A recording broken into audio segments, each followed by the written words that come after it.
and that. You spin around and never find your way back. Round and round while you twist and turn like a figure eight that never learns. You think you've mapped infinity's face just because you're trapped inside your maze. And if your mind can't comprehend the scale, you declare that everybody else must fail. You draw the limits of your tiny frame, then stamp the universe with your God's name. Round and round, twist and turn, watch another bad conclusion burn. You call it wisdom, call it fate, but you're just trapped in a figure eight.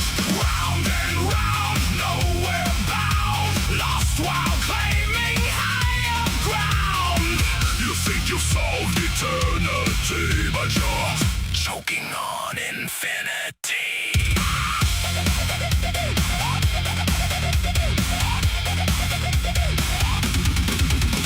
You learned one chapter of theology, now you're lecturing on cosmology, dismissing every paper that they write like decades of research can't survive your insight. You say the experts got it wrong somehow, that you've got all the answers figured out.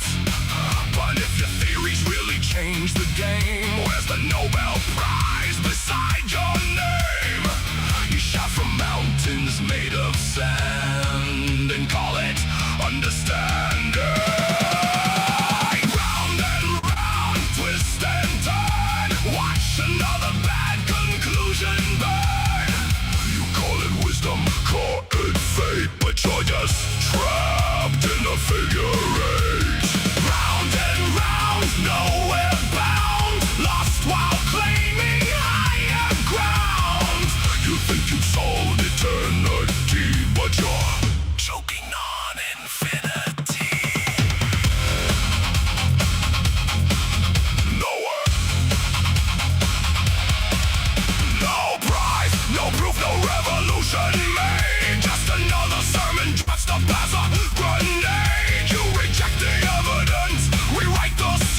experiment failed. Live stream initiated. Unknown BOW detected. Designation. Pre-sup.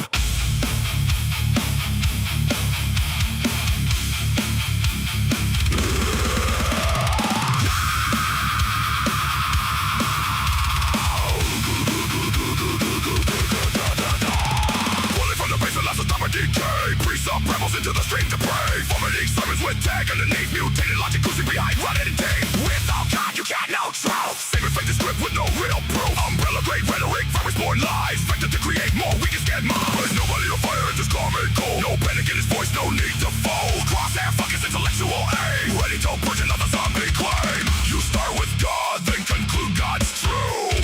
A closed loop system with no way through. Ouroboros reasoning, wearing holy skin. A self-replicating virus, spreading within. Within a human like a Gordian knot. Another pre-sup is losing the plot. Nobody on fire, just a room where precision biologic burns hotter than any messiah. Nobody on fire shows patience and poise. Gun through noise with a surgical voice. No rage-bait tactics, no desperate anointing. Just clean precision while the facts keep pointing. Pre-sup mutates when the pressure climbs. Redefining words in real time. Transcendental necessity screamed in rage. Like a tyrant trapped inside a semantic cage. Pre-sup fires off transcendental rounds. Big words echoing hollow sounds. Epistemologized, fetishized, dogmatized. But nobody on fire sees through the disguise. Severed and loaded into every reply while holy assertions decay and die. No miracles found in the source code haze. Just another cult caught in the blaze. Every single time.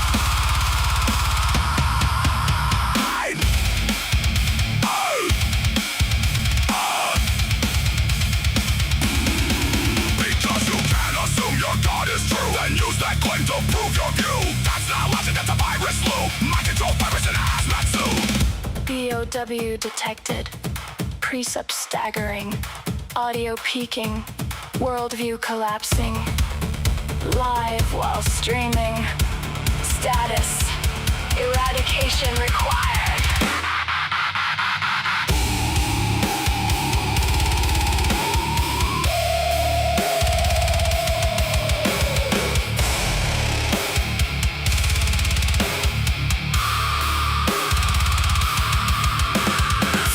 Flickers like fluorescent lights. Another theology war in digital nights. Nobody on fire walks through the flame. Understands precepts and he's hacked their game. No fear of hell, no need for gods. Just reason and logic marching through the odds. And when the final argument expires, the only thing left is fire.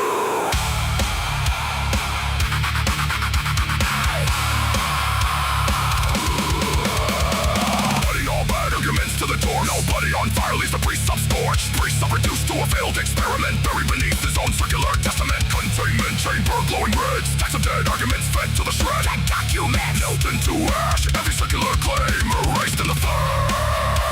Containment restored. Debate archived. Pre-sup status neutralized. Nobody on fire status. Uninfected.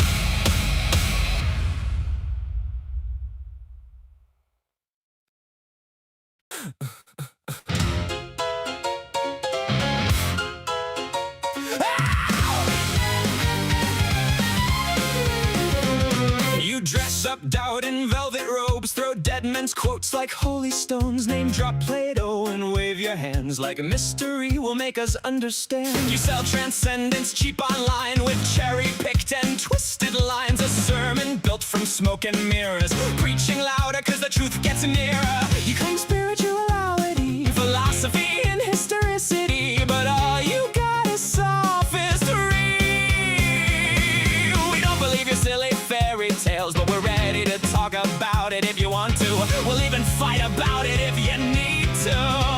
So light the match, strike up the choir, turn your doubt into wildfire. We're dancing on the altar rails tonight. You call it faith, we call it theater, cheap illusions dressed up deeper, but everybody loves a beautiful lie. Whoa, whoa, you want salvation with the spotlight?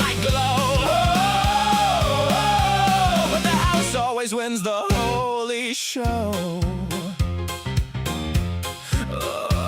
You wear gullibility like couture, but every answer sounds rehearsed. You quote the saints, ignore the science, then call your contradictions guidance. A martyr complex in high heels, selling wounds that never healed. You need an enemy to justify the glitter in your bloodshot eyes. You claim spirituality, philosophy, and historicity, but all you got is sophistry. We don't believe your silly fairy tales, but we're ready to talk about it if you want to. We'll even fight about it if you need to. So light the match, strike up the choir, turn your doubt into wildfire. We're dancing on the altar rails tonight. You call it faith, we call it theater, cheap illusions dressed up deeper, but everybody loves a beautiful lie.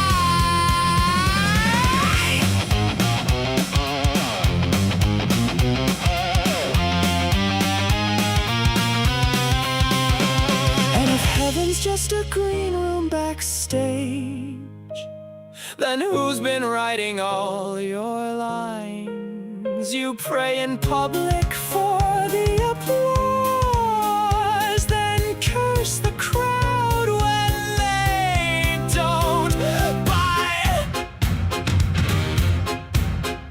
By the way, darling, not sure if you know this, but we absolutely noticed that your family values venom has infected your whole system now. It's dripping on your ballots, making every vote a weapon. Your blind faith inspired prayers are now our Christo-fascist nightmares. Light the match, strike up the choir, watch the city drown in fire, while angels smoke outside the venue doors. You wanted prophets, you got performers, broken hearts and false informers, singing hallelujah like it's war. Well, now welcome to Async, where we just wanna know all the fears, ideas, dreams, and doubts that you sow. Saints burn up in orange and purple glow. And the sinners steal the whole damn show.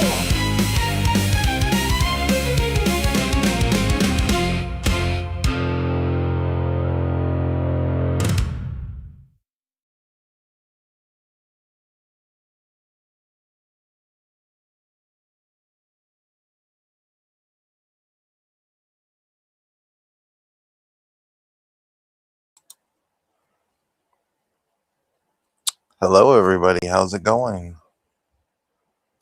Thank you for joining us tonight. It is August 20th, 2026, and I am Neck 2.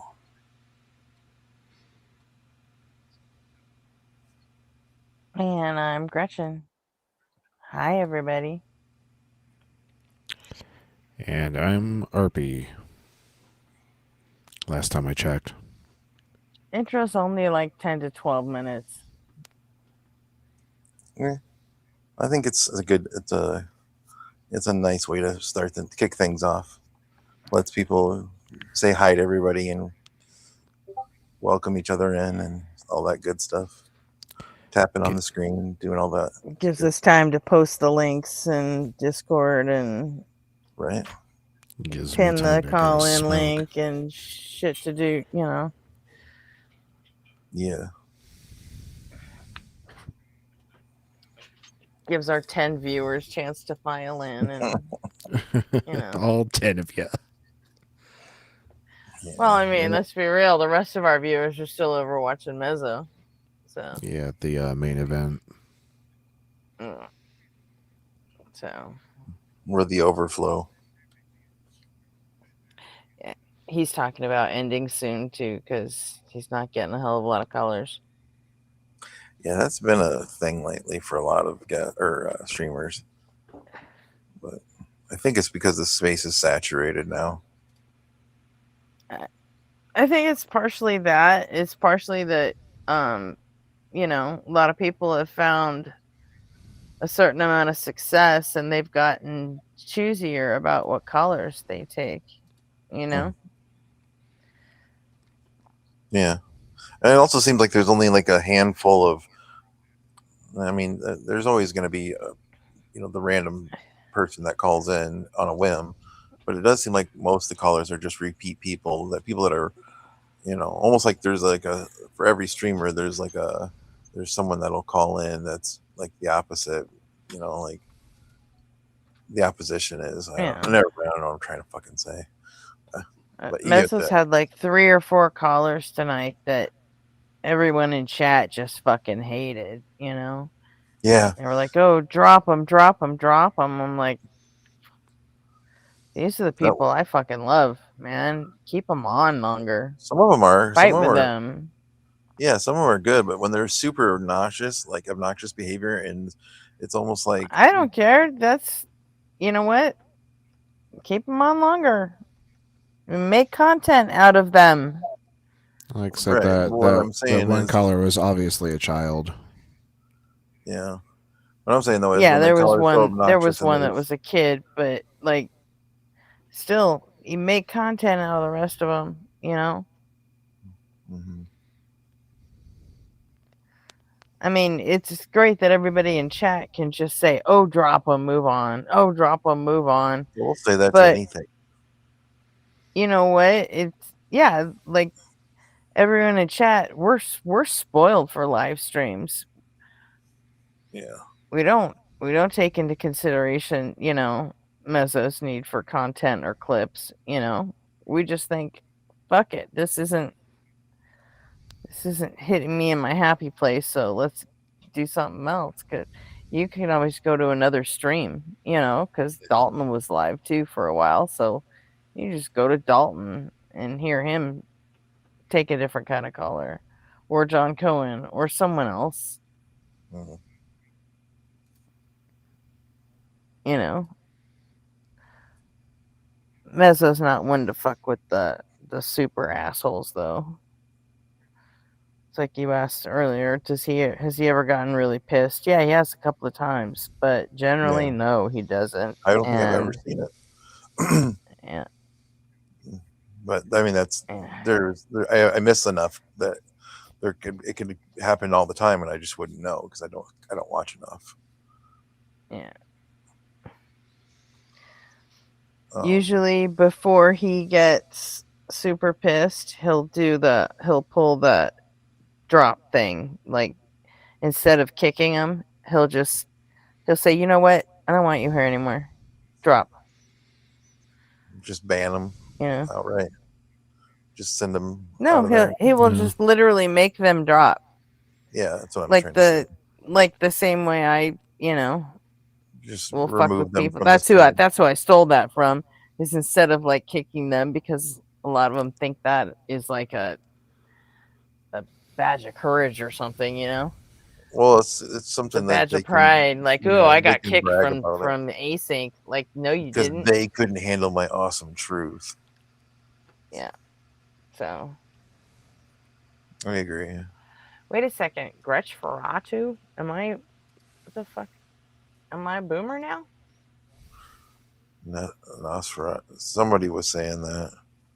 Who says I'm a boomer? Um,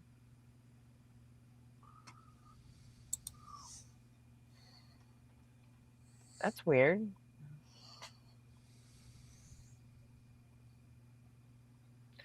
I'm actually from the first generation that fucking hated the boomers, that had the sense to hate the boomers. Yeah, you were the direct result from them. Mm-hmm. Well, so were a lot of the millennials too. Yeah, I was I just too. think My that parents were boomers. because with, you know, medical and technological advances, like the boomers were having kids for a long time. They're also the biggest generation, so, and they span the biggest number of years. So I think I think Gen X was the half of Boomers' kids that they didn't fucking want. And the Millennials are the half that they did want. So.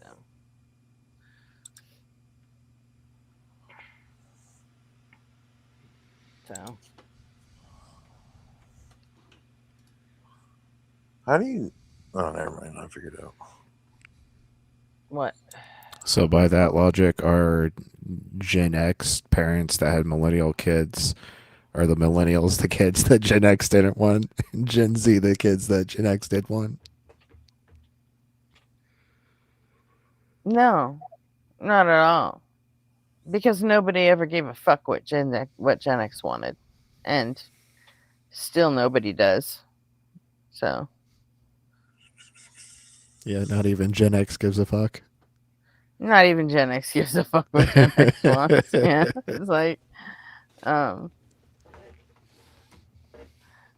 we're just like a comma in history, you know? It's like,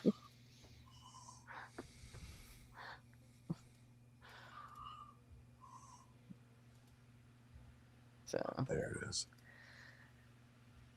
anyhow, let's say hi to people and figure out why I'm being called a boomer and fucking Nosferatu. Okay.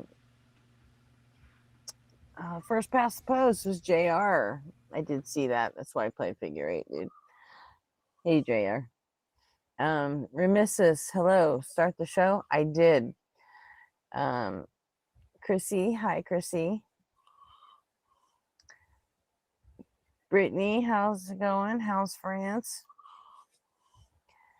And Jackie. What's up, Jackie? Let's see. Hey, Jackie. I haven't seen Jackie in a couple nights, so welcome back, Jackie.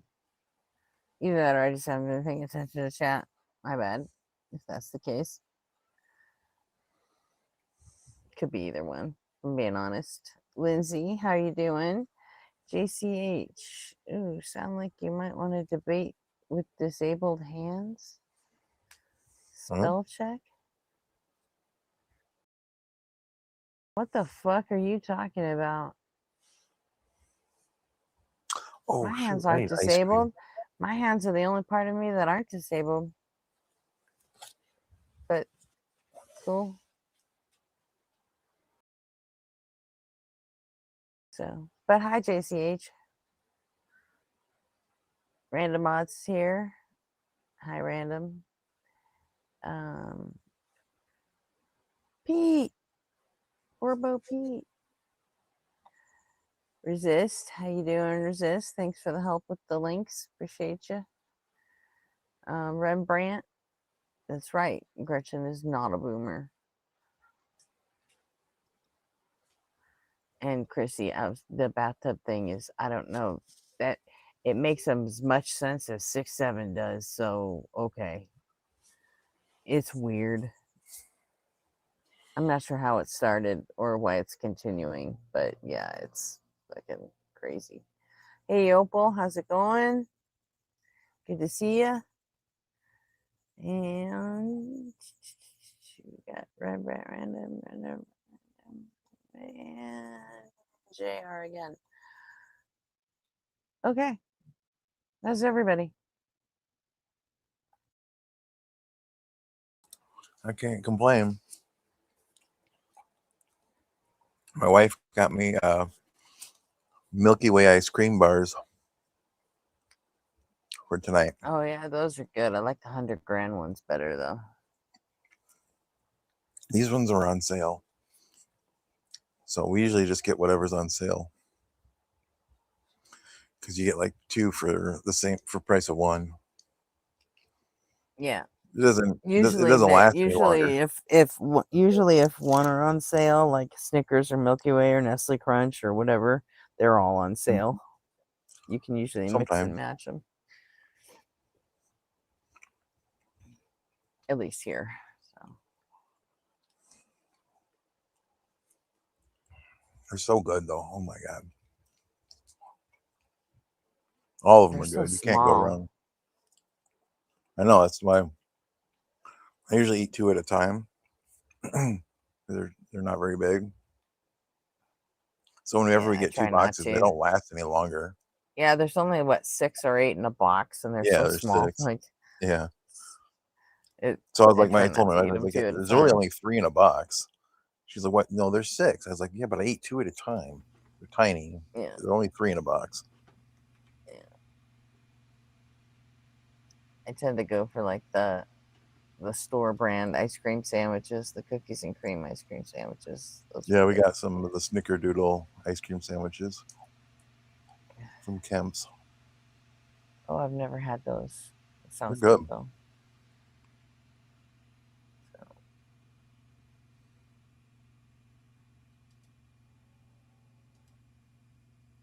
Oh, I'm talking about burning priest daughters. I miss them. Cool.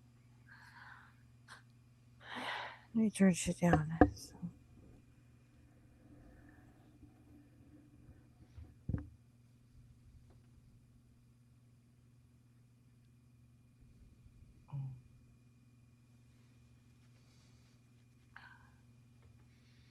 Oh, we don't have any of our early morning people here yet.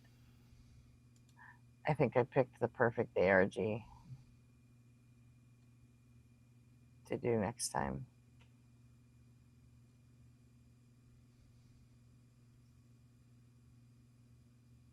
That's totally what I've been doing lately.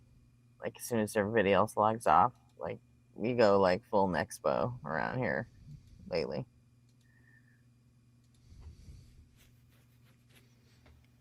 Just start your own ARG. I've thought I about didn't it. realize I was muted. You An guys want to watch alternate reality where God actually exists. You guys want to watch a I've video thought or about something? it. I wrote an ARG for kind of just for fun, and then I adapted it to fit the 311 history / storyline, and the people running their Discord didn't. They said, "No, that's just too ambitious." I'm like, "Okay, whatever." Like I fucking set the whole thing up for you, but okay, sure.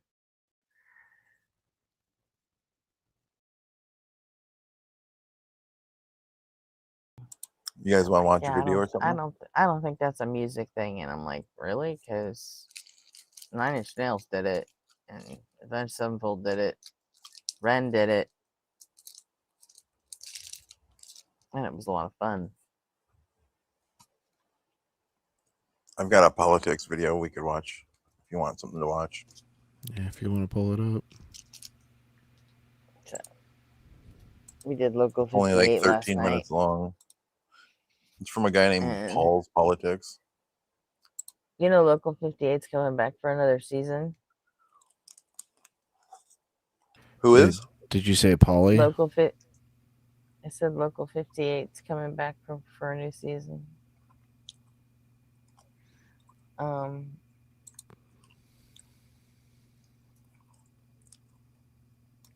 And Nick, you said, did you say Polly? RP said that. So is this Polly Politics or Paul Politics? Oh, Paul's Politics. Oh, okay. So I was going to say Sorry. if it's Polly Politics, never heard of that's Ari Mermaid's partner. Yeah, I don't know who this is. like streaming partner or just partner? I think partner. Like a guest partner. She always has like a guest, like a featuring person. No, I think they're like married. Oh, never mind then. Polly and I'm not Ari. aware. Just don't say like spouse or husband, wife, girlfriend. Yeah, I like guess that. spouse is probably fine.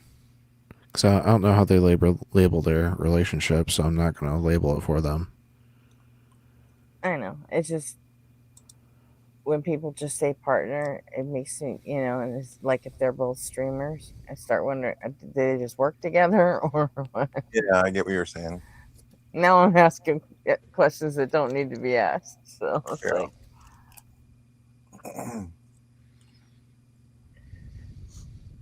all right.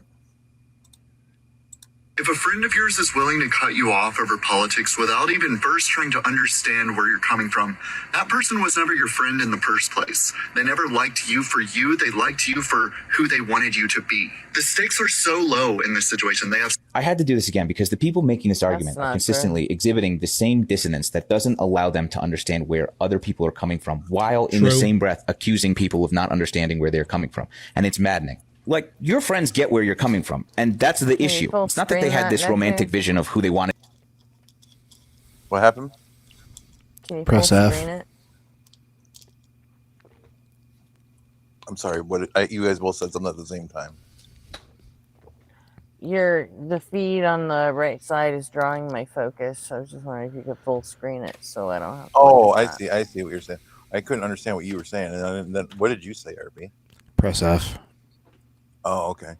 Yeah, for some reason they blended together and it totally confused my brain. Sorry, guys. Wanted you to be. Hey, It's Lisa. that they were confused fundamentally as to who you actually are. Hi, that you are willing Robin. to put your politics over their value as friends and human beings. And while we're on that note, let's stop conflating your politics and fucking morals. Those are not the same thing. Somebody who deems it necessary to cut somebody out of their lives, who is not valuing them as human beings and is willing to vote for. What?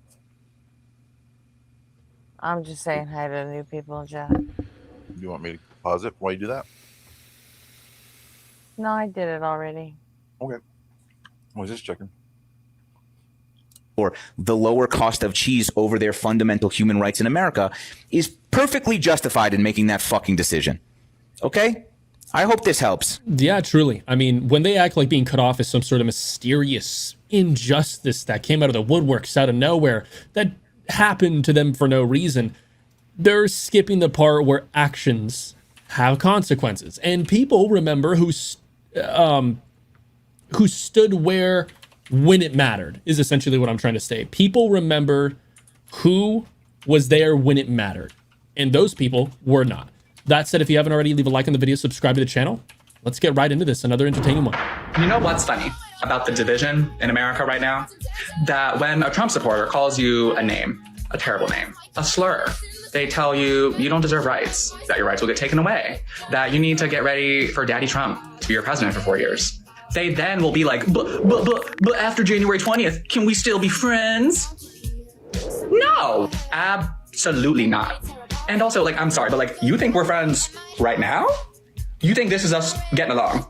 Just some friendly banter?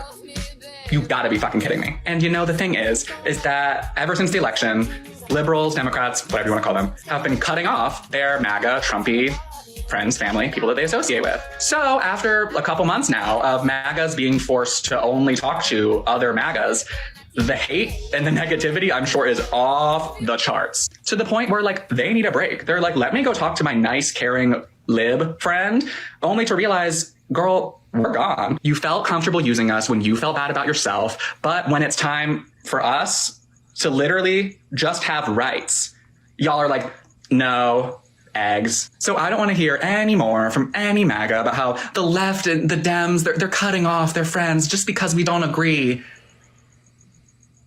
You know, I can't even argue it anymore. I'm just like, okay. Yeah, I'm not gonna talk to you anymore. Yeah. I mean, literally eat shit. There's this idea that family means tolerate. I did a video for that other channel. Yeah. That it was all about MAGAs crying all over the fucking internet up to about like 6 months after the election, or until 6 months after Trump took office. I forget the time frame exactly, but I put up all kinds of clips of just maggots crying and bitching that liberal girls won't fuck them anymore. And like, seriously, like, they demanded that, you know, liberal girls start putting up, because the MAGA girls are fucking unattractive and fucking crazy. And it's like, well, how the fuck do you think you sound to us, dude? Like, no.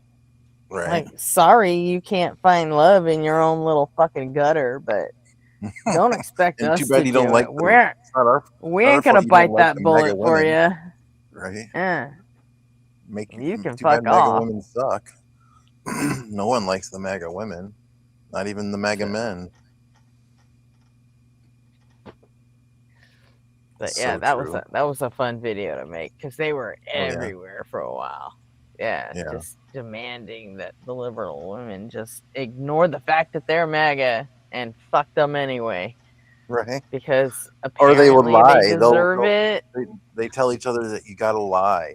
Just lie if you want to get into the liberal girls' Yeah, pants. I covered a couple of them too. Like this guy, there's one of a guy just sitting in his fucking car saying, "Look, here's how you do it. You just lie. You just don't tell them. You know, just don't wear your MAGA hat, and you know that once you get laid, it's fine. Then you can go back to wearing all your Trump stuff. It's fine." Right. Yeah, I remember So, and of course, I tore him up too because, yeah. That's pretty shit behavior. Yeah. All right, ready? They're shit people. That's true. This is true. All right. I tried to start it. Oh my god! I came back to Talk Studio and I thought I was. I tried to play it from there. You got to play it from my browser. Anything, but at some point, you have to ask yourself why the burden is always on the people being hurt to keep the peace and never on the ones doing the harm. Where the hell is the logic in that? There is none. Don't get too personal all the time, but one of the things I've seen, especially from some of my wife's friends and some of my friends, is if they disagree with us on politics, sometimes they'll get very personal about it. And if you're discarding a lifelong friendship. Oh, sorry. I was just saying this one's good. I've seen this guy on the left before, and his content's usually really good. Like I like what he says. We should do a reaction video to this guy reacting to other reaction videos. We just reactions all the way down. Yeah. Get someone reacting to us. Fucking reaction inception. Get JL to react to us, reacting to this, reacting to. And then we'll get somebody else. We'll make it a loop and close the loop. Oh, we should 100% do that. We should find like the perfect video of someone reacting to some shit. So. I think it would be really. It'd be really funny to do a reaction video to a video that like doesn't actually exist. So like, it's like the inception of like the reaction is the original video. That's a pretty cool idea. You'd have to. That'd be cool. That means we'd have to make up our own. We'd have to make up our own horrible video. It could be part of the ARG. Play around with it, like. That video is like part of the alternate reality. Yeah. That's what I was just going to say. You could work on that. I'm actually going to write this down. Yeah, it's going in my idea notes. Oh, I could get a friend of mine to do one in like Dark Brandon style that never existed, and now that the channel's taken down.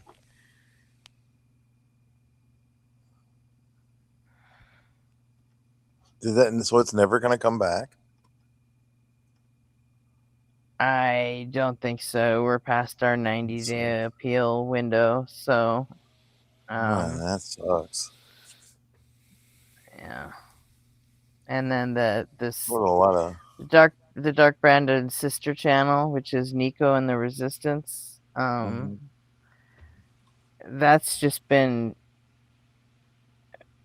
We're not kicked off of it.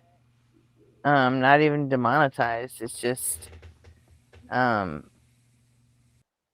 think he's afraid to do anything with it because it'll put him in YouTube sites, because both channels belong to the same email address. Well, to the same guy, and so I think they might, and since they're punishing him specifically for whatever reason, he's afraid. But I'm like, I don't know. I say you just fucking use it until they nuke you, because you holding off and just like keeping yourself frozen, it's the same effect. You know, you're not putting out any content. You're not. Dark Brandon was taken down for unknown reasons. They took away our YouTube partner manager right before they nuked our channel, so we didn't have anybody we could talk to about it. And the only thing they gave us, the only reason they gave us for taking the channel down, was because of repetitive or what word did they use? Repetitive or like Sounds like was a bullshit ingenuine content. With I forget what word they used. Unauthentic. But it basically meant like, you know, inauthentic. Inauthentic is the word, yeah. Repetitive or inauthentic content. They didn't even specify which one. So sounds like a hit. It's just a category. It's the same thing Tacos got hit for. Yeah. You know? It's the same reason he got demonetized. Repetitive or inauthentic content. And that is the only thing they ever told us. And well, that's too bad. Yeah. So, and went through the appeal process, but that's long since been over, and we did not get the channel back. So, fuck, that's a lot of income for someone. Yeah, 200. I think we had like 262,000 subs when it. Yeah, that's what it had when I looked at it last. Yeah. So,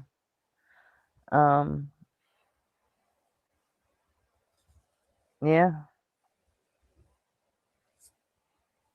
So I don't. I mean, it's I like if they aren't going to tell I you don't what think you it's did ever wrong, coming how are you back. supposed to correct the problem? Like with a new channel, you know, like how do you even know how to not make the same mistake again if they're not going to tell you? Well, thank you, Rembrandt. I appreciate that. We thought we were funny too. There was a lot of good writers for that. That's for sure. There's a lot of cool people involved. It definitely sucks that it's gone. Yeah. So we'll just have to wait and see what DB does with the sister channel. Yeah. Ready to go back in? Yep. Finish this. All right. Because somebody votes for the other team, then you've made a terrible, terrible mistake and you should do something different. If someone I knew wanted to hurt my child, that is not a friend. If someone I know supports someone who wants to actively hurt my child, you are not a friend. When someone is supporting someone who is actively trying to take away the rights of those that I care about, that is not a relationship worth sustaining. It's not my political position that is causing the divide. It's your lack of morals that does that. I don't lose friends over politics. Exactly. Politics shows me who they really were to begin with and helps me to reevaluate why such a person was ever in my life in the first place. We cannot find common ground in the arena of basic human rights. You don't get to accost me with a guilt trip because of your hatred. I don't associate with shitty people. So if you don't want to lose me as a friend, then don't give me a reason to disassociate. It really is that simple. Respect. I mean, they want to strip rights from people's loved ones and then act shocked when those people don't want them at Thanksgiving or other family events or anything. like friendship is supposed to survive actively working against someone's existence. I think. Right. Something to ponder. And one reason why I have not rushed back into relationships with my MAGA friends or MAGA family. And it's this. I have 9 brothers and sisters. Of them, many of them are married interracially. We have both gay and every other affiliation or variation on themes. So it isn't the same. The Republicanism of today, it's not the same. You hate who I love, and you love what I hate. Nah, Cooking with that one. no place to meet there. And to be honest with you, you're better off with my silence than my action. Right. Peace. Have a great day.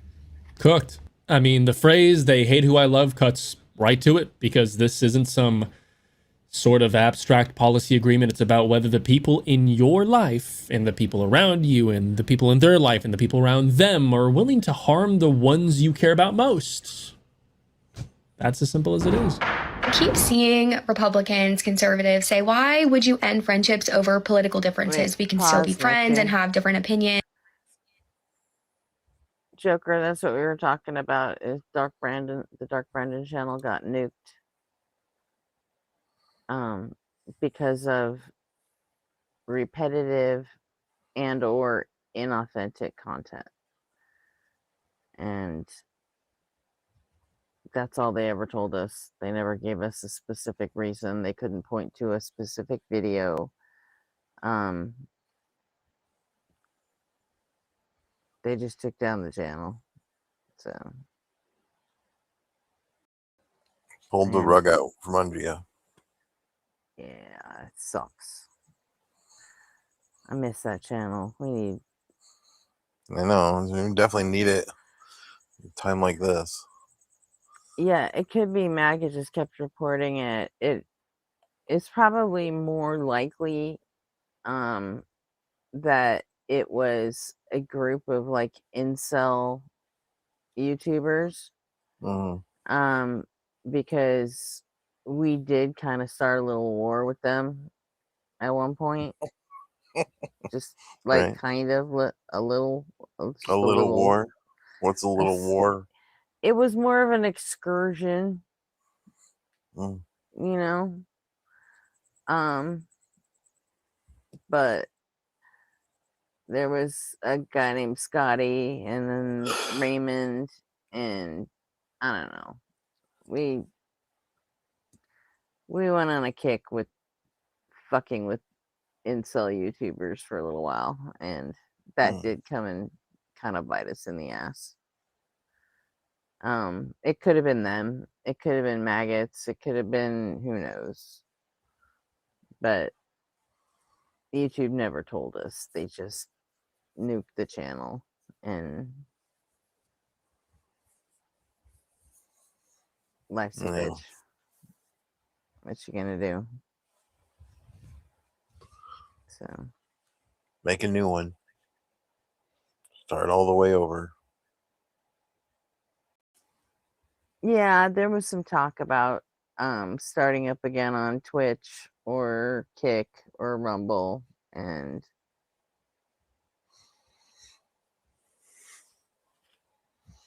what? You know. And they decided not to. Happen. No, I decided that if they did that, I wasn't gonna follow them there. But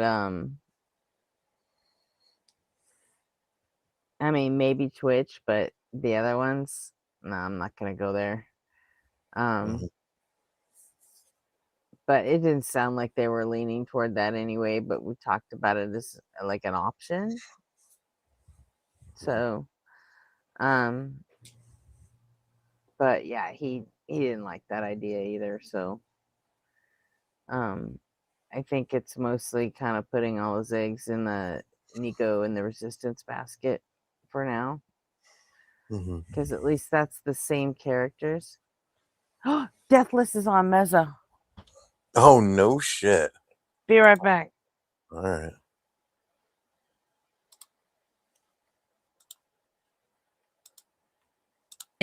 And I really thought about this because I think like 10 years ago, that was true. I think you could have different opinions on policies and still be friends, but not anymore, and not on topics like this. I don't think it's a political difference anymore. I think it's a fundamental morality issue. And so I just want to be really clear. If you believe in mass deportation of illegal immigrants, if you believe in the removal of DEI initiatives, if you believe that Trump was right to pardon violent offenders from the January 6th Capitol attack, if you believe that the government should get to decide who you marry, the books you read, the religion that you practice, if you believe that eliminating the Equal Employment Opportunity Order of 1965, if you believe that the government should control women's reproductive rights, and if you defend Elon Musk after doing a Nazi salute, not once, but twice in front of our presidential seal, we are not friends. Freedom should not be reserved for a specific group of people within America. I know that I'm on the right side of history, and I just hope that the damage that's done in the next 4 years is not irreparable to both our country and the people in it. And so I just wanted to make that abundantly clear. Well, when someone tells you politics shouldn't matter in friendships, what they're really saying is that your safety and dignity shouldn't matter enough to them to reconsider their choices, and that tells you everything. They don't care. They deny all of that so anyway. ingrained, so Yeah, that's true. And dogmatic brand, that by you the have way. Bummer. This girl, I can already But tell. they I all don't like this. they all deny the fact that that MAGA wants to do any of that, you know, that they want to deny anyone rights, that they want to, you know, they act like, you know, you guys are crazy for thinking that they just want everything to be Christian nationalism. You guys are crazy for thinking that MAGA is all fascist, you know. You guys are just, it's all Trump derangement Gaslighting. syndrome. You guys don't know what the fuck you're talking about. And Yeah. you know, yeah, it's all just fucking denial, the whole thing. Or manipulative gaslighting, depending on the Yeah. person. And then all you got to do is show them their fucking heroes, you know, Andrew Wilson talking about straight up, yes, Christian nationalism, let's do this shit, you know? Exactly. I can already tell by looking at this girl's face. I don't know what she said. I'll back it up a second. Oops, not that far. But yeah, I get the feeling I'm not going to like what she has to say. Tells you everything. Your political ideology is so ingrained, so dogmatic, that you have to cut off friends and family for the sole reason that they do not agree with every single one of your opinions. The people that you are cutting off are not the problem. It is you, and it is your ideology. I would like to remind you all that exclusively right-wingers only make this video because they defend the worst people in the entire world every single time without fail. And then they get mad that normal people cut out the cancer in their lives and they don't tolerate their bullshit and their hatred. These are the same people defending Nazism. These are the same people defending pedophilia. That's not enough anymore for them. They said, oh no, that's all negotiable. Human rights and stuff, that's negotiable.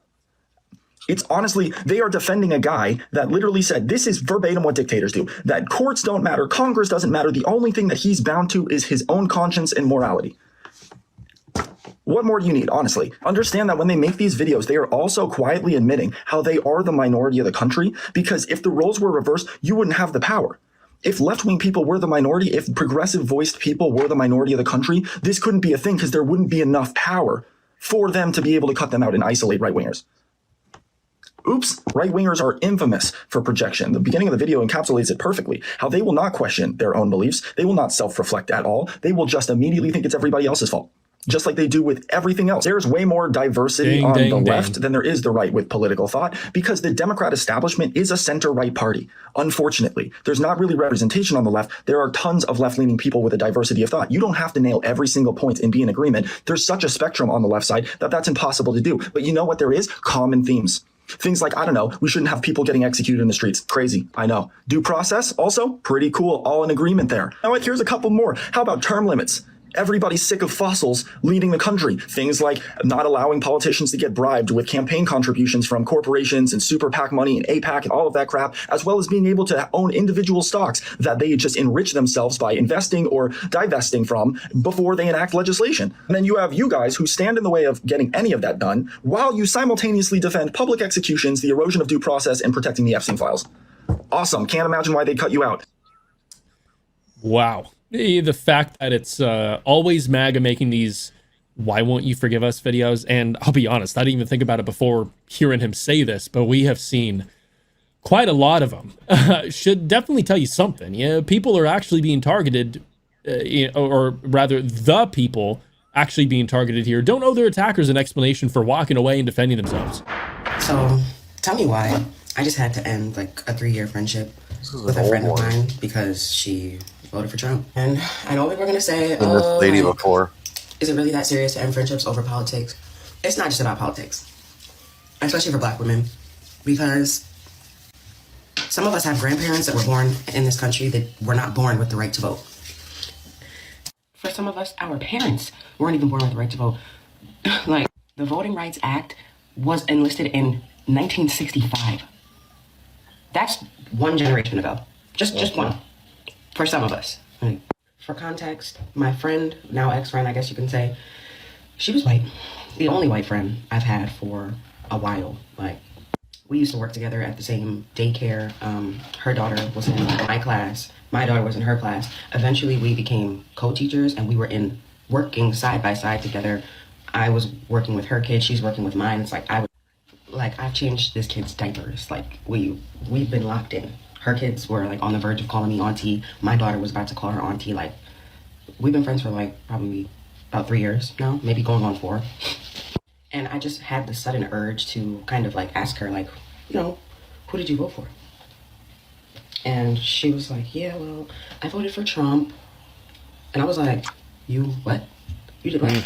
She's like, well, yeah, like I voted for Trump. Mind you, I have to give more context on this. Not only is she white, she has 3 children that are half Black. Wow. Baby Figure daddy that one out. is as brown as I am. And she voted for Trump. And when I told her that felt like a slap in the face, she seemed to not be able to understand why it felt like that was a slap in the face. It's like, I've changed your kid's diaper. I've let you in on some of my deepest, darkest secrets. Like, I've sat by your side and tried to help you patch yourself back up after having relationship drama and issues with your baby daddy and all that. And it's like, I feel like this is why Black women are so tired, because we always show up for the people around us. Like, we show up for y'all emotionally. I gotta call bullshit on spiritually. some I of prayed for this, that girl though. when she was. I mean, I get where she's coming from, but like, if you really spent all kinds of nights talking about your deepest, darkest secrets, why did you have to fucking ask her if she voted for who she voted for? You should know that shit already. And I don't think you get to know somebody like and not pick up on all that. Yeah, and expecting somebody like, oh, it feels like a slap in the face that you voted for him, and being friends with me. I don't think anyone should be voting based on who their friends like, and like, when you vote, you're voting for your own interests, not for this lady I work with. It I don't know. I think that's a lot to ask of somebody. I mean, yeah, it's your right to not be friends with her anymore, but like, this should not have come up and bit you out of nowhere. Like, you should have It already seems known all odd. this. Guess If you were that close, then this should not have been a surprise. Yeah, it's not impossible, but I'd like to hear her explanation. What was that? Did this thing talk to me? Yeah, Pete Pete just is joined backstage. Hi, Pete. Yo, what up? How's it going? Not much. Going pretty solid. Nice. Thanks for coming on But up. yeah, You I want to mean, react to this with us? I totally get where she's coming from, but also, come on, the fact that this I was think a the shock to you, Maybe it she was shouldn't have been. exaggerating a little bit when she was just, and all she was really trying to say was, that she was just down for this lady, or whatever. It came out wrong. I don't know. Yeah, I see that, but I got the sentiment maybe of, like, next time before you upload the video, try watching it back first and seeing if it makes sense. hard agree on that one. Yeah. Too Yeah. many people do that. What did you say before? Oh, I was gonna say, I think the reason she had said it was more of a slap in the face type of feeling is because back when Trump owned hotels, he was being sued for not allowing black families to stay at his hotels and properties. Mm-hmm.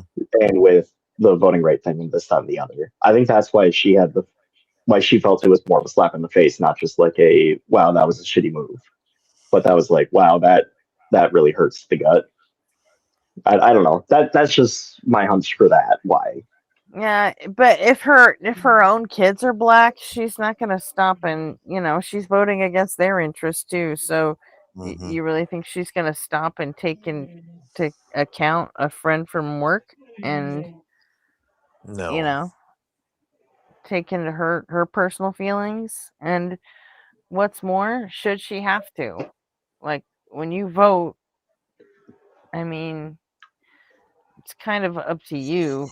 I mean, I think it's kind of the lie behind it. what level of empathy you're gonna put into your votes, but like,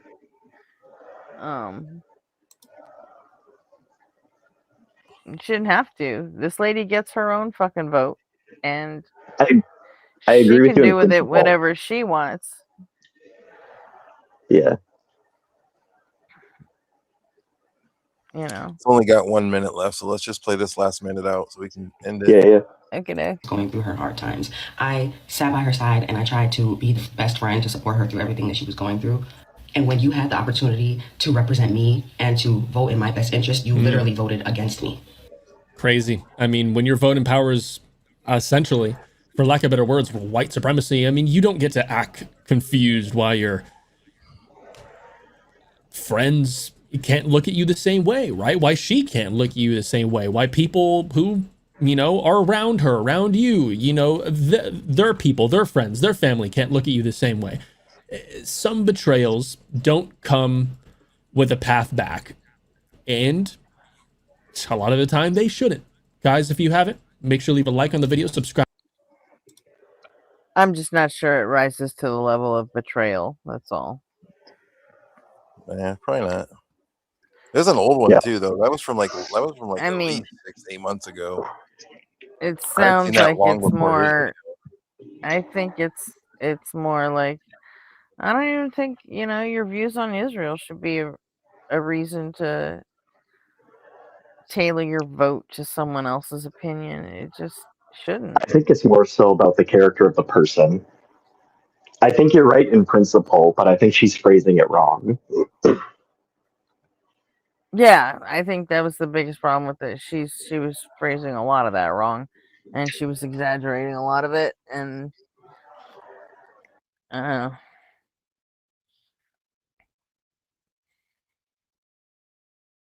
And it seems like she made a lot of assumptions about this so-called friend. And never bothered to actually ask the question,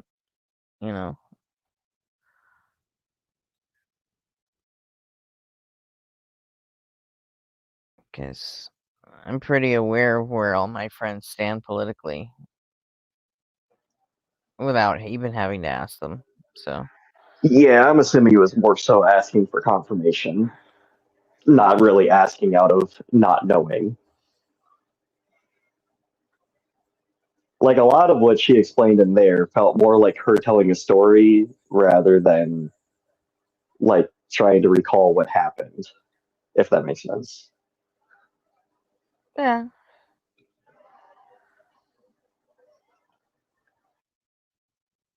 I'm just not willing to full tilt agree with her or buy into what she's saying just because she's on the same side I am, Yeah, that makes sense. What part do you not buy into and what part do you buy into? Because that's the part I'm vague on you about. for this video in particular, if that makes sense. Like, it seems like The you have some part disagreements. I don't know how to. Yeah, you probably get it. Go ahead. Well, I'll be the right part I back. don't buy into is that it's a slap in the face to vote for Trump. Like, your vote isn't a slap in, you don't vote to fucking to betray people or, you know. Well, I think it was more so like that lady in particular, Like, do felt like you her friend personally. do you consider my personal feelings about Israel when you go to vote? No, but I do No, consider you my don't. Huh? but I do consider my wife's and like Yeah, close but friends. that's your wife. This is a close Yeah, friend and that she didn't even know was a that's fucking her Trump friend. supporter. I don't think she didn't know. Oh. I think it was more so of a I And can't she believe also you said actually they were co-teachers. So, I mean, I think maybe what she's considering a close friend is probably more like a they colleague changed, that she I don't didn't know, know changed the kids' as diapers. well as she thinks it did.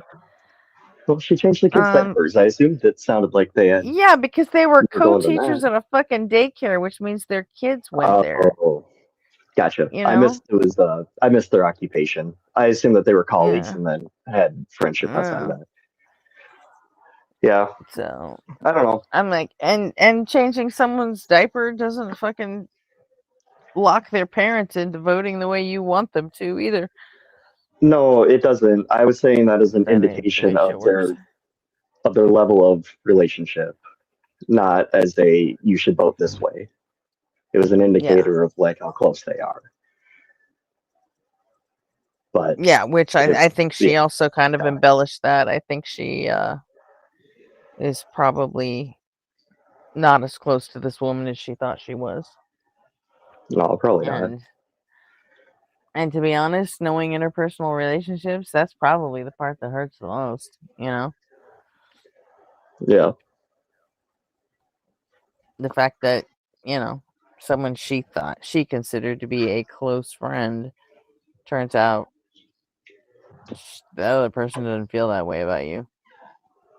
Well, it kind of sounded like the other And person was surprised that they aren't friends anymore from how it started. The video started. Yeah. Because it sounded like white friend was like, hey, why don't you want to be friends with me anymore? And then this black lady made this video as like whatever for it. Yeah.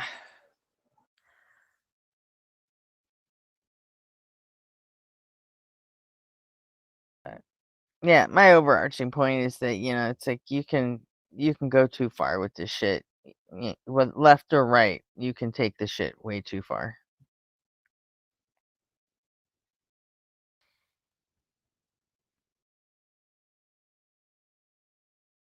Makes sense.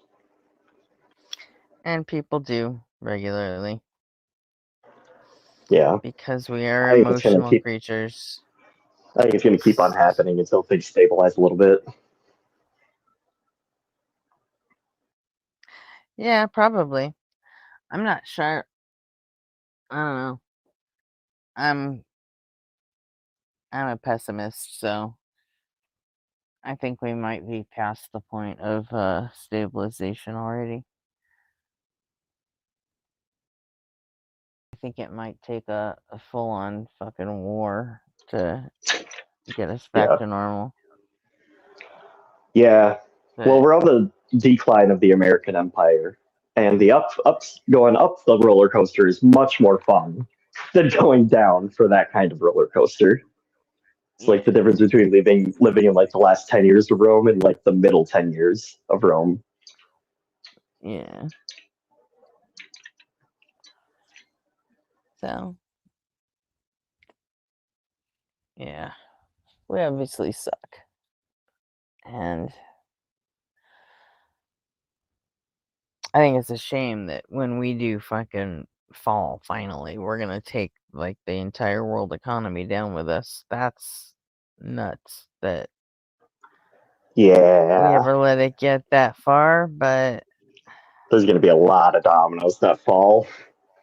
oh yeah.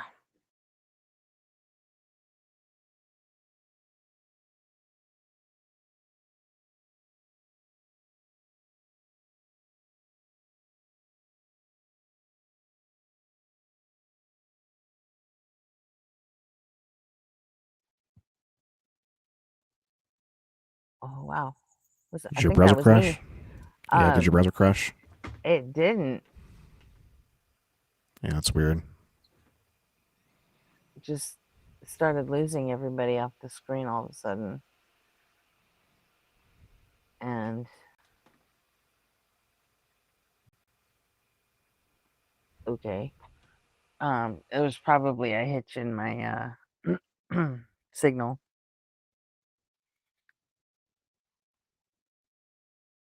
More than likely. So I need to plug in that the adapter and shit that I got for Truth Wanted.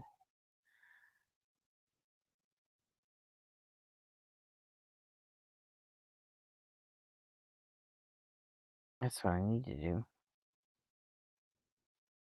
I only got 2 of the 3 things so far. I had to buy a Cat 6 cable and a USB adapter, a USB to Ethernet thing. Have you done the tech check yet, RP?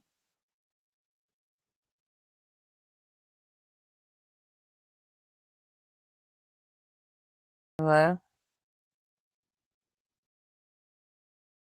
Oh, you there, Am Opie? I alone again? No, you're not alone. I'm here. You cut out. What would you say? I said have you done the tech check for Truth Wanted?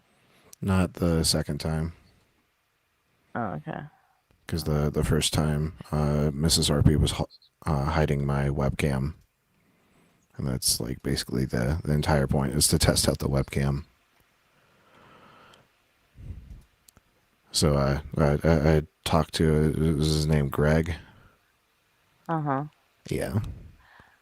So he told me just to reschedule once I find my webcam, which I have, and I just haven't rescheduled just because, RP Jr.'s birthday stuff had me busy.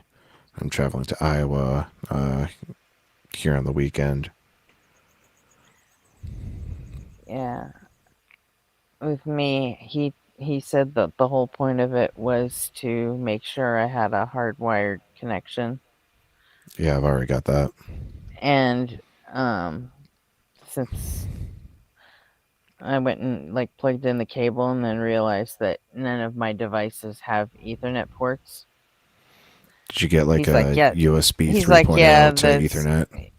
Yeah, he goes, it's very common. He goes, they haven't made those with Ethernet ports for like 10 years. So it's like, he goes, but here is what you need to get. It's just an adapter. And so, which I got that, and I got a 50-foot Cat 6 cable today. But I also got a Bluetooth and Wi-Fi adapter, like, because my laptop has a shit like Bluetooth card. Mm-hmm. And it's very susceptible to even like small interruptions in the Wi-Fi signal. So hopefully my TP-Link network adapter will change that. But I don't think I get that one until tomorrow.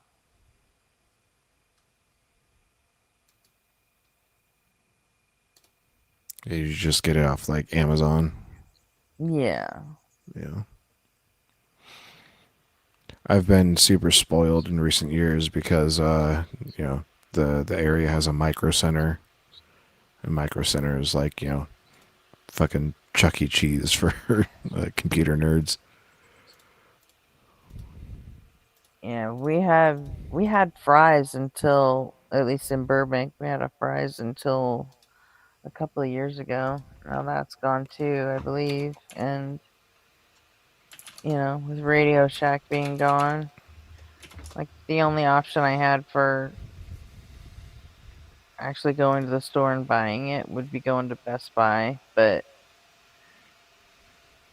my son just got a new job, so he's been taking my car. Didn't Fry's go bankrupt a couple years over the pandemic? A couple years ago? Yeah. I think so. Yeah. So, hard to compete with Amazon when it comes to shit like that. I almost never buy electronics from Amazon. Like I'll do like Newegg or like, other retailers. Oh, I'm all about cheap Chinese shit. Yeah, I don't trust that there's not some sort of like, backdoor or like, spyware in the firmware. I'd rather pay, like $5-10 extra bucks and know that what I'm getting isn't like gonna be spying on me. It's all gonna be spying on you at some point. I mean, that's just a defeatist position. You can do what you can to, prevent unwanted eyes.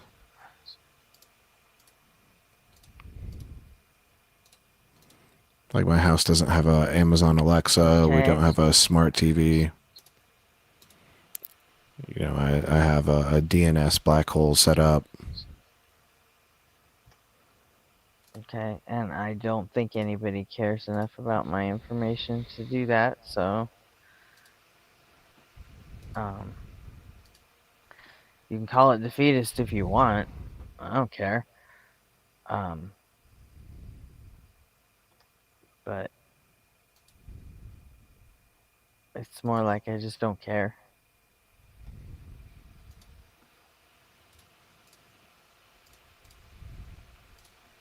I think the not caring is what makes it defeatist.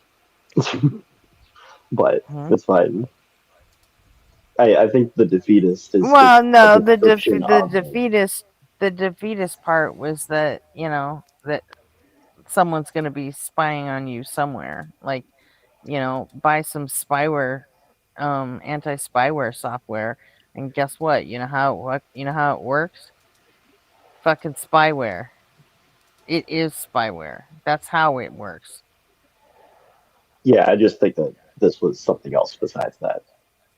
I at least that's the way I took it, is that comment was the defeatist one. I think it was like they're going to do it eventually, so I don't care that they're doing it now. That felt like when it was then defeatist, because it's the I don't care is the operator there. No, I don't care that people are trying to get my information, because they can have it if they want. I don't have anything they can use. Yeah. So. But that thing is a commodity and you own it. You should be able to like sell it. I don't have a problem with people like selling their telemetry. But the fact that like, companies are just out there hoovering it up, with no recourse at all, it's a problem. And they're going to use this information eventually to control you. I'd like to see that happen. I think it's kind of being tested with some price surge pricing, like doing those kind of runs. Like companies buy and sell data everywhere. That's why there's whole companies dedicated to like getting rid of your data from online brokers. Yeah, I'm aware. It just seemed like the previous 3 sentences made it seem like you weren't aware. That's why I bring it up. No, I am aware. Just because I'm not invested in fighting it doesn't mean I'm not aware. Yeah. But those companies that are selling, the ability to take you off of data brokers and all that, they are themselves data brokers, and They are already using your fucking data against you. So, like, okay. Yeah, I hear you. It's the same philosophy as, hey, we're going to sell an anti-spyware program, but it itself is spyware. That's how it works. That's how it Yeah, detects the other spyware, is by running its own spyware. And, I think the conversation RP That's has not is having is completely different. true. But it's generally true. Not if you understand how, computers work. Again, I don't understand. Correct. Absolutely. You're right. Because anyone who understands all of it would surely agree with you, right? I think, well, my understanding from RP's position is like, hey, I know this is a huge problem with data brokers everywhere, and I know that me not using Amazon and other big shopping places like that keeps me ahead of at least the next guy. So that way my data isn't sold as much. But it seems like you're being like, yeah, that's fine. I just don't care if my data is sold. And RP saying, yeah, feeling that way is having a defeatist attitude. But it feels like you're confused why he thinks you have a Okay, defeatist I attitude. don't I And don't that's need really you to confusing to me. translate RP for me. I really don't. It just feels really I confusing that you keep on. It feels like you keep on saying like I'm not a defeatist, I'm but trying to get the fuck describing. out of this whole conversation. Oh, that's Have you fine. if you guys missed that yet? I'm pretty sure RP's picked up Well, on it clearly because missed it. he's kind of shut the fuck Oh, up at this point. yeah, that's fine. Like, my opinions are my opinions. You don't have to fucking agree with them. It's I fine. I wasn't trying to agree with But them. I I don't was want to fucking trying to argue figure it about it out. either. Yeah, that's fine. Oh, what happened? I don't know. Apparently, I'm wrong again because I don't understand No, anything. it's not that you were wrong. It's that I was having trouble understanding where you were actually coming from because some of the things you were saying sounded to me like they were in direct conflict. That's why I re-summarized it. But if you want to discuss something else, that's fine. Let's discuss something else. Sounds good to me. You guys Uh-huh. got any other reactions to watch or videos? RP's got the playlist. Oh, try watch out. I had a video that I thought would be kind of fun for you guys to watch, but it's directly like about obsession, but it's more of like the social commentary that the movie is describing for its horror type stuff from FD Signifier. But if you haven't seen Obsession, or if your audience hasn't seen it or doesn't really like it, it might not be as interesting. But it's more about like, yeah. I have not seen it. Oh, then yeah, I probably don't watch it yet. I'll send it over to you guys, but Yeah, it might be better for let us review it first. There's yeah. a channel in the Discord it's called Links for Panel. Put it in there. Okay. Not a movie I've seen, but it might be something my wife is interested in. So I don't know. Let me at least talk about it with family first. Yeah. But otherwise, RP, do you want to pull up the playlist? Yeah, sure. Thanks.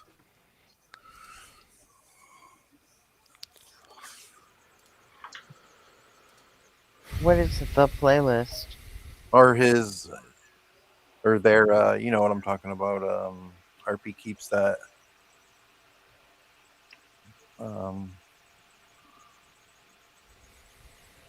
He has a list of things. They have a list of things. Sorry.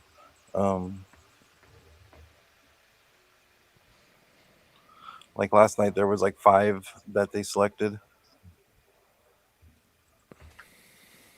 There were like 5 videos that they selected now. Like a preloaded track type thing. Something I don't remember. I don't know how they have it organized, but It's just whatever comes through the YouTube feed that looks like it could be interesting. Sounds good. So it's always good stuff though on the list. Is what I'm saying.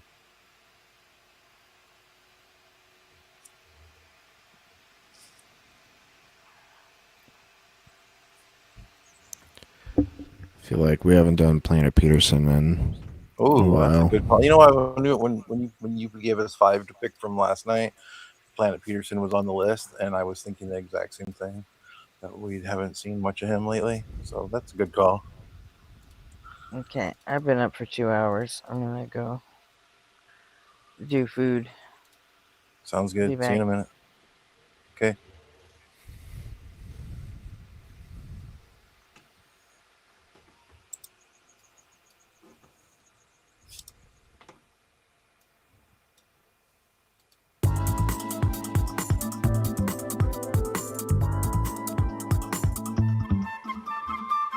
Creation equals fiction part.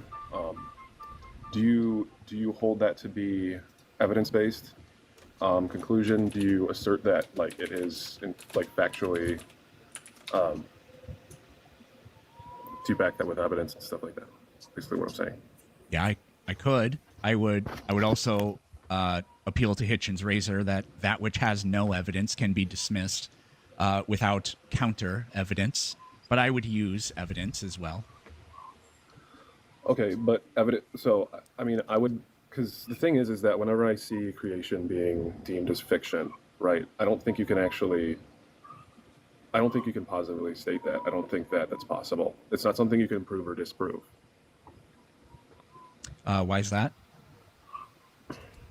Because we could have a discussion, and I could Socratically go against like all of the quote unquote evidence you give. But again, I don't think any of it actually stands as evidence. Like if we point to what we think about the Big Bang, I could say that that's something that looks like, well, couldn't that still be created by something? If we point to, I don't know. Honestly, I don't know what else you would even bring up. But why? How? That would be true for anything we could ever possibly talk about. But I'm not willing to stop saying there are some things that are true and there are some things that are not true, i.e. fiction. I almost said friction. That would have been crazy. I don't think that's actually the same in the case of parts of evolution. I think that you can pretty much confidently say that evolution does exist. But in terms of creation, yeah, but if you're gonna allow yourself an all-powerful God, then the world could have been created 5 minutes ago. But neither of us would say the claim Earth was created 5 minutes ago is worthy of a status other than fiction, because there's no reason to think it's the case. Could I say my past memory, but then would you just go against that and say that my past memory could have just been materialized? Yeah. Yeah. So that's why I don't think that you can state creation as fiction. Then you can't say anything is fiction. Well, no, you can say something is fiction. Like what? I do. I would just say that the non-existence of evidence.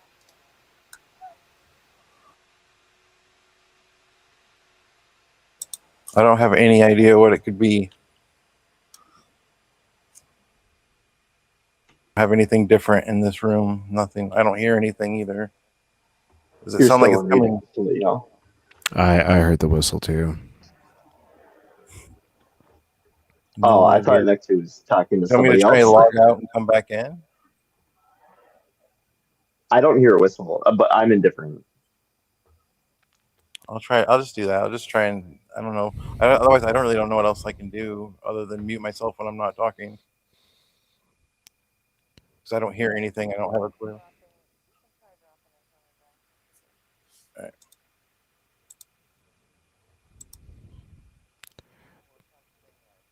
Yeah. Gretchen, do you see the stage? What are we going to do about that?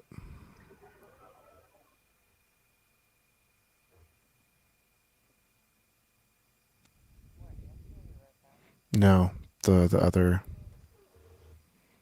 Yeah, that.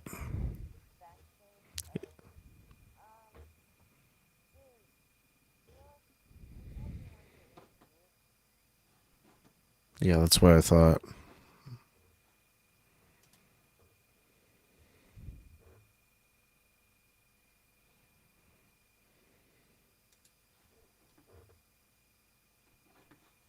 RP, you're also unmuted. You said it not to be. I'm also what? Unmuted. I'm unmuted. Correct. Like the stream can hear you. Yeah, I In case know. he didn't want to be. Okay, that's fine. I just heard you talking to Gretchen. I didn't know if you meant to be unmuted. No.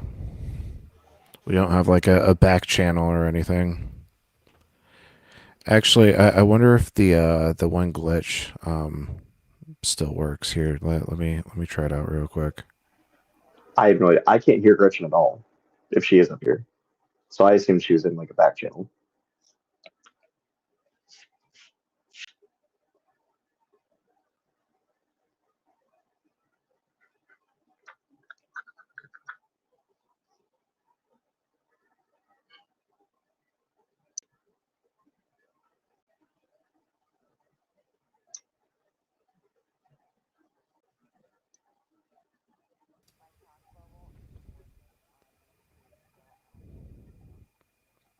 Yeah, that's the thing. The mute glitch still works.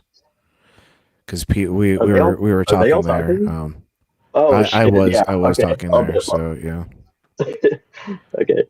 All right. I'll And like, dip and come back or something. no, it's not Oh. a thing on your end. It's the back end. Oh, gotcha. This glitch was present before we moved to StreamYard. So it's not user error this time. All right.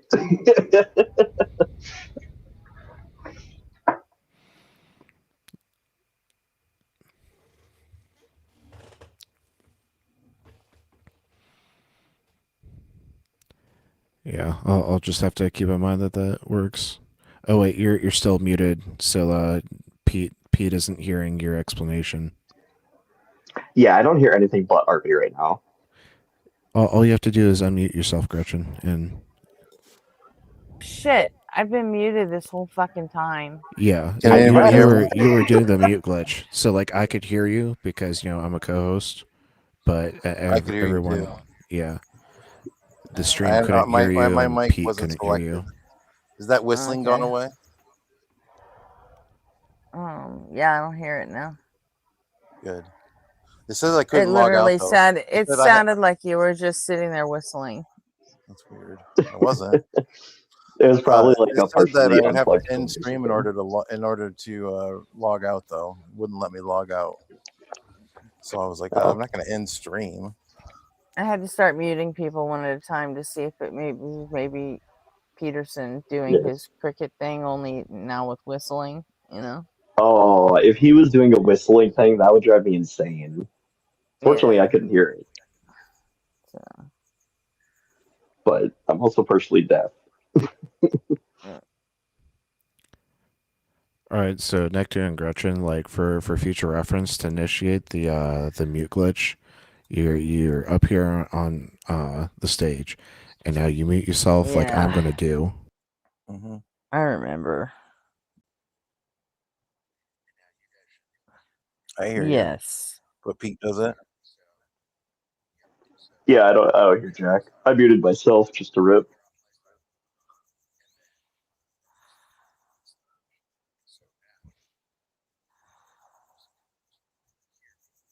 I unmute myself now, and now everybody can hear me. I see. Can you hear me, Pete? RP's back. Yeah, I got you, buddy. Okay, good. All right, I just want to make sure. That's such a weird glitch. I'm glad we have a workaround for it. Well, I'm I also mean, glad we we figured it were out sooner than later because the whole stream couldn't we were hear able Gretchen. to use it last time. I completely forgot about it, but we used to be able to we can use that to bring people we don't know up on the panel and keep them muted until we know what they're gonna say. Yeah, So that's a good idea. we figured out how to use that for our own benefit. See, like, I don't know who this Rapture person is, so we can bring Rapture up muted, and Muted then to when the we figure audience. out, Not muted. yeah, Muted to the audience, you mean? Yeah. Muted to when we everyone but figure co-host. out if he's for real or whatever, then we can unmute him. So, all right.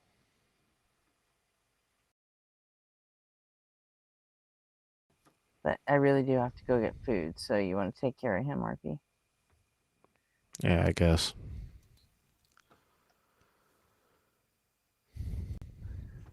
All right, Rapture, welcome to the stream. Are you at least 18? Yes, sir. All right. And what brings you on the stream tonight? I'm curious if you would expound or flesh out the prompt a little bit. What's the prompt tonight? I didn't do the title. It's the same one as always. MAGA can't. It's just where God isn't real, and we think MAGA is wrong on their politics. And MAGA can't function. Yeah.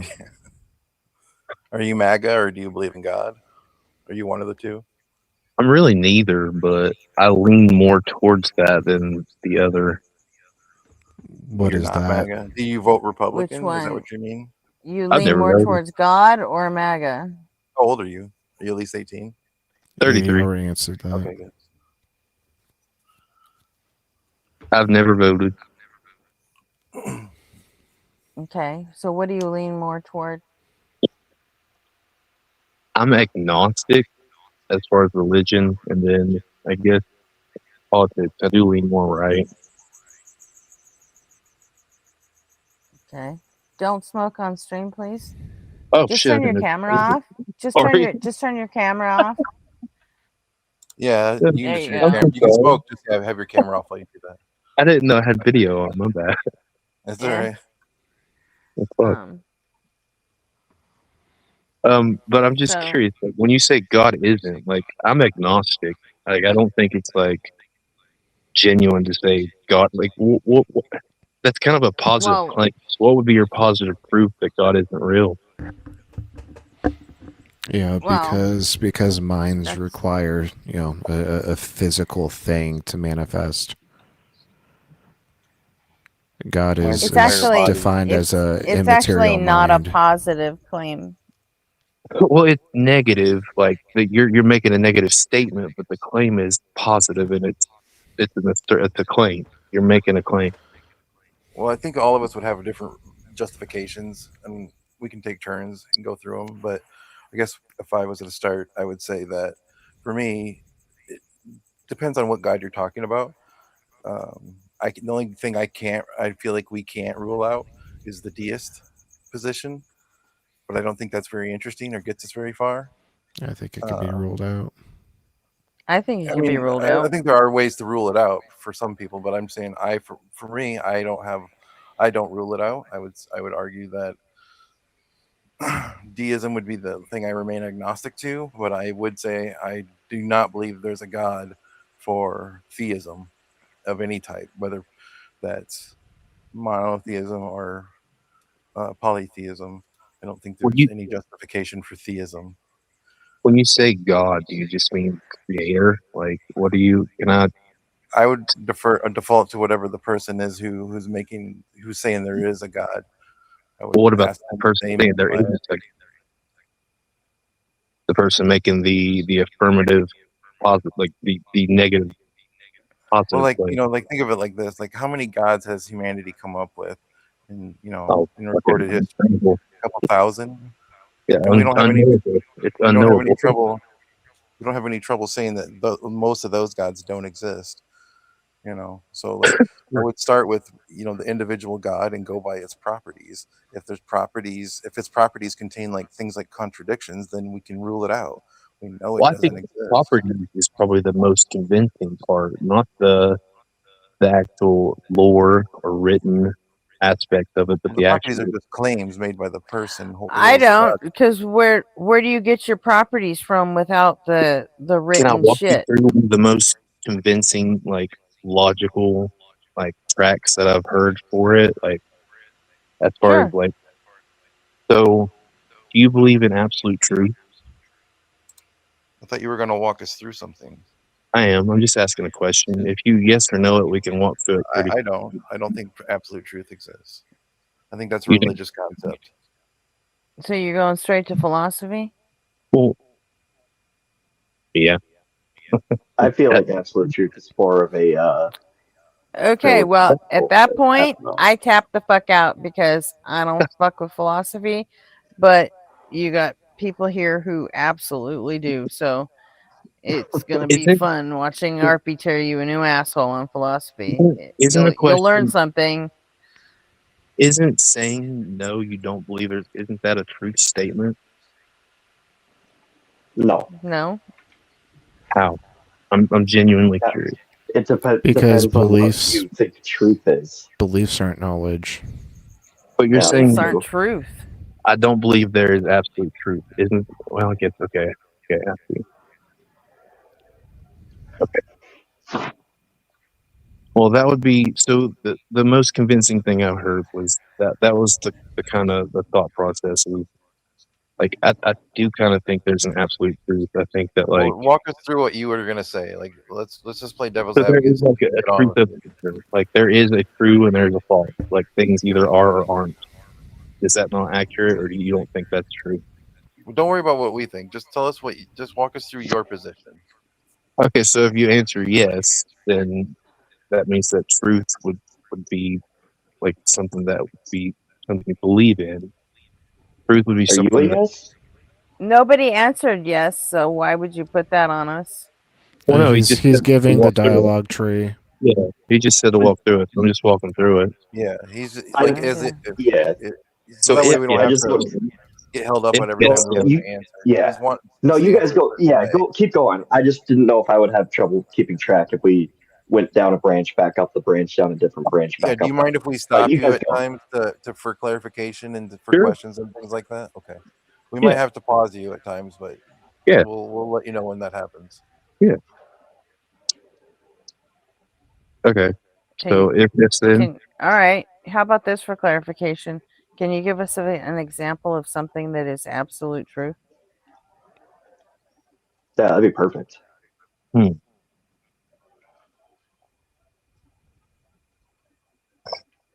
that's so tough. Just one Like absolute truth. the universe exists. Kind of seems more like an observation, though, doesn't it? I can see that. And we could also be a dream, or it could be an illusion. Yeah, this But wouldn't that is have to exist? presupposing.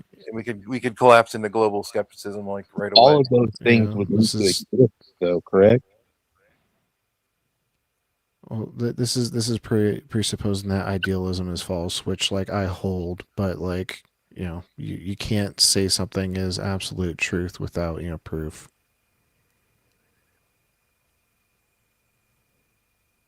Well, how would you prove anything? I mean, damn. Well, in our Through a worldview, valid and sound argument.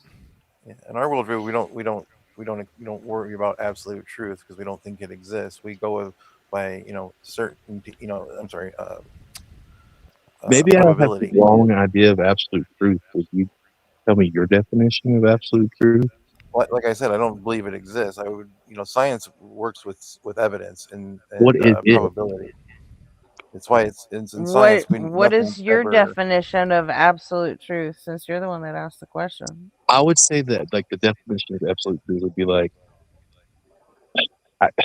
the best I can give is like an example. Like a tree is going to be a tree no matter what. Like who the hell looks at it? Like it's going to be a tree. Would that not be absolute truth? I just Like an don't see how it's oleander different tree? than an observation. A tree is isn't even a an actual thing. It's description just of a tree is a description of a collection of atoms that like we've assigned. Like, This is the sound that we make when we want to talk about this concept. So if there's like no absolute truth, then how do you get a right or wrong? I think for me, it's Well, just kind of been taking what works and ditching what doesn't, as far as treating people how people want to be treated. Like Mr. Rogers in Elmo Street did a fantastic job, as far as I can tell. I can walk down the street not knowing that I won't get punched in the face because I have no interest in punching people in the face, and I'm assuming other people don't either. Now we're getting into morality. This is kind of not I staying agree. on track. Right or wrong is morality, isn't it? He asked, how do you find Not a right or wrong? necessarily. Yeah, but we Oh, were go ahead. talking about truth and non-truth. Yeah, that's fine. Go back to that. That's fine. So I mean, if I'm boring you, or I'm like, sorry, I can leave. No, you're not boring me. You're No, fine. you're not. And I'm autistic, so I have a monotone voice, so don't worry about it. RP's not trying to be rude to you. Understood. Like I said, if you're willing to listen and engage in this conversation, you're about to learn. You're about to learn a lot about how to have a conversation about philosophy. I listen a lot. I don't talk very much. It's the first time I've ever been like on a debate panel. Nice. Well, you seem pleasant enough. I mean, you're pausing when people talk to you, and you're responding to directly. You're tracking what they say and responding in turn. I mean, I think you're doing fine. Is what I'm saying. I think we've strayed from like the reason we're talking about absolute truth. Like, you know, we're going down the yes on the dialogue tree. So if we can get back to that. So okay, so the end result of the logic train that got me kind of back into the idea that a creator or something would be possible is I kind of it does blend with morality, I guess, but I believe that there has to be an absolute truth for there to be an absolute right or wrong. So, like, if you believe in an absolute truth, that's not an objective thing. That would be. You still haven't defined absolute truth. Yeah, you're right. That's probably something I should flesh out. Yeah. I don't have when you're on hand. Okay. Well, even when you had mentioned, like, if you don't have an absolute truth, I'm just trying to figure out, like, if you can't even think of an example of what an absolute truth is. Absolute truth would be like, I guess in my mind, it boils down to you believe, like, that reality is concrete or not. Like, that there is, like, a concrete or, like, I believe there's a state of affairs that is the case. There we go. Like a fact of the matter. Okay. Does that make sense? Okay. Yeah. And so I think so. how does there being a state of affairs that is the case lead us to God? So if there is a fact of the matter, that means that. So then, how would you prove a tree is real? If my description is not, which I agree, it's not sufficient to prove it, but how would you prove a tree is real? I'm not trying to prove a creator is real. No, a tree. Oh, a tree? Yeah. Like, if I describe it, like, I agree with you 100%. That's not proof. So how do you prove a tree's real? Like, how are we using real here?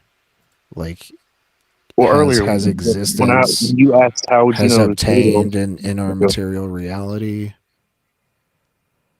You said a tree is always a tree, no matter what, and that's an absolute truth. Except when you cut down a tree, it becomes a 2x4, but the and fact it's of the no matter longer a would be that it's still tree, but it's though. still made of the same shit. Right. That's the fact of the matter. That's what I'm saying. And There also, is there's an oleander tree. Is there a point at which an oleander tree is no longer a tree? Yeah. Well, that's like It's I guess because oleander's a bush, and people just mistakenly call it a tree because it's tall. Yeah, the fact of the matter isn't that there is a tree. The fact of the matter is there are these atoms composed in such a way that makes this shape that, like, we have described as tree.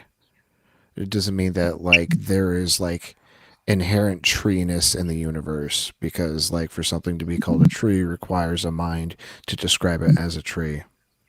That's the part that gets me, is that it requires. So that's the end result. That, like, when I heard the whole logic track, it ended with, like, it requires a mind outside of us, basically, for our existence.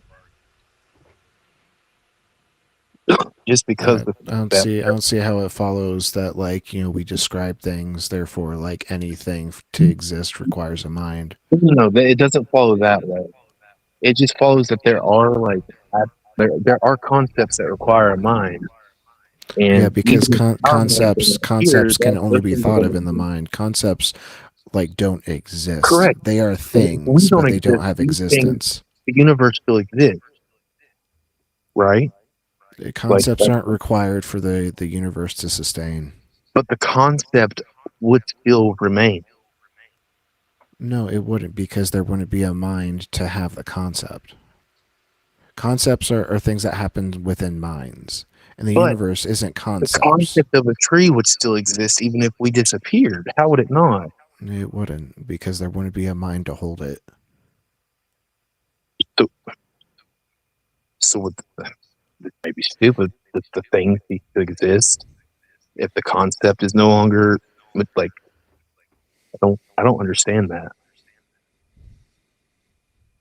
Yeah, do we say that there are new concepts invented? Yeah. Yeah, so then concepts don't always exist. They can only be invented within the mind. But and if there are no minds to sustain the concept, that concept, it's not held anywhere anymore. It has no ability to obtain. Even Einstein's principle that data would still exist, right? No, it Am I wouldn't. dumb? What's it mapping onto? It's there. It existed. No, concepts have never existed. They are things, but things that exist have actual material obtainment. Like you would say, Well, that's the fact of the matter exists, but it's not something that's material. The fact of the matter for what? Anything, everything. The fact of the matter, like you said earlier, that there is an underlying. I said the state of affairs, which is the case. Yeah, that's a concept. It's a description of this truth that we're trying to reach. The truth. So truth is truth is a state of affairs, which is the case. That's circular, though, right? No, I think it's which aligns with reality or something, isn't it? That sounded super circular. Yeah, can you go ahead and render the circularity in that definition? Well, you said so. We're searching for truth through the fact of the matter. Well, that's the way I'm saying whatever you're saying. I don't know, for whatever reason, I can't hold the phrase you're repeating. But when I say fact of the matter, I'm saying the same thing you are, state of affairs or whatever. You said we're using, you said something state of affairs, the truth, and then I said, but we're trying to find the truth. And he's like, yeah, the truth is state of affairs. It went back. The state of affairs, which is the case, is how I'm cashing out truth.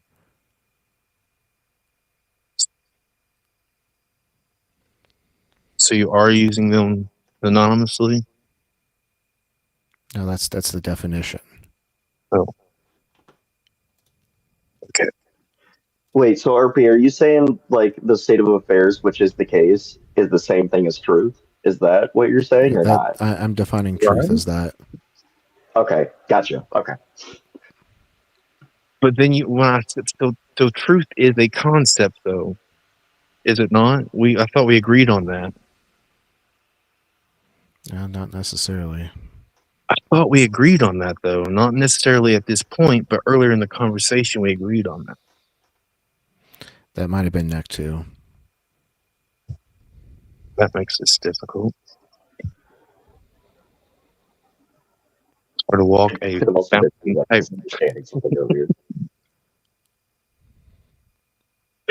So regardless, would you, with that definition, would you not consider truth to be an abstract thing that still there is a state of affairs that is, regardless if there is a mind to observe? Am I tripping? Yeah, they're absent of mind, there is still a state of affairs, which is the case. But wouldn't that require a mind? Why? That's what you were saying earlier. It ceases to exist once the mind is not there. But if you're now conceding claims and concepts require minds. No, you said those concepts, if nobody's there to hold them, they're gone. Yeah. Okay, but then we just... I didn't say truth is a concept. I told you Now that we're was getting my co-host. I feel like. Unfortunately, I've been sober for 3 years and drank for the first time tonight, so I'm not as sharp as normal. I'm trying. Yeah, don't spiral out. Sobriety is Oh, no, you know, it's not that. a No, great thing. This is... I had like 2 beers. I found the truth definition philosophy on Wiki, and I put it in the back chat. RP, is this like accurate or not? I just wanted to have written it down somewhere. Conformity to reality or fact, it contrasts with falsity or misrepresentation that fails to align with the world. Yeah, I don't see how the state of affairs, which is the case, is incompatible with that. Well, no, yeah, that's just fine. I just wanted to have it like written down like somewhere so that way he could reference it. Yeah. But because I think some of the like the way you can phrase like those sentences mean a lot of different things, even if they use the same words.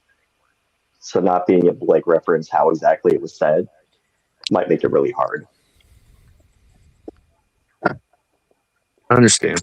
But, so, like, has anybody else maybe followed or tracked what I'm talking about here? How we earlier conceded that a concept ceases to exist without a mind, but then there can still be understand how those aren't conflicting, or like how that doesn't contradict. I missed that B part. I do remember the first part though. I remember that part and that one being fine, and then it going into the second part that you just mentioned.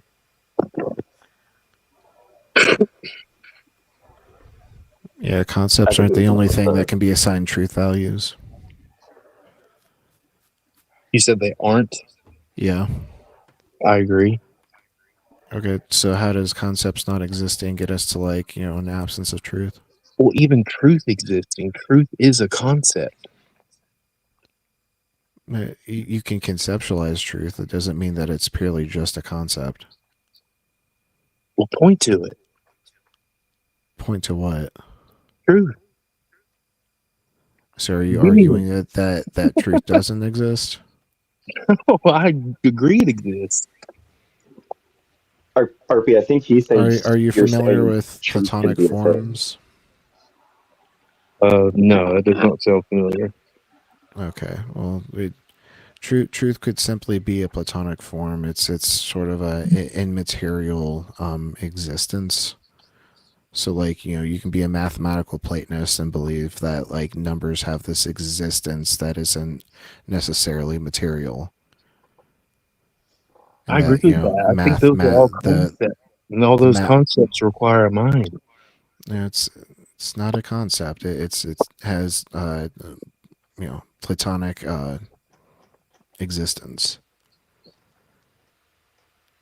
You say Plutonic or Platonic? Platonic existence.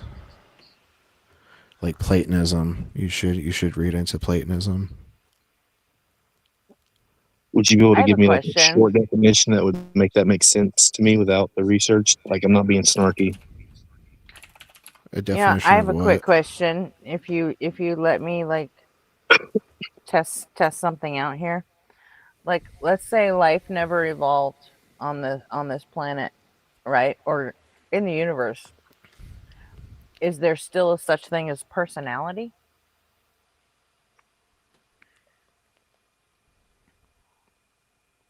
Who are you? Are you asking me? Yeah. Let's say there's no life anywhere in the universe. Is there still such a thing as personality? Maybe that concept would still exist. I don't think that phrasing would. Who invented the concept? Who would be having the concept? Yeah.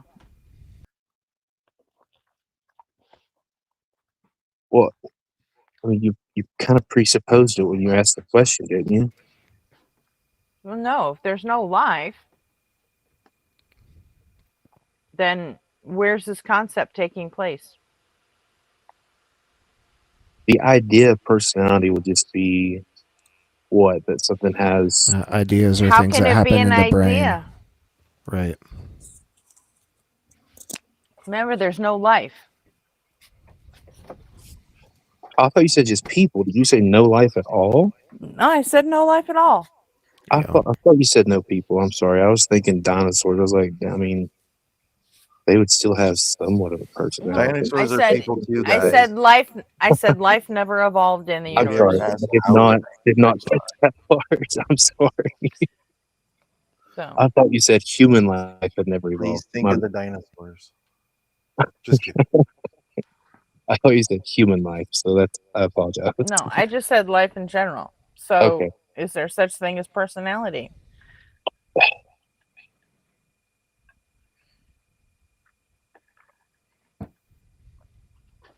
Probably not, because that would be something that is tied to life Right. specifically. So, do you understand that concepts are the same thing? Tied to life specifically? Tied to mind specifically.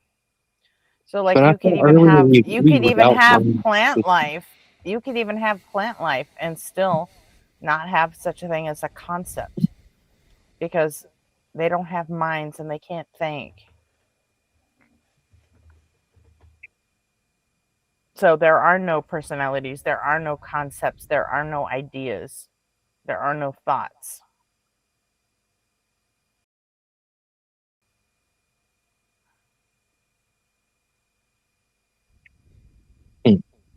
What the? That's what Arpy's been trying to tell you. Yeah, Gretchen is putting it in a really like digestible manner. Like you're definitely picking up some of our philosophy chops up here, Gretchen.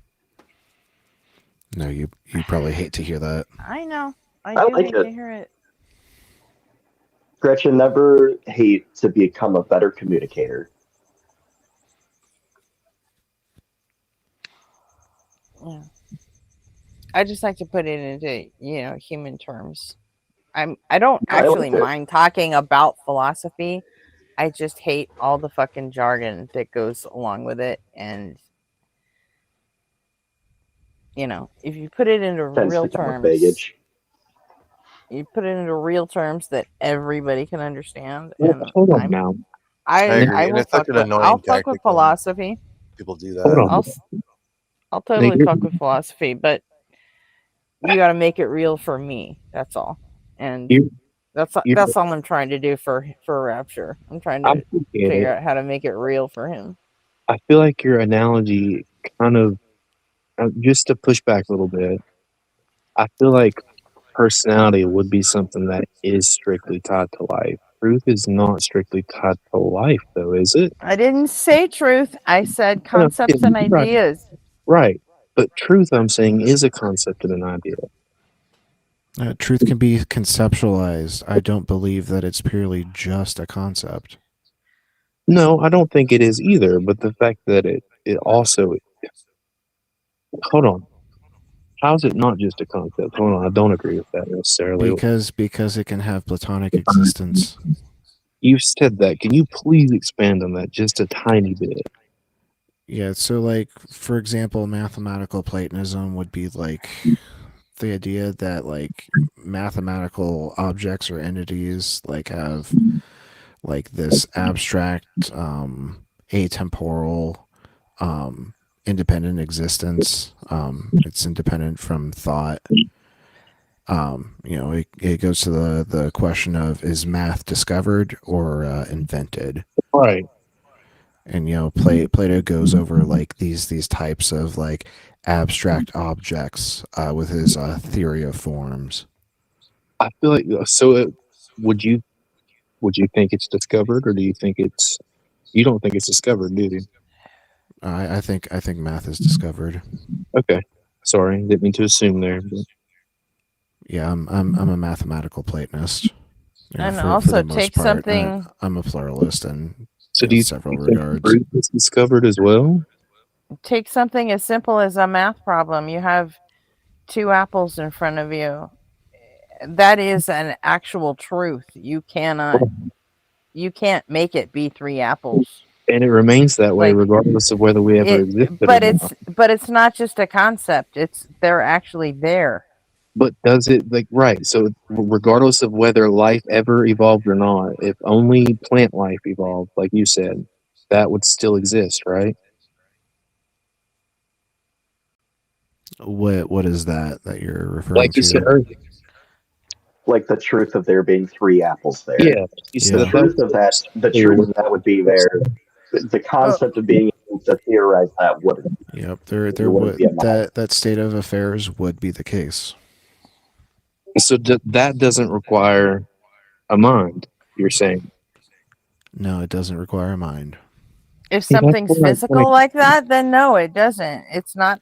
Because when my analogy before about personalities, my analogy was for concepts and ideas, not for truth. Yeah, you keep shoving truth in the back door here, because that's not what I was talking about. Let's just cut all the way to the chase. The end of the argument is like truth requires like a mind to like sustain it in the universe, and so like that there must be sort of like mind that created. Not even that. The argument's There going. might be like a being in the fourth dimension that exists. Like I feel like it could even be that simple. Do you know what the fourth dimension is?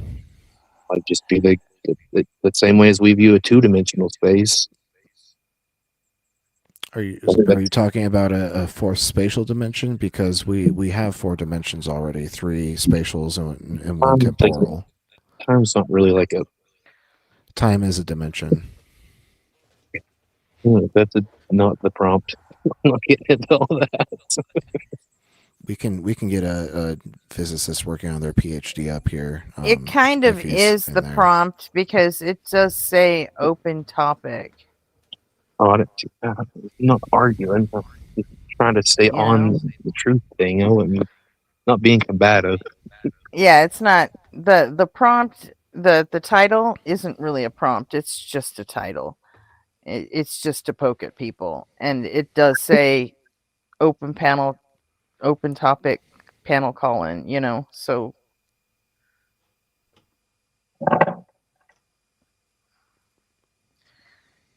you're the one that picked the absolute truth as a topic, so okay, we're fucking with that. That's all. I was saying God isn't. I was just curious how you got to what debate streams do you typically watch? We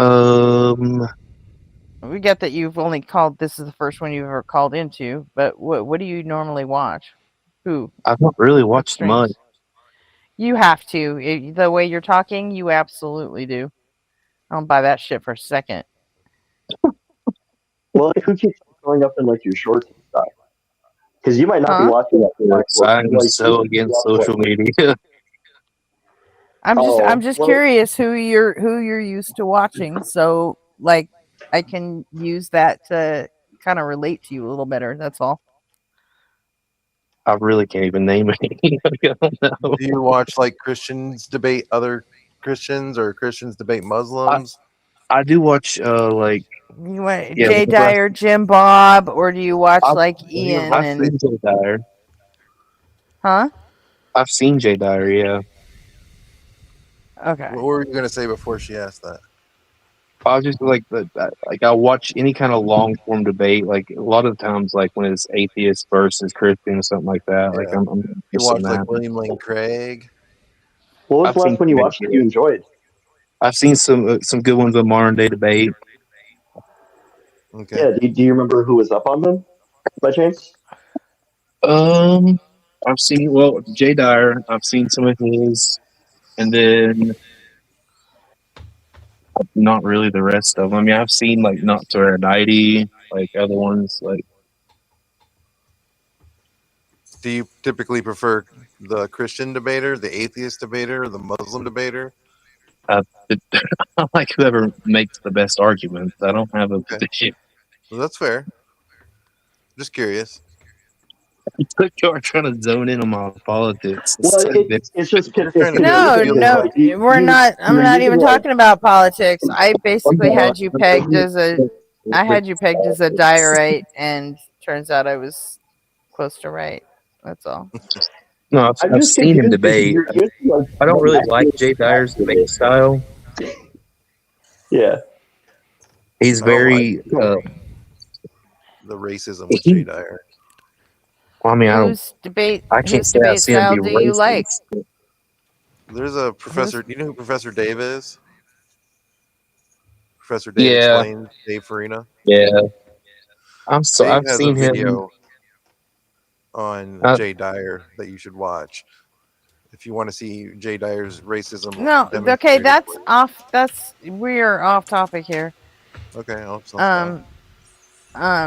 So whose debate style do you like then? I would say I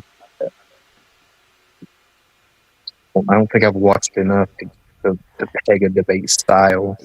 You have, because the way you speak shows that you have. You watched enough of it. Why don't you say what you're wanting to say instead of beating around the bush? I think I just did. Yeah. I'm really confused, like how you know so much vernacular, so accurate for philosophy terms, but have no idea who you actually watch. That doesn't make any fucking sense to me. And you also like have repeated like Christian apologetics. I read. Nobody just stumbles across the async stream and says, "Oh, I think I'll try debating for the first time ever," even though I don't know what any of this is about, because they've all I seen never said I other didn't know people what it do was it. about. Hold on, you guys are really painting a picture here that I didn't know. This is crazy. You're not being entirely honest with us, though. I'm just trying to get you to be honest. I don't feel like I'm willing to play on your fucking field. You just got to tell me what field that is. You get it? I'm just asking questions. You jacking off? No, I live in Virginia, so I'm starting to partake in something else. You're asking questions, but you are asking questions like a philosophy, like a Philbro, basically. Well, let me ask that. What Neck 2 was saying is JAK, just asking questions, jacking off. Oh, I was like, that's weird. No, it's a common tactic that less than good faith interlocutors will employ. Well, no, I was genuinely asking questions because, like I said at the beginning, you had the kind of positive position that God is not, and that something like that MAGA is not. So I was just like, MAGA well, that's kind of can't. wrong. Oh, sorry, MAGA can't. Yeah, unfortunately, MAGA is. I kind of read it as like a old Mad Libs fill in the blank for like whatever you want. That's what you fill in I'll there. tell you what I Yours is originally open did book. on Go ahead. is because when I read it, I was like, it said God is not, and I was like, fill in the blank, real. And then the other one said, again, maybe I misread it. It said MAGA is not, or maybe it said MAGA can't. Sorry, my It bad. says MAGA can't. Yeah. Sorry, I misread it. So I was like, is not real. But that's where I was like, well, wait. And then I started listening to that, and you weren't getting much action. And I was like, well, let me spice it up a little bit and see what they want to talk about. I like it. I think it's been fun so far. I'm just confused. That's all. I'm confused why you're trying to zoom in so much on my personal preferences on my social media. That's weird.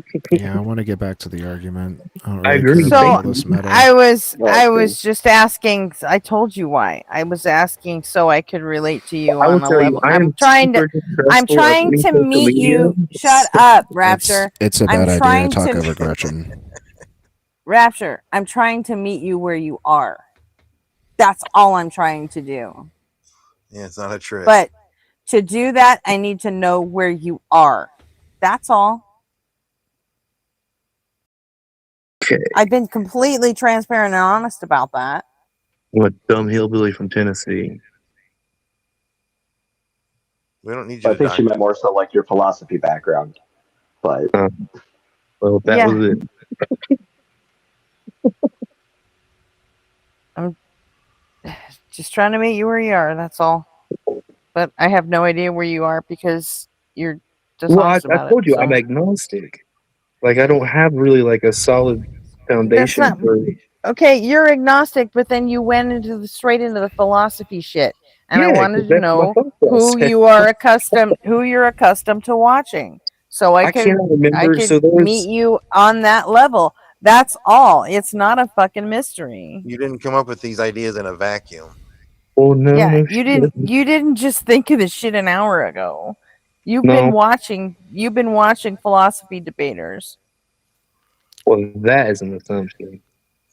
We want to know what your influences are. Then where did you get your It philosophy matters. education then?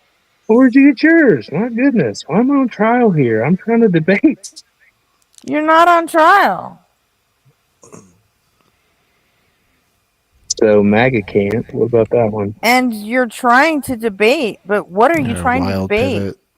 Well, I was debating about God isn't. So, do you actually have a position, or do you just want to debate whatever No, I'm trying to flesh out my we own beliefs. disagree I don't know with? what to believe. So I already isn't told you the title- title of the stream. It's just a rage baity title. That's all it is. Right. It's not a I prompt. mean, just to have a philosophical discussion. It's back not and a forth. prompt. Look at the Okay. video description. It says open panel call in, open topic. I don't understand what I'm Rapture, you said that Rapture, you had mentioned that you had fleshed out what you had kind of thought. Could you just do that one more time? Because I don't remember that actual flesh out for myself. Say again. I'm sorry. He what? Oh, I thought he had mentioned that he had fleshed out kind of what he thought about something. So I was No, I wondering said if you that could just. I'm agnostic. So I don't. All I'm trying to do is flesh out my own belief. Oh, yeah, that's what And so I came in to throw up my own questions against other philosophical views. So I you're thought just that was asking how you would questions. talk to Okay. me. So Yeah, now But I'm like, hey, who do you watch on YouTube? Like, it's crazy. What is going on here? well. So now I'm thinking you watch Tucker Carlson and you like him a lot. So right. No, are you crazy? Just asking questions? That's his Oh my fucking stock god, and this trade, is man. saying this is getting political. No, I don't watch Tucker fucking retard Carlson. Can we Hey, stop? all right, hold No, on. all right.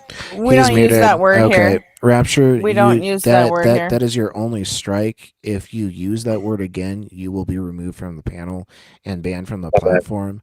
I am autistic. I do not It's ableistic. appreciate that kind of fucking ableism. Okay. I apologize. That I was work not for the a intent. And by the assisted way, living agency. it's pretty disingenuous to say, "Oh, now we're getting political," when you just said, "Let's talk about MAGA." Remember when you tried to And then I pivot like just told it that? was a pivot. So come That's fine. on. Good night. And MAGA is all about identity politics. Okay, So it have a good matters night. who you are I when it thought I comes to could come and MAGA. actually have a discussion. I really appreciate it. Nice. You and I were having a discussion. If you Yeah, wanna we get were. back Oh, to he's that. running. I'm running. He's I'm being running. attacked for Or we nothing. can, or we Not being can. You're attacked. not being I'm gonna attacked. attack you. Okay. You're not being Calm down. attacked. And I apologize. Like that around here, it is colloquial. It's totally different. I apologize. Who No, attacked you? I was not trying to be offensive to whoever has autism. I apologize. That was not my intention. I don't Okay, think well, who people attacked with you? autism are worded or anything.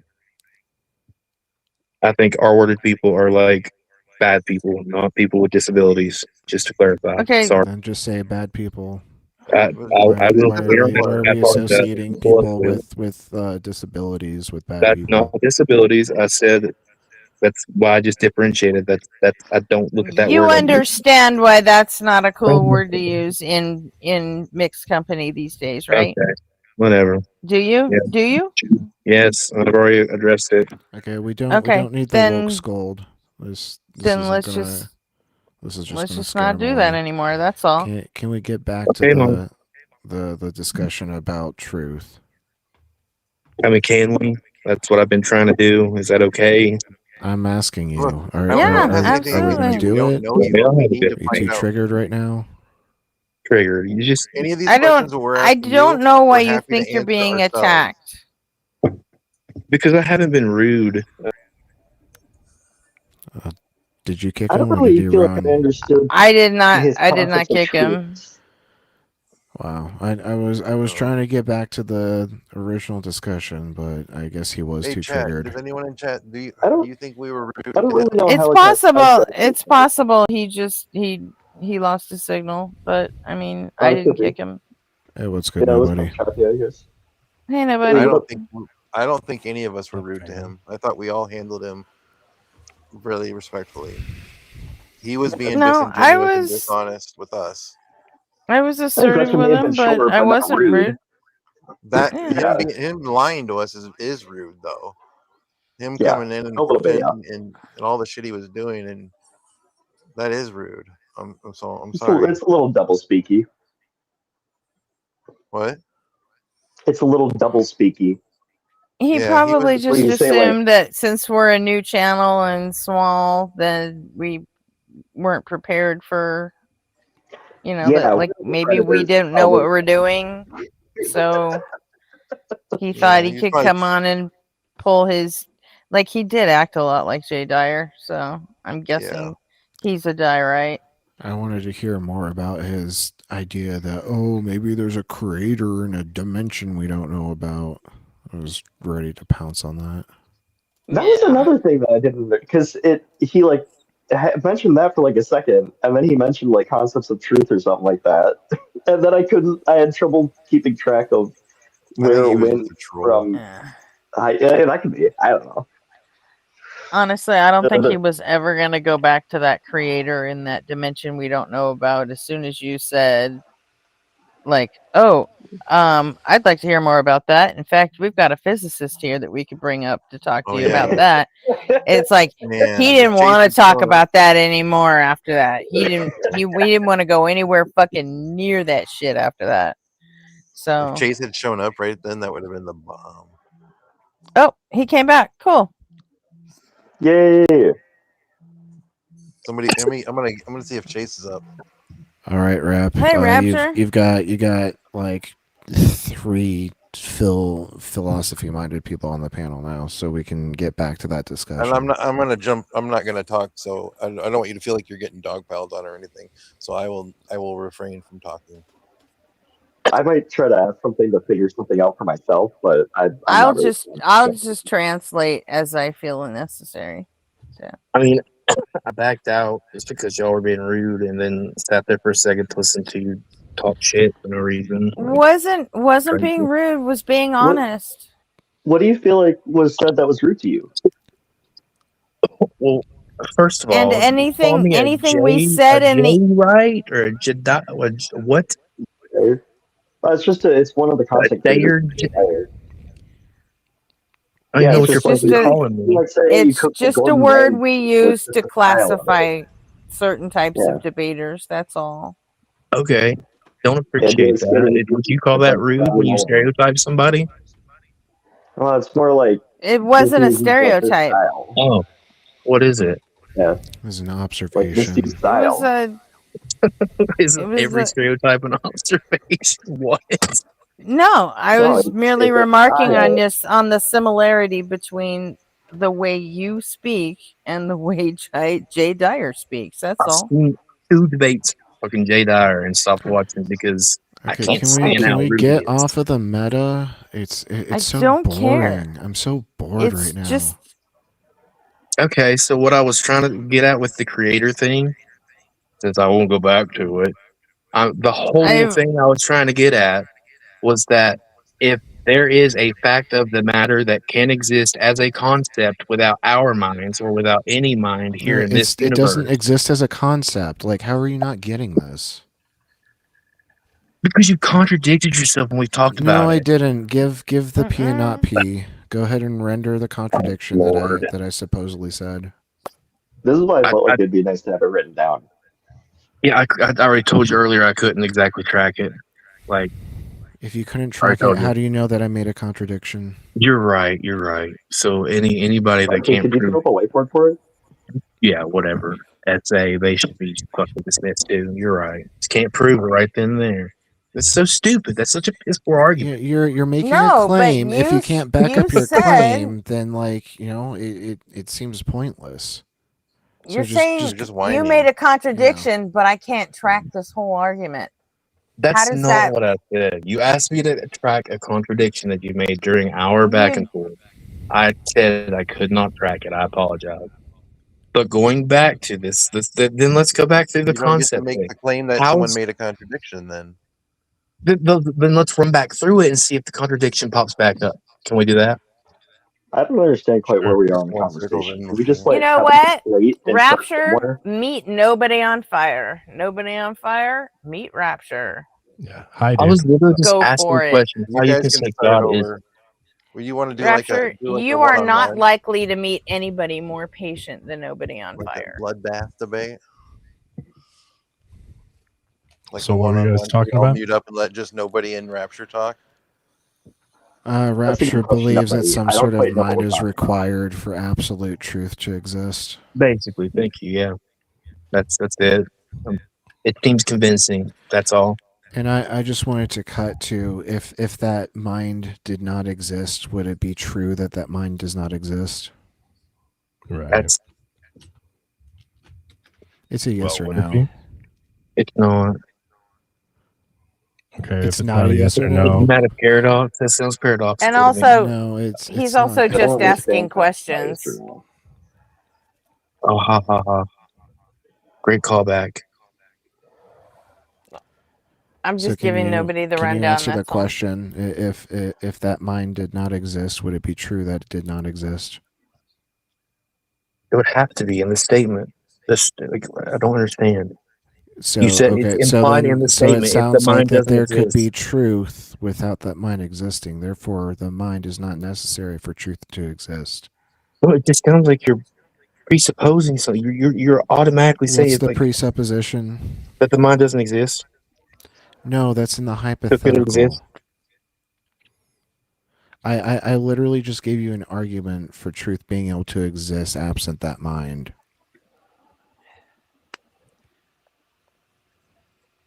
Is Freak 1750? Is that to Freak? Is the question an Did argument? anyone determine that? It was a Is that what response you're saying? The to question you just asked No, me is I your asked you a argument? question and then I ran through the argument after your answer. I didn't give you a yes or no answer. You made me give you something like it. I thought you said What? it'd have to be yes.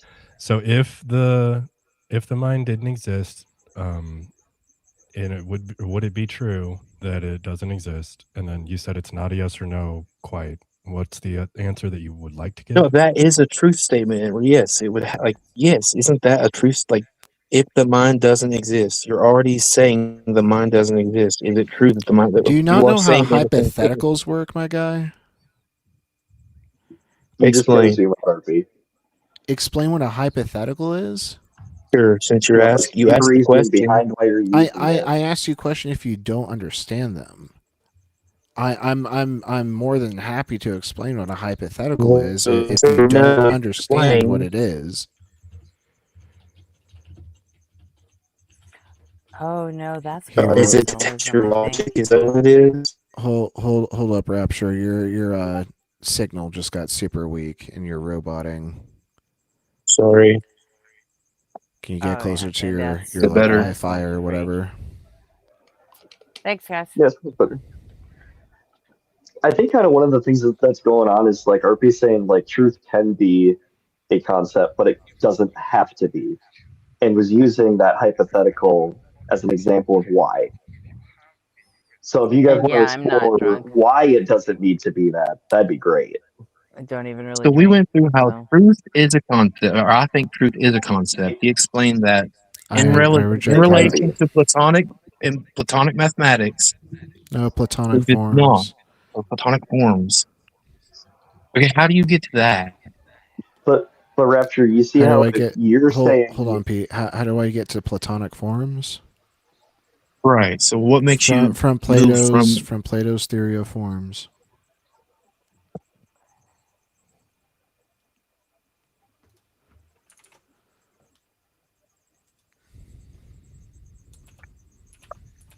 Well, cool.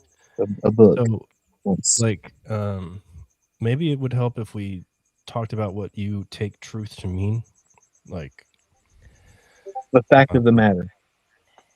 Right. So, like a correct description of like states of affairs in reality, or something like that. My definition I gave was a state of or the state of affairs, which is the case. Mm-hmm. And so, like, if you're a deflationist, you're saying that like snow is white is true, adds nothing to the sentence snow is white. So if we could just like maybe substitute for the term truth, can you explain to me how we would require like this type of like fundamental mind or a mind in general for there to be states of affairs that comport with reality? So I don't see that truth is a material thing. I think it's immaterial, abstract, like it's a concept which requires a mind. Truth exists Do you think it outside can of any only life. be? Do you think truth can exist outside of a mind? Yeah, it has to. Because if there's no life in the universe, there is still a fact of the matter. There is still a state of things. That is true. I agree. I was just wondering. Yeah. Yeah. Which leads me to think that, and this is not my theory or my belief, but like literally just any kind of like when I think of dimensions, maybe I'm stupid. I don't know. Our 3D that we live in, we observe the 2D. Like I see it as simple as a 4D being existing to hold up the concept of our truth. I'm not saying that's my belief. I am simply positing I feel like that could be a possibility, which would imply not even a creator, but what I would consider a god by definition. So you're saying that there's some type of like sustaining relation between what is the case in reality and this mind? That would be like, I feel like that would be required, right? Like there would have to, like, for there to be truth, there would have to be a constant. And again, I'm agnostic, but like when this logic just it just doesn't leave me. I can't get past it. But if the world is just constant, then wouldn't there be true propositions that describe it? I don't know that it's constant. Like I wouldn't say that. I don't. Or well, maybe constant isn't the right word, but consistent. What's in flux? Wow. Well, even if there's stuff in flux, like energy. Think about how the fluctuations can be consistent to a degree that, allows for us to become agents and then assign truth values to certain propositions that we use to describe the world. Like that's fine to me.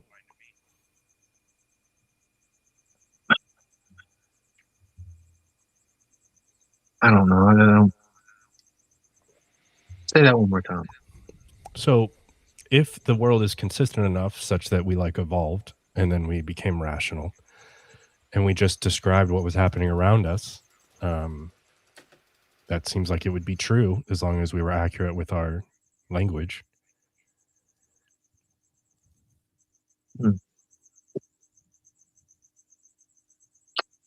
Well, aren't you smuggling in evolution right there? Well, evolution doesn't even have to be true, I would say. Like, did I misunderstand that? I'm sorry. Well, no, I mean, I would say that that's something that has a lot of evidence, but even if we're to just throw evolution out the window, whatever mechanism that got us to being rational, such that it wasn't said God, if the situations around us were consistent enough that we did obtain as rational agents, then we therefore could describe these consistent enough states of affairs such that we live in them and we don't get eradicated by them. We could describe them, and if we were correct in our description, then that would be something that's true, right? That would be, yeah, but I definitely, like the way you laid it out, yes, it'd be true. Also, I have a point of clarification. Are you also agnostic when it comes to evolution? Yeah, kinda. I've just got some, like, barely though. I've just got a couple questions. What does that mean to be agnostic about evolution? Not 100%. Like I'm like 95% on evolution, probably. It's better than What's the part that holds you up? Just some of the I've seen some of Jim Bob's debates. Like I've seen some of his debates against Planet Jim Peterson. Bob Like I is a watch him. moron. He knows nothing about biology. But Have he you ever asks heard of Justice good Gibbon? philosophical questions No, about he the whole doesn't. He really doesn't. Well, I think what he likes to do logic is kind of paint atheists into a pigeonhole where he'll say stuff like, if you're an atheist, you have to be a materialist. Like that's just trivially false. If you're an atheist, then you have no way to jump over the what is it called? The problem of induction or the Izot gap. Like all these things. Yeah, all these things are just he says these rhetorically. And though I do actually think Jim Bob can be really funny, the stuff that he says when it comes to philosophy is just batshit insane wrong.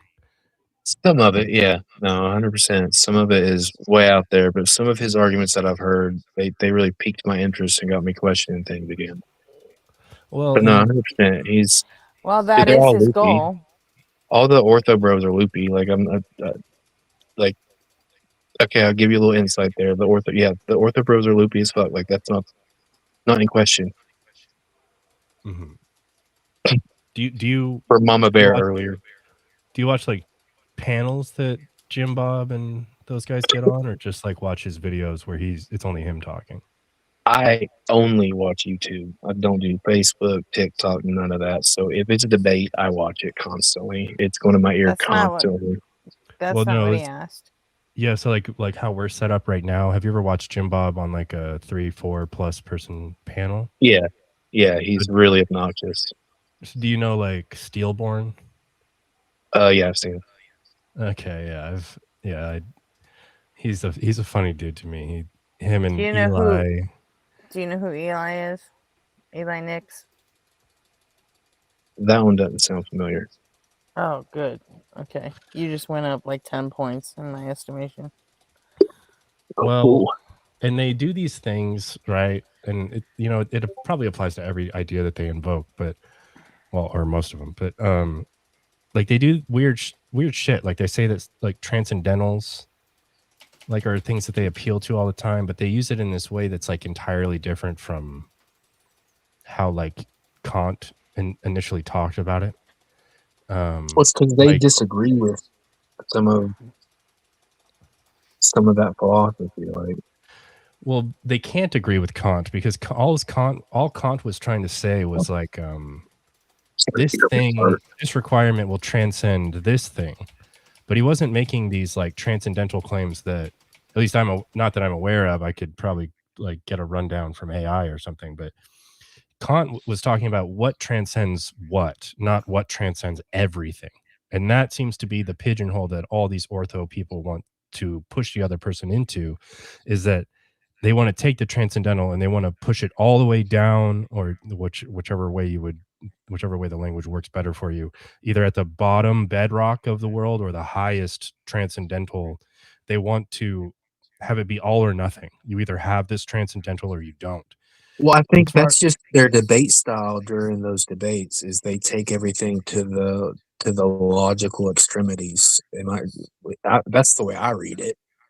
Right, but so think about it this way, like from my point of view, right? If I were to talk to those guys, and I've talked to Eli a number of times, and maybe briefly Steelborn, and then I've never spoken to Jim Bob except in like chats, but think about it like from my point of view, where someone like Eli is going to say, well, why is there, what does he say? Not just the uniformity of nature, but like there's something more particular he says. Is it the universality? Yeah, like and then there's, well, it's like like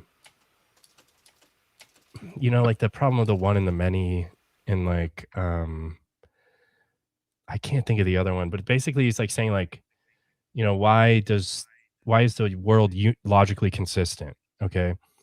And what's super strange to me about that is that when we're talking about like what could be the case logically, we're just talking about the world not contradicting itself, right? And so obviously there's no contradiction in a world and there's no God.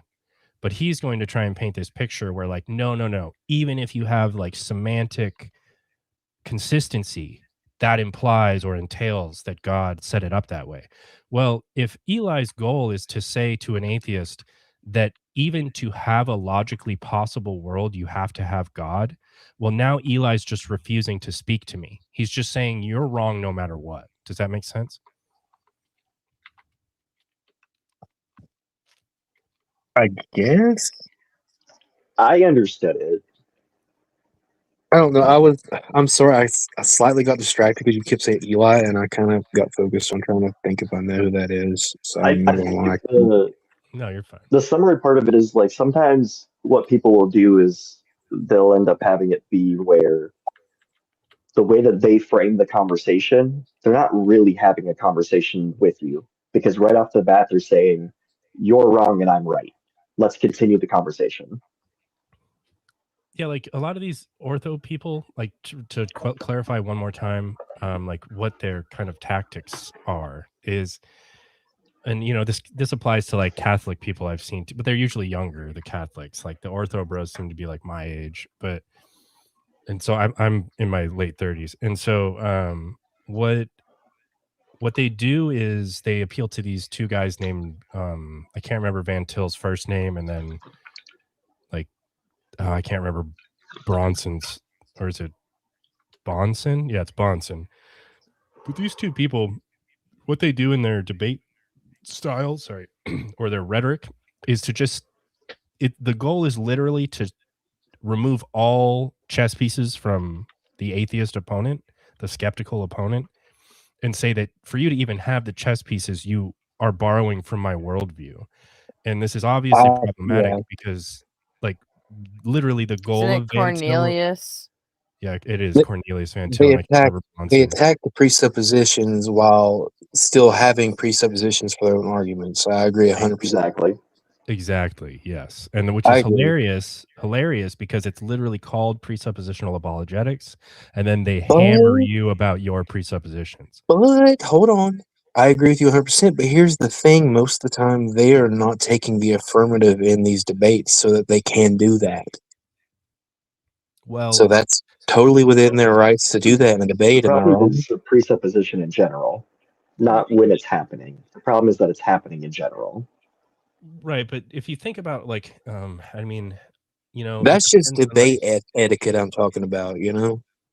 well, right, and typically the way that like a dialectic will go is like someone will make a claim, and that kind of needs to be parsed out, addressed, dissected, either accepted by both parties or not accepted by both parties, and they decide, okay, Or disproven well, by a party, right?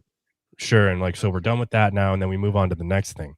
But say, for instance, like say I had provided an argument, and someone like that's a presuppositionalist would respond and say, oh well, that's impossible without God. Well, now it kind of is ambiguous to me, but considering that their response to my argument was a positive claim about the necessity of God for some, it's a prerequisite for whatever it is. To me, it seems the dialectical burden shifts onto that person, because if their attempt to rebuttal or undercut my argument is to make a necessity claim for God for any type, like say it's logic. Like Eli would do this to me all the time. He'd say, how do you know logic exists if God doesn't exist? And I'd just be, well, I don't think logic exists. It's just like exist is a weird word. And so the point is that if they That's a then good argument though for that. Like if we're just being honest, like the whole idea, like that's the whole, like kind of like with truth. Like I feel like even logic, like I feel like that's a. I don't know. Go ahead. Sorry, not to interrupt. I well, still see, apologize. when I hear people say logic exists or truth exists, what I think they're really saying is there exist things that are true, or sorry, with truth it's weirder, because I would say there exist propositions that can be deemed true because they comport with reality or Or something they like just that. can't be disproven. What do you mean? Do you have like an example? What do you mean? No, I don't. Sorry. Well, no, that's fine. But so what I was going to say about logic too, typically when someone says that logic exists, what I don't think that they're saying that logic is out there doing stuff. They might bite that bullet, and that would be another conversation or part of it that's tangential. But what I hear is there exist things that don't contradict. There exist things that have identity. There exist things that either are the case or not the case, and there's no ambiguous, middle indeterminate value when it comes to reality. Right. And so, but if you think about it, when I said earlier, that is just a logically possible world.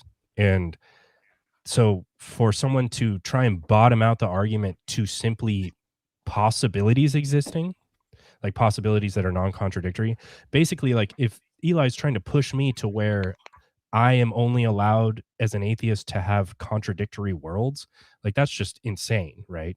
Obviously. Right.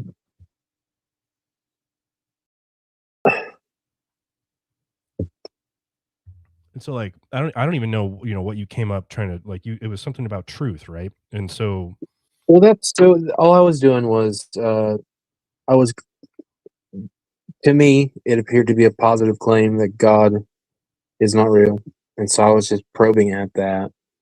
Just like I'd heard a convincing line of logic concerning truth that kind of started to make me reinvestigate some of my own ideas of things. Like that's all. So I yeah, was just stress testing some ideas.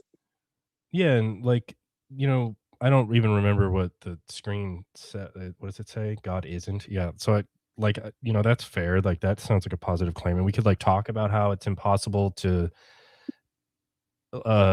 initiate time. Like Well, as that's where as it came. contingent. That's where it came into is like I guess so. It was starting with truth, and I was going to move into logic, like because obviously truth is part of logic. Like so, I don't know. Yeah. I Yeah. feel like these Well, concepts, their logic will exist absence. That I don't understand how you can explain that. Like logic would exist. Sorry, what'd you say? absent any life in the universe, would it not? Right. And so what you're saying is that there's states of affairs that don't contradict each other, whether we're there to appreciate Right. That's or that's not, the right? whole thing.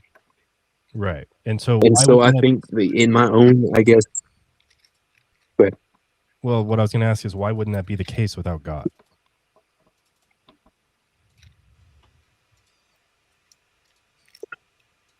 because knowing how concepts work, they require minds. So I don't think it just would be possible for there to be a fact of the matter without some kind of mind existing. So you're saying that for anything to be factive, there has to be a mind out there to say, look, this is a fact? Not fact. Well, Or even no. I don't know. I mean, you can take it any way you want, but I mean, if we like, maybe No, we I'm could saying for there to be a fact of the matter, for there to be a truth, like an absolute truth. Mhm. What is absolute doing there, though? Nothing. Well, it might be. Like, are I you guess saying that that would be there's rhetoric. like, to me, what that sounds like is like, It can't be. It can't be disubstantiated. Like it's an absolute, like an absolutism. Like I don't know.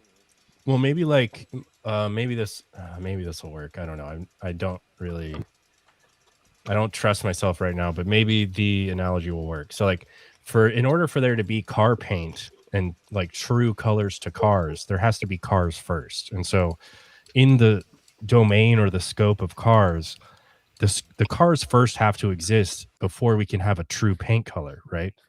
Right. Right. So then what's the equivalent in the world? Is it just God has to Well, there would have decree? to be a mind first for there to be a truth that prevails throughout existence. The Okay, truth being that existence is existence, like that. You see what? Does that make sense? Yeah, well, yes, but what's really important about that statement, I think, is that it allows for atheism, because no one's going to say that, like, or let's just think of it this way. Like, if we are here to describe reality and make propositional statements about reality, then we can evaluate whether or not they're true. If we weren't here, there would still be states of affairs that are real in reality. But Right. whether or not they're evaluated true, sure, that could have depend on a mind. But They that could be still our will mind. be. Right. So whether we're Things here or still not, will be whether we're here or not. That's what would it just logically. I feel like since again the absolute truth, things being. I guess that's what I mean by absolute truth is things being. well, okay, maybe think about it this way too. Do you think that for states of affairs, for any state of affairs to have being, that requires a mind there to assign a truth value to it? No, not to assign the truth value to it, but for it to even actually exist, I guess. No, but just the fact that the object we're speaking of is Is by is you mean it has like an ontology, yes, an yes, yes, ontological status, yeah. yes. Okay, but like see, Doesn't that like that? See, but that requires an underlying. well, think about it this way again. Like now, I feel like we're bottoming out at the same thing where yes, the mind assigns our ontological status to the particles, and then it says, I see. Hold do on. I want? Can you hear me? Sorry, Yeah, I got you. So the mind does say stuff like, and that's like I'm talking about our minds now, or any mind, I guess. It says stuff like, we assign an ontological status to the particles, right?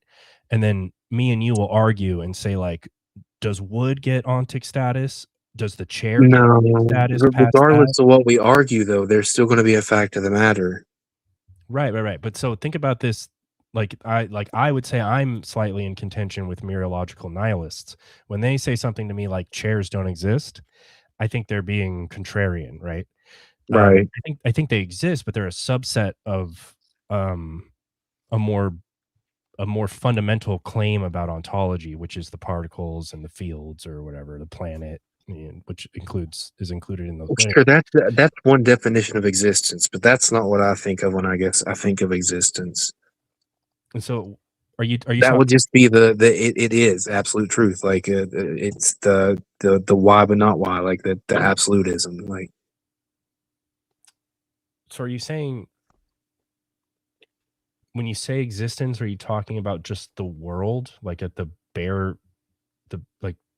underlying substrate of reality? Would that be what truth is? Well, ultimately, I would say that whatever we decide is medically required for a metaphysically or physically or logically possible world or whatever. That was a weird sentence, but whatever we decide, me and you, or what we agree upon and what we disagree on, whatever is fundamental and at the bedrock, yes, that would be something that is true always, but I don't know what that is.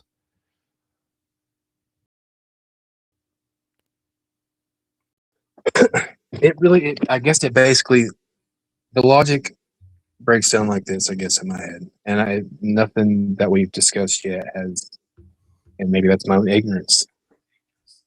Definitely willing to admit that, but that there is a truth that exists outside of any kind of life that has ever been created or not created, whatever. There's a truth that exists, like there's a fact of the matter. And for that to exist, there still has to be a mind. Okay, but you just said no life. Do you think God's alive? That we know of. I wouldn't say if God was real, I wouldn't say he would fit our definition of alive. Unless it was talking about when he was supposed to be Jesus. I guess he was alive then. Yeah, I agree with that. I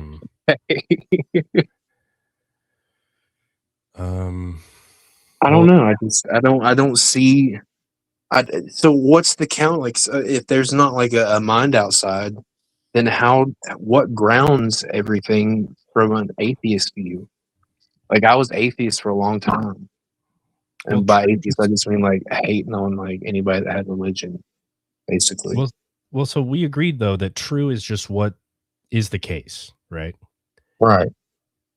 So like it, just like RP said earlier, like it could be the That case whole that idea of what is the case, that requires a mind. It does not. Or things cannot be the case. How could they be the case? I don't know what you mean. That's going to be an argument from personal incredulity. You think that the good planet point, sorry. Say God didn't exist and then we all died. Do you think that the planet would stop existing? No. Right. Well, then we keep kind of, and I'm not trying to like be mean or anything, but we keep hitting this like this thing we agree on, and then when you say that like God is in some way necessary for that, then that's where I kind of get confused, and well, I need to like kind of have that spelled out. I wouldn't say a God. I would just say a mind outside of our current existence. I wouldn't even say God. Do you think that you think physical things exist, right? I have trauma from a different person. Okay. So like if are you saying that all physical stuff has to emerge from a mind? No, I don't think so. So then, well, I'm confused now, because if things can be the case and they don't need the mind for them to emerge at the beginning, then what is the mind doing? Oh, wait. You're talking about I thought you meant a human mind. Sorry. No, like do all physical things emerge from this primary mental structure thing? I don't know. No, that's something I haven't completely fleshed out. I'm sorry. Like I don't have an answer. Like I feel like that leads more into like a belief structure than just like I don't know. Like I do not know. That's the answers I'm searching for. Yeah, I mean, I'll take I'm unsure about idealism any day because it's batshit nonsense. But yeah, I have no idea. But yeah, so like I mean, maybe just I mean, there are like, you know, at least like dozens of arguments like for and against God or whatever. And like Oh yeah, no, like I've trust me, but I've just not seen. For one, I don't see this get delved into very much in any of the debates I've watched. Like, unfortunately, it gets brushed upon, but it never just gets dissected like the way I want it to. You mean the truth thing? Yeah, I've not seen any good debates, like any good like meaningful substance. Yeah, Well, this have is you talked a watched- lot. This is talked about a lot, like with philosophical streamers. I So you see, should look but up. I You don't should see look it get up. delved into. Hold I on, feel like hold on, it's Rapture. stressful. You have this habit of like talking over people. You should Again, should sorry. just wait for the person to get their idea out. So if you want to hear more discussions talking about topics like these, you should look for philosophical debaters and look for their live streams. Like I moderate for Allegedly Ian. They're one of the bigger ones on TikTok, but there's also people like Monkey Boy Logic, Danny Phil Talk. I think is starting to make a comeback. Philosober. Those are just a couple names I'm throwing out there, but like they have these discussions like these Jail all Warren. the time. Oh yeah, Jail. He's a friend of the channel.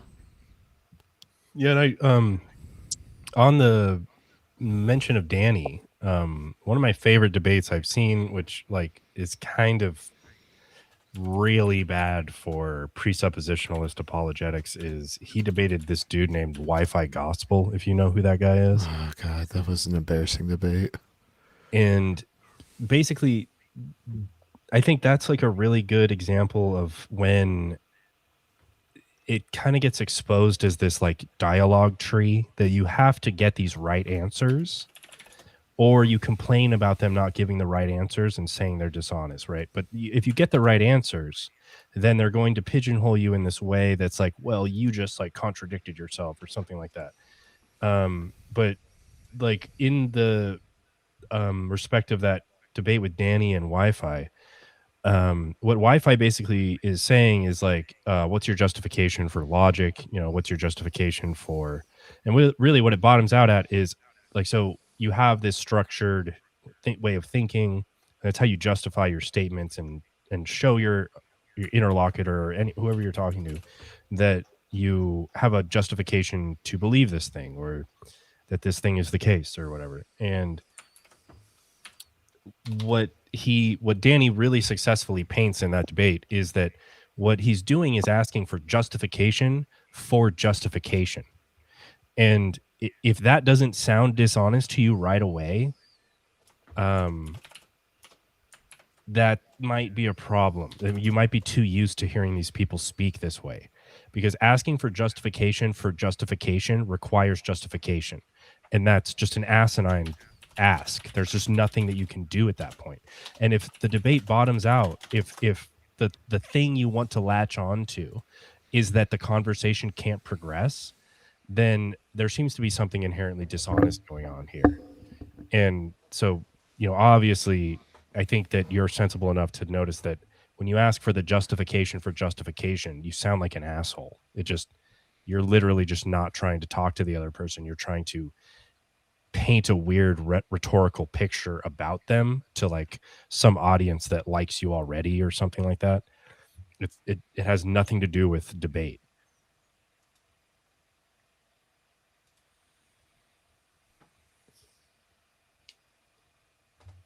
If that made sense, I totally rambled there, but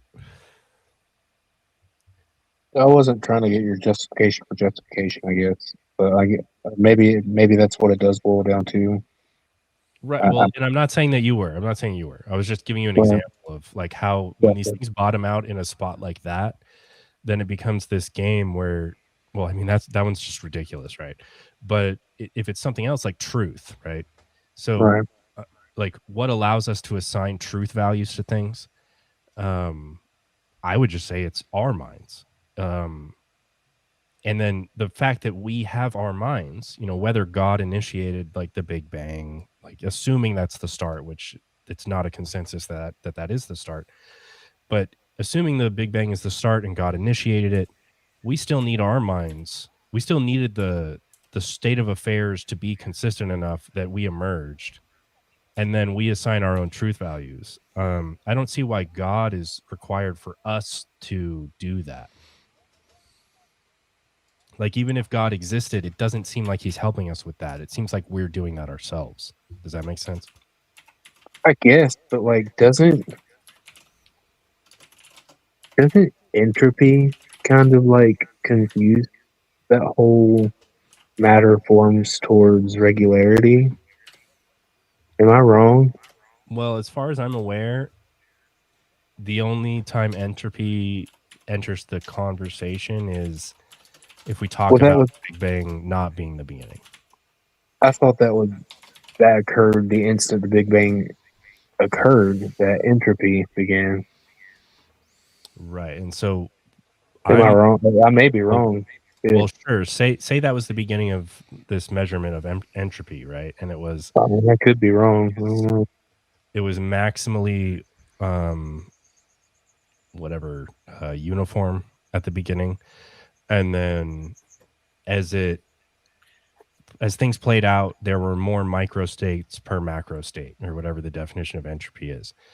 Well, we're just 13 point whatever billion years into it, and the entropy seems to check out for me. So I'm not sure like how that really matters, you know.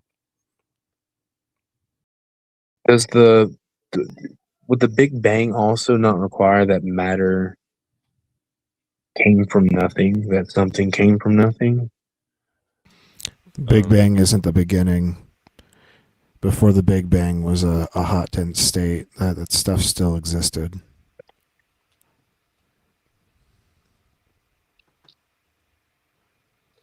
Right, like the Big Bang is just the expansion. It's not like it's not like assuming a start. It's not assuming infinite. No, but it's assuming all the, you said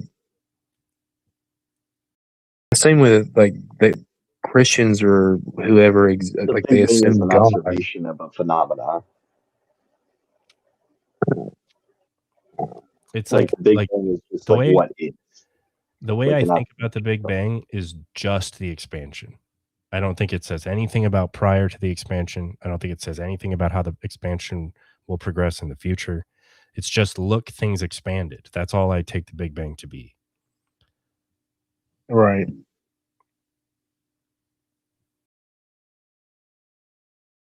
And so though it might presuppose something like that there were things with ontological status prior to what we can see of the Big Bang, I'm not sure, like, I would admit of many other presuppositions inside of that theory. This is a survey taken of like top cosmologists, like people at the top of their field, about what they believe the Big Bang theory says. And an overwhelming majority, 68.5%, say the Big Bang is a theory that says the universe evolves from a hot, dense state that says nothing about whether there's an absolute beginning of time or not. Right.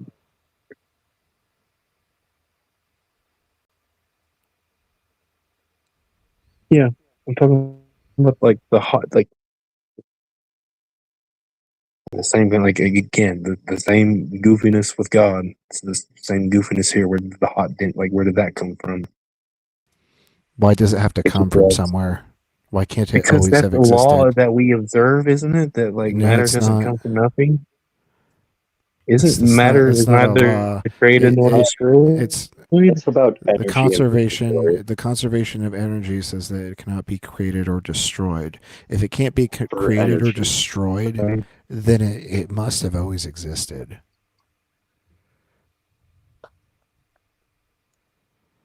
Things that exist don't have to come from anywhere. Well, I mean, just okay. Well, if we just maybe pause for like a few seconds and think about the language, right? Everything God, that exists comes from somewhere. well, but God comes from Even God. Couldn't tell you. Right, Yeah, but see, like the theist would special plead here, and that's just fallacious. well, or we're talking I about, don't know what that is. we're just talking about something that can exist, bringing rise to something that can exist. And it's because when we say that God comes from nothing, we're saying that there's no thing such that God came from it. We're not saying that he popped into existence. That's a different thing that we could talk about when it comes to God or the world or whatever. But if the world if the world comes from nothing, that just means that there is not a thing that the world came from. It's not this like, we shouldn't be rather reifying or reifying nothing into existence and then saying how from a state of nothing did stuff come to be that is not nothing. Because when we say that God doesn't come from anything, God comes from nothing, it is the case because there's no thing such that God came from it. And now if that's possible for God, I don't see why that's not possible for the world, that it could have simply always been the case.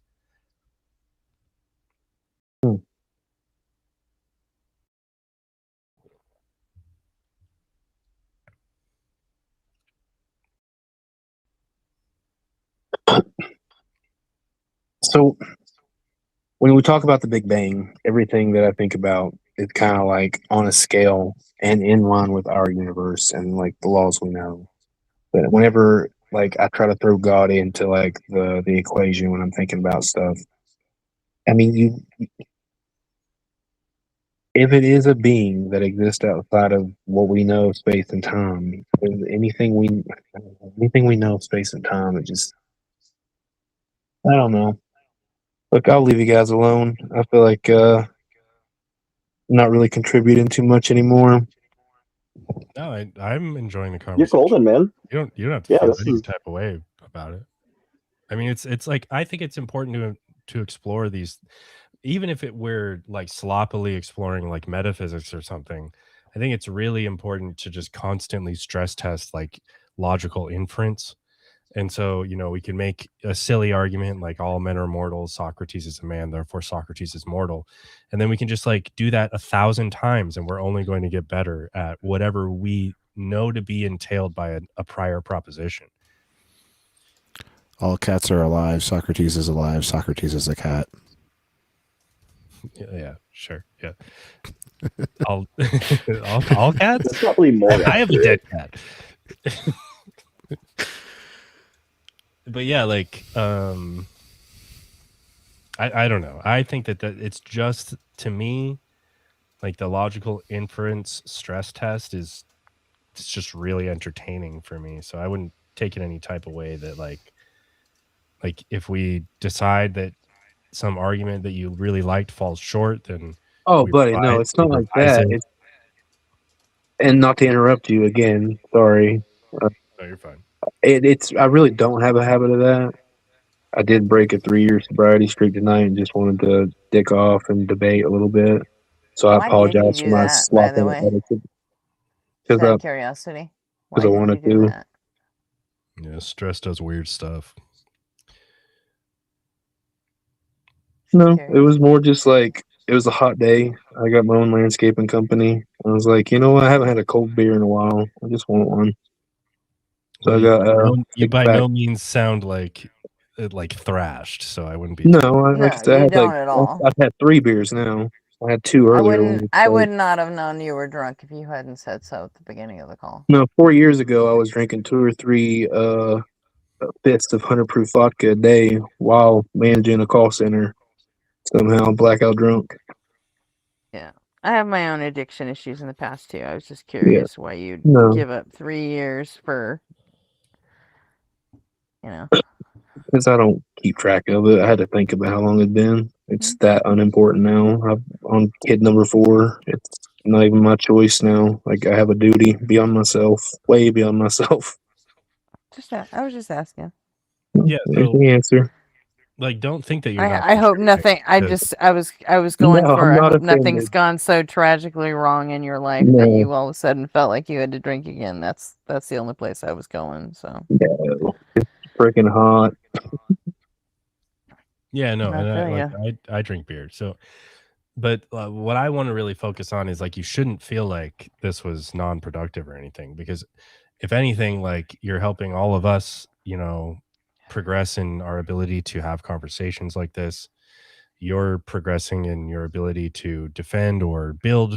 I hate the word worldview, but like, you're. I mean, that's what it is. Well, yeah, I just hate that. Like, it's like people treat it like it's like this Pokemon card deck. I make this joke all the time where they just act like, well, my worldview beats yours. And it's just like nonsense. But like, I guess that's what I'm getting at is like to build like this conjunctive proposition that is what we think is real in the world. Having each individual proposition stress checked is a good thing. And so I just don't want you to think that you didn't contribute, like you said. Like, I disagree. Well, don't be so hard on yourself. 4 of us up here have access to the kick button, and we could have kicked you at any time. Well, I'll go ahead and subscribe. The fact that never happened says you did okay. That's all I'm saying. Much appreciated for the subscription too, by the way. That's really Yeah, nice of you. I'll subscribe. It was nice getting to know you. I didn't have much to talk tonight, but I didn't want to, have everybody jumping in on you. Definitely sub and come back. Bring your For friends. Sure. Oh, I'll come back. We'll teach them how to think too. I'm glad you came back too, by the way. I was just kidding, by the way, that we'll teach them how to think. I mean, It was nice to meet you, by the way. I'm not in a rush. Actually, I've got to get the kids up in 40 minutes for school. I've already shit through the whole night. Do you want to touch on MAGA, or are y'all going to bed? I am. These guys are staying up. But I should hit it soon here. Yeah. That's I should be winding down. That's a Gretchen and maybe RP thing. Like, I don't really do the politics thing, but I don't really, but I like politics. And I would debate with you, but I gotta be up and I gotta take my wife to work here in a little bit. I am always down. Let's go. Why do you support MAGA? Yeah, I don't support. I've never voted. Never shared it. I've never voted. Never shared a Facebook post. Well, None of it. The first thing we want to know is why you never vote. Then why do you want I've to talk always been about it? working. Because I might vote next time I can vote. Isn't that important? Okay. Yeah, sure. All right. Is that a good enough answer? If you're thinking about voting, it's absolutely important that you It's not actually an issue that I don't want to. learn everything. Just literally, I'm a poor. I work. We're all poor. Golden, man. Honestly, you thinking about who you want to vote for is already 10 steps ahead of like most people. So kudos to that. That's true. Oh, I've got a good joke. I don't take it serious, but I was gonna say that's only because I can't vote for Trump again. Yeah, that's again that's just a a joke. wild It's just a viewpoint. joke. You never know. It's just a joke. He Yeah, is I see, talking about running again in 28, so you never know. You may get your chance. Not gonna happen. Yeah, I think arteries allow it. No, he won't even live that long. Guaranteed. Yeah. Yeah.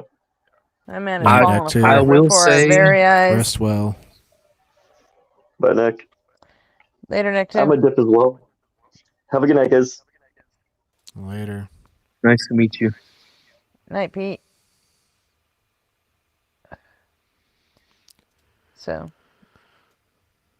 So what do you want to talk about with MAGA? First of all, I'll say I've never liked Donald Trump. He's a douchebag. He's a rich asshole, oligarch, all of the above. Probably a pedo. Haven't seen the proof yet, like everybody else, but probably a pedo. But I don't see anything. I don't think that the country would have been, even though we're in a war now with Iran. Yeah, that's just a What the little point thing. of We don't it. even need to think about that. That's tiny. It doesn't mean anything, right? Well, I mean,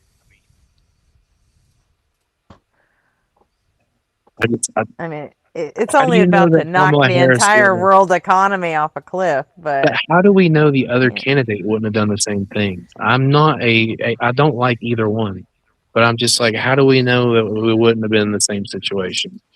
Because there was no reason to get into the war. Sure, but how do you know that? Why she would couldn't have someone been do something pushed for no into it? reason? Well, because there's no reason we know of. Netanyahu tried to draw us into the war when Biden was president and when Sure. Obama was president. Sure. And you know what? And when Not George while W. Kamala Bush Harris was president. Or Kamala, sorry, I literally just forget how to pronounce her name. So you think that because we can't predict the future No, with no, absolute no. clarity that makes Trump right somehow? No, that's just that is one thing. That is just one point, and I would never say Trump is right. That's definitely not what I was saying at all. I But would you just say were alluding to we just could don't be in know. even greater trouble had Here's my viewpoint. Harris I don't see been that elected. I don't see he's more evil than anybody else we've had in office. I really don't. I think they've all been evil. I hate every politician. I think they're all corrupt, and they all are. They're all in the Epstein That's- files. I mean, that's obvious. Like, No, that's absolutely untrue. really, I mean, put a number on it. a number what? If they're all corrupt and they're all evil, which side has more of them? I think it's the same enemy. I It's really absolutely not. do. It's absolutely not. Well, that's one way to look at it, I guess. But no, I don't. Well, I mean, I don't see a distinct evil. It would be my argument. I don't think. I think most Do you people think- that are MAGA are probably do you fools. think that's because you don't have a specific idea of what this evil is, or you don't know enough about it to know whether it's the same on both sides? Well, no, I mean I've sat back my entire life and just it's both sides.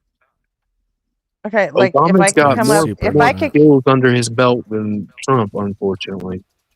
more what? More modern warfare points. More, I don't know the proper term. I don't want to be inappropriate. or That's what whatever. I'm asking you is, do you really know enough about it to assign any sort of guilt or blame on either side? You don't Like, need to if use I TikTok language here. You can say deaths. You can say killed. You Yeah. can say I don't murdered. know. Like I said, I'm sorry. I'm just trying to be. No, you're if good. You're if good. I I were appreciate that if you I were, were you know, to walking in eggshells, yeah but you can speak openly. if I I were feel to like give you Obama's got more examples kills under his. if I were to Can give you you give me a death examples count? of people if Civilian death count? can you If you want me to Google it, I can. I have before. I don't remember. I hear somebody typing. I don't know if it's for Google or not. that's But our people typing Obama's drone strikes. I'm fairly certain Trump's not caught up yet. what how is that any metric of what's going on? I don't recall any kind of outrage from anybody, not even the right, when Obama said Then you completely missed it because even the left there was were small pockets. I'll give you protesting that. You're right. Obama. I'm sorry. You are right. There weren't small pockets. It was big against Obama. Were there It was any his like own named movements like it was BLM or his something? own side. Yeah, there was the whole drone strike thing. There was the Dreamers So that I've not heard of. I'll have to look that up. protested him for damn near a straight year because of how many people he was deporting. Well, I'm talking about the And yes, drone strikes. that came from the left. I'm talking about all of it. You want Well, me to that was cite specific examples? If I were to give you all the evil shit that's gone on the right, do you think you could come up with an example from the I think it's left? equivalent. Yeah, I just looked I it think up. they're terrible. Because I Trump don't has think you 4 can. times as many drone strikes during his presidency, and it's not even over than Obama. It's like 2,200 something, and Obama was like 540 authorized drone strikes. Mm-hmm. Well, So, I yeah, saw some numbers like 1,600 for And Obama last time I looked. Obama's were also in the execution of an actual war that he didn't start. Well, hold on. But once I he actually became might- president, he became responsible for prosecuting that war. I actually might have something to add this time for politics. Don't Wow. we need to include every drone strike in Ukraine, considering that we're giving them money and military gear? Oh, that's a good one. That would be So through both that terms just too, though, wouldn't it? that inflates Trump's number. Well, that would even more. inflate Biden. Well, yeah, we're no, not it comparing him wouldn't. against Obama. Fuck them all. Who cares? I don't care. That's But what I'm saying. I think they're all evil. I don't think there's a distinct evil in Trump. sure, no, that's fine. But if Trump is worse tangibly in certain ways, but they're all guilty of the same crimes. Well, I don't see the worst part. That's my stance. I don't see that Well, Just I don't know the about statistics and I how don't it's know worse. about that. I think it is actually worse with Trump, to be honest, dude. It is worse with Trump. Quantifiably so. I'm just saying if I don't even know what I'm saying. Maybe I'm saying that like if Trump had not been elected, would it have been a more reserved number? I think that might be the case. Mm-hmm. Not even just a more reserved number for this one topic, but probably a more reserved number for a number of topics. And not all wars are equal. You know? Do you really think that you can say just because more people have been killed in Ukraine that's worse off for Biden than anything that's happened in Iran under Trump? Right. And like, I don't know. Because in Ukraine, we're not over there actually fighting, and Ukraine was invaded by a foreign country, and they begged us for help. We're just helping there. Whereas, what the fuck are we doing in Iran? Yeah, we initiated that. I think he dropped again. Like lost connection. Yeah.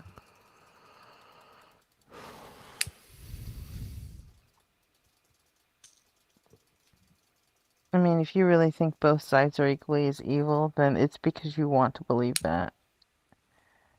And I know a lot of people that actually do, because they don't They don't want to do the intellectual heavy lifting that is required to decide what is actually evil and who gets the blame for all the shitty stuff that we do. Yeah, I mean, no, like just I don't know. There's always this danger that someone's going to say, "Well, how do you know what's evil?" But yeah, I agree. It's like clearly weighted in a direction, even though it should be more weighted in that direction because both parties should be better. If it was like, but you also got to take into account that that both parties, who are they made up of?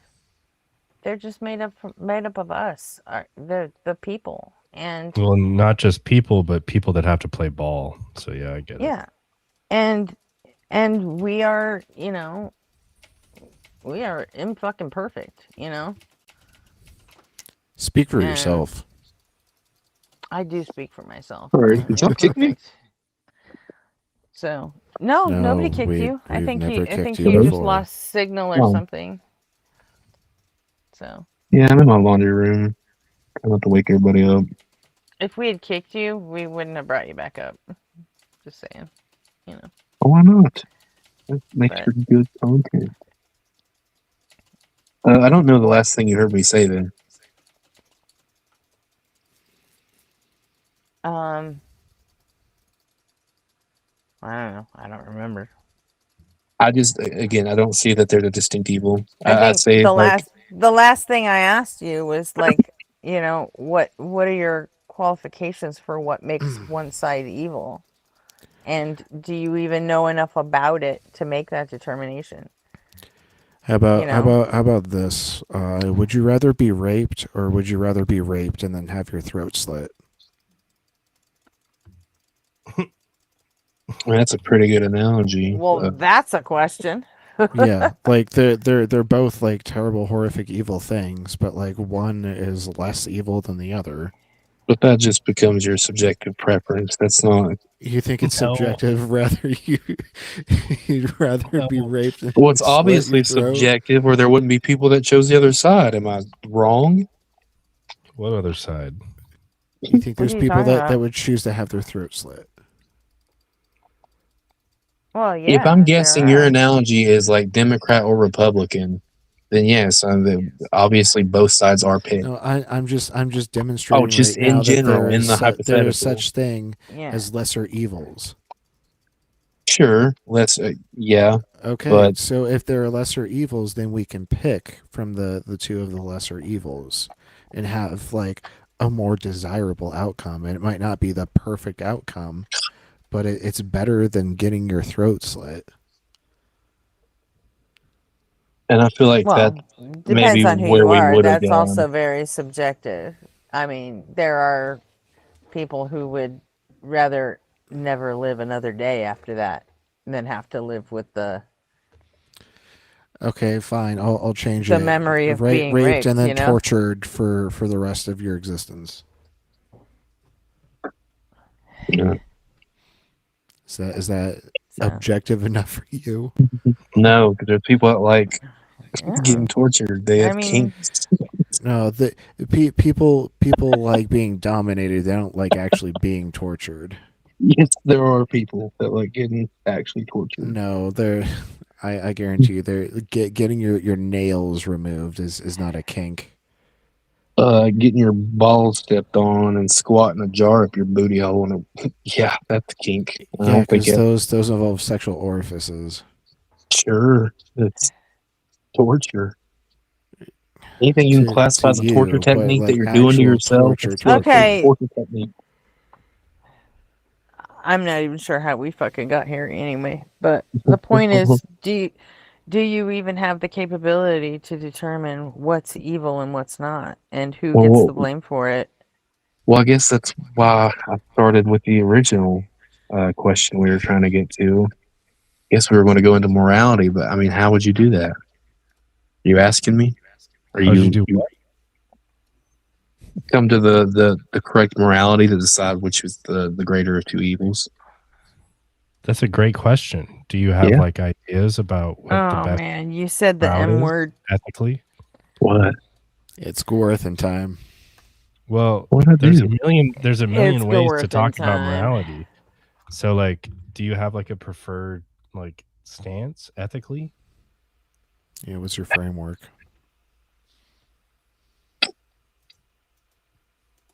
That's kind of why I've started to lean towards Christian ethics, man. I know I don't know.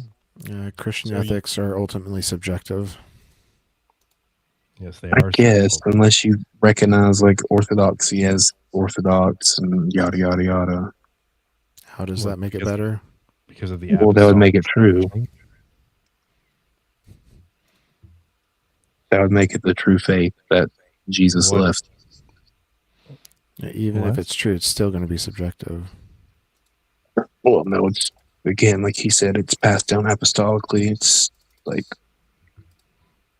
it's not. It's Under I the guess. under I the guess Orthodox where belief, every if interpreter God is subjective. Yeah, you're right. if under the Orthodox belief, if God gives a command, is it good to follow that command? That's a good question. I think I've seen them talk about that. I don't know.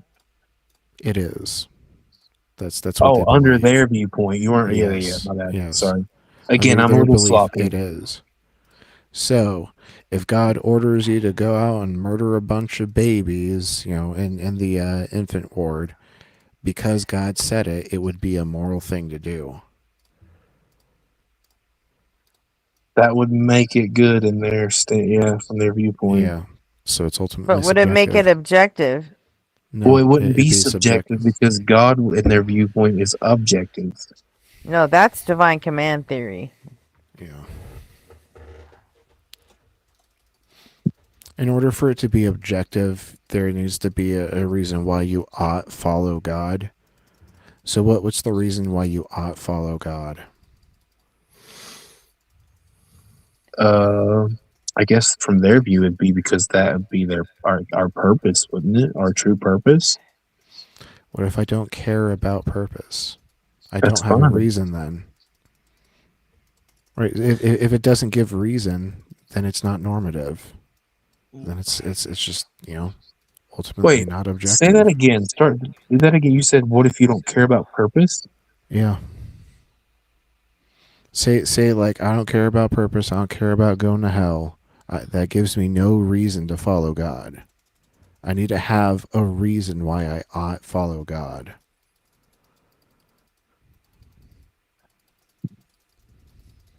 I feel like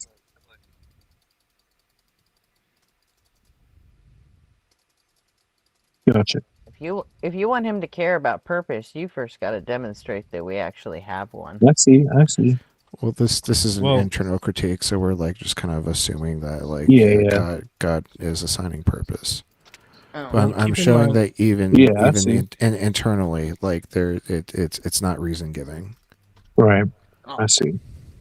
There's not an ought that follows from the is. Well, that's not really I mean, yeah, I don't think. Well, is it not? Is that not? Maybe we didn't need to invoke that yet. Okay. Well, but so like, if someone were to think that there's like some type of innate purpose to like what it means to be a person, would that fall? Not to interrupt. Would that fall under an ontology? Is that what that is? Ontology is just like being nature of something. Could be like so if we're talking about like all the way back to like Plato and not like whatever Neoplatonism is, because I don't actually have a good understanding of that. But Plato would say that there is an optimal form of justice that like the world taps into. So if this purpose of justice is tied to what makes us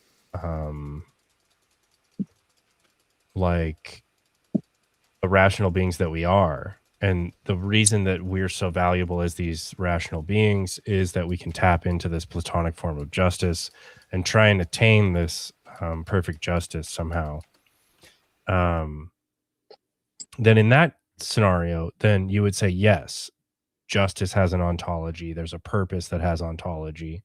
and it would be one of the virtues, because I would assume that he assigns some type of abstract existence to all of the virtues, because I think that's where the deprivation theory of like evil comes from, is that Plato wouldn't say that there's a form of injustice. He would just say that the lack of access to the form of justice is what causes injustices. And so that's an example of a purpose with ontic status, I guess. Is there like a meaningful differentiation between privation and deprivation? Or whichever word was the right one. I'm not sure. Okay. I think I meant privation. Yeah, theists usually say, evil is the privation of God. Right. So it's like what he can't exist with, or like the lack of his light, or good or evil, or I'm sorry, not evil, obviously, but good, or whatever is justice even. But I think that's where that comes from, is Plato, in that like there's no form of injustice. It's just that injustice is what did you say? A privation of justice, the access to the justice form. Again, there's no mind assumed. Or at least, no like central God mind. Maybe like you would call the abstract realm mentality, instances of mentality. I'm not sure. Well, it would still kind of call into absolutism, wouldn't it? Well, there'd be an absolute justice. Yeah, there'd be a true justice. Which leads us back to... And I use the word true. I use the word true in a weird way there, though. What I'm saying when I say that there's true justice is I'm saying that it's non-deceptive. I'm not saying that it's like describing a true state. It's not like necessarily describing a true state of affairs, though in like Platonism, it would be describing that. I just think that like, even if I didn't think justice exists, there still could be this true execution of justice. And when I say true, I'm saying it's non-deceptive to the like the best degree. And so it would be the justiciest just act in any society, whether it's us or Greylings or some creature from Rick and Morty. Like all these things functionally could be just. And whether or not I think that the justice form exists, I can still think that there's a truest choice of justice, or I could think that that's not the case. Like it could either not exist or not even have, like, even be truth apt, let alone have the most true, like the least deceptive or whatever. There's just like, I guess I laid out like a couple of ways to parse this out where it seems pretty inconclusive, and we're just like, we don't know what true justice is still at the end of this. Right. There's a lot of decent options, though. But that's another thing that makes me question, I guess, everything that I thought. For like, since I was like 12 years old up to like 30, I was just a staunch atheist. I thought it was foolish. I had every counter argument, and I grew up in the church, so I was like very well versed in the Bible. Like, I don't know, but then I've just heard some debates, and it just got me questioning the underlying. Well, yeah, for one, my worldview. I don't feel like anybody really has a solid worldview, really, when you get down to it. But then wouldn't you not want to adhere to anything that's like overly committing, like presuppositionalism, or such things like truth, or see, I don't. Logic require this type of mind? Like, you wouldn't want to overstep if you think that all worldviews are, bottoming out. I guess I can't say all. That's what makes me lean towards, and I really hate it. I do, but it makes me lean towards like a Christian worldview. I don't understand what. Well, okay. What's do you think like just because something asserts that it's 100% certain, that's no Not better than something that says it's not 100% no, certain. no. Yeah, obviously, of course, it's not that. It's the.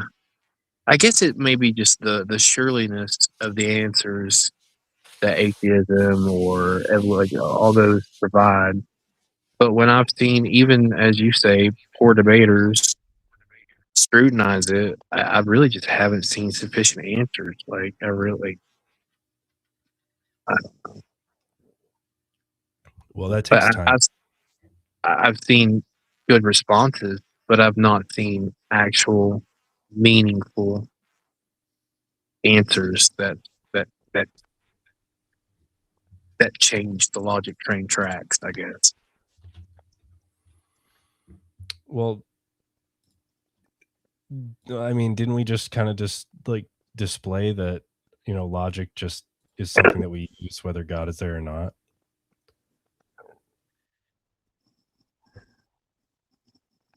And so like if we access logic without God, then where do we bottom out that we're still begging the question against him or something like that? Well, I wouldn't say that you're begging the question against him. So the other part would be the creation, all that, which I don't know enough about to really debate. I've just heard some really interesting conversations about. But what we were getting back to was like morality and like right and wrong, and that would be ultimately, I guess.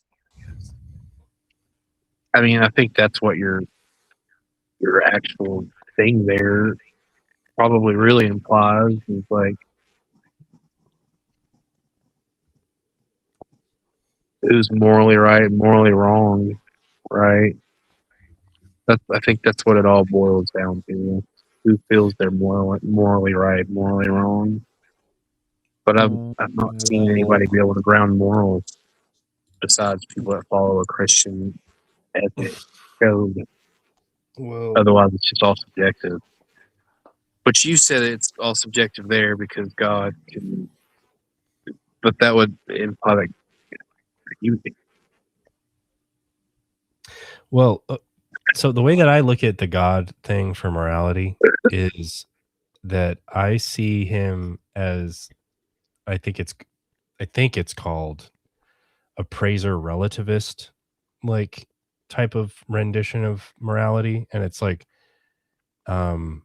it's stance dependent, but it's like stance dependent on hopefully the best mind or something like that. That's how I'm cashing out those two terms, at least. Like I'm sure Okay. I'm missing some shit, but like it is subjective to God.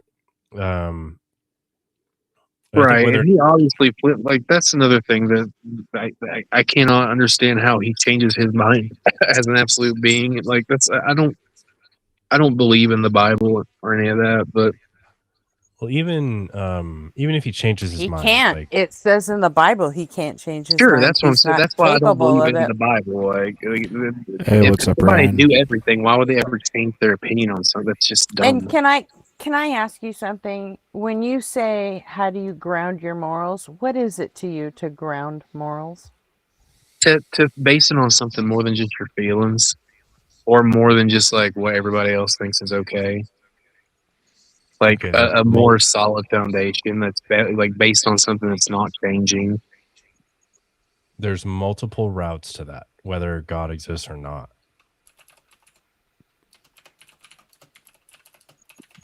Yeah, I don't see how basing it on God's Well, where do you get feelings your morality gets from? you. Can you explain one of them? Because I've not heard any. I don't reckon. Your bodily autonomy, like what would you not want done to you that you would do to somebody else? I mean, it's kind of like the golden rule, but when you Oh, add that's really terrible. I wouldn't want to be bodily killed as a autonomy to fetus. it. That's for sure. I'm glad I'm here. I don't think half of you know what grounding your morals even means. I think you guys just say it because everyone else does. Well, am I incorrect the way that I proposed it? Well, you can talk about grounding. I disagree with it.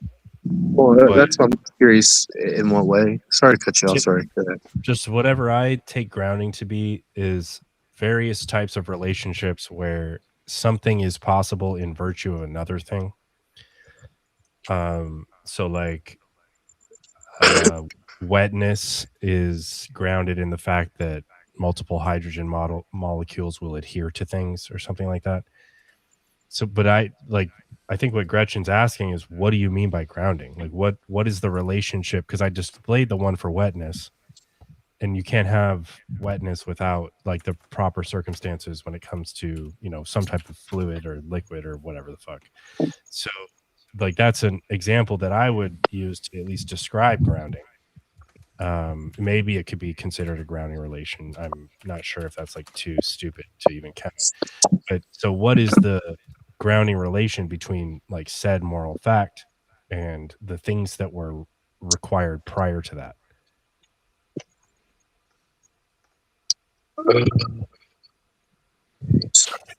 Chicken up, baby. So, this is one example I've heard. As far as so, it would be something that never changes, right? Like that would be what like how you would ground something, a constant. Why is it a good thing for things to never change? Should we I was still have just thinking- It's not that slavery? things would never change. It would just be. Hold on, let me try to. I got really distracted because I thought my baby was crying. I mean, things always change. It's the one thing you can actually count on, that there will be change. Right. So, like back in the day, like we thought it was cool to like own people. Like that was an okay thing. Like that was the norm. But like in retrospect, we understand that was wrong. Would you say that that was wrong then, or that it was okay then and now it's wrong? It's wrong. I think it's wrong then and now. Right. So that's what I mean by But- something that is always going to be morally wrong. Like, what would you base But that off of? This unchanging God of yours thought it was right. Hold at on, the not time. mine, girl. Chill out with that. It's the God that you're defending. I'm not Yeah, defending nothing. I'm asking questions. It's the Bible it's earlier. the God that you're saying grounds the morals that you tend to lean toward. So we were talking about the argument, and I'm talking You like said yes, I am. tend You're right. to I am just lean defending. toward I an just want to clarify. unchanging state of things, which includes morals, which includes fucking slavery, dude. I'm just using it as an example. You want me to pick I'm the one something that brought else? it up. Well, look, so me and RP think that that's a contradictory like type of behavior. And so we're going to say like the fact that you shouldn't contradict yourself in your actions, not just your statements, is the grounding for which we deem that to have been wrong the entire time. And we can talk about other things like virtue ethics and I'm sure there's other objective frameworks that I just don't, or realist positions that I just don't know that much about.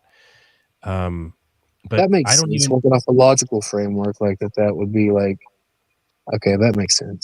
Yeah, so that's some type of like rational foundationalism or something, like Right. maybe moderate naturalism at the same time. Contradictions are wrong or bad, basically. Right. Yeah. So we ought not do them. And so Right. like, but then there's other stuff I don't know enough about, like virtue ethics. And then there's still the problem that even if it's subjective or intersubjective, it can still be truth apt. Like the society itself can deem that it's always been wrong. We just didn't have access to it at that time or something like that. And that doesn't seem that problematic to me. And we've still yet to invoke God when it comes to any of the moral truths. I can understand that argument regarding slavery. Well, hold on, then that comes back to abortion, kind of. And for me, like, I feel like society has a contradictory stance that murder is wrong, but that stage of human life, it's okay. What do you value about a fetus? because it's not health. We all have to, like, it's just a part of human development. We all have to be a fetus, like any. Yes, Well, both of those things are true. Right. So that would be like the ultimate value to a living being is its first, like, well, actually, like second or third stage of life. Is it just to grant extra rights to an individual over another? No. Okay, well No, that's just, yeah, I feel like it's what an you're actual doing. contradiction. I feel like it's an actual contradiction. Listen, Rapture. That's what you're doing here. Is you're granting the fetus the right to use the mother's body. Well, hold on. What? Yeah. Say. No, the fetus didn't Listen. ask I've to got use an the body. analogy. I have an analogy. Say my kidneys are failing, and only your kidneys are the thing that will be able to keep me alive. Would it be right for you to be forced to be hooked up to a machine so that like I can live and use your kidneys? That's not analogous because It not is. every It human is. has to have a It's kidney perfectly hooked up to analogous. them to live like that. That the kidney only develops once you get past the stage you're talking about killing. We're not talking about It's killing analogous. anything because it's Well, it has not to be alive yet. in order for you to abort it. No, it doesn't. Not true. Well, an abortion is simply the cessation of a pregnancy. And Yep. so like you can have an abortion before there's even a heartbeat. Okay, Well, wait. that's you Say- consider that's you. Can being you the have an arbiter abortion of what before life is. can you have an abortion before there's a heartbeat? You can have a miscarriage before then. So yes, you can. We had a miscarriage before then. Okay, so No, then I your don't. claim that something needs to be alive for it to be aborted is just categorically false. No, it's alive at conception. That's when it begins to It's be not. alive. It's not. What? Can you Okay. define life? Like give the biological definition of life. I think it's going to drop me if I Google something. Well, I'm going to try and Google real quick. Give me a second. Oh, or just try off the top of your head. What about That's not conception fair. You just told me. makes that a living condition to you? Well, that's when life begins. Well, That's even when new if DNA is created it- and new life starts. Like, even if the fetus or like even the multi-cell structure is alive, why is that what you value? because it's going to become a person. Like, that's the only way it can become a person is to go through that stage of development. Actually, We don't know that. only 70% of all conceptions actually make it past 6 weeks of gestation. Did you know that? Yeah, my Never little heard that. sister, my little More sister than had to deal with- 25% end in miscarriage before a woman even knows she's pregnant. my little sister had to deal with a miscarriage. So after that's not choosing to do the thing though. Why does choice have anything to do with it? Well, Okay, I mean that's the same way as in a trial. Hold on. Like, Hold on. Let me finish what I was going to say. oh, My little sorry, I sister- didn't hear you. My little sister dealt with a miscarriage when she knew she was pregnant. Like it was a goal to have the child. She dealt with that, and that had nothing to do with her choice. And it was prior to the point where it would have even been a person, as by my standards. And so I'm curious, like, yes, the fetus, the cells, whatever, they're all alive. Why is that what's valuable? I really don't understand that. That's because that's the only way you can have a person. I know it is. What if you don't want to have a person? But when does it become valuable? Well, hold on. Can I ask a question? Because you said she had the miscarriage, and I've been through a miscarriage too. Like the first child that me and my current fiance Do we have have. Do we have to It's make fine. this about our feelings now? No, I'm just saying. Like I relate, so don't think I'm being insensitive. But like, did she choose to participate to get pregnant, or was that like a bad situation? Why does that matter? I don't know what that means. Because you Consent, said she never had a consent choice. to have sex is not consent to get pregnant. Well, Yes, she wanted to have the child. Yes, if that's what you're asking. no, I'm asking. I'm asking if she had sex. Yeah, like Yeah, consensual like I sex. said, consent to have sex is not consent to get pregnant. Okay, well, eating candy bars is not consent to get diabetes. Like that's just dumb. No. Hold on, no. My sister chose to both have sex and she wanted to reproduce. Does that make Right. really clear? Yeah. Those are two separate statements, just to be really clear. And was in between them.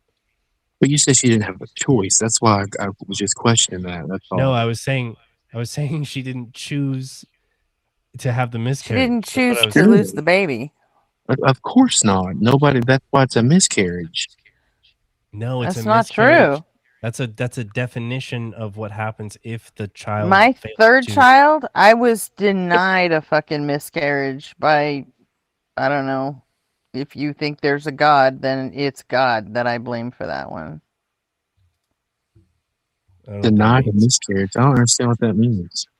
But look, I mean, I started miscarrying at like 6 weeks because I went into early gestational diabetes and it was hell and it sucked.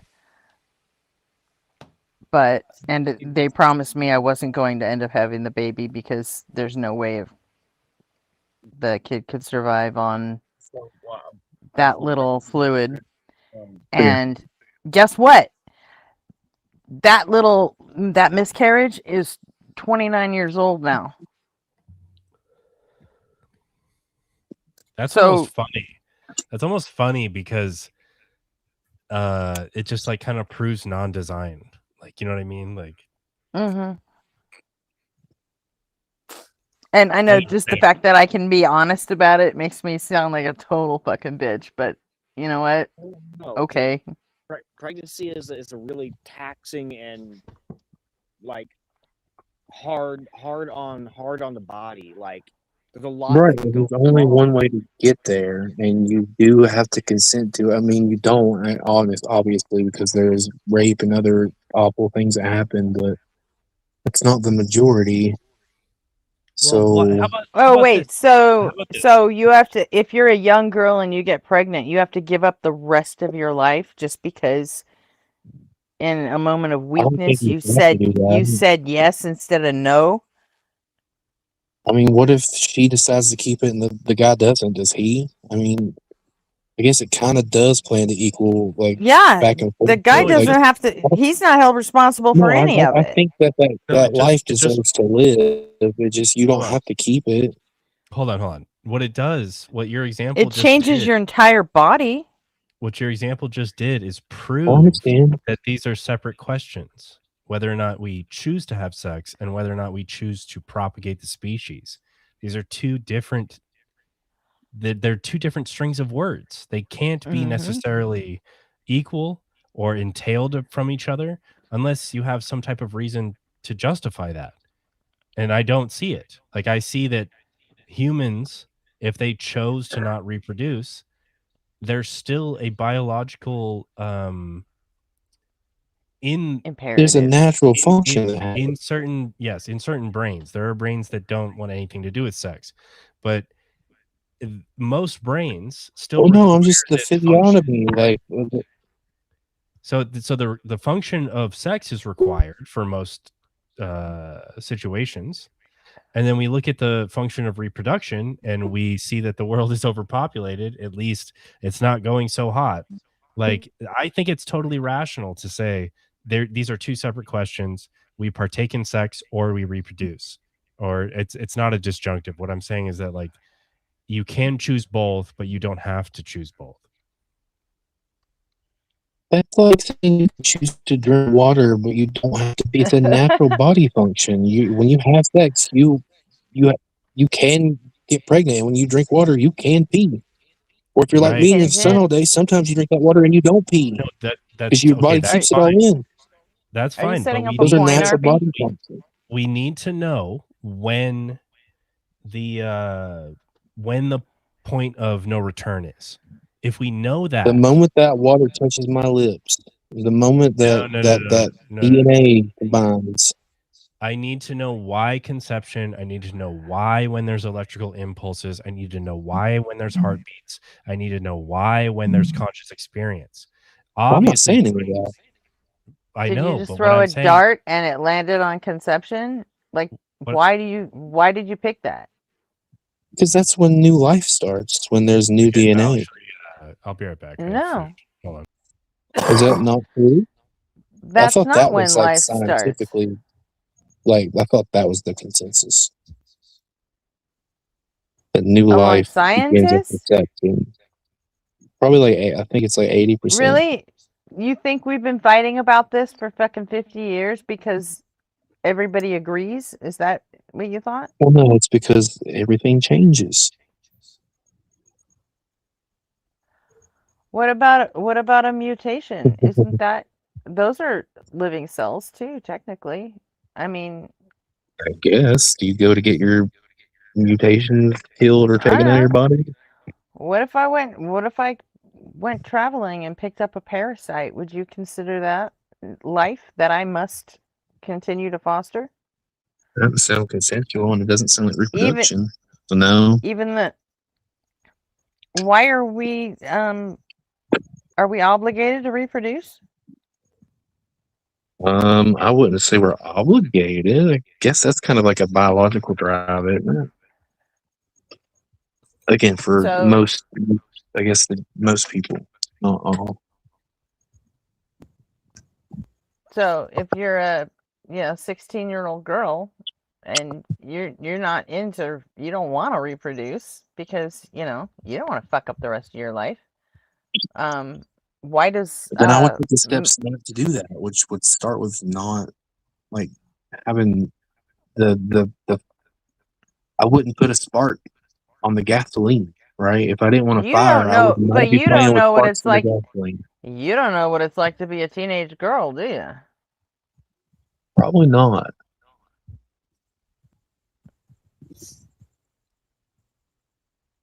I have two that are 12 and 13, so I mean I'm getting to where I'm going to know what it's like to have them. But no, I can't say I've ever been a teenage girl. They're 12 and 13 and you haven't noticed anybody trying to sell them dick on a fucking daily basis at 12? Because it started for me when I was 9. What? No, my kids don't have cell phones. No, I don't. I'm telling you, I don't do social media and all that crap. Neither do my kids. Yeah, because there's all these used dick salesmen all over the fucking internet. That's right. They don't trying to even get with have your access to kid. internet. That's right. I mean, do your kids You know? play video games? Do they play Roblox or whatever? Nope. They play Skyrim and they play BioShock and they play games that I let them play. Look, I was referencing the fact that you said I wouldn't put myself in that position. I wouldn't. You don't fucking I don't know. think I said that. You I didn't did, mean it and like you're that. a I'm boy. so, you're You right. said I wouldn't guess you're right. I wouldn't even put that spark, like fuck off. You don't know what it's like to be a girl. Let me tell you this. You have How about no being idea. a 32-year-old male with a reinvigorated sex drive who did not want to get pregnant with his current fiance? Well, basically, we've been together 11 years. I didn't want to get pregnant. She didn't want to take the pill. She wasn't fixed. We didn't have sex for probably a year or two. It was something like that. I haven't even sat down and thought about it. It just happened because I didn't want a baby. And I ain't cheated. Well, so Never cheated. Nothing like that. what do you want? A fucking cookie? So no, I knew the steps that happen whenever. I know how babies are created, and you know what happened? By God, the first time we had sex, she got pregnant. you've already had your fucking babies, and Nope, fine, I had another one with her, and then we just had another one in April. Each time I've not had sex with her because I didn't want to get pregnant. Each time, the first time we did it, I was like, I just got you pregnant, and I was right. I don't see how that has anything to do with this conversation It means at all. that there's a choice. I know how it happens, and I abstain from that because I didn't want to make. You think the choice is the same for a 16-year-old girl as it is for a 32-year-old man who's been in a relationship for 10 be the years? same You really ability think to that's make the same thing? It's the same option. It's not the same It's ability. not. Action. I'll give you I that. defy you to sit and talk to your girls because it's I'll not give the you same that. thing. I'm not saying I know that situation at all, but I am saying I do have some experience from the male perspective as far as having control in that area because I know the outcomes and I know the responsibility that comes with the action. Guess and what? Most guys it don't wasn't have that until kind I of was control, ready to especially get that. teenagers. I agree. I agree. Like that's not my art. My what they do doesn't dictate how I feel or what I think is right or wrong here on that. So I'm just trying to explain, I guess, a little bit of how, I don't know. We've had miscarriage, and I don't I care. used to You're think still that it's abortion it's was still a good thing. you expect the female that gets pregnant whether I don't see why it matters whether she chose to have sex or not. It is very, that part is I don't important. see I why that do fucking think that if it's why does forced, it matter? like that could be the exception. Why does it matter? Which even then, that kid didn't do anything wrong. But I don't know. I feel like that could be like the exception Either did she. What about because she didn't choose to procreate.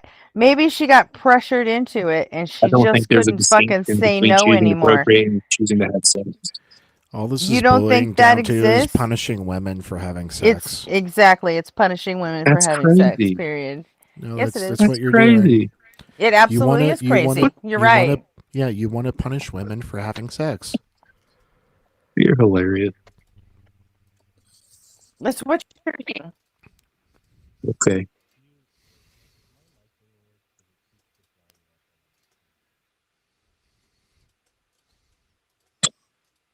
I mean, am I? Any other fun facts you want to Are throw out? RP and I all are here? Bullshit. Gretchen, you're crackling. Oh. Right. So right. Turn to my potato salad. Hang on. I had my mic muted. Is my mic being weird? It just lights up whenever I unmute. But are RP and I off the mark here? Like, we're just using your own words, I'm Raptor. sorry. Did I say that? Well, Let me rewind the stream here and see if that's what I said. Because I feel like I said a whole bunch of not that. We're taking the things you say to their logical conclusions. Well, if there's no Oh, is that what that was? if there's no problem with Explain sex, it. Can you explain that then? if I there's no think I problem already with did. sex, if there's no problem with sex, then why is it the case that we have to attach the responsibilities of pregnancy to the responsibilities of sex? Mm-hmm. I did say there's a responsibility for sex for everyone. But why? It's not just women. But that Because makes it creates sense. people, brother. Yeah, You don't know? No, that's fine. It assumes like, but what it is doing though is it's assuming that we value the conceptual or the conception of this conceptual person. And what I'm saying is that like the prerequisite molecular structure is valuable because the end is valuable. The born baby is valuable. I understand the born baby is valuable. I understand the baby with conscious experience is valuable, but I'm concerned Can't have with that without the step you're trying to kill and step over. Can you No, let I know. nobody get his thought out? Yeah, No, I'm sorry. I'm almost done anyway. But like, what I'm saying is that like, yes, I see that, letter B is valuable. I'm failing to see how A prior to B is valuable because not only does it not necessarily entail B, it also doesn't have all of the properties that B has, and I value B. So B, has experiential continuation. It goes from a state of pain to a state of maybe relaxed overall that could be influenced by the prior pain. Like there's a valuable experiential like structure happening at B. But just, pick the perfect line, whether it's 20 weeks or whatever it is, where there's no experience prior. Why am I valuing that? Just because it is necessary for the thing I value, why do I value the thing prior to it? Because it is necessary for the thing you value. And you I agree have the that thing you value without the thing before. Like you cannot have A without B. I don't. So Right. if there is value on B, is there not implied No, value on other way. You can't have B without A. You can absolutely have A without B because B is, what Right. comes down the line. Yeah. Oh, So right, you can't have B without A. Mhm. Right. Okay, And so what like, I'm saying is would that that not imply value? it would imply value if I guess The knew first step all of even things. valuing at all. Okay. Well, okay, maybe value is a bad word. I think what I'm trying to say is that what I want to protect B. Like there's You this first have to additional. protect it. Okay, but is A worth protecting? Is what I'm asking. We could have a bunch of A's, and some of them will lead to B's, and some of them won't. And whether or not B leads to A leads to a B, I mean, then not for nothing, but I'm just saying that B can exist without A if you go through IVF. That still requires sperm. Sure. So B, But it doesn't is the require thing A. B is the thing I want to protect. Yeah, you still and we concede. know You that still A, the sperm attaches to the egg still. we know that A is not B, okay? And B is what I want to protect. Now, the No, question A is B. You cannot. A is the necessary step for B. No, Well, that that's doesn't make it the same No. thing. If it doesn't have the same property set, it's not the same thing. yeah, that doesn't make it identical. Because Okay, but I said B A is a the necessary step for B. What about that one? Yes. Give me a handful of It's sperm a- and a fucking turkey baster, and I will show you that you are dead fucking wrong. Okay, look, if B is what I want to protect, and that's this experiential process, I want to protect it from damage. I want to protect it from trauma. Okay. But if A obtains, we don't have those properties. And since those are the things I want to protect from trauma, from damage, if B has not obtained yet, but A has obtained, why would I treat A like B, even though A lacks all properties of B that I care about?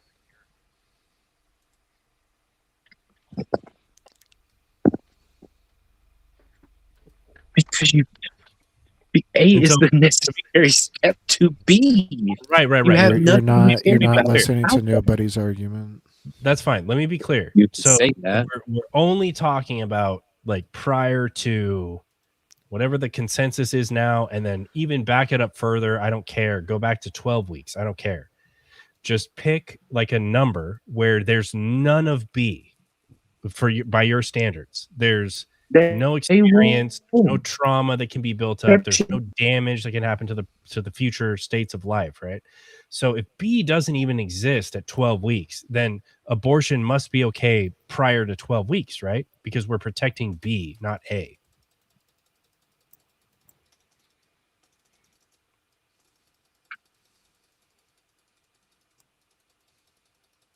I do not understand how that follows. I feel like this is that's a preloaded question.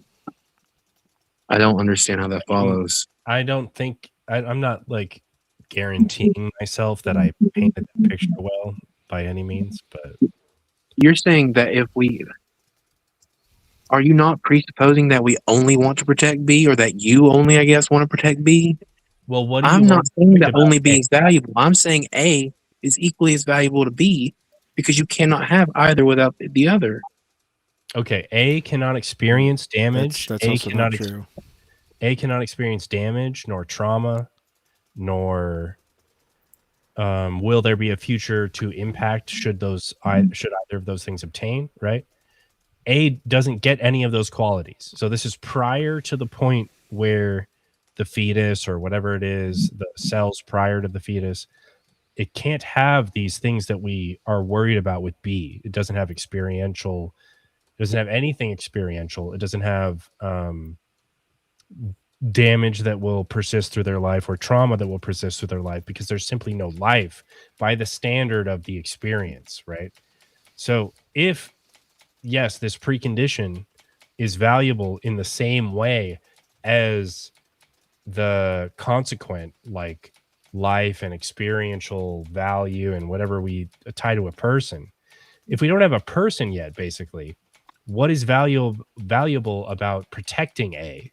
Like, A doesn't have these experiences. A doesn't have like this existence that we want to persist and protect. Okay, And so that's what sure that's what you're doing. You're assigning your definition of personhood. Like, that's not mine.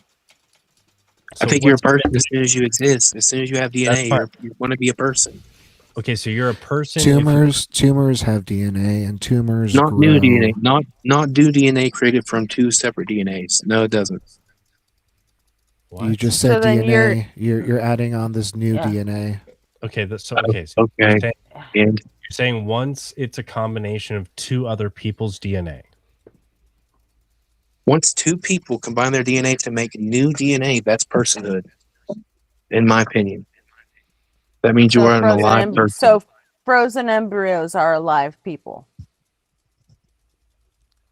That would be different because they're frozen. That means they're in like a catatonic state or something, right? I would not define that as alive. The definition that you gave.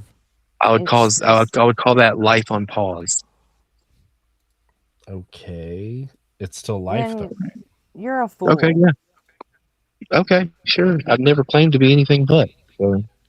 Okay, so you got me there. No. If you don't have to prove it every time you open your mouth. If it's well, the combination doesn't work. of two people, then it's a person. So if that's the case, then what happens for a miscarriage that's natural? That life ended. It didn't begin. Then what is the definition of miscarriage then? Okay, like at any point. It doesn't Failure matter. to launch. It doesn't matter to me at all. I kind of doubt that's the medical definition. Okay, but I don't have one to offer, but so look, you have the combination of two people's DNA, and you have the new what am I going to say? Chain here? I don't know. And new life. Mm-hmm. Oh, what it is. Miscarriages like unfathomably soon, right? Now, yeah. That was a person. I assume I'm not trying to push stuff on you. My bad, but I would assume that you think it had a soul, and so if that's the case, what was the point of the few weeks? Maybe. Wait, time out. Nobody. A miscarriage or spontaneous abortion, which is the medical term for it, is the natural end of a pregnancy before the 20th week. What's a pregnancy then? Oh, perfect. So what was the plan? It's turtles all the way down, dude. We're not going to do this fucking word search bullshit. It'd just be one more definition. Since we're using that. When this happens, no matter what the definition is, when this happens, what was the plan? What was the plan? What was the plan for the miscarriage? Why did that soul have to go through that? Why did the soul of the mother have to go through that? What's going to happen in heaven? Are they going to reconcile this? And any of that? I don't feel like that's pertinent to adulthood in heaven. What? I don't know any of that, and I don't feel like that's really that doesn't tie into my argument because I don't believe in any of that.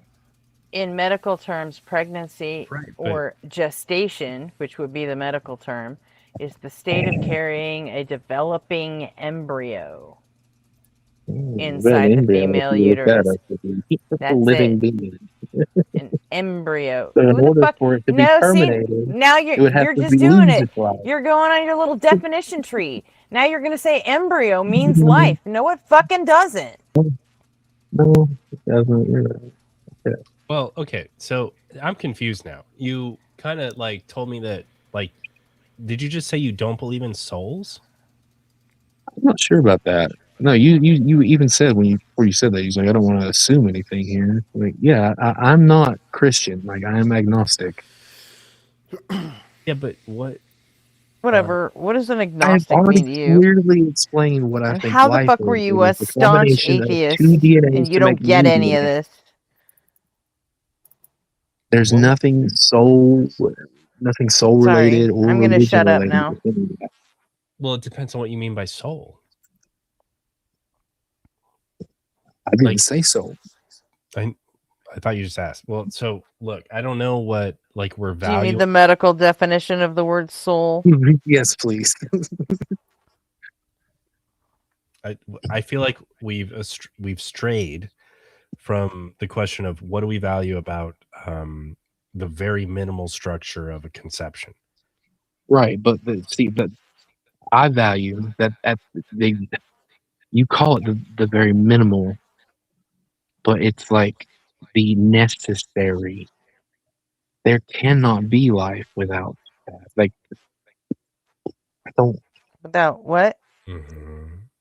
Without two DNAs combining to create a new DNA. Okay, So? but that doesn't tell me anything about why I would value the thing that exists due to that 3 days later, a week later.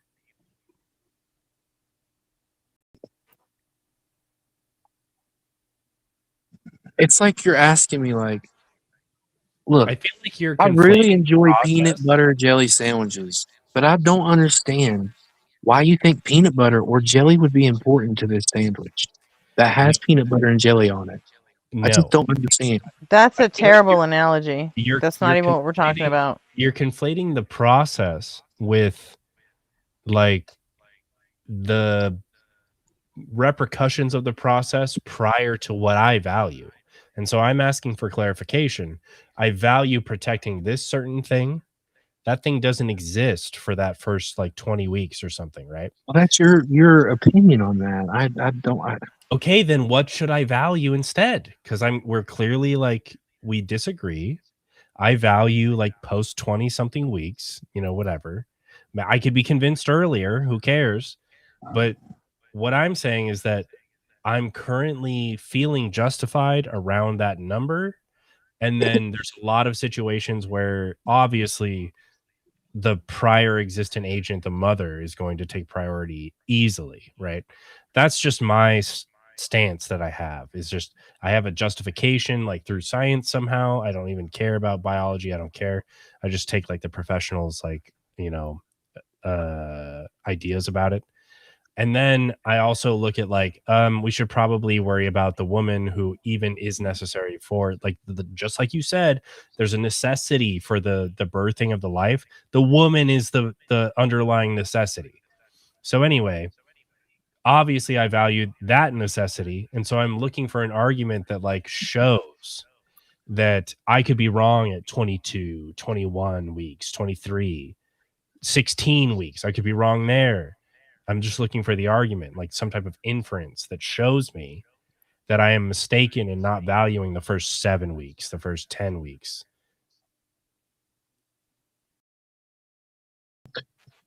Would there be any way? So, with my peanut butter and jelly sandwich, can you explain how that wouldn't be analogous to what this is? I'm genuinely just asking. No, it was kind of analogous, but what you're doing, like I said, was conflating the process and the things in between starting the process and getting to the goal. Well, it's not analogous because the subjective experience is an emergence. It doesn't exist in the peanut butter jelly. Like all the ingredients pre-exist the sandwich coming together. That's why it's, right, it's like a person. No, there's no conscious experience that's coming together during portion A. You're putting consciousness on it. I'm not. That's what nobody values. Have you not been listening to his argument this entire time? Right, and I understand that, and I'm just trying to. Do you? I don't. Yeah, I get that. Look, I'm trying to switch him to value the other. I don't. Do you? How would you not value them equally? It's not that that's why I moved away from the word value. That's why I moved to the word protect, because obviously everyone values life. We wouldn't have oxygen to breathe if there weren't trees. We wouldn't have adequate heat without the sun, but that's not even alive. But we value that we're even given this energy to persist, right? Obviously, we all value life, but that doesn't mean that every instance of life like overrides like another life.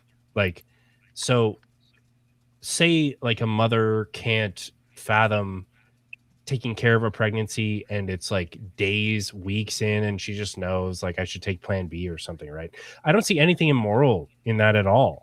I don't understand why you would prioritize, because you don't walk up to someone with a fly swatter and say like that shit, that shit that fly is going to hover around, it's going to feed the lizards next to it, and you're robbing. Like, you don't value just life, right? So No, since you human don't life value, specifically. no, see, that's what I mean is, and then at what point is something a human that you protect? Like, there are That's what I've there are said humans over and over. there are humans you don't protect, and so we can defeat the human, we can defeat the life, we can defeat both. And so what we need to know is when you protect a fetus, we need to know when you protect a baby. We don't need these grandiose statements that are like, all life is important. We don't need that. That's unclear. I'm not saying that. Yeah. Right. So now we need to further dissect these lines, because we just keep getting nowhere. We just keep saying, well, this is the necessary By the precondition for same us. measure, he's also saying he's also discounting all human life is important. You can't say that either. No. He's trying to put an actual button on it to where at some point what you think is going to be a human life isn't actually a human life yet. Sure, but now well, see, but that's kind of what I was. One of the things I was getting at is that, like, even like combining the two things, human life. Well, not all life is human, and not all humans are alive, and we don't value non-alive humans. Well, maybe like because of what they taught us, but we don't protect them, right? These are just two different questions. Like, when is a person a person? When is a rational being a rational being? Do we protect them? Yeah, I agree. Those are two separate questions. Do we limit their freedom because they're, unpredictable and they're dangerous? Like, or unborn. I don't know what that means. They haven't been born yet, so we limit their freedoms. Like they're. Well, I take born to be like. I take born to be like 8, 9, 10 months, unless it's like severely premature. So I don't know what born is doing here. I said unborn. Right. Yeah, but what you mean is unbirthed. Right. Sure. Yes, I you're take correct. born to be successfully removed from the mother and viable. Something like that. Something near that.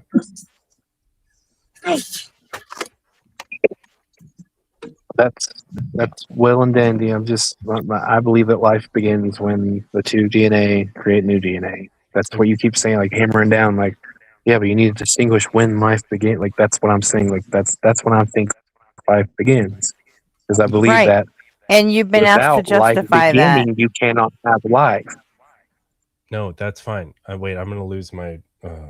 What was I saying? I'm on 4% too, and my phone won't charge because it's so hot.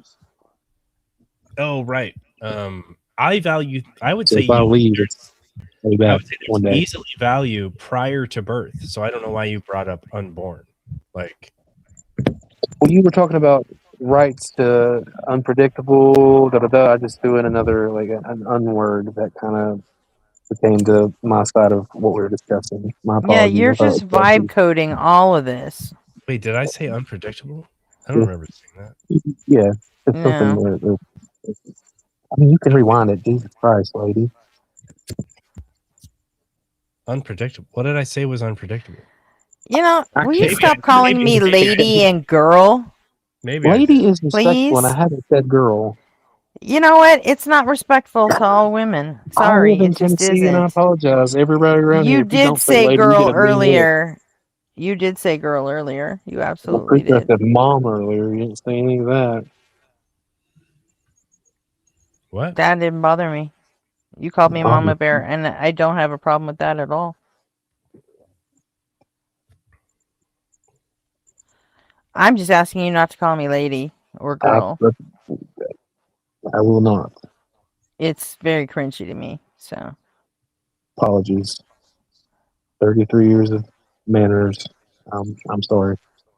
well, I'm just saying, like Arpy asks that you say they them pronouns. I'm just saying, don't call me lady. It's weird. I don't like it. I don't think my pronouns have come up yet in this conversation. No, but it's like the same thing. I don't like being called lady or especially don't like being called ma'am because of my years in the military. I was not an officer and we bristle against that. So A bit of a touchy subject, but what about like stem cell research?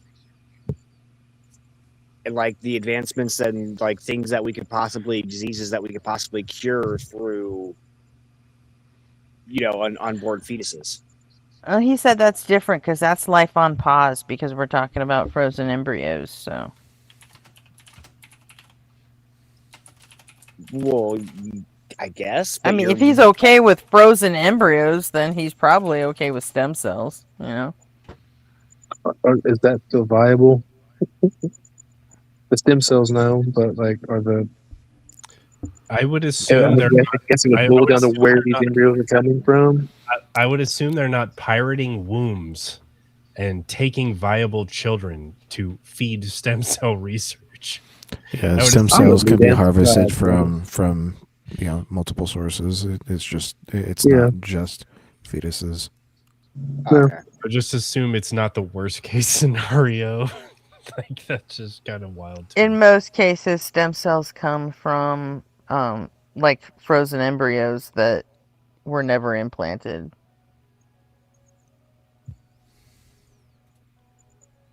At least when it was legal.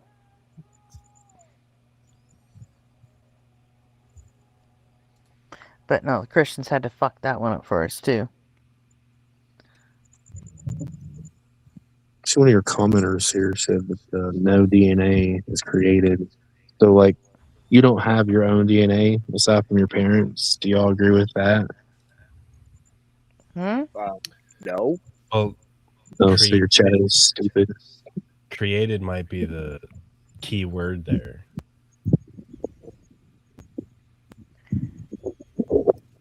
You know, you don't need to be talking to chat, and you don't need to be calling chat stupid, especially some of the fucking gold nuggets that have come out of your fucking mouth. You shouldn't be calling anyone stupid. It's not cool. When we say that something isn't created, sorry. All right, have a good day. Sorry. When we say that something isn't created, we're not really saying that it didn't start. We're saying that it didn't have intention behind it or something like that. I don't know. I don't even know who said that, but that's how I take that word to be used. Is it had intention, like there was a creation that's like, attributed to a creator. Like that just would seems you say participating in an act would be something like participating in an act that causes that? It's crazy. Well, are we back to blaming women for having sex again? Well, wait. Yeah, because men don't do it. You're right. It's only women. That's exactly what I said. No. Who participated then?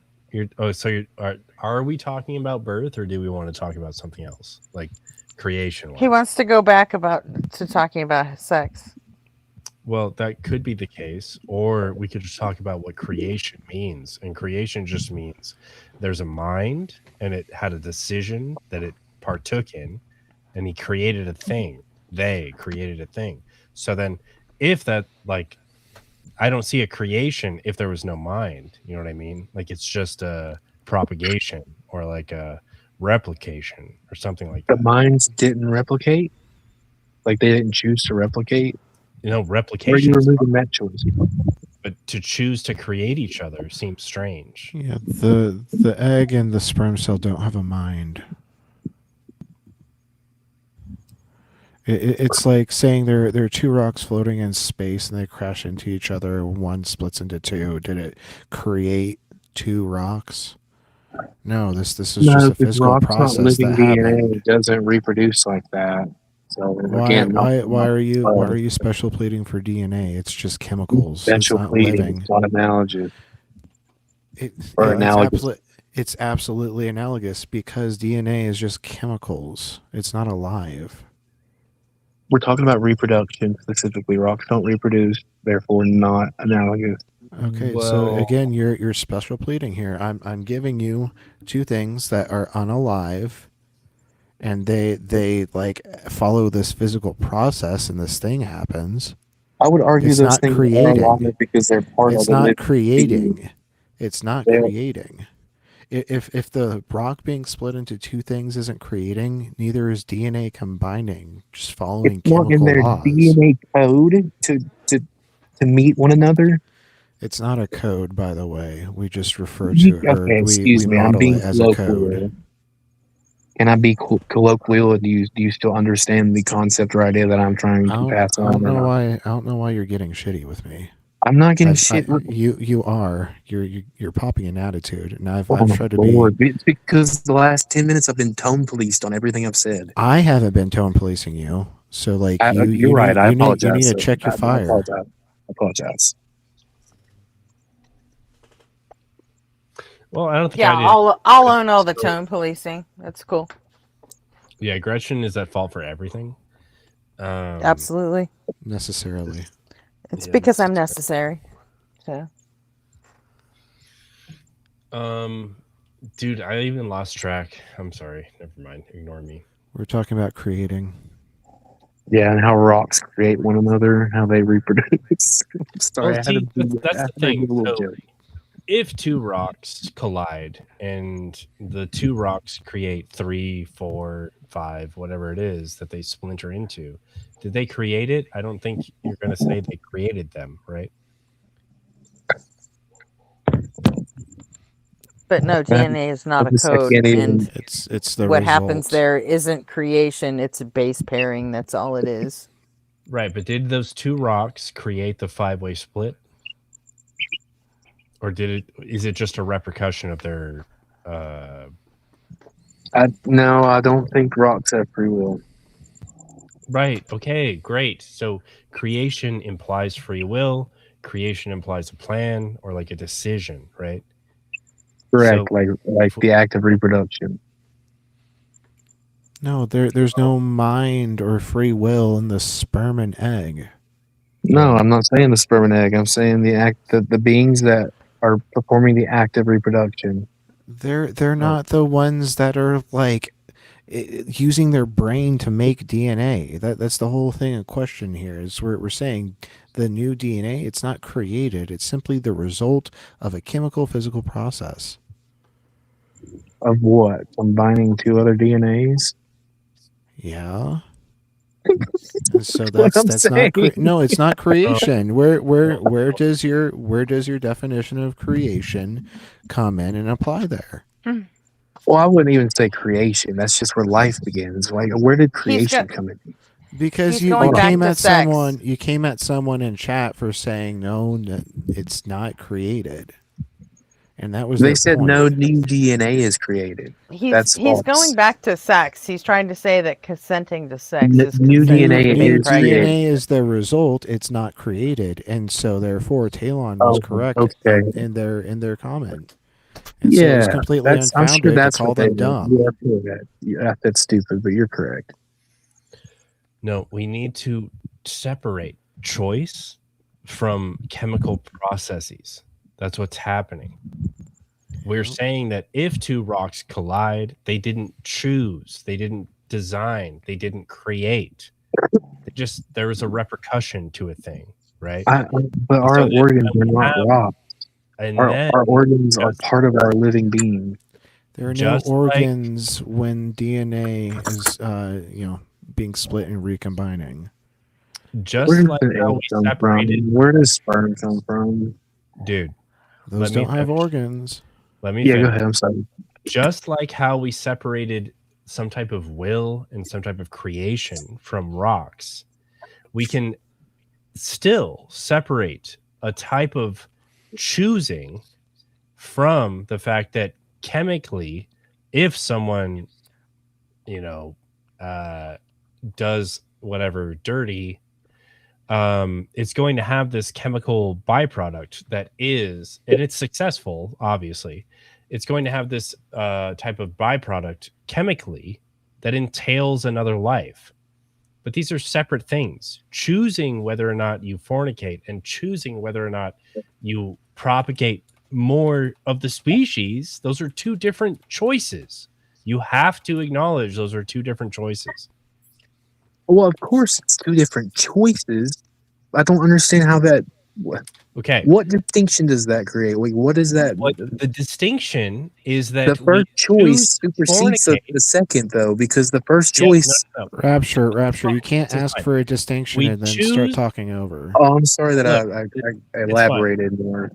No, it's fine. I just maybe it's more important that you respond to the distinction I'm going to make. So the distinction I'm going to make is that yes, we've chosen to partake in this action, right?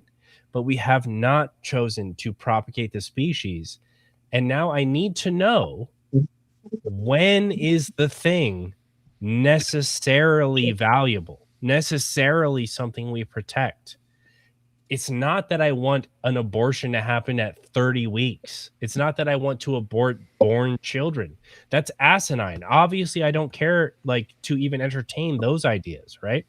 So I'm asking you, where's the line where I say, okay, my choice that I did make necessarily now entails this next choice that I now have to protect, this next thing that is so valuable, I must sacrifice other people's time, financial welfare. I need to sacrifice all these things because I value this new thing that has now emerged. I just need to know, when does that change happen? Because it's obviously not conception.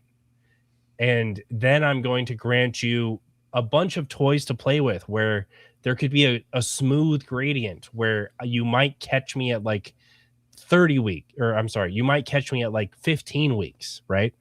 If you catch me there, then so be it. But I need to know why.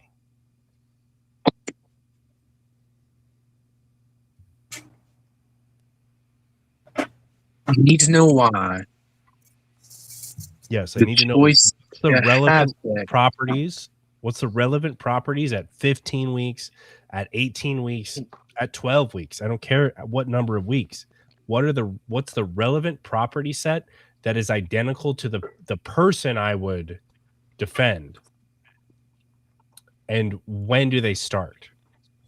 I feel like I've answered this, have I not?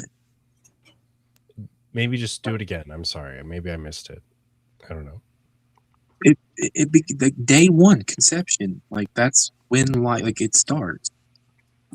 Okay, so being conceived. When there is new DNA, that means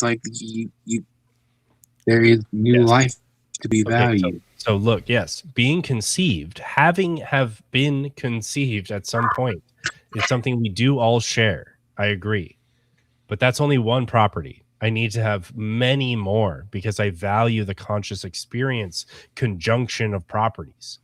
If I don't have that conjunction, if I just have one thing, say the conjunction is it's 15 properties. It's we can see colors and we can taste stuff and we can be pissed about stuff and we can yada, yada, yada, yada, all the way to 15.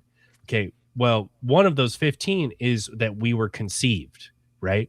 I agree with you that that's one of those 15 things that we value, considering we were successful agents through a pregnancy. I agree. But that's only one of 15 properties. I could choose 300 properties. I don't feel like you could have the other properties without that. I agree. But I need to know why that's something that I need to value as much as the conjunction of the other properties.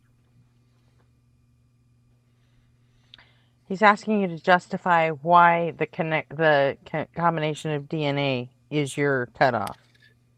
Well, sure. Well, just think of it this way. I have a bunch of stuff, easily 30 properties that I could exhaust that I value about people, about humans, right?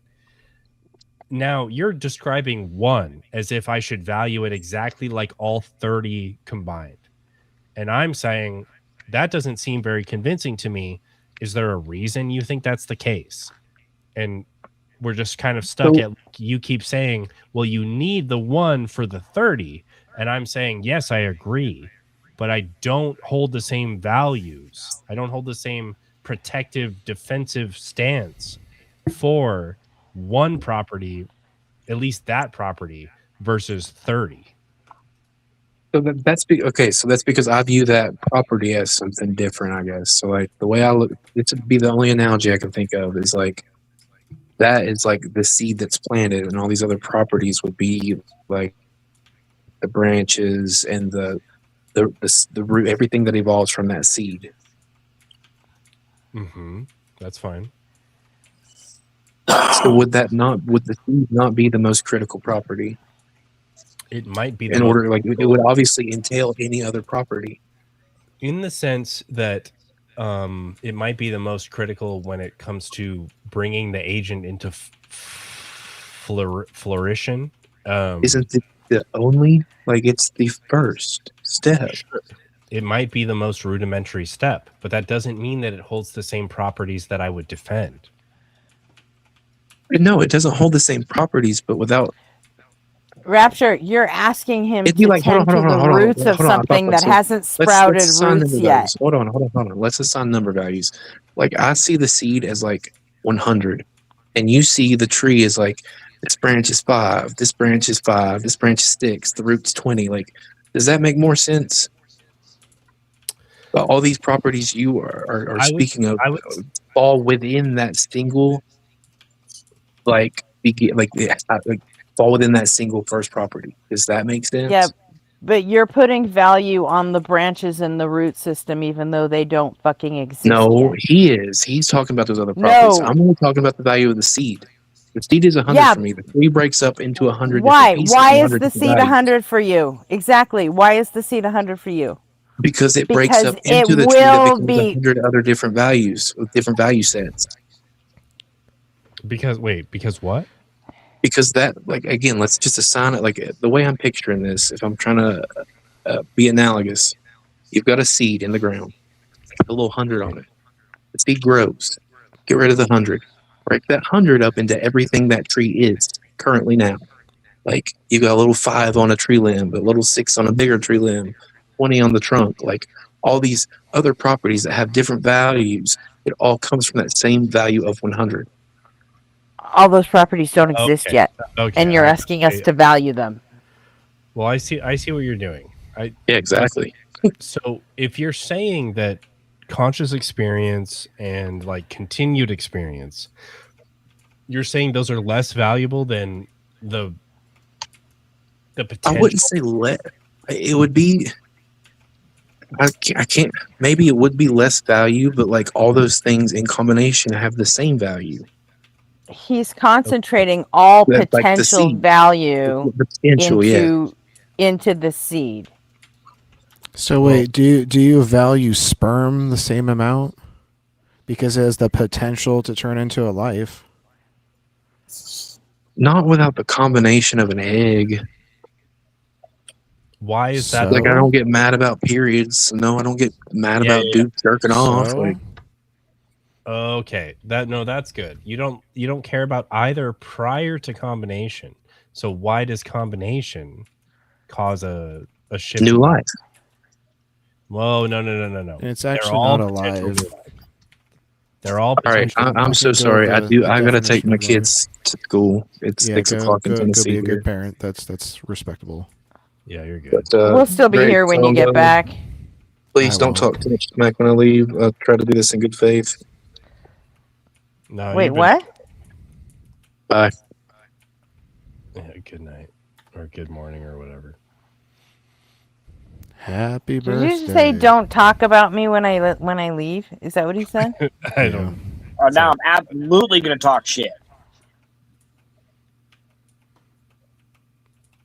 I'm not going to talk shit necessarily. I'm just fucking around. It's just frustrating, saying the I'm same gonna thing be as over and honest over. as I was the whole way through. He probably thinks that's talking shit, but that's on him. Yeah, I don't know. Like, it's funny he watched Jim Bob, dude. But And he thought Jim Bob had good arguments. Well, he was super chill for a Jim Bob person. Like that's quite strange, to be honest. So I give him props there for sure. Yeah, he was Well, hey, at the beginning, he was trying to pretend he didn't know who fucking Jim Bob or Jay Dyer were. So he eventually came around on that. Yeah, I mean, I showed up late, so. Yeah. Yeah, I know.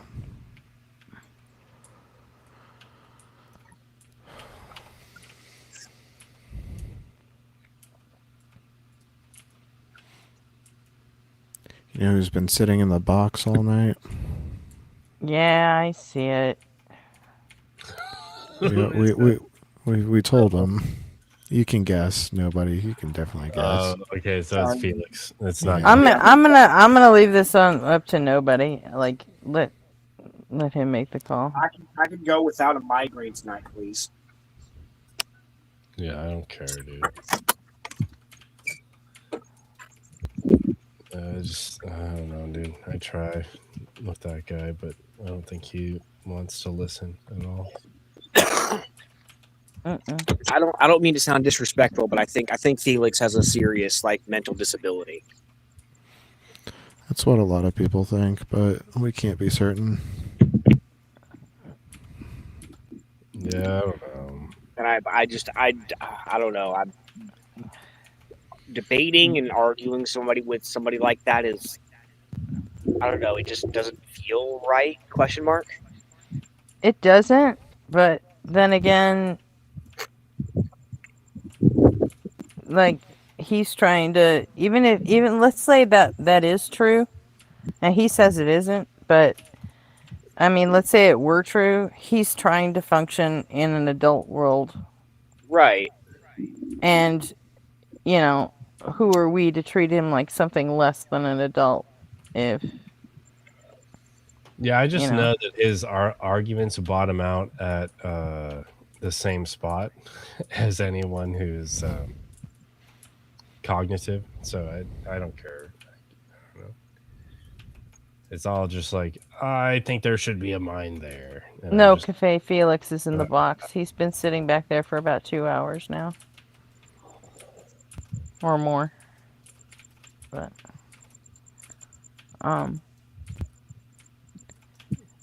I mean, it makes you feel like a shit person to be arguing with someone who's, clearly unable to hold up his end of the conversation. But then again, aren't you just as bad for denying him the ability to do any of it because of your own estimation of someone that you've never met? Point taken. I mean, I'm of two minds on that, so I don't know. Like, I have actually banned him, and then I also came around to a couple of things that nobody said about him, so I'm like, all right. Yeah, I just don't think it's, I don't know, man. It's inconclusive. Yeah, I can't disagree with that, so that's why he went from being banned to once a week. Oh, did you guys catch the line with Matt today? I did not. Who was his guest? It was somebody who hasn't been around for a while. God, I can't remember her Peach name. Braxton. That's it. I don't recognize that name at all. She seems pretty cool. Is she just peachy?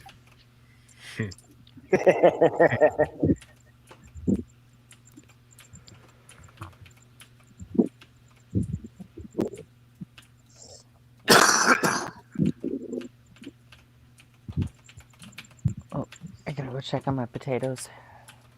I'll be right back. Shit.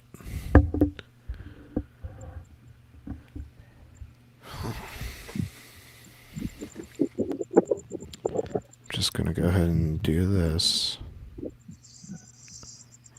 Kicks Felix from the backstage, just to make it unambiguous.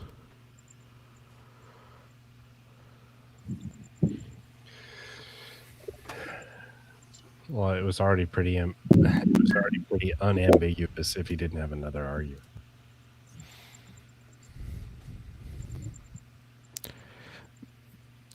Does Felix's new argument begin to exist?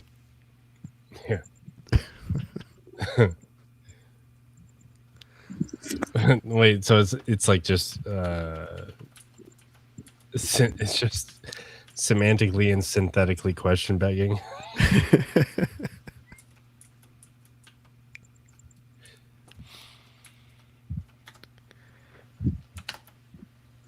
Oh, fuck this. I'm not gonna beat that.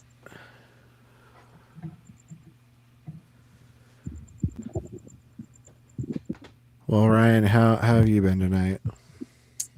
Hanging in there. Getting ready to start work back up. I got a call today because I went on a leave, and apparently the last place I was at denied it. So I have to fucking go up there. I have to go up to work today and ask them, hey, fucking email them, tell them to approve this because, I'd like to work. Interesting. Were you getting like a FMLH or whatever it's called? Not sure. I was moving from one place to another, so I went on leave from work for 2-3 weeks, and I put an extension on my leave for an extra week because I wasn't too sure about getting everything lined up in time, and it's a good thing I did because we got everything lined up just so. But when I put in my extension, my previous boss, I guess, fucking denied it. So I'm gonna have to figure out what's going on with that. Yeah, it sounds like a headache. Sorry you're dealing with that.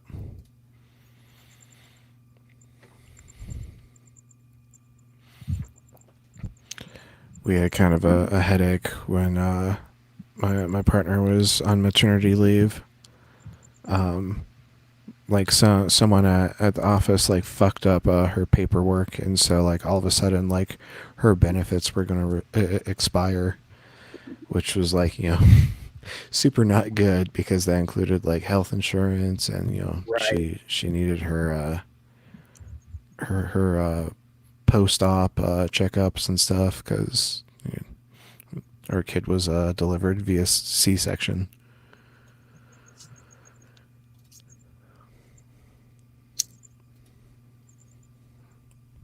Yeah, dealing with work and their I guess resistance to grant leave is frustrating.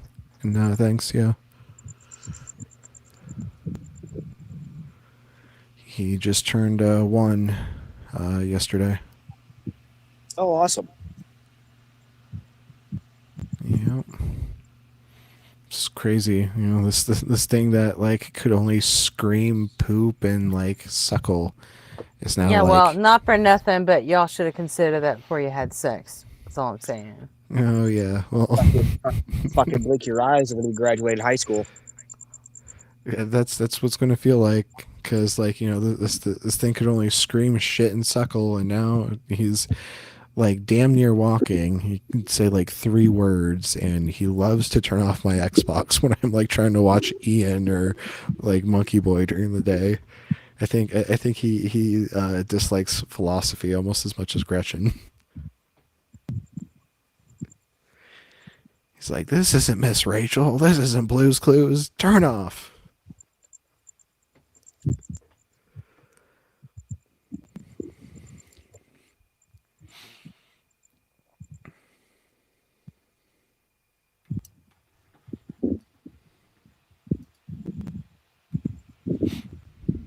Oh shit! I forgot to bring this up when it was relevant, but I went ahead and painted something.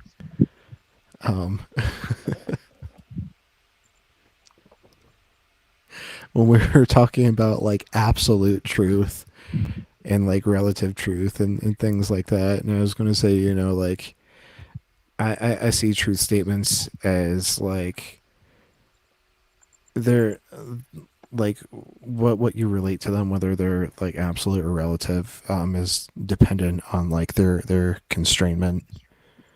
So like this person is saying, oh, it's 9, and then this person over here is saying, oh, it's 6. Like the true statement would be, if you stand in this position, this paint looks like a 9. It's like fully constrained.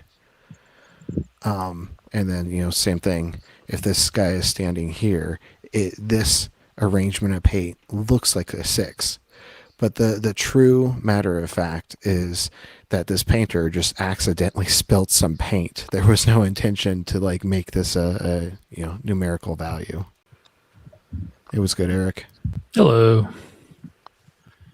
How's everyone doing? Doing all right. Yeah. Hi, Eric. Hey, Gretchen. Oh, weird. I can't see the screen share. Maybe it'll snap out. Maybe it'll snap out of it. Yeah, it's just like I see the avatars, but I don't see the background, the screen share. All I see are the avatars and the watermark in the top right. Good old Talk Studio. Ryan, you can see my screen share, right? I can. Okay. Oh yeah, weird. Now everything's gone. I'll rejoin. Do you see it? Do you see it now, Eric? Nope. You might need to do the good old F5. Yeah, I'll probably do an F5. But here, I'm gonna take a screenshot really quick and I'll put it in the Discord so you know what I'm looking at. Yeah, that'd actually be helpful. Yeah. All right, F5. Be right back.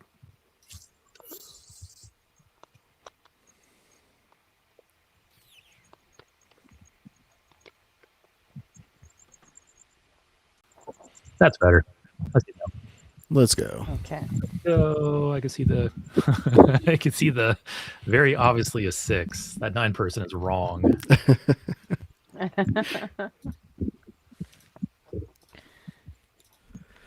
see here. What y'all don't know is it's really a 7. 6, 7. I was gonna say it's incomplete. It's actually an 8. True. It's actually a bobby pin. Actually, Diaper pen. everyone's fucking wrong, and I'll show you what it actually is. Yeah, I was about to say, I was like, no, my penis drawing is not ready yet. Had to messify it.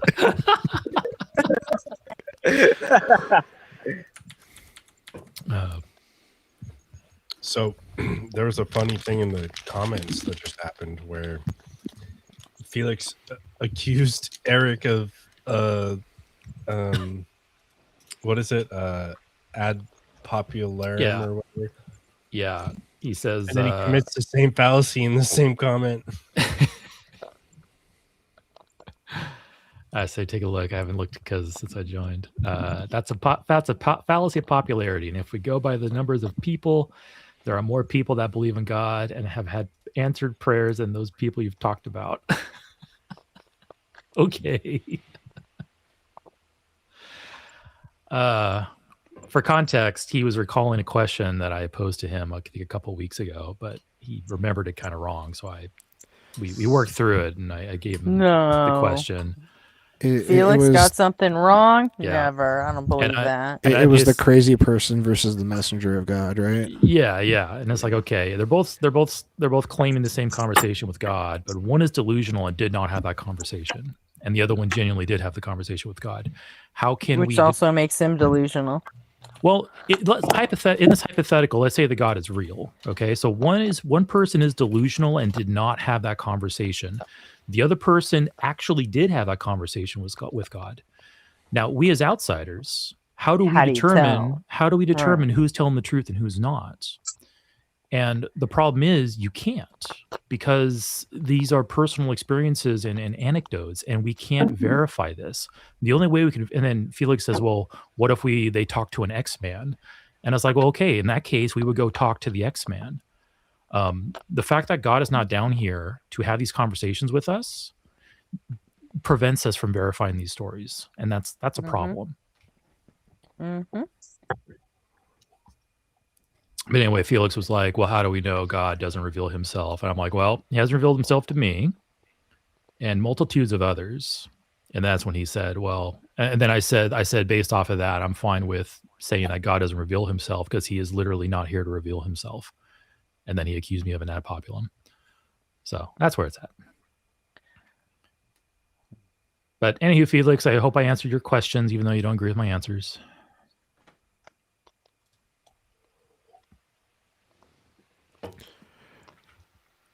Wait, what the hell? Since when did YouTube like start awarding XP in like increments of 20 instead of 25? I know they made a bunch of mistakes recently. Because I have 20 XP, and that shouldn't be possible. Because like as far as I was aware, the base value was 20 or 25. You broke the rules. They've been changing over the last like 2 weeks. They've made a lot of changes in the way they award all kinds of shit, including like views. Like you don't have to. It used to be you have to watch like a first minute for it to count as a view. Now, if you even let it play for like 3 seconds in your feed, that counts as a view. Thank Christ I have autoplay off.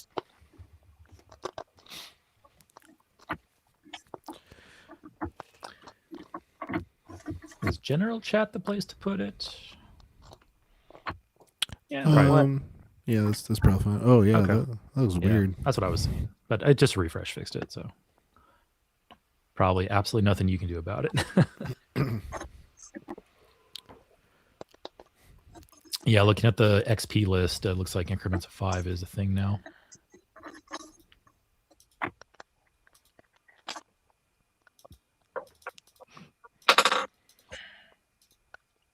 I bet you anything, if you actually dug into it, you'd see that it's so they would make more money off of the gifts in the vertical feeds. Yeah, maybe.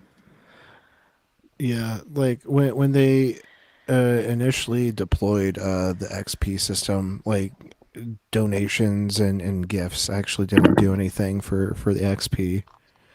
And so like it was an actual competition to see like, who stayed in chat the longest and like got the most like unfiltered chats through every hour, because it would limit you to like three I guess what's the word, opportunities to get XP at the beginning of every hour. And if like you chat something that gets filtered to like the live chat instead of the top chat, then that doesn't actually award you XP. So the most XP you could get was 75 every hour. Oh, that explains why I was always locked at 75. Okay, that makes sense. Yeah. Like I haven't participated much tonight, maybe except in the last like 20 minutes, and I'm only at 175. But I know like super chats, once super chats are enabled, yeah, those like you literally buy your points. With that. It's unfair. At that It's point. totally unfair, yeah. So, someone sends like a single $50 super chat and then they fuck off. Like the people there, they're chatting the entire stream have no chance of catching up. You know what's a real cheat? This happened on Ian's stream a few days ago. Somebody sent in let me see here. It's not pesos. So the Argentinian dollars. It's like MXN. Yeah. It might have been Argentinian dollars. It was like 1,000. I thought it was like Mexican pesos, but it was like 1,000. There's like a conversion glitch right now on the YouTube backend. Yeah, like 1,000 Argentinian dollars, and the system treated it as like 1,000 American dollars. Yeah. So that super chat was up there forever. That's why Sonus Percussion is always like gifting like 100 subs every time Justin streams. Yeah. He's just taking advantage of his country's shit monetary policy. I've tried to like manipulate my VPN to make it look like I'm in a different country to try to send like foreign currency, and I haven't been able to, because it'd be really fun to like start just fucking with certain streams, like it's like pesos and then yen and now euros, or just like just the most obscure currency you can think of if it's supported on YouTube. Eric sent in 50 zillion Zimbabwe bucks.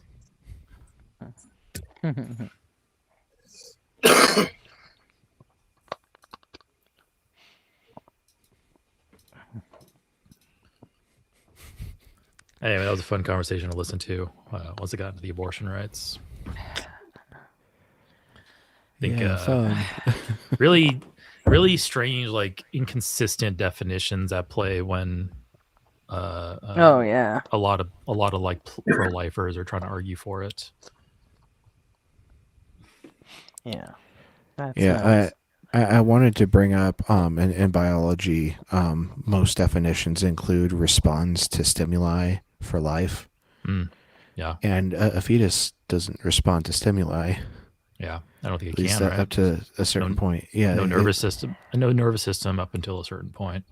Yeah, certainly no brain or mind up to a certain point. He just wanted to keep going back to that consent to sex is consent to reproduction. Yeah, that's ridiculous. It's definitely they are not a package deal. I got a vasectomy when I was 29. I separated those two completely. So it's like, no, when I consent to sex, I'm not consenting to conception. Like, that's absurd. Yeah, I was just like, where is the line, dude? Where is the line, dude? And like, I don't know if a lot of people even know where the line is, and you know that. Yeah, like if you're arguing from personhood, there's a blurry line somewhere past the second trimester where it's like, okay, personhood is like kind of becoming more of a factor here. But then after that, I don't think personhood trumps bodily autonomy. So it's like, so a lot of atheists or a lot of pro-choice people will just argue for bodily autonomy because it's like all encompassing for the entire pregnancy rather than just, you know, part of it. Yeah. And then all these same pro-life assholes will be pro-death penalty and, you know, pro-deportation, even though that means guaranteed death, you know. Snip, snap, snip, snap, snip, snap. Was that a vasectomy joke in the office? You have no clue the physical toll 3 vasectomies has on a person. Oh, Jesus. So what? Wait, is this a joke that Michael Scott went through 3 vasectomies? Yeah. So did he like get a vasectomy, get it reversed, get a vasectomy, get it reversed? Yes. Oh my God. Because she kept changing her mind about wanting children. That's awesome. Yeah, I did forget about that. Holy shit. My first husband did that. Oh my God. Not 3 times, but 2. So. Can't you just like just harvest the sperm? Because they're still in there. There's not making it out. You can just harvest. Like, why are you reversing the vasectomy? or collect a specimen and store it for, you know, like 5 years and like then he got the vasectomy after I got pregnant the second time. Yeah. And then after we got divorced and he got remarried, he got it reversed. And his second wife was, thank God I dodged that fucking bullet, and that never happened. Yeah. You know? Yeah. And then his third wife got hit by the bullet, so. Does the third wife consider it a bullet? No, I don't think so. Just curious.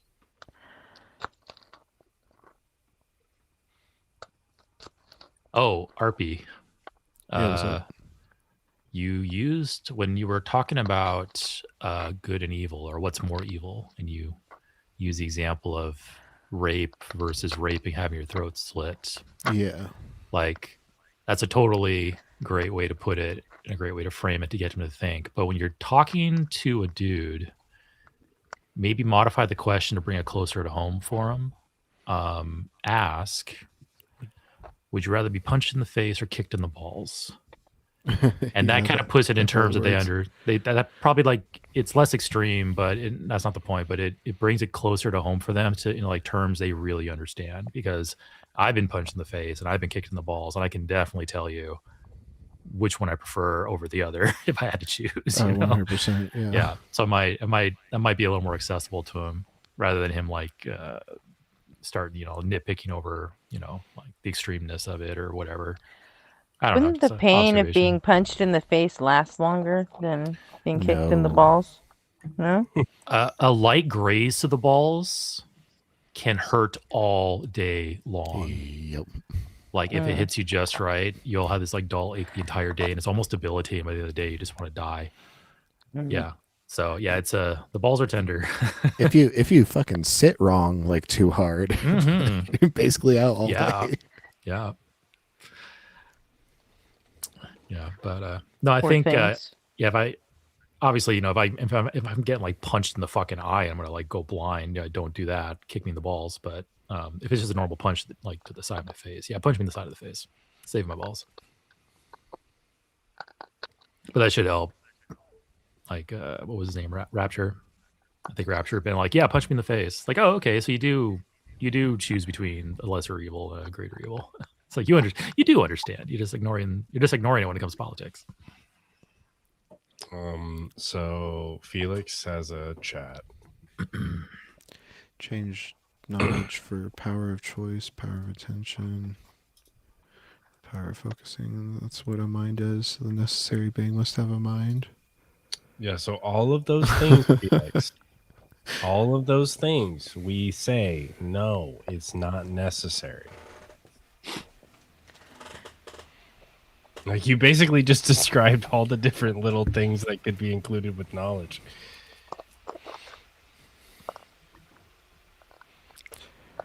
Why is the power of choice even like in knowledge? Yeah, I don't know. Like none of it. Like I guess you would have to know that you want to choose that, right? So we already knowledge, and then the power of intention. You have to have knowledge of your intents. The power of thinking, like I guess that's just a mind, and then power of focusing. I don't know what that means. And then I definitely don't have that with my extreme ADHD. And Felix, I must not have a mind. And Felix, you missed the most important one. The power of love. Dun, dun, dun, dun, dun, dun, dun. Yeah, what's that? That's the power of love. Yeah. It's Always Sunny ski lodge episode. Yeah. I always think of Back to the Future. Yeah. The documentary, the time travel documentary, Back to the Future.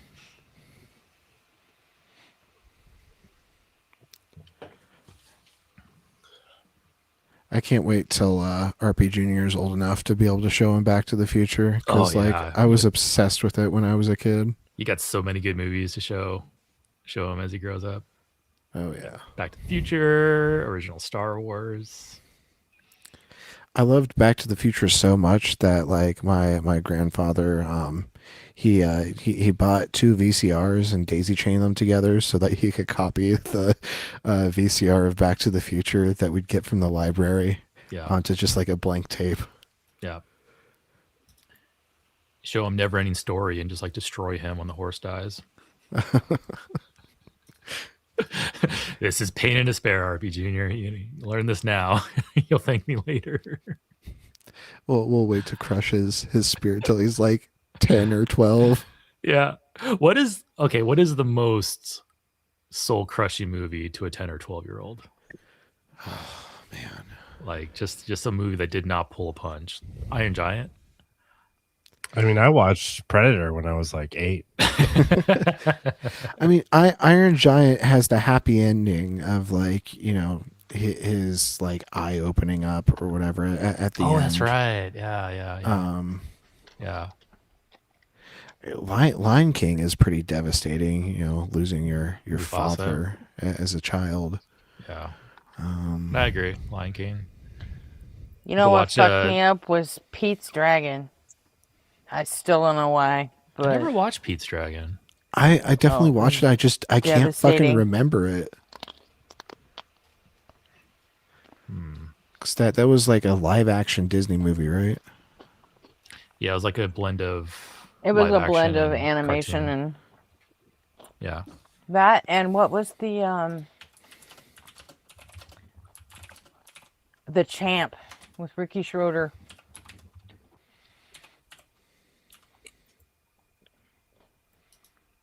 I'm going to ask Killed me. Google what's the most traumatizing children's movie. Yeah, I'm there. There's a BuzzFeed article on it. 22 movies that left a generation of kids traumatized. Bridge to Terabithia. Oh yeah, like the book. I had to read the book for middle school, and that fucked me up. It's another one I missed. And like, if you didn't read the book and like you only saw the previews for the movie, like you go into it thinking that it's like some like fucking like Lord of the Rings kind of like fantasy story, but nope. Yeah.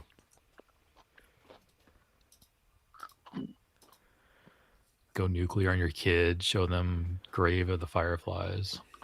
I'm not familiar with that one. It's literally going nuclear. The top comment on this Reddit thread is the Brave Little Toaster, but I don't think it's that traumatizing. It's It's a about, pretty you fucked know, up movie, dog. it's fucked up, but like yeah. there's happiness. Like yeah, they overcome a lot of strife to get back to their quote unquote master. Probably problematic Yeah. title nowadays. When you get back so he can serve. No, yeah, when the AC unit like had a basically A just dust like particle fucking kill it. blew his gasket and he died. I think he got Yeah. fixed at the end of the movie though, but still. Like seeing the AC unit's corpse after he died is like holy shit. Another fucked up one. Oh god. Rock-a-Doodle-Doo. That was a pretty fucked up movie. Not familiar with that one either. Yeah. Rock-a-doodle.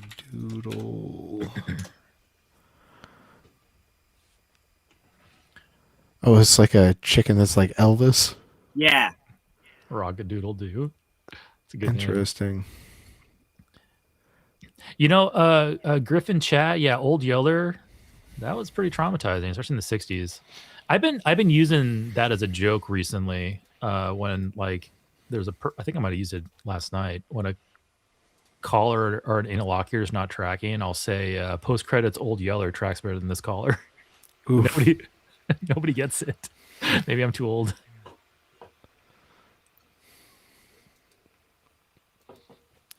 Where the red fern grows is pretty sad too. Yeah.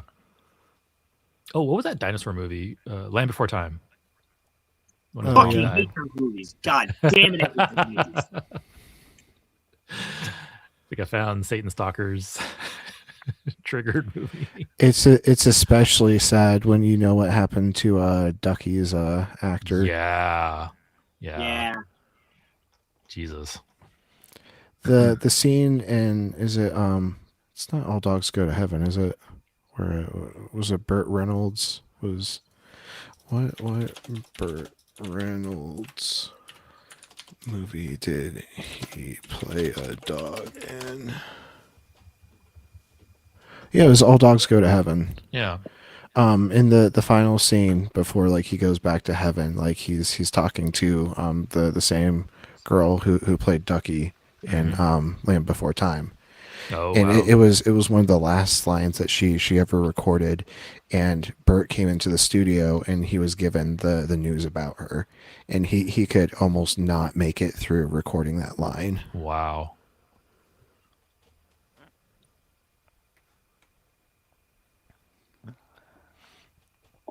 And like the line was like, "Oh, I'll see you again someday, kid." Yeah. Which, fucking devastating.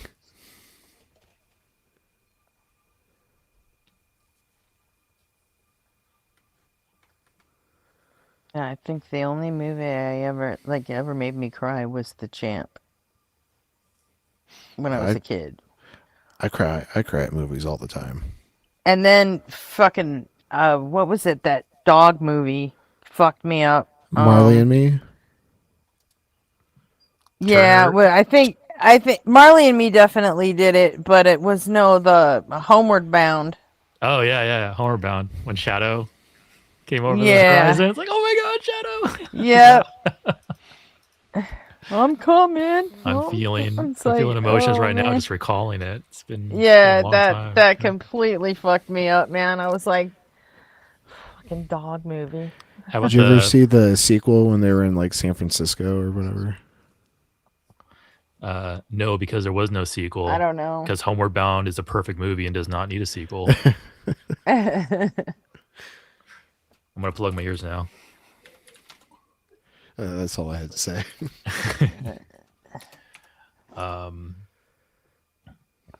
Turner and Hooch. It's another one.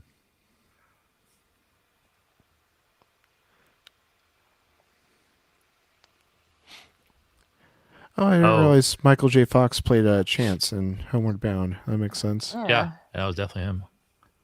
I was like, that's Marty McFly. Even as a little kid, I was like, that's Marty McFly. Yeah. Oh yeah, like first 10 minutes of Up. Oh yeah. I never saw Up. Oh my God. Like the first 10 minutes of Up will probably have you crying, and they do it with so few words spoken to the screen. It's just visual storytelling, and by the end of that first 10 minutes, you are like bawling. Yeah, I'm not a big animation fan, so. You much into anime or no? Yeah, I watch anime. Do you know To Your Eternity? To Your Eternity, no. Holy shit, bro! You are not ready for that. Okay, I'll like have to. every other fucking episode, dude, they are fucking like wrenching your heart in half. Okay. Manga series, at least 3 seasons. Okay. It looks like it's concluded. So cool. Yeah, I'll put it on my list. Even the premise is really neat. Like, do you care much about spoilers? Because if you do, I won't say anything. I'd like probably avoid spoilers, but All right, then I won't. I'll take your word that it'll break my heart. So then I won't say nothing about the premise. Then I'll let you if you're gonna watch it. Then all right, appreciate it. There's also probably lots of people in the audience who probably don't get spoiled. all 3 seasons, 1080p. Downloading. Yeah, holy shit, bro! That is a fucking trip. It will just ruin you. Oh yeah, the first fucking episode, dude. First episode. You're like, what? No. And then the next episode is like, oh, yeah, okay, this is kind of cool. You know, this the story is really kind of cool. Then the next episode is like, what? No.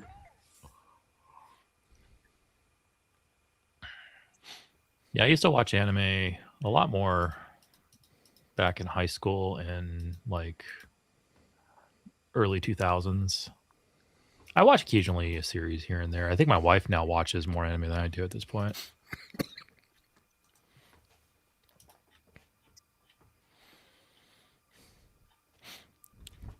The first couple episodes of Yu Yu Hakusho always kind of like had me in my feelings. Ending of Cowboy Bebop. Yeah. That messed me up for a bit. Yeah. What else? Good anime. Like I'm trying to think of like some like anime that like just had a death out of nowhere or something like that. Look at my shelf.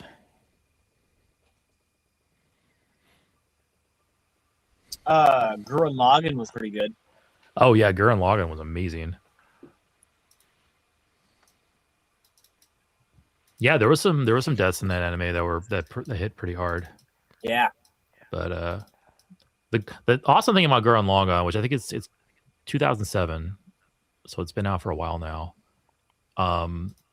It gets so over the top, but in such a nice, organic, slow way that it really feels earned by the end.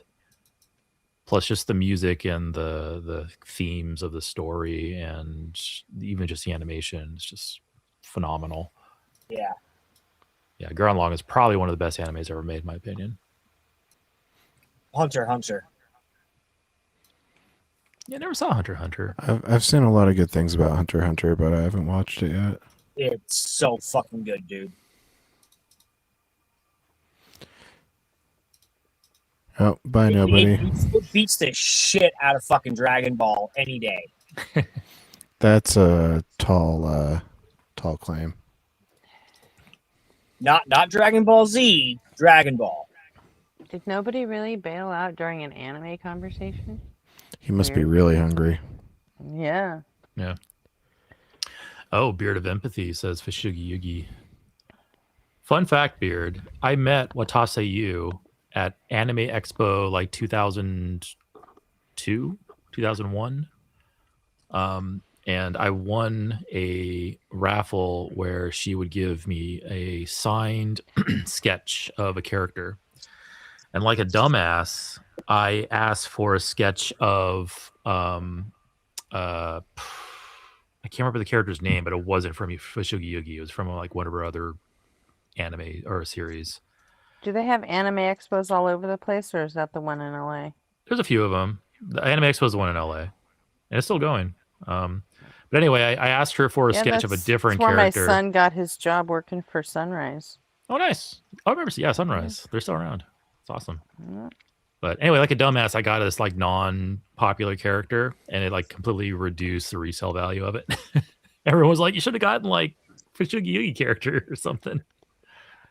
I still sold it for like $500 in like 2002, so it was probably a good move. But yeah, Anime Expo is still going. In fact, my wife and I were just down in Los Angeles early July when Anime Expo was in town. We almost went, but we were just passing through. And then up here in Seattle, we have SakuraCon, which is the anime convention. Then we have like Emerald City Comic Con, which is more of a comics convention, but it has some anime aspects to it. And then we have like PAX, which is just the gamers convention. That's all I'm aware of up here.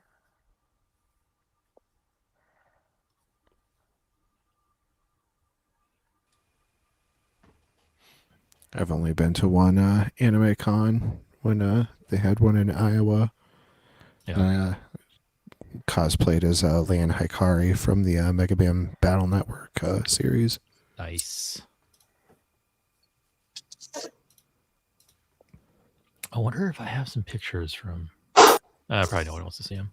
I have a probably picture of 18-year-old Eric at Anime Expo back in the day, but it's probably buried somewhere. I can't find it.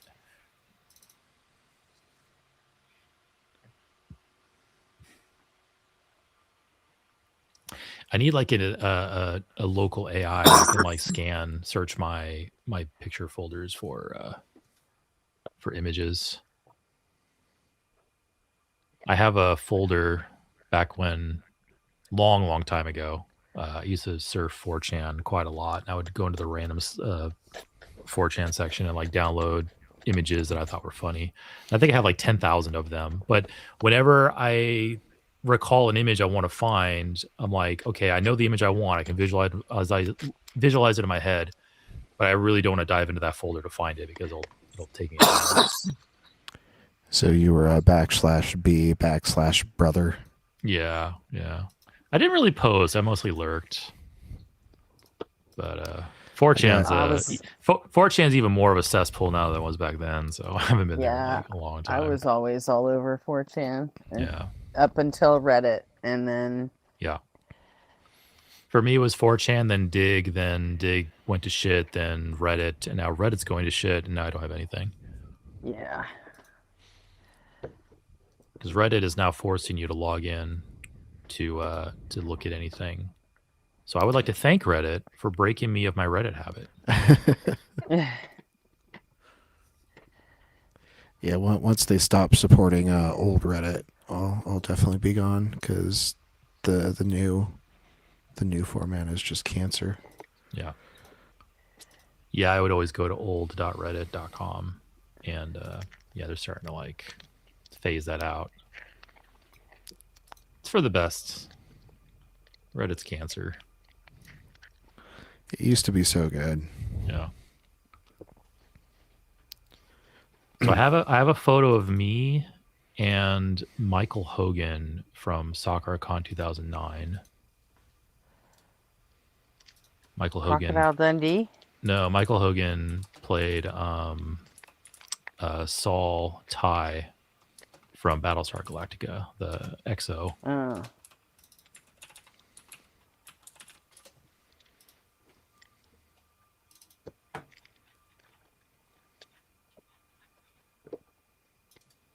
What's the Crocodile Dundee guy's name? Crocodile Dundee. It was a documentary, Yeah, right? the actor that played him. Crocodile Dundee. Mm-hmm. Now that's nice. Now that's a knife. Exactly. Oh man, Michael Hogan almost looks like John McCain in this picture that I found. Yeah, he does kind of look like. Oh yeah, I could see that. Like still- especially this one. I'll throw it up real quick. I remember he smelled like coffee and cigarettes. Yeah, that's him. But this one specifically is like scraping John McCain at me for some reason. Yeah, he does look like John McCain. I guess I might as well show you the picture. Where is it? SoccerCon 2009.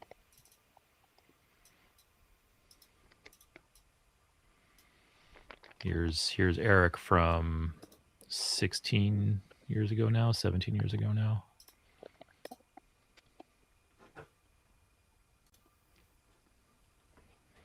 I was just walking through the hall and he was just standing there and I was like, "Can I get a picture?" The thing I'm most excited about in this picture is the G1 Transformers Hell shirt. yeah. I still got that shirt.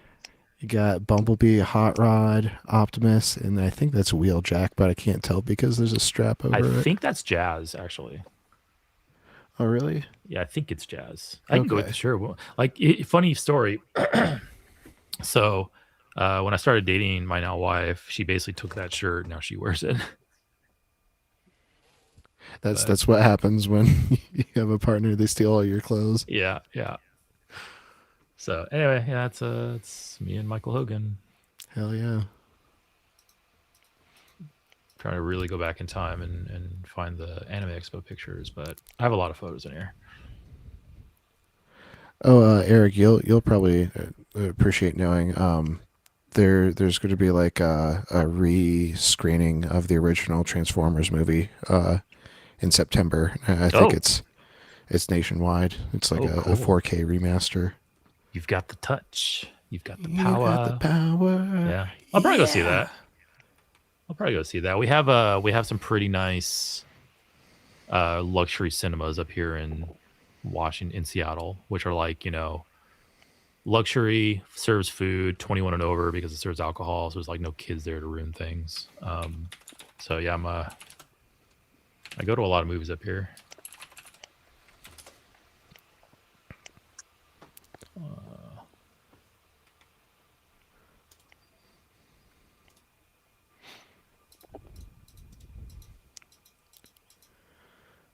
Let's see. Let's select a day.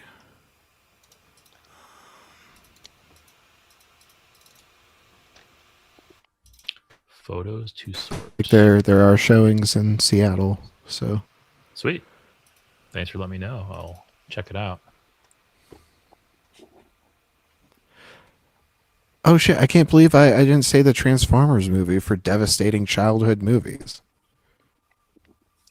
Yeah. Fucking killing Optimus Prime? Are you kidding? Yeah, and he was like the 20th death in that movie. Yeah. Because the way Hasbro was dealing with it back then, because keep in mind this is the 80s, right? So they really don't have very much of a grasp on exactly the influence they're having on kids. These cartoons are just there to make kids buy the toys. Exactly. So after you season kill one, them off and then bring in new characters so they buy the toy. after season one, they're like, okay, we'll just wipe the slate clean and get some new robots in there to sell more robots. And they didn't realize how they were just crushing children nationwide by killing these robots. Wait a minute, kids have emotions? They have attachments? Oh my god, this is new information to us. But like Ironhide, like at the very beginning of the movie, when Megatron and his gang get onto their ship, onto the Autobot ship, they break onto the bridge and they just mow down the bridge crew, and like Ironhide's one of them. Yeah. Like you see Ironhide, you see the life flare out of his eyes and smoke like belch out of his mouth as his internals are burning. It's like, so what the fuck?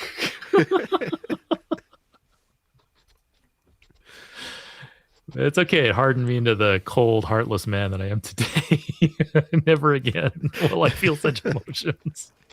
Never again will I allow myself to feel such emotions.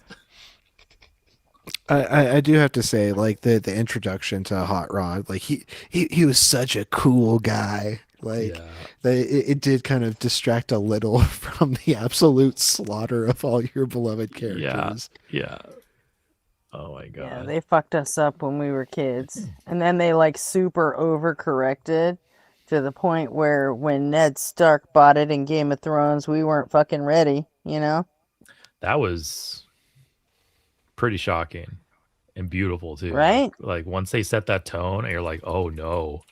Now it's like, yep, anybody can die in this show. Anybody can get it, yep. It's like and I remember watching that finale. I appreciated that and too. waiting, and I was like, I want more. This went up to like the next level for me. Yeah. Isn't the joke though that Sean Bean like always dies in his roles? Yeah. In a lot of his roles, he does. Yeah. Well, except for Civilization 6. He was the narrator. What does he play? Gandhi. TBS or TNT, one of the two, had a show with him playing a CIA agent, and they had a whole like marketing campaign for it saying "Don't kill Sean Bean."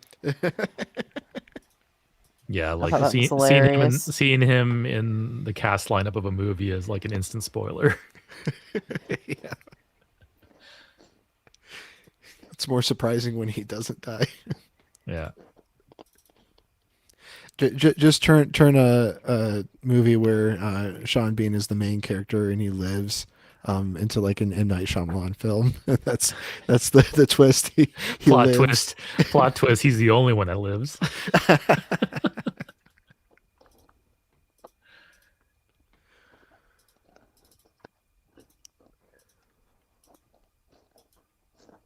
Oh damn! This onion is hardcore.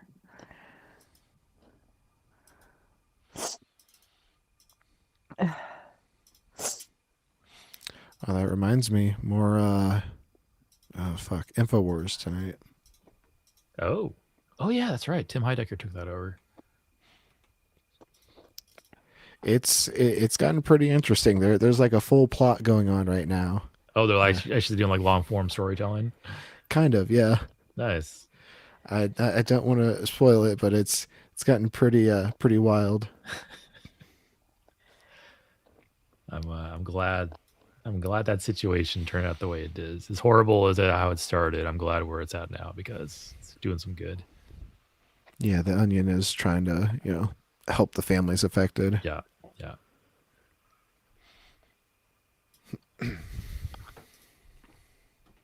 Saw an interview with Ben Collins, and he was just like, ever since we took over, he's like, we've been trying to make like over the top, unbelievable, parody content, and it's like every time we do, like the real news becomes even way more over the top. Yeah. He's like, we literally can't write this shit, and we can't even keep up. It's like. Yeah, reality is far stranger than fiction right now. Yeah. Well, that's why there was that subreddit, Not the Onion, where it's Yep. just dedicated to like article titles that like sound like something that should be in the Onion, but they're in fact like real.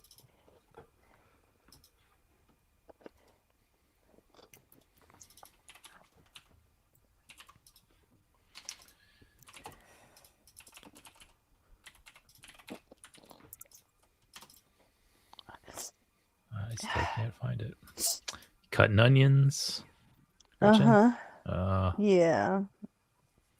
I have a pair of DeWalt safety glasses that I put on when I cut my onions. It helps a lot. Yeah, usually I don't need to, but this one is Yeah. harsh. Yeah, some onions are more vengeful than others. Yeah. I think it has more to do with how much it sprays when you cut it. No, it's vengeance. Yeah, some ethereal spirit of vengeance. Onions are conscious. And they Maybe it's take both. revenge. Like the spray that you see is actually the spirit of vengeance being Yes. released. You can't prove me wrong.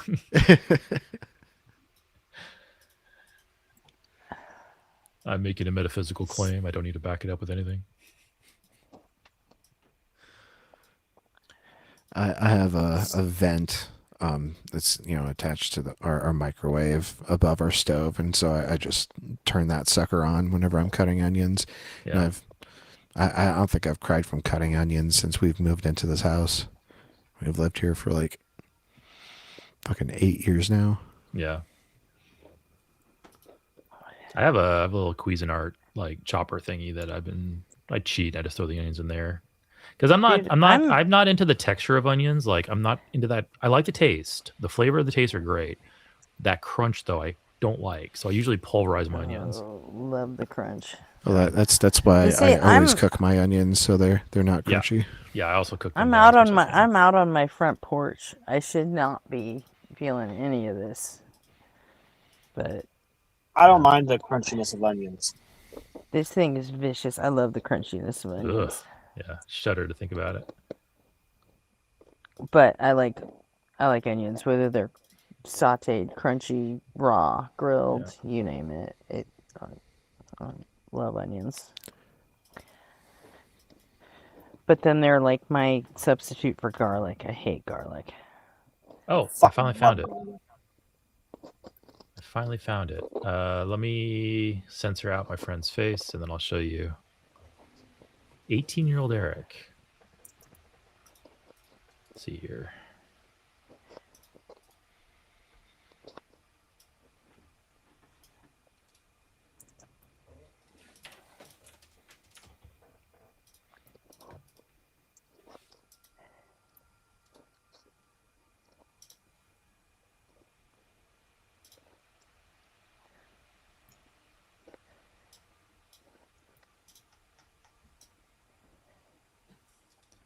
Oh my god, this photo is tiny. Like the resolution is super tiny. This photo was taken July 6, 2001. And it is 640 by 480.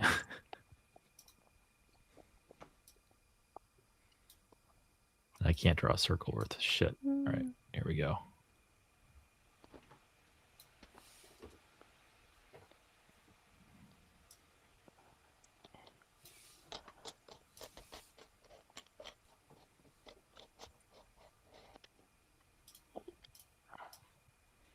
Yeah, I think I'm gonna stuff it one more.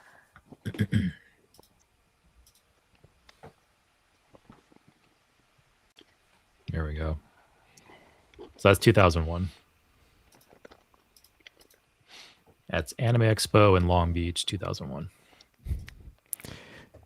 You got the like product in the hair, but like just minus the frosted tips. Yep. Yeah. I never did frosted tips. My brother did, but yeah, we had a. Yeah, it's a very, very heavy gel user back then. I still kind of am, but I have a completely different technique now where it doesn't look like I have gel in my hair. And my hair's longer now too. But yeah, it was just this like heavy gel, spike it, and could never get it right because my hair was really weird. Like I used to have really, really straight hair, kind of like my friend there on the left. I had very long straight hair, and then when I was like 12, 13, and well, maybe 12, 13, when puberty hit, my hair went like curly. Like my hair is almost Ian curly, without any product in it. Oh wow. But I don't want it curly. I want it straight. So what I do now is I keep my hair longer, and then when I get out of the shower, I will slick it back with hair gel and let it dry, slick it back, and then I break it up, and now it's like it'll hold straight most of the day and be a lot more manageable. But anyway, that's 2001, so it's 25 years ago. Fuck.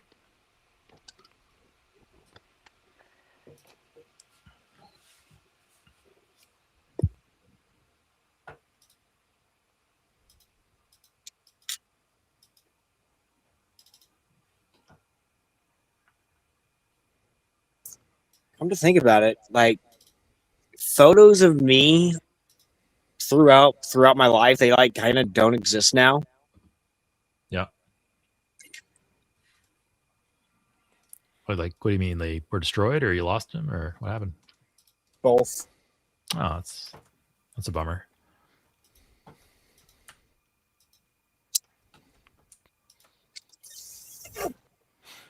I would imagine.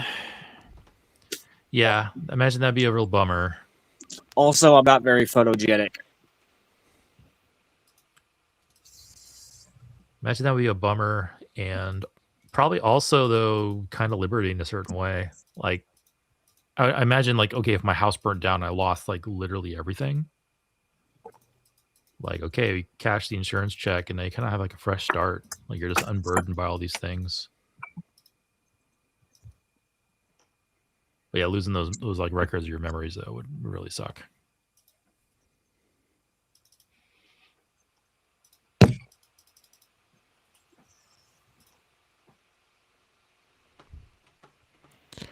We were talking about 4chan earlier, so you'll probably appreciate this.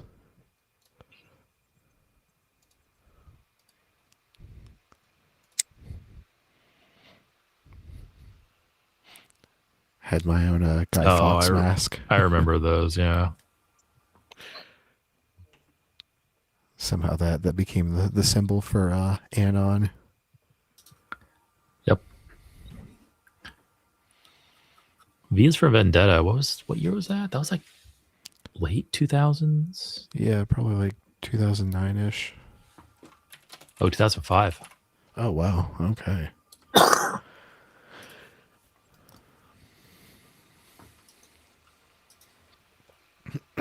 Yeah, I remember that movie. Remember, the 5th of November. Well, all right, it's 4 a.m. I should probably go get some sleep for work tomorrow. Yeah, I've got to hop off. It's RP Junior time. Okay. Bye, Gretchen. We're abandoning you. Have fun with your analog horror. That's what she usually switches to. Yeah. I like my analog horror. Hmm. You know, and hey, if nobody wants to talk politics and no one wants to talk about the Bible anymore at a certain point, what else am I going to do? Yeah. Isn't the Bible the original analog horror?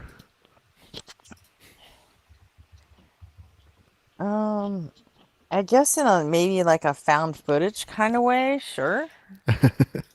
You know, that they just like copy pasted everything together out of existent. Yeah, could be. And then the New Testament is the story part, the narrative. I can see that. But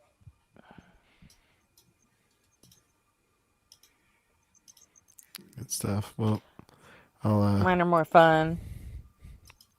Yeah, I'll say. All right. right. Good night, everyone. I mean, Local 58 completely fucked me It's up last night, man. The fucking door. That fucking door. All right, I've been thinking about that all day. I'm leaving too. Have a good night, all. All right. Bye. Bye. Gretchen, you have me intrigued. I'll try to catch up on Local 58 today. Oh, when was the last time you watched it? Like I was caught up through like last year, I think. Okay, yeah, just definitely watch the Halloween one, the Comet one. Was it Local 58 that had the fake emotions? No. Horror new emotions. Oh no, it was another similar series called Blue Channel. Yeah, Blue Channel. That they never really went anywhere with that one. The Thalassin commercial is pretty entertaining because it has all Blue the Channel was like all set up and like it was a great setup and it was all primed to be a really good series and then they just stopped. Or at least I think they did. I had to go back and check last night that Local 58's getting ready to put out a new season, right? So. And the premise for it is really fucking interesting.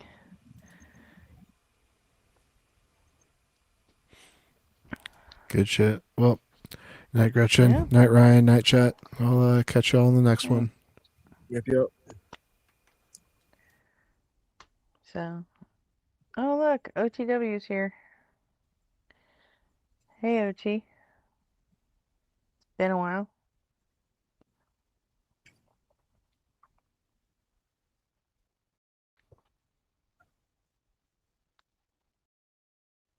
So, Ryan, are you still here? Yeah, I'm sorry. Okay. No, I'll be up for a little while. Okay. Just checking to see if you were abandoning me too. I guess I should figure out something to watch. Or anybody got any ideas? Any preferences? Not especially. Oh, come on. Seriously?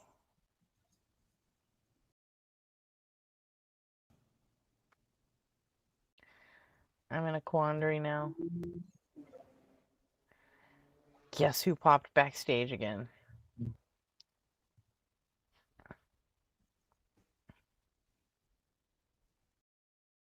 Okay. I'm going to explain this to you one more time, Felix. Can you hear me, Felix? Can you hear me? Yes, I can. Remember how you were here last night and we said once a week?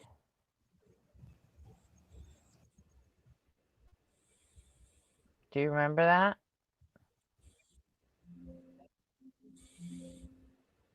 Can you hear me, Felix?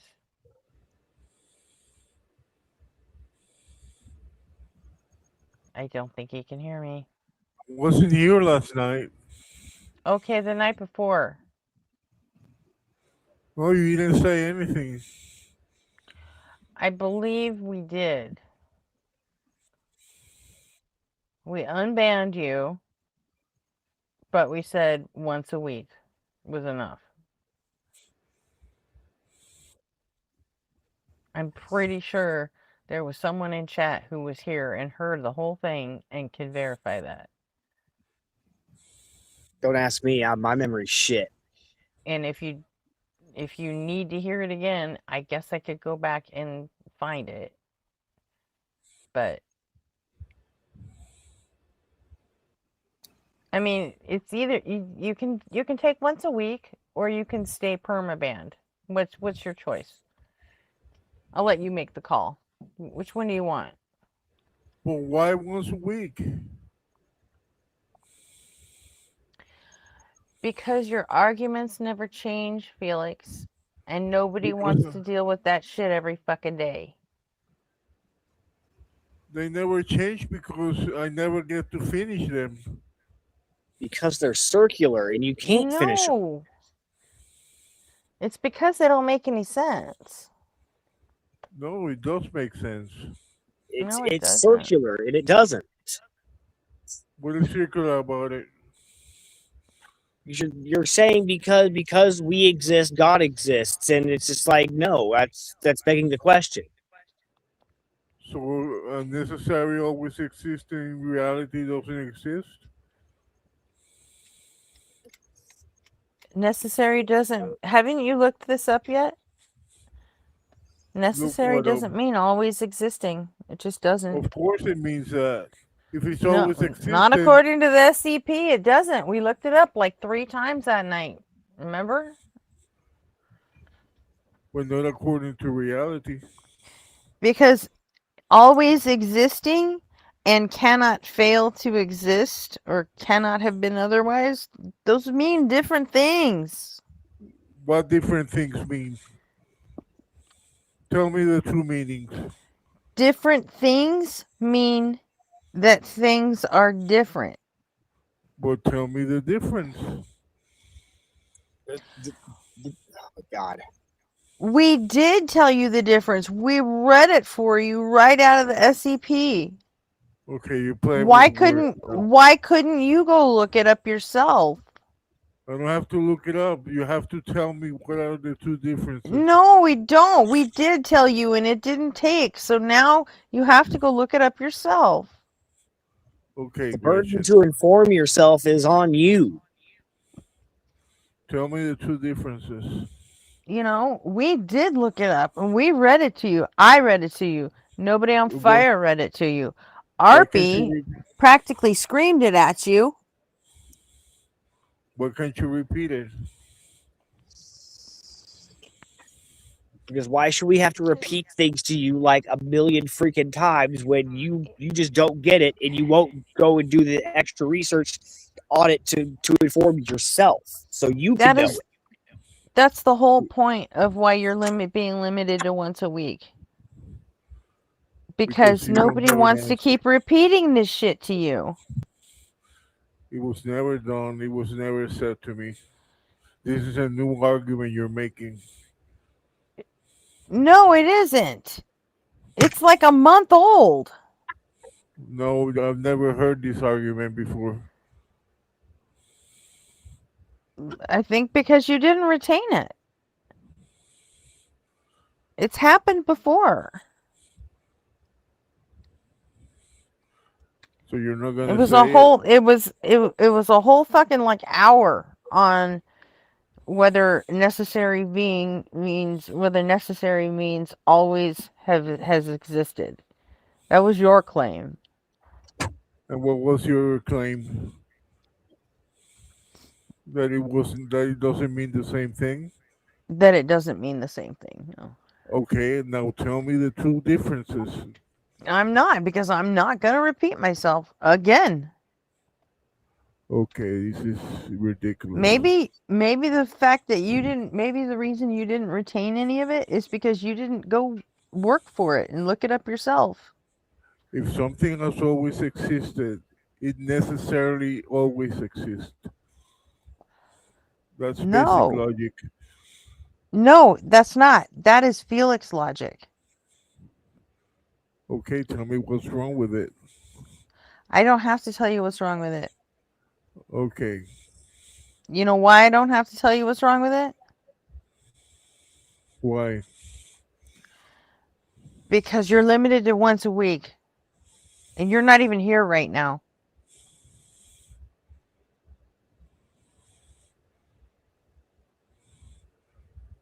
Because you've already had your day this week. So you can't be here right now. Metaphysically impossible for you to be here right now. So if you're not here right now, I don't have anything to explain to you. Okay.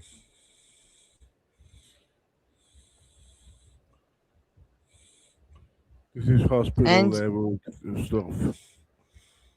What? Nothing going. So You didn't choose whether you want to just be permabanned or whether you want your 1 day a week. What's it going to be?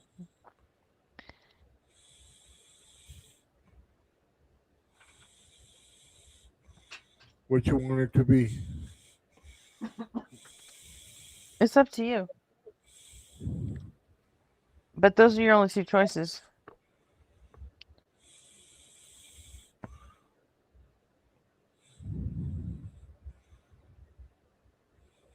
It's hard to choose.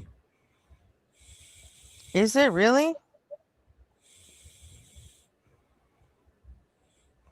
I say 1 a week. Okay then. So go back to chat because we're not having this argument again today. We've done it for this week already. This is not an argument. This is just noise. Well, we've done this noise already.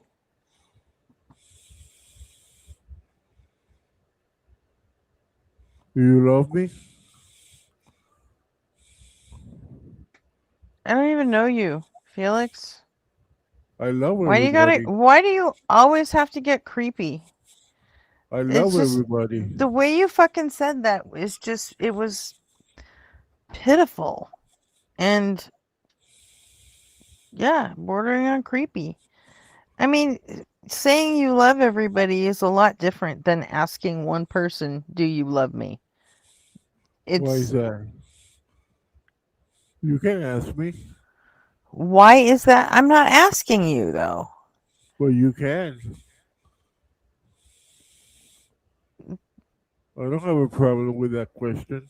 Do you see the difference between saying I love everybody and addressing one individual person and saying, "Do you love me?"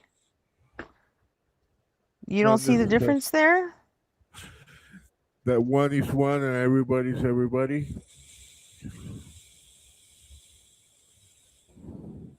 I was more speaking in like levels of intimacy that you don't seem to recognize as boundaries. I think you don't understand what love is. It has many dimensions and intimacy relations that are not necessarily has to do with romantic love. That's not what I was talking about. I wasn't referencing Well, romantic love at all. that would be the creepy part if it were romantic. It's the only creepy part possible. No, it's not. Of course it is. Because you soared right over several levels of, intimacy and that doesn't always have to mean romantic love. In fact, I don't mean it like that. You don't mean it like that? You haven't said anything about love. No. Because I don't know you like that. As a friend? But are you in chat at the end of the night when I tell chat that I love you guys, I love all of you guys? I've heard Then it, yeah. then there you go, then there's your answer. But that's the only way I'm ever answering that fucking question. I'm not going to answer it when it's just directed at me specifically. Being asked by one person. Because boundaries, dude. Fucking boundaries. So you don't love each individual of that generalization that you make?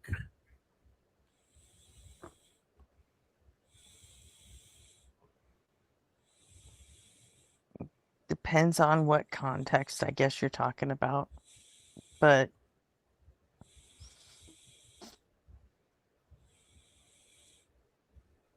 sure, in a different kind of way. But I wouldn't single any individual out and start asking them if they loved me back, Like, that's where shit gets fucking weird.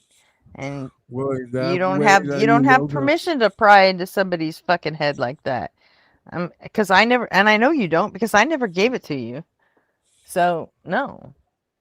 I think love is the problem. The word, it carries a lot of baggage, but love has many connotations.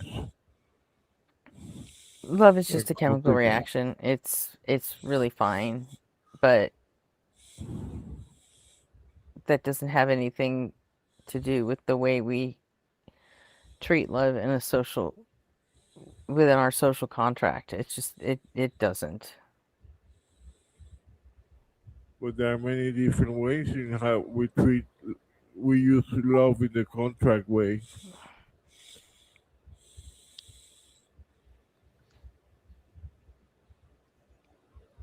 But if you mix meanings and get offended, There are lots of ways, but it still doesn't give you permission to just, you know, throw your whole fucking life in my fucking lap and say, "Oh, do you love me?" Like, okay, I don't want because to you be I don't misunderstand. want to be responsible for your feelings. I don't. The problem is you, not love. Your Night, understanding of Lindsay. love. Okay, then the problem is me. Let's go with that then. So why you take it so? Why you take that meaning of love and not change it for another one? It doesn't fucking matter. Because I didn't mean that. Let's say I'm the one who's broken. Let's say I'm the one that's not getting the fucking social context and how this is fucking weird. All right? Let's go with that for a second. How does that take away my agency, my ability to say you're crossing a fucking boundary and I don't want you to? Because that's the wrong It doesn't matter. meaning. It doesn't matter if I'm fucking broken or if I don't understand what love is. It doesn't fucking matter. I am another fucking human being and I've asked you not to fucking go there. That's all there is to it. Okay, I didn't know you didn't want me to use that word ever with you. I didn't know that. I won't Not use in it that ever again. context. Not where you put someone on the spot like that and ask them a direct one-to-one question and make me Okay, responsible for your fucking feelings. okay, but that's not the meaning I was using with that word. But I won't do it again. Okay. Well, yeah, that's a good, JR has a good point. You've had your one day this week, so come back next Monday and we can talk about this. Okay. So, all right. Have a good All night, right. Bye. Felix. Good night. Good night, Satan. Later. Okay, fine. Satan. Great.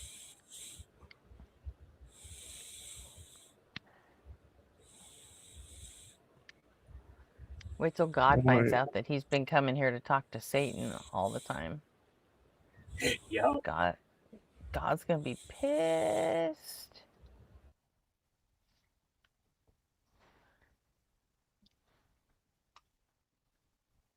So, I mean, am I the asshole here? Wasn't that weird? A bit, yeah.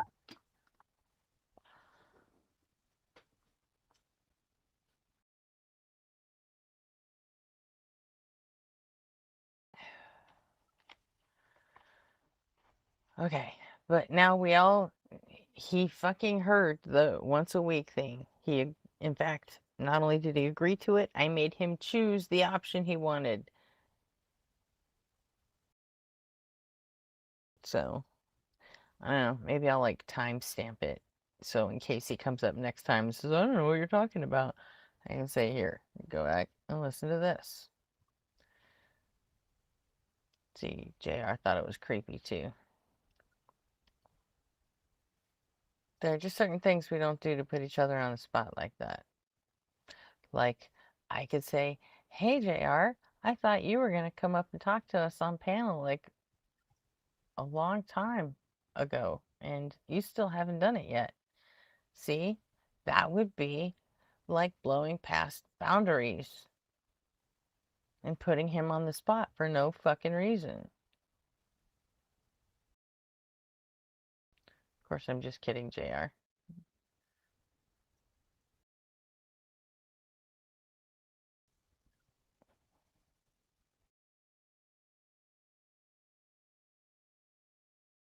just funny because it has a thread of truth to it, but, you know. But I'm not really pressuring you. At least mostly not.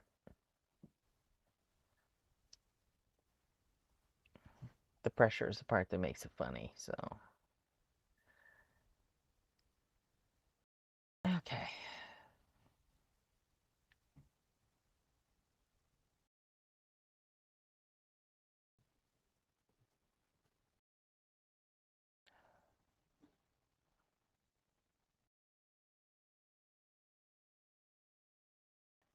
Alright, so what do you guys want to do tonight?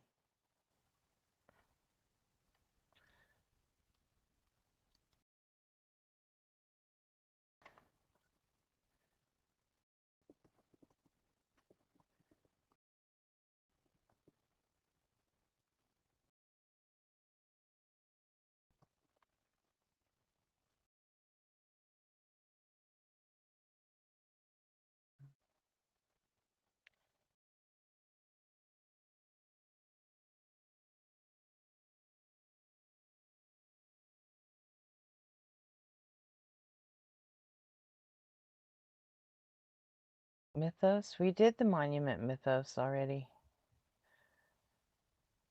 Remember, we finished it and it tried to get us to go into another one by him? It was Corner Folk. But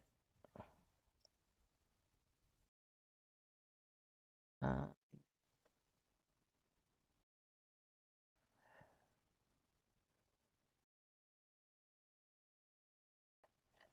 you know what? I know what I was gonna do. I was gonna show you guys the Night Mind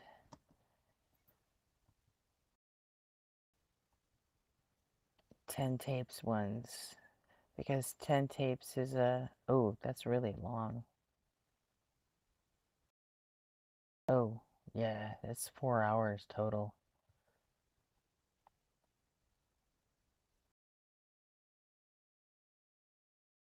But 10 tapes is a good one that shows exactly what ARGs can do and how they... How about a website one? You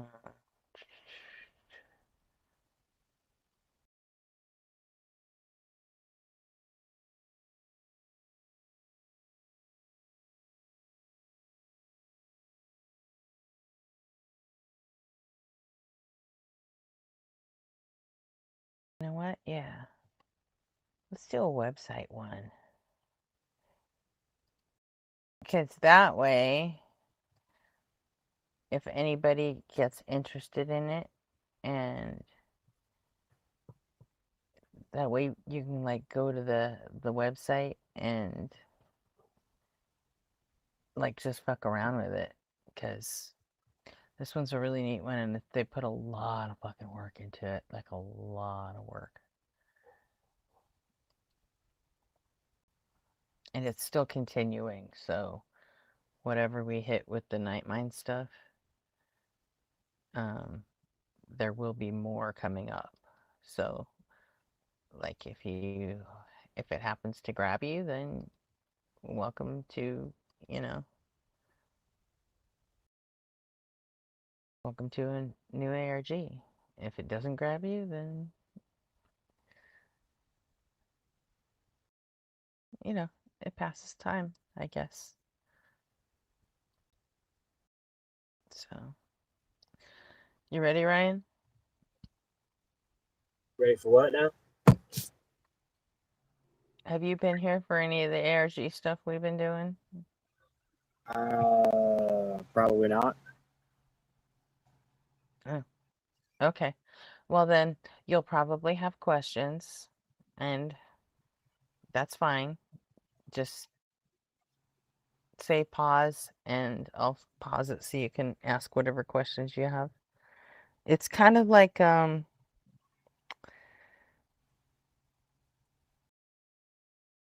escape room, but in storytelling form. A lot of times they take the form of YouTube series videos, but this particular one takes the form of a website. It's pretty interesting. And it doesn't start out as horror, but I mean, yeah, it totally goes there. So that's not a surprise. They all end up at horror or science fiction in some way, shape, or form.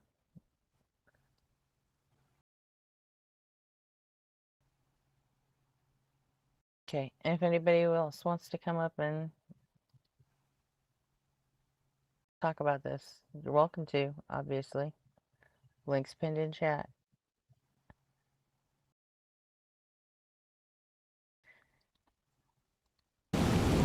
Happy cabin fever dreams, everyone.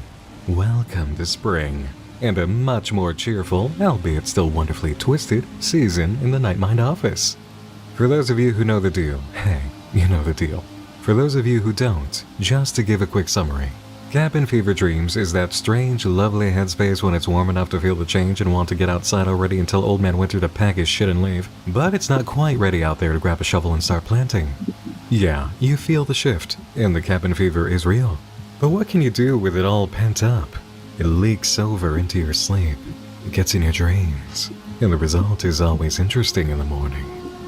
So, in that spirit, I decided we're kicking off with a new creation I really adore that took a lot of dedication, and I think it will take you back to a much happier time, in a much happier place, filled with delightful new friends. But before we enter this neighborhood, I've got to share that lately I've been getting more acquainted with my own. And to tell you why, I need a little help from tonight's sponsor, our friends at Raycon. You know what isn't awesome? Living in a place where winter does get cold and suddenly something critical breaks in one of your tires, and the repair shops around you are circumstances for me a lot more bearable. Now, about tonight's exploration. This is a unique form of project. Yeah, go ahead, mark that off on your bingo card, I know. And it requires a unique approach. That's why we're about to go into uncharted waters a little bit here. We're going to get organic and go through it without my prepared notes. So for those of you who've always wanted me to give it to you raw, well, this video's for you. I can't precisely remember how I first found out about Welcome Home, and in accordance with the nature of the project, I prefer it that way. What I will say is that there is no better introduction to the experience than its landing page. Hello, neighbor. Come in. It's a cute way to start, isn't it?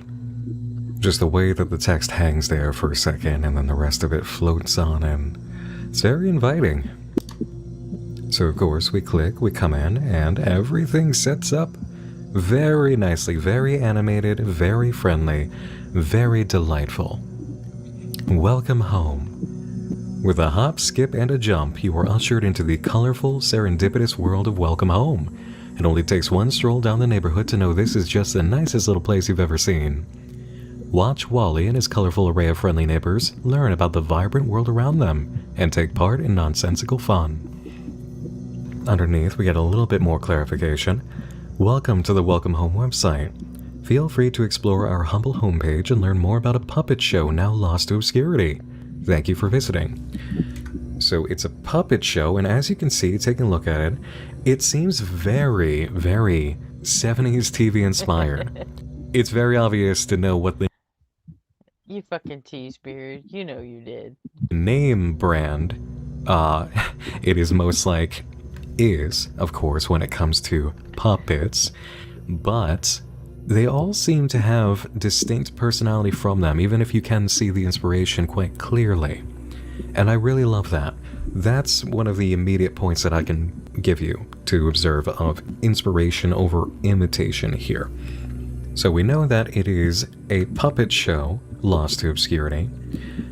What's Welcome Home?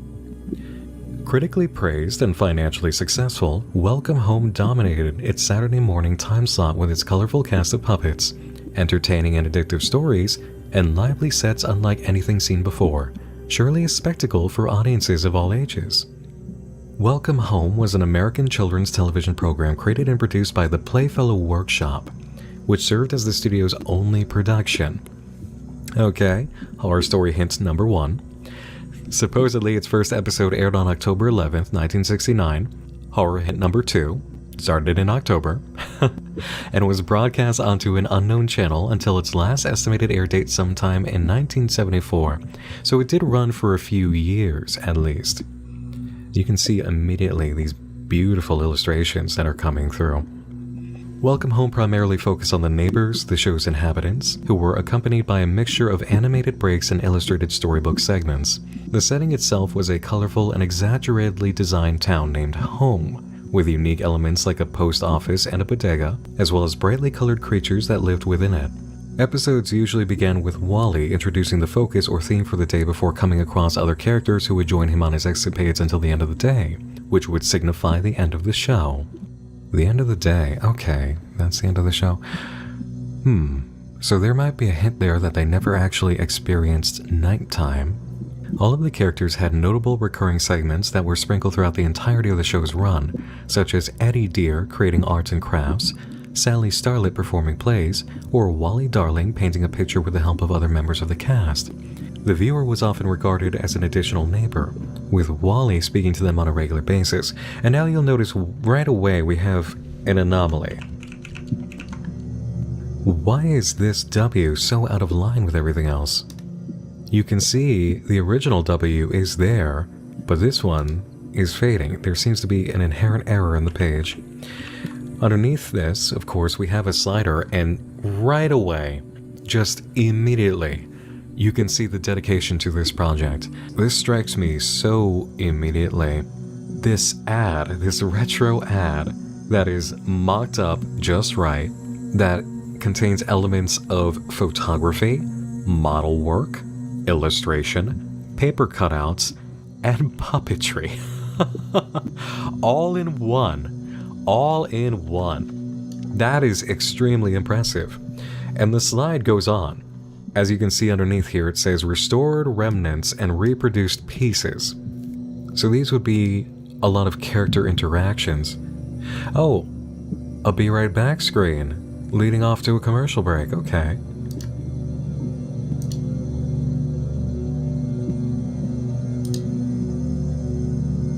Oh, one of the tie-in products, a storybook. And again, just note the quality here.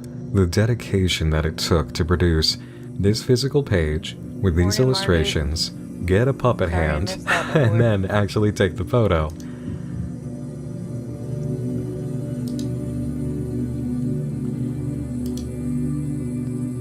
All these Valentine's cards, like a lot of cartoons used to do. Oh, even a Halloween special. You know, I gotta give some love to that. Okay, that's actually vaguely... You know what I'm feeling from that. That's more leaning into our usual expectations. Of course, this is a GIF here that somebody's put together, and so, this character, I believe Wally's sleeping on a cake. This just keeps going on and on, which is incredible to me. They did not create, the creator here, they did not make just a... Okay. Ryuzaki. I don't know your name. Are you 18? Yes. Well, hi. I'm Gretchen. Hello, good morning. I'm Brian. Gretchen and Brian, it is. Yeah. Have you been up here before? No, this is the first time I've seen your podcast. Oh, cool. So what brings you up? Were you guys debating the existence of God? We can. were, and we absolutely would love to. Yeah. And I caught the tail end of your previous conversation too, with that other gentleman. I don't think Which that one, the with concept. Felix or with Rapture from earlier. The very last one before you start playing the video, Felix. I believe. Yeah. Yeah. Felix is a frequent flyer. He likes to come up and try to do philosophy. Yeah. Well, philosophy, in my opinion, tries to fill in the gaps of any religion out there. It doesn't necessarily have to do with Christianity, although I am a Christian. Philosophy tries to fill in those gaps. But Agreed. were you guys trying to? You guys were talking about the concept of love. I think Felix was talking about love or something like that, or whatever his name was. Oh, yeah. He was just trying to point to the fact that I'm dead inside. So That's well, I don't know if he's a Christian or not. he is, yes. He's very Christian. So and Well, I'm an atheist. And Same here. Ryan's also an atheist. And Felix, for whatever reason, cannot stop coming up here, and he's determined to, I'm not sure what it is Felix is determined to do. if you threw out that accusation that you're dead inside, then that's even a disappointment to hear. Myself as a Christian, him telling you that. He didn't actually throw that accusation out. What he said was that I don't understand what love is, and I just sort of paraphrased it in a sarcastic and snarky way by saying that I'm dead, that he's saying that he claimed that I'm dead inside. He didn't actually claim that. That would be misrepresenting what he said. So. Well, even saying that you don't understand what love is could be just as bad. Now, on that very topic, we can debate amongst ourselves as to whether, as to what love is, but not throw out the accusation that somebody doesn't know what it is. Now, where I'm going with this is that the topic of the debate should have been something more along the lines of, well, if we're here to debate God, then is love just that chemical thing that happens in our mind, or is it our Creator that makes it innate in all of us to love each other? Well, that could be the topic of the debate. That if you want to make it that, because this is an open topic format, so you can pretty much pick any topic you want. But with Felix, that wasn't really the topic of the debate. That the whole point of bringing Felix up here was to explain to him what happened on this very stream just 2 nights ago, when, since he tends to repeat the same arguments over and over and over and over and over and over and over and over and over and over and over again. We basically perma-banned him because he can't track a regular conversation. And then 2 nights ago, I had a new take on that, and I decided to give him another chance, but people here can only handle the frustration that he brings only once a week. So that was the entire point of me bringing him up here, was to let him know that you are limited to once a week. We told you this 2 days ago. I need you to hear me I need you to hear me say it. I need you to acknowledge it. So what I did was I forced him into a choice between being permanently banned or being limited to once a week, and I left the choice up to him. So hopefully he will remember that. And that was the whole point of him being up here. Love wasn't actually a topic, and nor were we ever really debating at any point tonight, because I just wanted him to understand that he's been limited to once a week, and it just took me that long. it took me that long to get him to acknowledge that. That's all. Oh, I But hey, understand. like I said, if you want to debate love or God or anything, I mean, we can do that. Yeah, We can do any topic you want.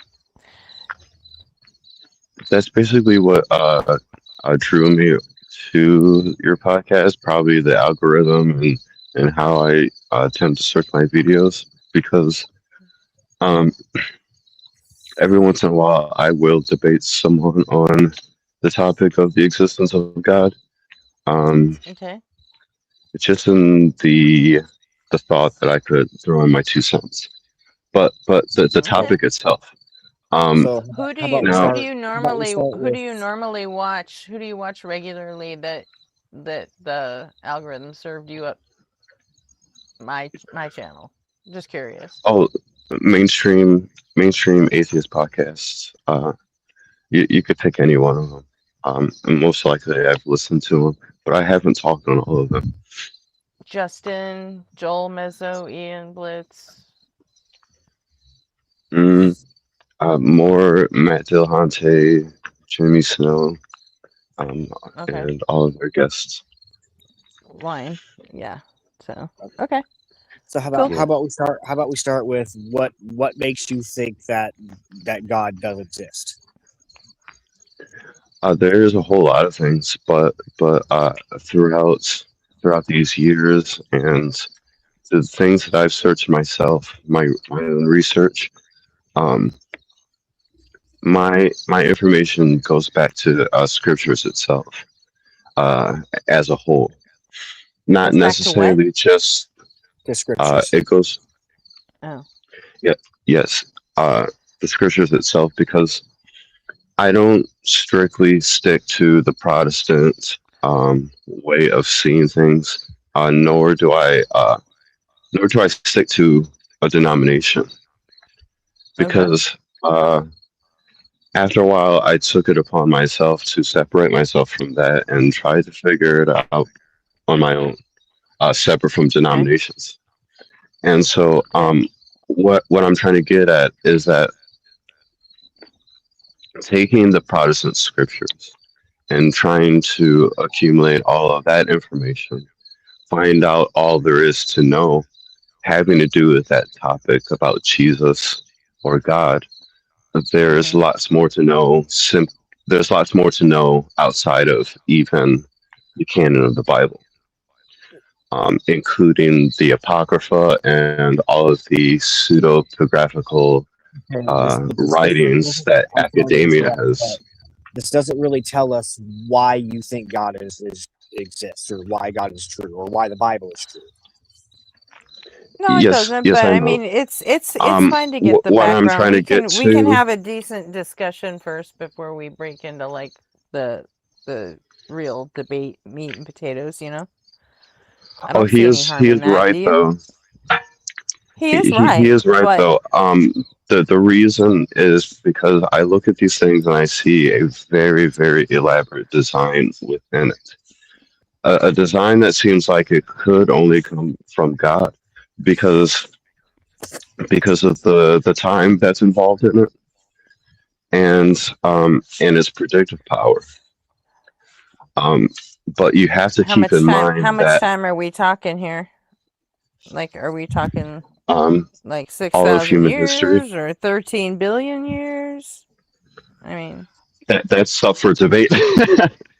yeah, the period I'm of time, basically but I'm trying to find out if that's a place we're gonna go in our debate. Are you a young Earth creationist? Are you flat Earth? Are you know? I'm just no, level setting here. That's all. That's all I'm doing. neither one of those things, because in my mind, none of those things have been Okay. proven. But Well, okay. How old do you think the age of the Earth or the universe is? Hi, Baird. Welcome. Hey. well, I have no idea. I knew you I've couldn't resist the heard setup for a arguments while. from both sides, so I really have no idea.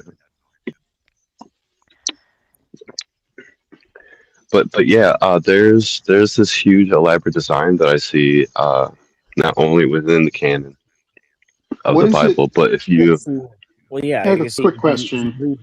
Go ahead. What is it that makes you think there's a design? because of what's included in these texts, not only what's in the canon, but what's in the Apocrypha and the pseudepigraphical texts that were removed a long time ago. But No, I mean, I'm I meant in the considering universe. this all over. What design about the world or the natural world around us it implicates that that's designed? Right. Well, let me get very specific then. If what I'm If you telling you like, is feel only free a to fold your answer microcosm. in. Feel free to fold your answer into what exactly is it you see in the universe that looks designed to you, and you can also fold in your answer about what it is about these dusty old texts that makes you think there's a design here. You can answer both. Well, all right. Well, here's the design that I see. It's not having to do with the universe itself, but more of people and all of human history. Now, Okay. now when you listen to Christians talk and they're mentioning the Trinity, for example, the God the Father, the Son, and the Holy Spirit, and everything. I don't even think that most Christians have a full spectrum understanding of what that's supposed to mean, because that itself is pointing to the scriptures itself.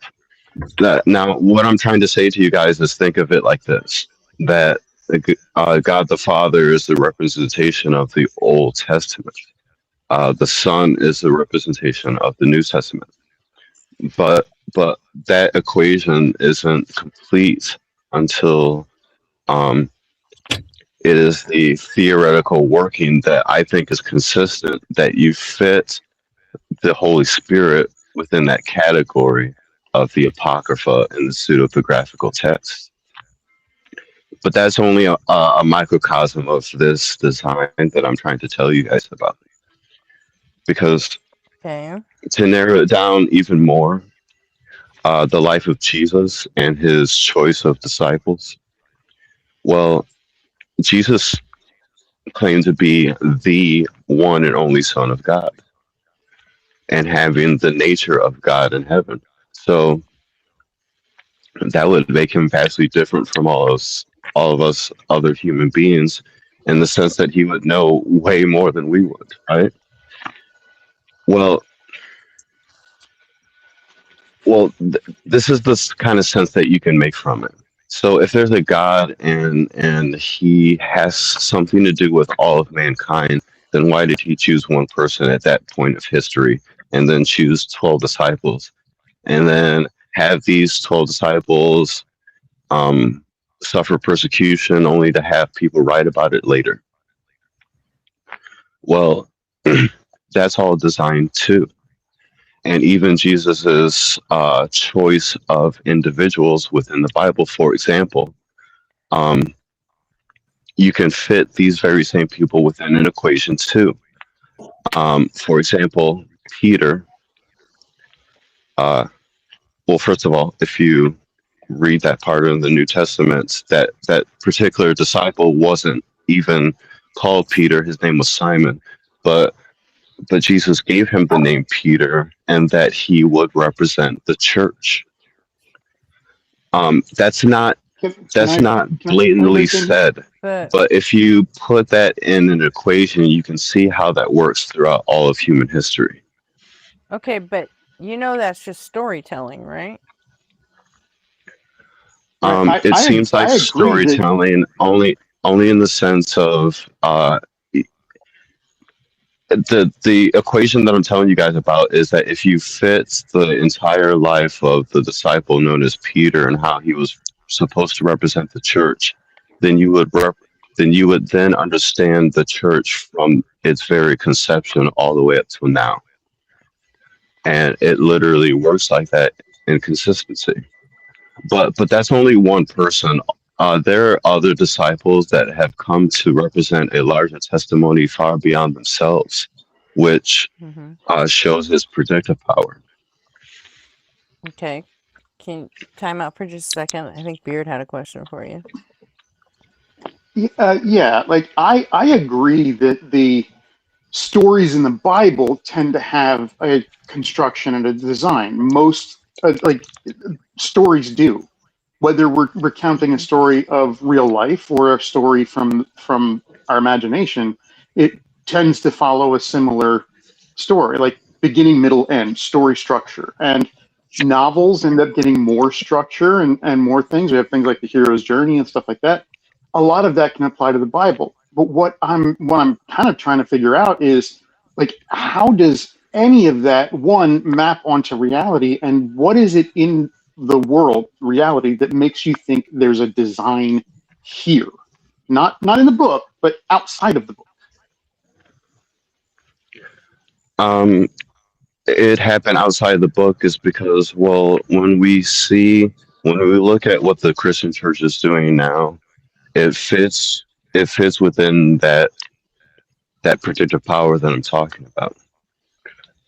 Because as I've just singled out that particular disciple known as Peter, who was supposed to represent the church, we're now living during a time where the church isn't going to fulfill the will of God or do as it's told, which is to love their neighbors and etc. But you could only get that through the decoding of what Peter is supposed to represent.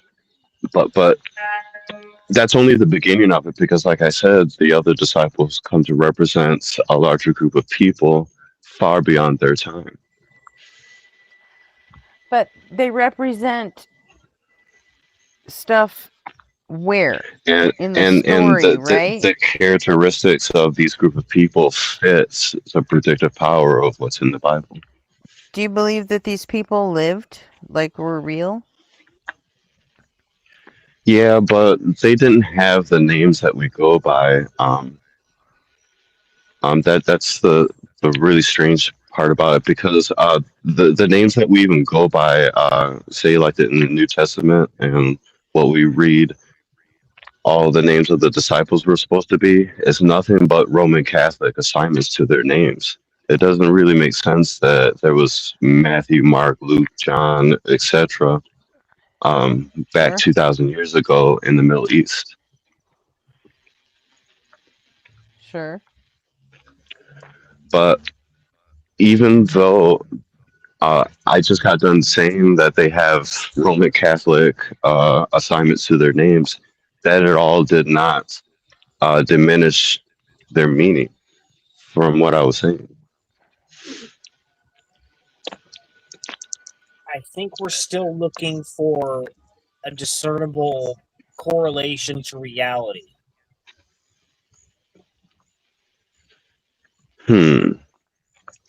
Well, like, regardless of the Roman Catholic names, do you think these were real people, and that what the Bible says they did, they did? Yeah, absolutely.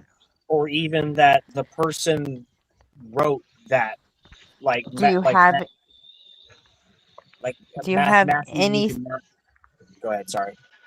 Yeah, I mean, we already know that Matthew didn't write Matthew and Mark didn't write. I mean, Mark wasn't even a fucking disciple, for God's sake. But like, do you have any sources outside of the Bible or church writings that these people ever actually even drew breath? Like, where does this map onto reality for you? That's what I'm asking. Like, it just entirely makes sense to me to try to simplify my answer. Now, so vibes. I'm not, huh? So vibes. Is that what we're talking? No. No, it just makes I know sense what to it me. sounds like. It just makes sense to me in a way. Now, I'm not going to. That there's a lot of things in the Bible that wants us to just take it on faith. I understand, but where it correlates to reality is that I really do think that the people contained therein did exist because of Regardless whether you think they exist, can you prove they exist?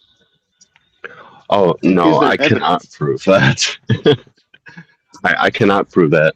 Now there's Vatican libraries that is only accessible to people who go there, fill out a whole bunch of paperwork, go through a whole bunch of firewalls in order to access the information there.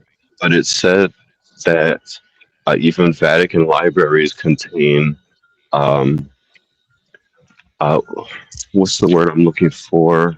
Vatican libraries don't contain any sort Something. of proof that these people were real, because if they had, they would have released it a long time ago. Also, here's an interesting thing I about don't that. think so because They've been trying to digitize as much as they can out of the Vatican Library, but there are still some things they can't. Some of the texts are so old and so sensitive to light that if they tried to scan them with any kind of light-based scanner, it could destroy the thing. So yeah, there are some things you have to fill out some forms and have some classes to figure out how to know how to handle them, because they're so delicate. And yeah, they probably should be in museums where they can be studied more, but there's nothing secret being held there. Like, not really. I mean, you can get access to it by filling out the forms. You just have to make sure that they have to make sure that you're not going to be a danger to the relics that are there. oh yes, I entirely agree. But the information the information contained therein, I think, has to do with genealogies of the 12 tribes of Israel, consensus that were imposed by Roman rule over the area at the time, because people lived so vastly different during that time. Even something as adultery was considered to be like you could be very well excluded from society if you were found guilty of doing so. So people felt it necessary to keep track of those certain things. Now that's the type of information that I'm talking about that's contained therein, and that's one of the reasons why I think these people existed. Now going to where there was a Roman rule imposed over that area. There is a historical record that during that time of Jesus, that when the Roman rule was initiated, that all of the people, including the people who were involved and not involved with Jesus, had to register in their own hometown under Roman rule. That's actually not true. That's totally not Romans true. did want a census, but a census is meant to figure out where people are now, not where they came from. They wouldn't have been required to go back to their hometown. They would have been required to stay in their home so that they could so that the census could record where they were now, not where they were born. That's That actually makes what I no meant to sense say. whatsoever. Taxes or census is it's a tax assessment tool. So That's why would actually what I anybody meant to say, care? but the high priest of the temple in that general area was their names were included in that, along with the current Roman emperors, governors that were in rule in the general areas too, who was imposing what on what area. Like those details are available. Who was it that ran the census, supposedly, that was done when Jesus was born? Yeah, That I don't know. It's Quirinius, according to the Bible. According to the Bible I'm and sorry. sources outside according to the Bible and sources outside the Bible, the census was done by the Quirinius. Quirinius. Quirinius. Quirinius who Honorius. was- Well, I can see, never pronounce that one. Who was the But it was governor done. of Syria, by the way? Yeah, he was the governor of Syria in 6 CE. And well, we pretty see, much nailed that down. well then you taught me something then, because I didn't know that, but I know that that's what was going on during that particular time. You know what I mean? Here's a problem. There's even other things. Here's a problem. There's even Here's a problem because the Bible also says that Jesus was born during the reign of Herod the Great, which is impossible because Herod the Great died 10 years prior to Quirinius doing the census. There's another problem too. There's another problem on the other end of Jesus' life. If Jesus was born in 6 CE and he was 30 years old when he started his ministry and did his ministry for 3 years, he'd have been 33 years old, right? That's general consensus. Most people believe, yeah, he was 33 years old. That would have put him being crucified in 39 CE, because that's 33 years after 6. But Pontius Pilate was recalled to Rome in 37 and was there during the funeral of an emperor. He never returned to Judea. He could not have served as the judge in Jesus's trial if he was in Rome. So there's a huge problem there. Oh, I didn't even know about that one. Mm-hmm. Yep. Yeah, in the Peter's topic, been reading Jaren's even book. if there's just small discrepancies in that, does that mean that it's wrong? What's that? Yeah, it kind of means that's wrong. I mean, you're going to take it to that extreme that it was wrong, even if it's small discrepancies. Now, what I'm trying to say is that the timing and the records of what it was supposed to actually be isn't exactly accurate, but it happened. That'd be like saying I was born during the Bush administration, but I was also born during the Obama We got a administration. lot of background noise happening. Whoever that is needs to mute while they're not talking. Oh, sorry about that. Yeah, that's definitely me. But no, that's not like what it's saying, because your birth is much more recent. We're talking about 2,000 years ago. Well, no, it kind of isn't because it's still referencing the same thing. But we're also talking about possibly the most important human being in all of human history, and they can't get his birth date, right?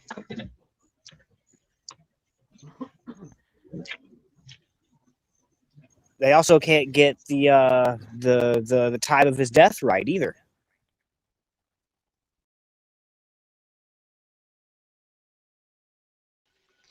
Plus, there are certain things, like we do have evidence for things like when Emperor Tiberius died, when his funeral was, that are pretty accurate to dating. Things like when the census of Quirinius are, we verify those with extra biblical sources. Like there's other sources that tell us that these things happened.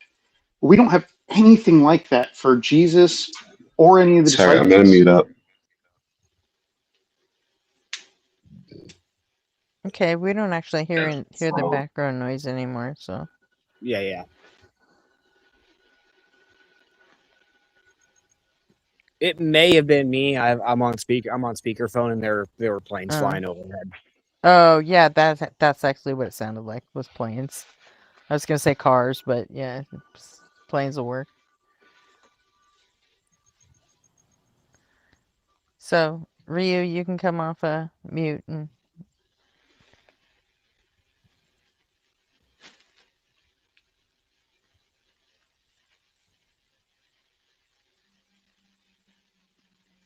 Ryuzaki, you there?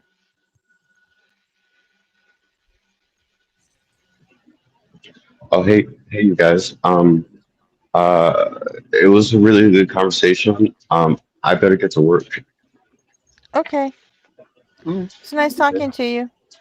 Come on back up. Yeah, it was really good. Yeah, I'll come back. But make sure you sub. You guys have a good one. So you don't lose us. You know, we're here every night. Absolutely.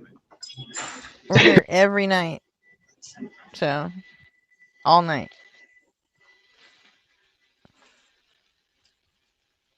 Man, I didn't even get to my favorite talking point, the graffiti. I love my graffiti talking points.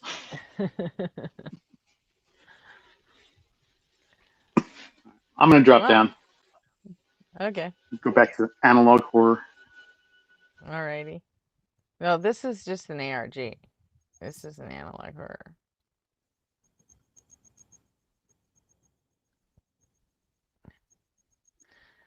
Well, that was fun while it lasted. Indeed.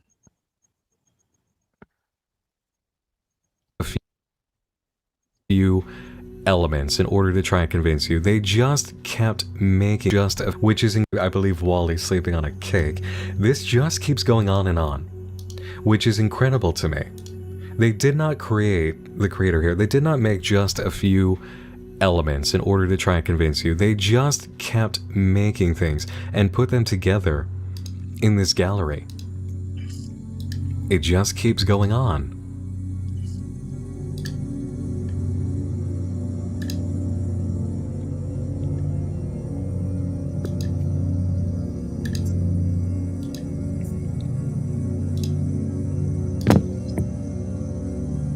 Oh, Wally's house.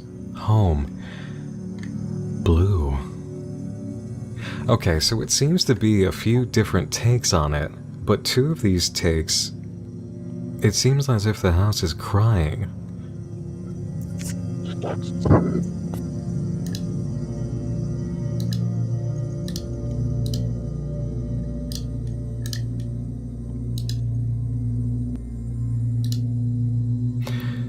It's remarkable alone in a project like this, just to see all the effort that went into creating what seemed like different stages of production in the studio offices. Because this would be, say, kind of an expression sheet.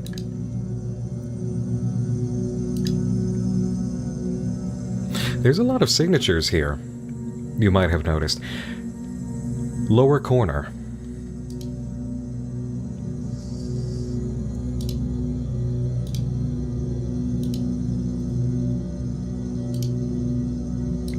And it just keeps going on. Oh, finally we hit an end. But look at it all. It's remarkable, isn't it? Welcome Home is believed to have had a 4-year run upon further research before both its abrupt pull from television in 1974 and complete silence from its entertainment company, the Playfellow Workshop. Welcome Home's success seemed to be set in stone amidst other television programs for its usual artistry, captivating stories, remarkable puppetry, and lively characters. However, all footage is presumably lost, including supposed merchandise, advertisements, vinyl records, and illustrated books depicted in the episodes. However, what has been revealed has driven us to uncover its whereabouts. And this is where it starts to get into our turf. Read more about our journey and how we are uncovering this long-forgotten puppet show and our mission at the Welcome Home Restoration Project About Us page. We'd love to, wouldn't we? Okay, and again, notice this. The O is floating out of place. And there is an existing O behind it. So we have a W and we have an O. Those seem to be very purposeful. When I originally found this project, after somebody tossed me the lead, when I took a look through it, I noticed right off the bat that there are certain letters that are floating around and kind of glitched out. My thought is that these are going to be needed for something. Maybe a password page, maybe a link. I've tried it a few times, but maybe during this round I can uncover more. The Welcome Home Restoration Project is a team of anonymous individuals dedicated to compiling, restoring, and archiving what few remnants of Welcome Home has been uncovered. It is through these collective efforts that we will awaken the memory of this lost piece of media. We strive to establish a friendly and open community of friends, family, and fans, just like the colorful and quaint neighbors in our beloved home. Love is clear in the messages of Wally Darling, and is as much of a hallmark to him as his charismatic smile, his cheery disposition, and his eagerness to understand the world around him. We too hope to spread this feeling of everlasting joy, caring, understanding, and acceptance to all in the hopes that you will join us in our thorough exploration. Together, we will make this house a home. Visitors may wonder how we came to uncover such a show. Yes, actually. Where we obtain these works and the efforts taken to restore them to the best of our ability. To that, we are happy to open our front door to you, neighbor. FAQ, who are you? For personal reason, our small collective at the WHRP team have agreed upon staying anonymous for our own security and safety. How did you begin your research? To be honest, we were drawn in unexpectedly. All the information found on this website was extracted from documents that had been uncovered in brightly colored envelopes. We are thankful to be the first to jumpstart this journey. What do the illustrations, writings, and advertisements look like when you receive them? All the paper materials tucked away inside the envelopes we have received are usually crammed together and covered in paint and ink. Despite this, volunteers have both restored and recreated most of what was found on the documents. Below is an example of our work as we extract information from the original document and translate it into a digital state. That is a hell of a recovery act, isn't it? But also, the original piece in its destroyed state. Immediately, you have alarm bells going off of why did somebody try to destroy this? Our volunteers have also produced speculative pieces from the information gathered, such as Frank's spinning head, Eddie's removable hat, and the heart marks on the bottom of Wally's shoes. We hope more fan interpretations will be able to arise just like this. Why did you make this website? So the question seems to be doubled over, but the answer is in turmoil. Let's see the original. I hoped that this website would grab the attention of someone who has seen the show before and could tell us more about it. If this wasn't possible, then we wanted to be the first to showcase this lost piece of media to help spur on the research for its existence. Many of our guest book signatures have talked about seeing this show before, so this is a good sign. It means it is inside of you too, then. And the other text: when I unwrapped the first letter, I felt it. I heard it. Open, open, open. I want it out. I'm going to get it out. Yeah, there it is. You know I love this kind of approach. And there might be hidden text too. So we'll check for that. What kind of merchandise did Welcome Home have? It's only speculation, but from what we've gathered, there's a possibility that there are vinyl records, children's toys, plethora of other merchandise that could be ordered through various magazines. Someone thinks there are patterns to make your own Barnaby. Do you know how many episodes of Welcome Home there are? Unfortunately, no. We've yet to receive footage from the show, nor a full catalog of all the episodes. We've estimated the last air date for the show was in '74, but only because it is the most recent date listed on a script. Do you know anyone who worked at the Playfellow Workshop, or are you a former employee? No, and I am not affiliated with the company, but we know of Ronald Dorlane. He must be the creator. We will find the other names too. Are we able to join your team? At the moment, we're not accepting new members. Who is your favorite resident? Everyone on our team has their favorite, but if you ask me, mine is Wally Darling. He is the most, as he would say. Let's go to the neighborhood. Home is where the heart is, and Welcome Home's residents are the heart of the neighborhood. Even if you don't live there, you're still one of its most important denizens. But don't worry, with the help of this colorful array of neighbors, it'll feel just like home in no time at all.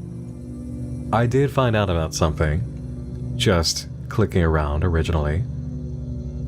Oh, we have another piece. Look down here.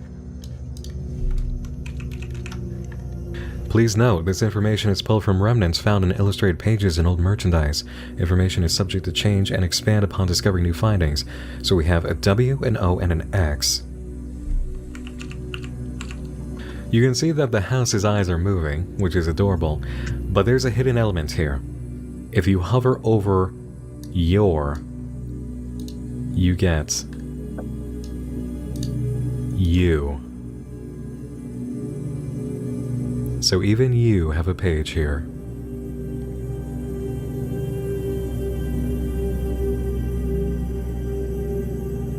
When this text is finished typing, it says, Wally is your best friend.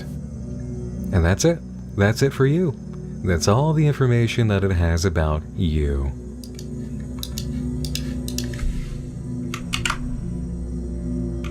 There's nothing else that you can get. Control A just selects the background. So now we have to go back. So, let's explore the neighborhood. Let's do clockwise and then shoot for center, shall we? Julie, undoubtedly the cheeriest neighbor a puppet could ask for. Julie Joyful is Welcome Home's happiest resident. Amidst such a rainbow of brightly colored neighbors, that's really saying something. Upbeat, silly, and always ready to play with her friends, there's never a boring day in Welcome Home while she's around. She is Frank's best friend. Now obviously we could go through all of these bit for bit, piece for piece, but let's be honest, we're looking for secrets. A lot of this would be hardcore TV show lore, which is great in order to actually understand the concept and the characters, but we like to get to the bottom of things sooner rather than later. So there's Julie, Sally Starlet. According to an uncovered script, Sally had once been the brightest star in the sky, even more than those that surrounded her. However, looking down at a nearby celestial body from her spot, she knew there were still places she had yet to truly shine and fell from above as a shooting star. Concept artwork revealed that Sally was a live hand puppet but required an additional hand to help move her head, as it was much larger than other puppets. Notice earlier what we established about the episode seeming to end whenever the day would end. Sally has a night side on her door for her house, but as a star, she only seems to be in a sun shape. Her eyeshadow does seem to indicate nighttime, but so far there's not a lot of night that we're experiencing here. Poppy. She made cookies of the other characters. That's cute. Old scripts outlined Poppy had lived with her family in a nest that had been tucked away in a tree hollow deep within the forest, but that she would eventually outgrow to a staggering degree. Eddie, a mail carrier who moved into home from a distant town in order to establish a post office. Eddie had never stated the correct name of where he came from throughout the show's run. The running joke often had him stating a place that did not exist, followed by an admission to misremembering it as a place he delivered to as opposed to a place he lived. I guess that could be a humor bit, but it is kind of strange, right? Howdy Pillar. Alright, that's cute. A small-time caterpillar who wanted to start his own business. Howdy's puppet was rotated between a live hand puppet and a walk-around puppet in order to keep him in frame with his fellow residents.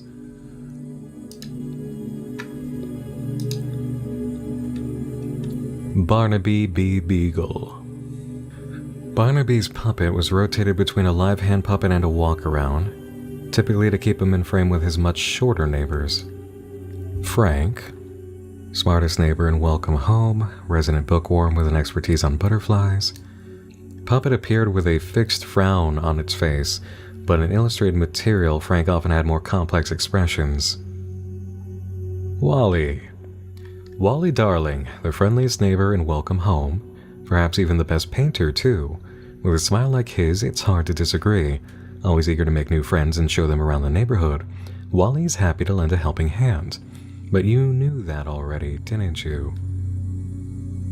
Okay, yeah, now it's starting to get there.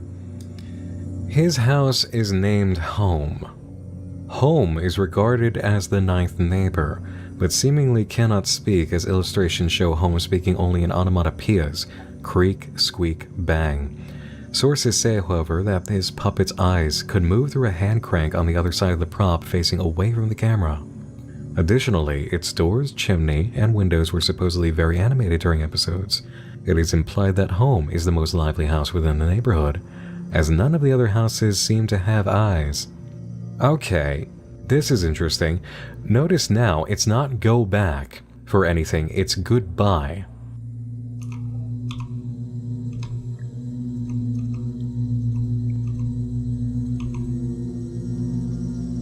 Okay. Alright. I'm excited because I finally did just find something.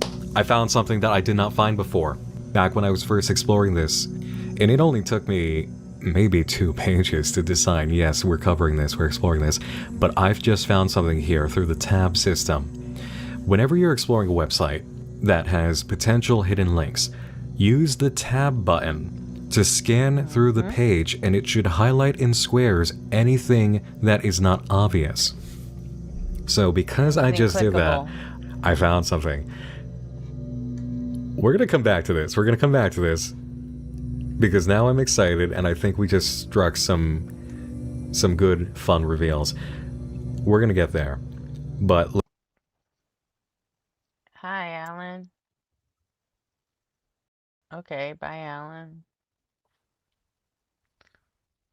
We're just watching a story about it. It's like an old, like a fake Sesame Street kind of show from the 70s. And yeah, it ends up being a horror story. Absolutely. let's keep scanning through. Let's go to news. So this was on February 25th. We hope everyone in this humble home of ours has had a wonderful month. Love is in the air, so they say, and we have managed to uncover additional cards from what we believe to be a previously sold package of Welcome Home Valentine's Day cards. A few of these cards existed in our gallery prior to this update, such as Julie Joyful, Frank Frankly, and Eddie Deere. But at the time of their restoration, much the package found was soaking wet, so uncovering the entire set had been a dilemma. We assume it must be water damage. However, our restorers have managed to clean up Sally Starlet and Howdy Pillar to what we believe to be their original glory. Hot dog. We've also updated our guest book, so if you remember leaving us a kind message, feel free to peruse the gallery of signatures. Okay, this is interesting. Oh, this is very interesting. The Welcome Home Restoration Project has received so much love and support in the duration of our efforts to recover this lost piece of media. But even better, you believe me. You know it is out there. With that said, someone has reached out to us to offer the opportunity to showcase our findings publicly for the world to see in an in-person exhibition. They are regarded as the question answerer, a professional exhibitor and museum curator who believes in our happy home just as much as we do. Together, we will get it out. We will get everything out. You will see as we do, neighbor. Oh no. More information will arrive as we prepare for this exciting installation. Stay tuned and remember to wave up high. In the previous update, seems to be from January 15th, they were also addressing a few setbacks in the coding of the websites. A few graphics and text that are askew. Please ignore them and continue to peruse our happy home until we can get everything patched up. Okay. So, there's a gallery coming, and that seems like a very bad idea, according to the hints that we've gotten about this lost media. And, do you really trust somebody who calls himself the question answerer? Because I really don't. Guest book. Thank you for visiting our home. Take your time signing our guest book and have a wonderful day. Please do not send personal information or messages are screened before they're posted. Your comment. Or just visit our guest book.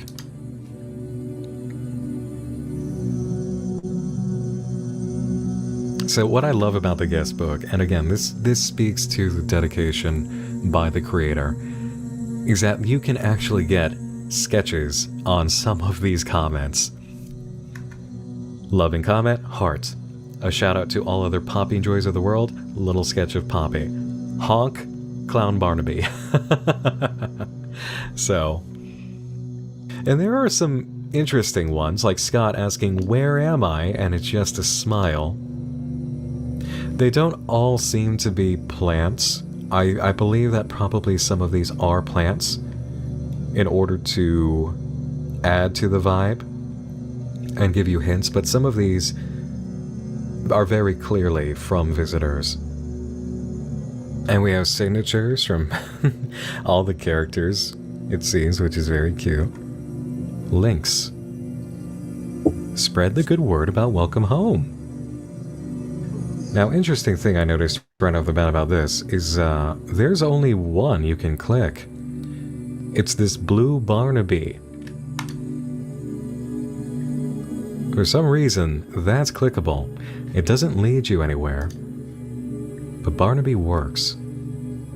Alright, so now you know what we have to do. So, the hint was at the front door to Wally's place, because underneath the door, there's some sort of black liquid or shadowy kind of thing that's coming out from underneath the door. And if you hover over this section, you do not see my cursor right now because I didn't want it to be an interruption, but if you hover over it, you will get a notification that it leads to a page called So Below.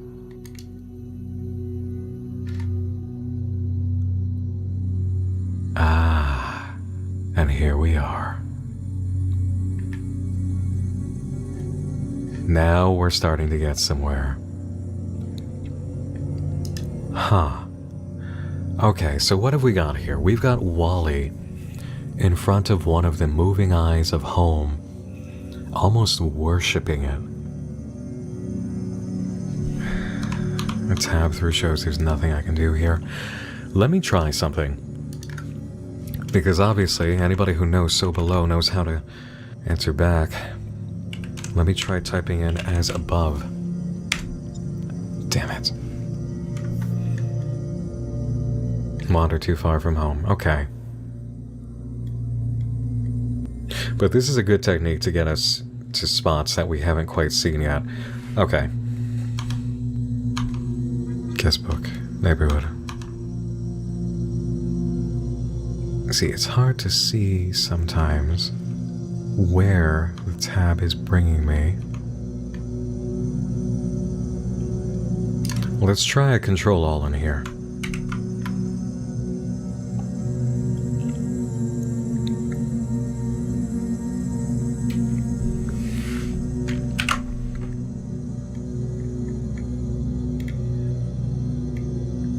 So now comes the hard part, because now we're on the hunt. Things aren't so obvious now. Let's see, we have a letter W, mission page, or about us. We have the W, we have the O. This is where the underlying story started to seep through the cracks. Oh, look at that. We are thankful to be the first to jumpstart this journey, but it hurts. Only able to see that through Control-All or getting lucky with the highlighting. Aha! Does it hurt? Okay. So those who are actually conducting the investigation and creating this site, they seem to be infected with something and it hurts. It hurts and they want to get it out. Oh, the numbers are so hard to read. Sometimes I can't see them. Okay.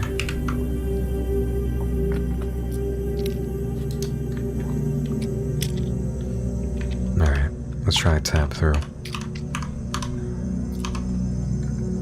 No.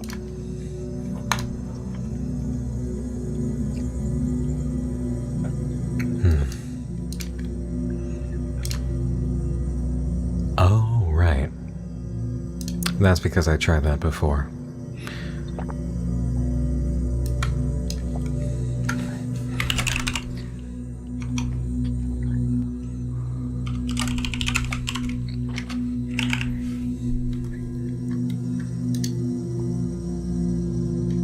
Okay.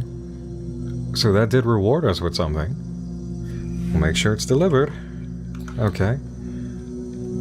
Alright, so this is very well formatted, so if anything is askew, it should pop right out, right? These pages go deep, by the way.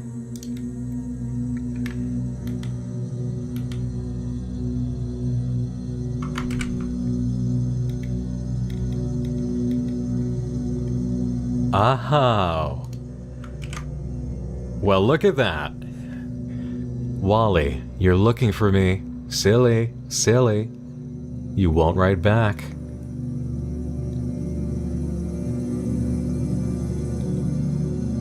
And then it begins. With the legitimate guestbook entries, I guess.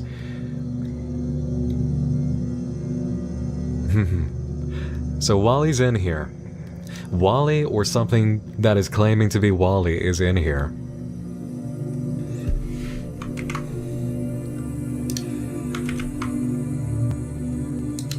Is there something behind there?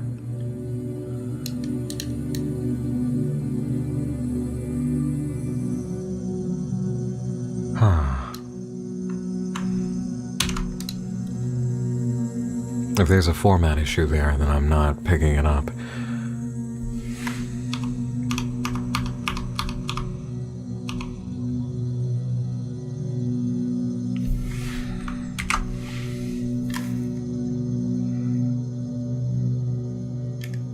The Y. The Y is out of place. Hot dog. Barnaby is the only clickable one. Barnaby is Wally's best friend. Barnaby. Is there anything about the house here?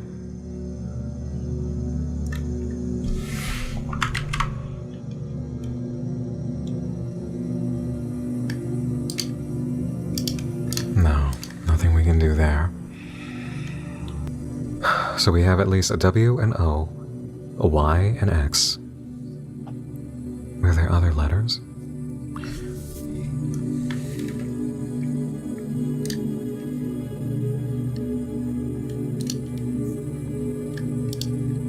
It seems that's as far as we go here.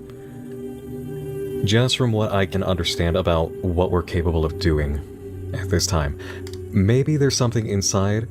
We can't actually look at the page source for hints here, I don't believe, because it is a Wix site. Unless I'm mistaken, there might be elements that you can go ahead and hide in here that just won't be visible unless you examine the page source. That would be an examination for another day. What I want to show you now, so that you fully understand what's going on here, is take you to the main page that Welcome Home branches off of, clownillustration.com. And you can see right away, we have puppets. We have actual puppets. And if you go to About Welcome Home, as you can see, there's that aesthetic that we're looking for. There's that dark reveal. Hello, my name is Clown. Let me tell you about my project, Welcome Home. Welcome Home is a horror project that focuses on unraveling the mystery surrounding a beloved 70s children's TV show. You are to accompany a colorful cavalcade of puppets as their beloved neighborhood begins to skew and distort into a nightmarish memory that they can barely recall. Through illustrated books, recordings, and an array of mold merchandise, you will find what dwells within this colorful home. Beneath its beautiful carpets, behind its gorgeous wallpaper, and deep within its breathing crevices. Fortunately, you have someone to keep you company and hold your hand as you walk down a path now long forgotten. And there's a gallery here too.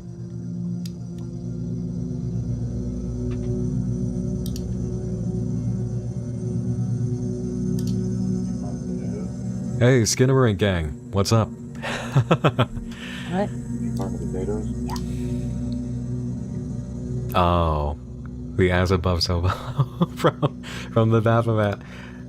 Oh.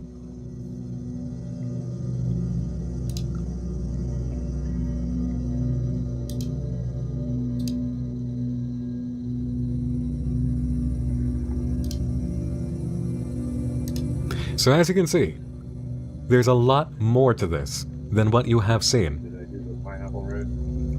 Huh? There's a lot more. A lot more. Just in terms of the pieces that were made for this that will eventually come into play, and elements of the site. And it looks like Clown's friend Fig beta tested the site and did some painting for some of the artwork, so big props to Fig. And then you can jump into Welcome Home. And yeah, from Control A, there's no secrets here. So, there is more. There's absolutely more to this. And I think it will be delicious and exciting and horrifying and wonderfully twisted. But as far as I can go right now is as far as you have seen. I did make a new discovery with you this time, which was the So Below element.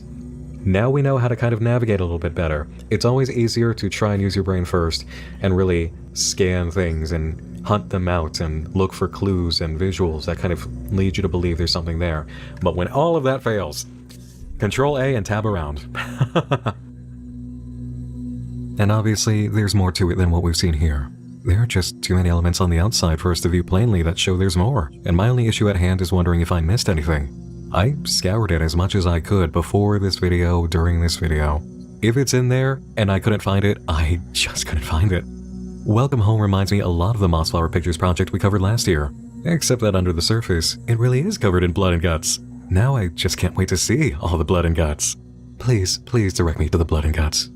I'll say this too, and throw a rock where a rock needs throwing. It's really, really refreshing to see someone approach the concept of the kids-friendly mascot character entertainment product and do it with love and actual skill.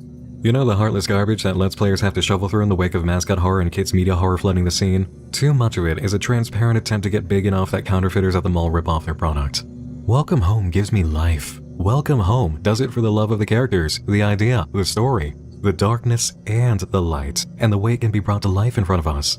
This is what it means to be an artist with integrity and do something right that dozens of others around you are. Hey everybody, quick intro just for context. For hours after releasing the Welcome Home video, a lot of you ended up sending me Twitter notifications of secrets you discovered on the site, and it was all so excellent and exciting that I felt compelled to open a stream. By the time that happened, the creative team behind Welcome Home were aware and watching, so it was equal parts exploration of hidden details with the community and acknowledging the work done. And apparently, all of this is only the prologue, which is fantastic. I've edited the stream down to the relevant portions for you. Have fun, be on the lookout for updates on Welcome Home, and do give love to Clown and anybody he points out as a collaborator. I'll see you all again, real soon. The whole staff is watching and grinning ear to ear. I want you to know how happy we all are. We're all happy. We, my crowd, our crowd, all of us are happiest when there is beautiful art out in the world, unique creations made by passionate people who had nothing to it except the love and the skills that they had and what little money they could afford to put towards something. That's what we celebrate here. So we are thrilled. We are thrilled. Gidvenicus, Dr. Darkspeed, thank you for subbing. Right, so, about the guest book. This was, in case you missed him saying it, that a lot of us that watched that first video, like, jumped in and, like, tore apart the website. And we all tweeted stuff at Nick saying, hey, if you didn't get this, you didn't get this, you didn't get this. Or did you get this? Did you get that? And he decided he did a live stream. This is just a recording of his live stream that he's edited the less important stuff out of. Because I believe it was like a 4-hour live stream. And I think he's got it condensed into 31 minutes. So, and the creator of the site, his name is Clown Shaped Coffin. They just call him Clown. Him and all of the voice actors and artists and stuff that made the website, they were all in the chat with us. So We have a lot to go over now because after I put out the video, you guys went through the site and tore it apart and found a whole bunch of beautiful things. Can you all see the headers at the top, I hope? You see how it says thankyou.png? People figured out very early that if you examine the titles, you get messages. I like Poppy too, neighbor.png. Honk honk, haha. So you might remember, I kind of took a look at this and I asked what this might be about. At least I remember feeling that. Page 6 has a very interesting one, I'm sure. We'll definitely dig through all of this.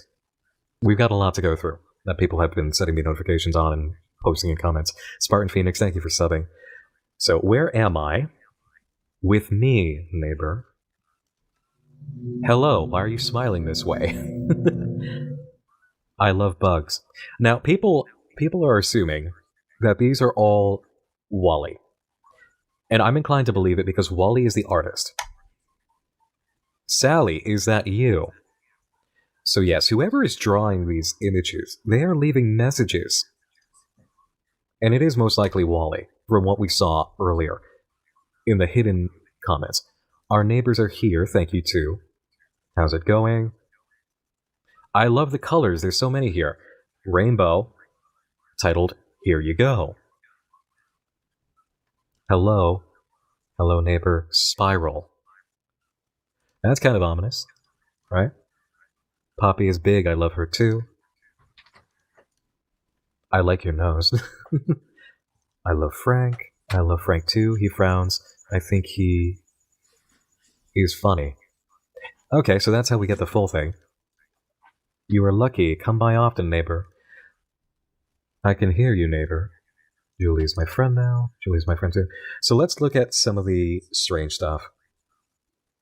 Oh, Emily, why do you like eye contact? So you will know I am looking at you, neighbor, or I am talking to you. Eesh. No fear. Lot of love. Look, Ma, I'm on TV. You are on TV. Alright, people were mentioning page 6.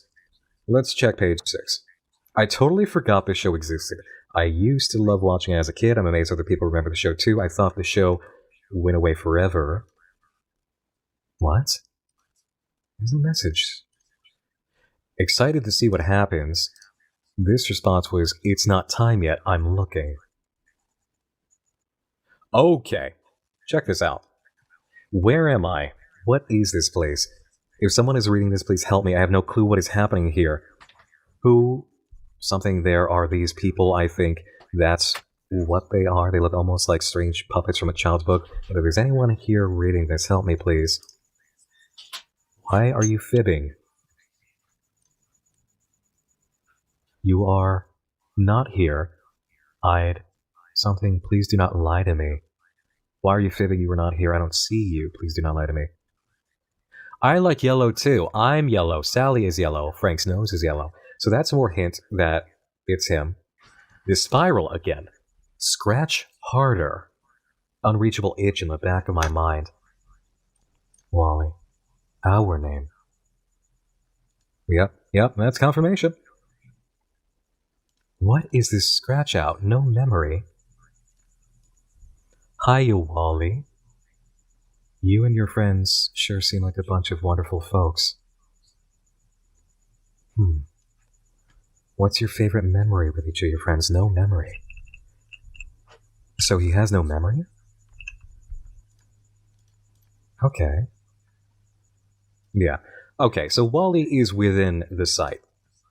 So, when it comes to the missing letters... Actually, you know what? Let me go ahead and show you this. Because this was one of the first huge revelations from today. A lot of you sent this in. But Galactic G, or Galactic C sent this. Quite a few of you also sent this, like Really Arctic Fox. If you look at this on mobile, you find a new image in place of home. It's a void with a spiral. The spiral. Do you see? The spiral that Wally keeps putting on the guest book. And yes, there was a... Wait, like there was a sketch of a head behind the house? Ooh. But yeah, this is one of the important things that popped out to me. Because when I was tabbing through, checking things out in my recording, I noticed that for some reason, there was a big So Below square underneath the house, and I didn't know why. I thought it might have been a formatting error, just a coding or linking error. But, as you can clearly see, no. There was a hitbox, yeah. There was a hitbox underneath.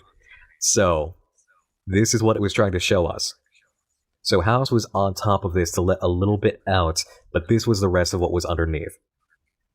Now, as for some of the other things that have been sent to me, let's go ahead and see one of the pages composed of typing in the hinted at odd letters for a URL.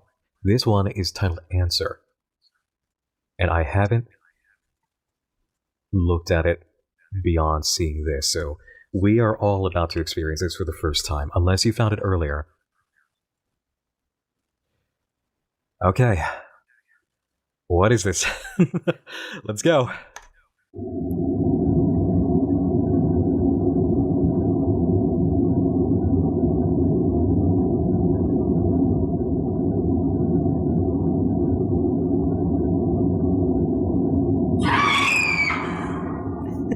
Not the time for screaming! Oh, the sound is changing. This might just end up being a static move, but... Oh no, the camera's moving too. Alright, let's be patient.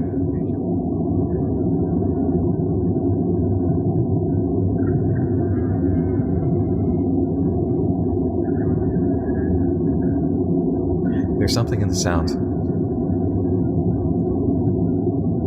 There's something in the sound. A lot more fun in here. There's like a voice inside of the sound.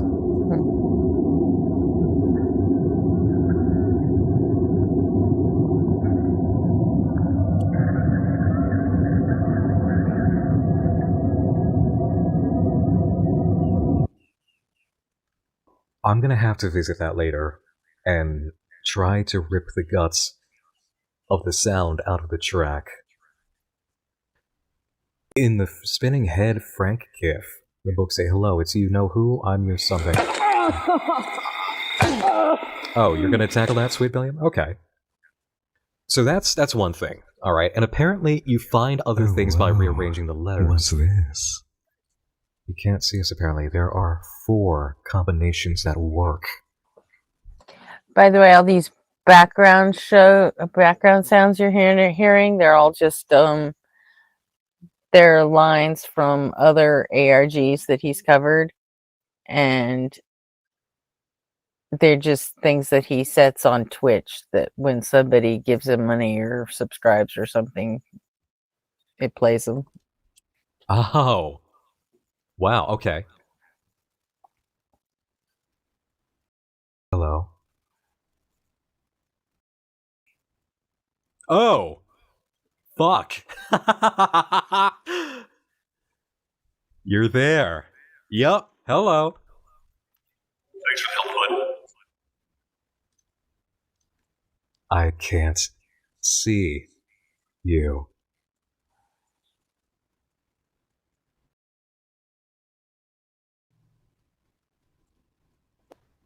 Do you? Let me guess, see me? Yeah, I kind of wish that we didn't. Then stay quiet.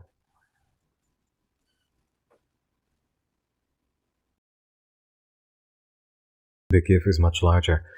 Yeah. Do you want to see the full GIF? Here you go. Yep, there he is. Wally needs to lay off the coke, man. Ooh, Or the meth. try again. Okay, so there's a few different combinations of the letters. And yes, it appears that E was absolutely a clue. The E from news was a clue. If you're on a small enough screen, tilt it up to see him. Ooh. Answer, try again. Alright, what else have we got from the combos? Oh, yeah, Pegasus device came through with a whole bag of wins. This is another try again, but look at this. Damn good margarita. There we go. Okay. A butterfly enters from the right side of the frame and moves across the screen. The camera follows the butterfly. The next shot reveals Wally sitting at his favorite painting spot underneath a tree with an easel in front of him. Nothing is on it. Wally turns his head and looks at the camera. "Hello, neighbor. How are you today?" Wally laughs and turns fully around. "I hope you are happy. I feel happy too. When I am happy, I like to paint. I'd like to paint to feel happy too. What do you do to feel happy?" Wally pauses for the viewer. Wally laughs. "I think that would make me happy too. Even though I am happy, neighbor, I have a problem. I don't know what to paint." The camera focuses on the empty easel to emphasize this.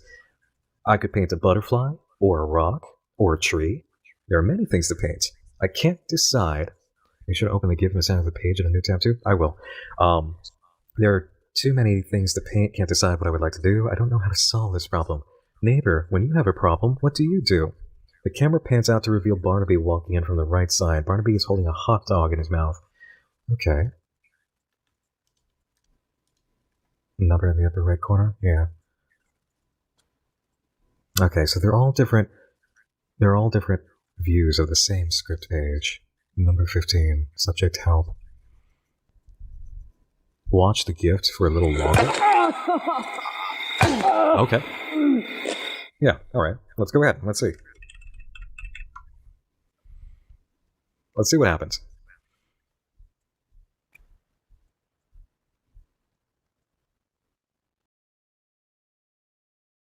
Oh. Oh, shit. We do have somebody, Starscream.flv, inversely analog, who actually did take a look. Something about an MP3 file. A spectrogram. Yeah, okay. Could it be a full-on spectrogram? Sure. But I know the sounds of a spectrogram, and that one, that's tough. Weird numbers on the bottom right of what appears to be 6, 7, and 8, all on top of each other while the telephone image has those 3 numbers taped up. Right, the numbers are so hard to read, sometimes I can't see them. There's a clue about numbers here. There's a clue about numbers. Okay. Alright, so we have answer. Here's something new.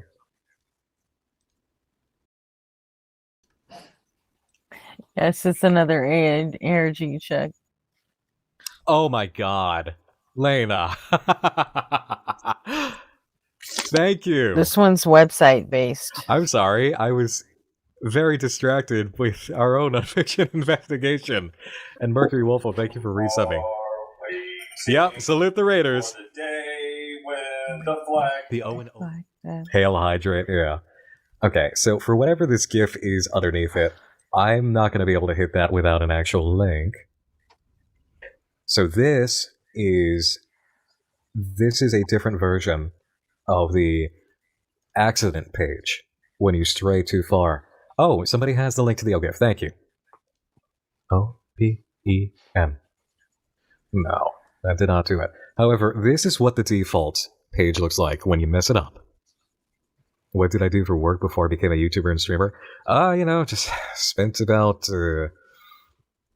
almost like not quite a century, but a century being summoned. Dirty deeds done dirt cheap. Because I was never fucking paid.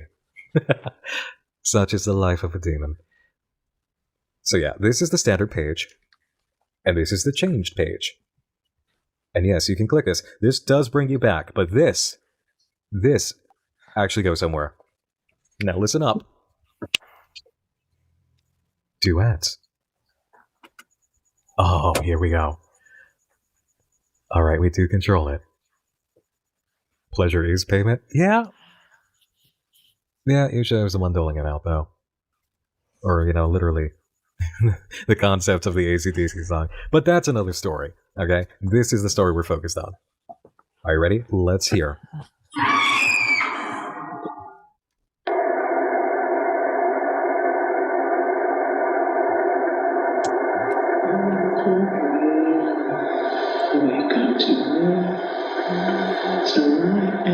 Thanks for the help, bud. Sounds of the wind heard in the day. Warmed by the moonlight ever passed away. Beautiful dream that I saw. Once while I really was I truly did. All other cares of life's busy on. Beautiful dreamer, awake unto me. Beautiful dreamer, awake unto me. Ha. I don't know the other words. That's all Barnaby taught me. Do you like it?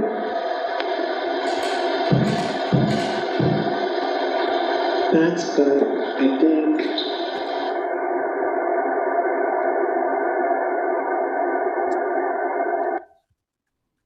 Okay, yeah. Yeah, it is Beautiful Dreamer, and that's definitely Wally. Wally talking to home? Maybe. It could be Wally talking to home. Or singing to home. Which is why it would be a duet, right? Uh-oh, looks like you wandered too far away from home. Head back. Nothing like a Nightline video to unleash a horde on all the secrets. Yes, because there's nothing as powerful as all of us. And that's a lesson that I keep trying to instill at the end of all my videos. When I tell people, or even in the beginning, when I tell you, please give the creator proper due before you watch any of my video, because you do not know the power that you have on another person's life just by paying them some attention.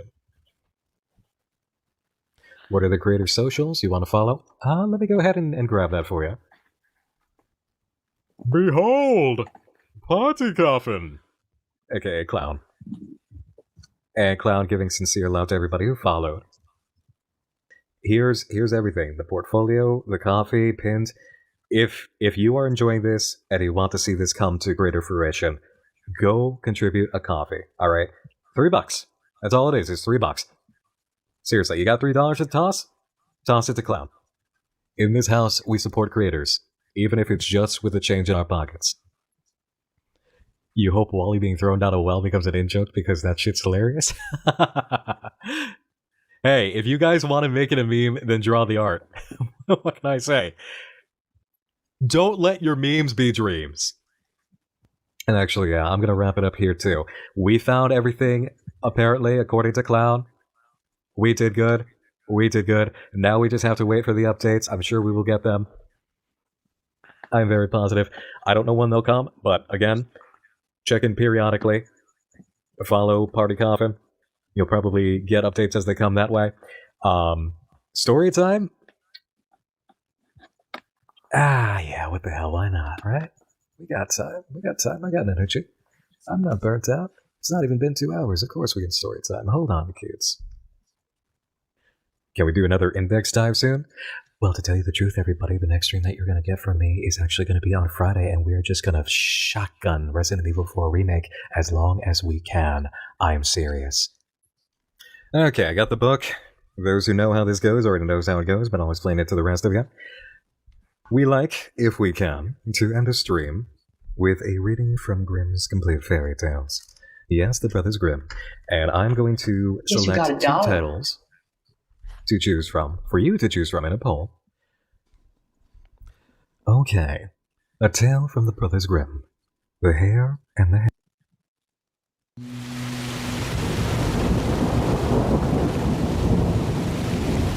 He literally does read a Grimm fairy Welcome tale back to story Nightmind, at the end of his friends. streams. And hey, but then before you sit down, I don't think he I know actually you're has eager his to live get right into channel the update, anymore. So. and we are about to, but let me give you a quick explanation, alright? The absolute best way for me to have conducted this update investigation was just like I did for the very first time when we discovered Welcome Home. So that's precisely how I did it. And it was on Twitch, but I kept it as much in the style of the first video as possible. No PNG tuber, no visible chat, no sound redeems or visual redeems. We all got to have a shared experience, including when cast and crew members of Welcome Home joined us for the celebration, which was very cool and a lot of fun. But the visuals and sound are exactly what feels right. It's just you, me, and the neighborhood of Welcome Home. At times, you may hear me talking to the viewers or reacting live to the content, but that's it. Everything that was provided as an update seems to be covered, as Clown told us at the end that Wally would assign our efforts an A+, which was very reassuring. It's all here, as condensed as I could make it. The new content, my reactions, my thoughts, and any theorizing I can offer at this time that makes sense. And hey, thanks again for supporting Nightmind and Unfiction creators, like Clown and the team behind Welcome Home. You're the reason that brilliant artists get to make it in this world and be free to do what they do best. So, without further ado, let's go visit our neighbors. Here we are again, everybody. Welcome home, and as you can see, if you remember from last time, the splash screen, the intro screen, has changed significantly. It is much more detailed now. Now we have a different view of home, and all the areas surrounding it. It's very pretty, isn't it? Alright. Same landing. Wally on the rock. Oh! Oh, wow. Okay. So now we have media, stickers, merchandise. Good for you. Good for you. Damn right. Damn right. Good. Good. Deserved. The Playfellow exhibition. That's new. And all the website updates. And as usual, there are letters popping out of place. So we're going to need those.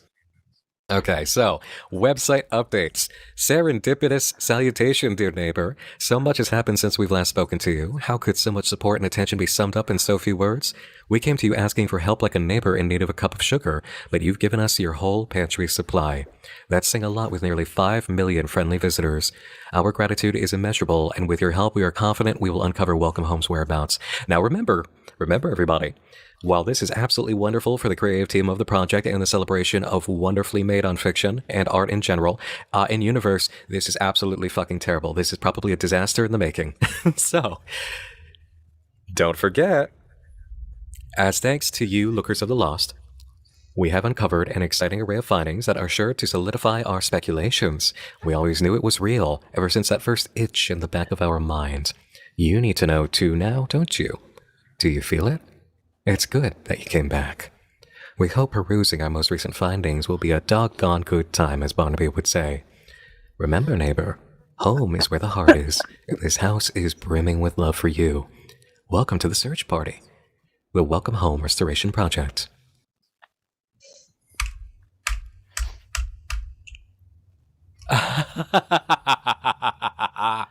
Oh, that is delicious. That's horrible, but that's delicious. I love it. Oh. Hey, yeah, this is something. Did this fade in while we were scrolled down? Uh-oh.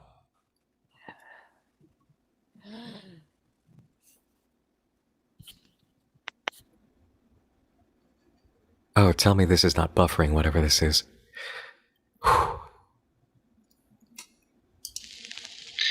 There you are. Welcome home. Ha ha ha. Well, there's Molly. I like the connotation here that this is just a record recording and nothing's haunted yet. But that is cute. If I highlight the page, I get a transcript on each and every one of these pages. All right, I'll remember that. But first, let me keep on looking. Oh, bug. Oh, wow. What is... Oh. Well, there we go. Okay. Blue don't actually have any blue pigmentation. They have to grow in soil that is basic as well, so the pine straw should be left for the other beds. You're telling me that these flowers are liars, Frankie? I'm not telling you that these flowers are liars, Barnaby. I'm talking about how these flowers are specially selected to look this way. Hey, being blue isn't anything special, pal. Don't you know that blue is all the rage nowadays? I don't think people are painting themselves blue, frankly. Are you saying your fur color isn't natural? I beg your pardon? I'm unnatural beauty as far as you know. I doubt you're any sort of beagle. I've never seen any blue dog before in my life. Now, if you don't mind, we'd like to continue tending to my flowers in peace. You're gonna have to do more than tend to them if you want them to grow up nice and big. You know what they say, you gotta entertain your plants to make them happy. That's true, but I'm not going to let your snappy patter poison my petunias. I'd hardly call your material entertaining, much less fertilizer. Oh, don't you worry, Frank. The last thing I'll do is overwhelm your orchid. Your plants all seem clovery. Not with these puns again. You're going to make all of my hard work wilt. Your humor is too dry for my impatience. Hey, not a daisy goes by where you don't get impatient.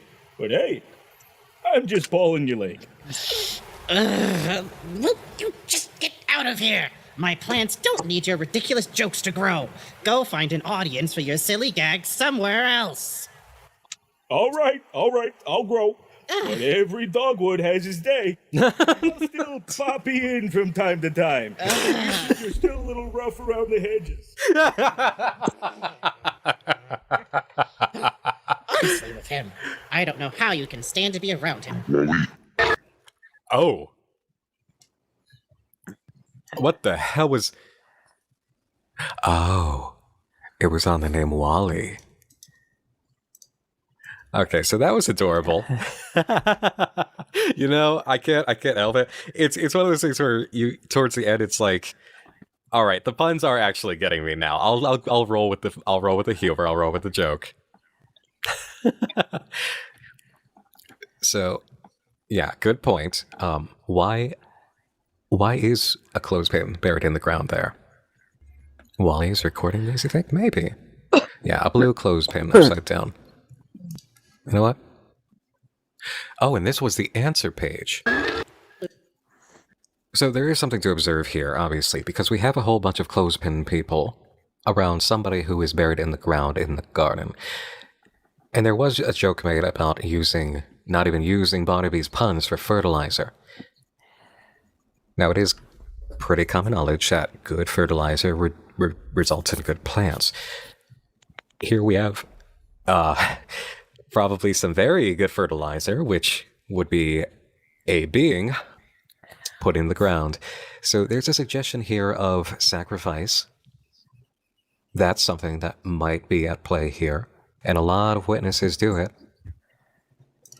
I still love Wally and the cake. The obvious thing to allude to would be that the clothespin... Oh, that's just happening right in front of us now. Oh, wow. And they're two separate pages.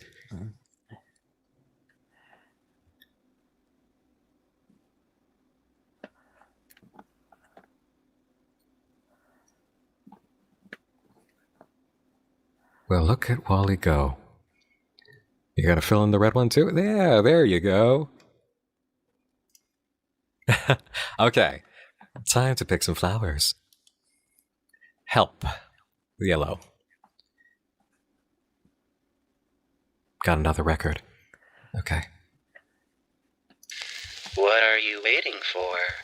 To hear me again? Ha ha ha. I think that means you can hear me. There's some odd music in the background of that one. Did you hear it? It's subtle. What are you waiting for? To hear me again? Ha ha ha. I think that means you can hear me.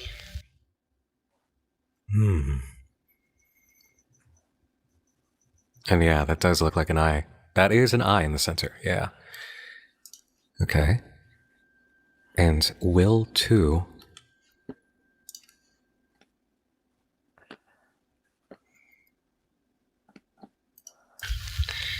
That's what an eye looks like.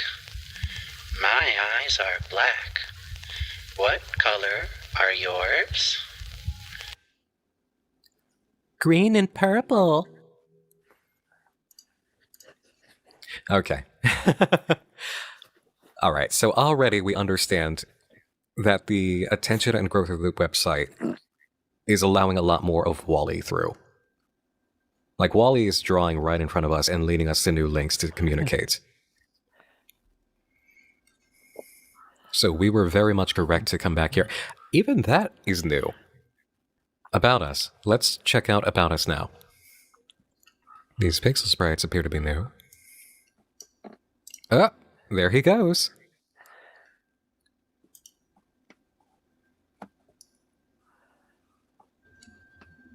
All right. This one is not linked. This one is. Only the blue one, huh? All right. What you got, Wally?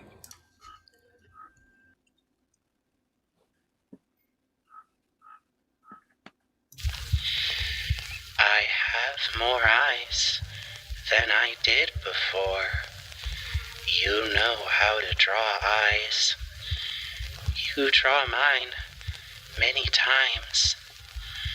I know it is thanks to you, neighbor, that I can see.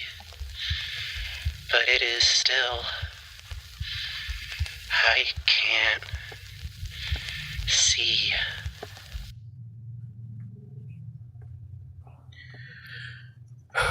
Okay, you remember what I was saying earlier when I said that in universe we fucked up? Yeah, I think we fucked up. Let's hear that again. I have more eyes than I did before. You know how to draw eyes. You draw mine many times. I know it is thanks to you, neighbor, that I can see. But it is still, I can't see.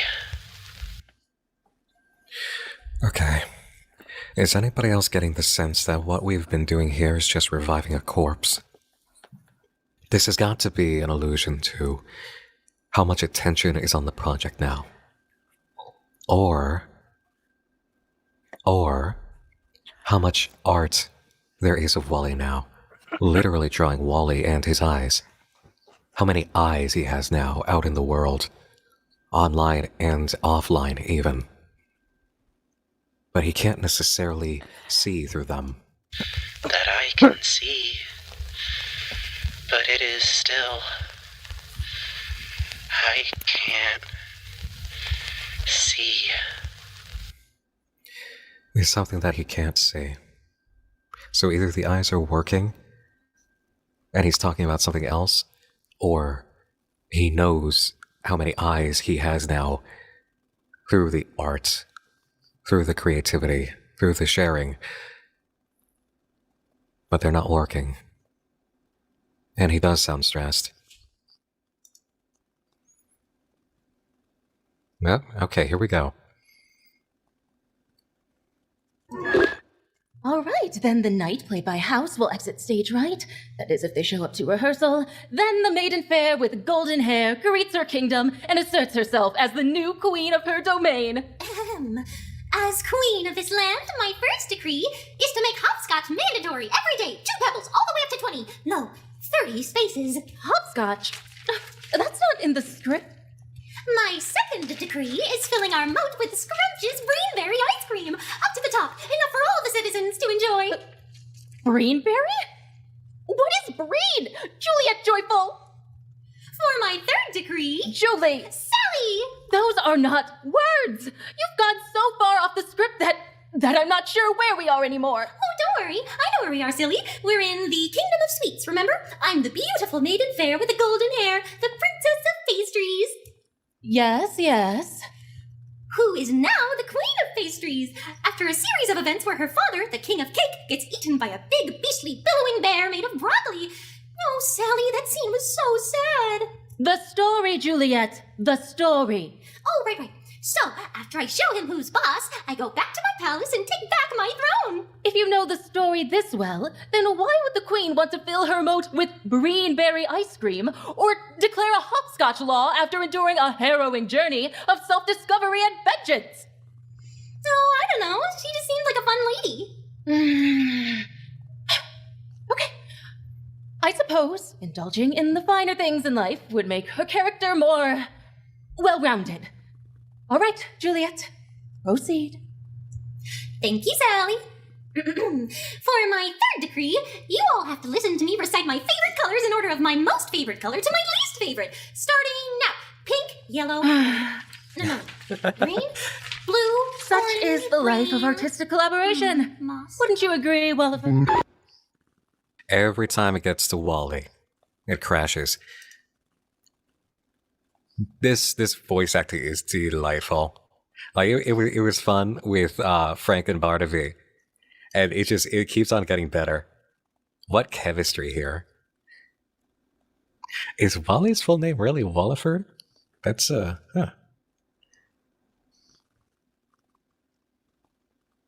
Oh wow, yeah, I see it. I see it being drawn. I see the star, but look at these. Oh, this is delightful. Oh, this is so like late 2000s.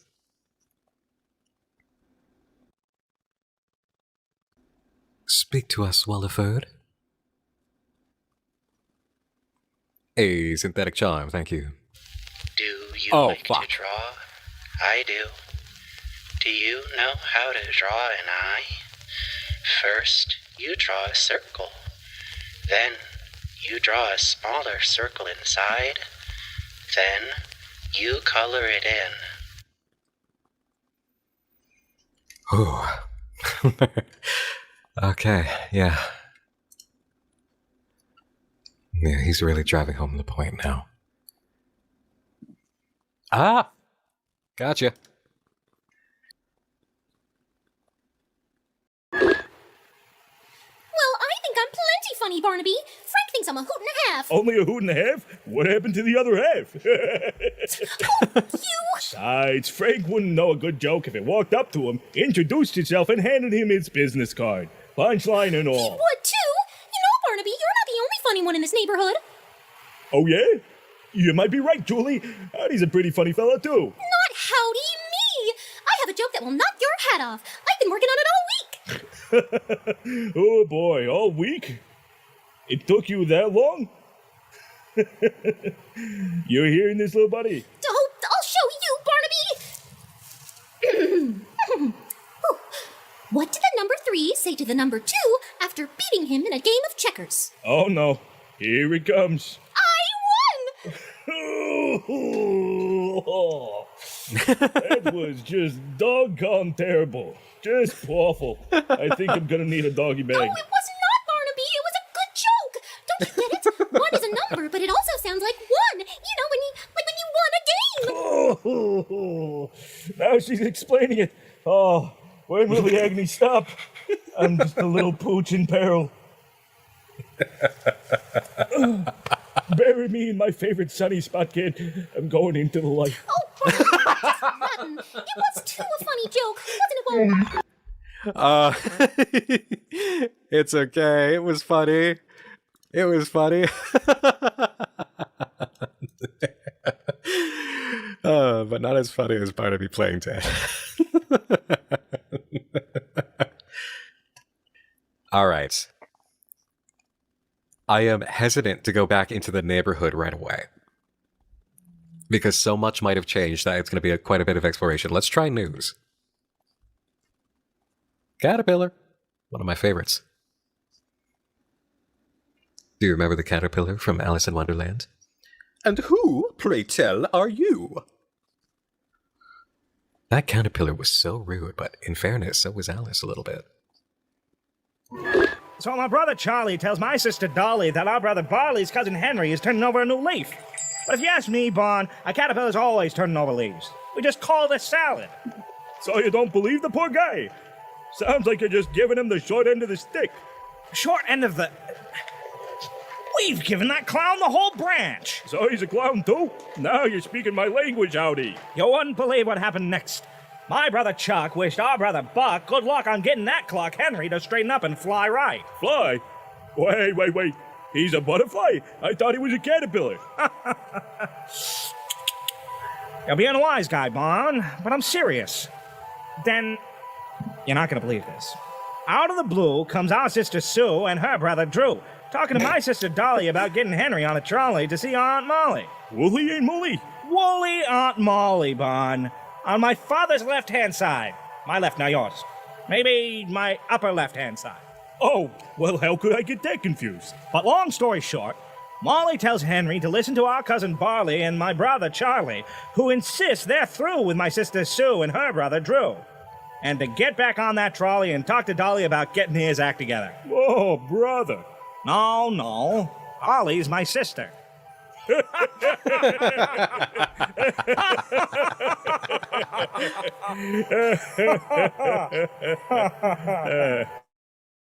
I know I can always talk to you, Bon. I tell you, having a big family ain't easy. Too many things to keep track of. You're right about that. I'm just listening in, and I can barely keep track. The only family I gotta keep track of is my dear sweet mama. That's right.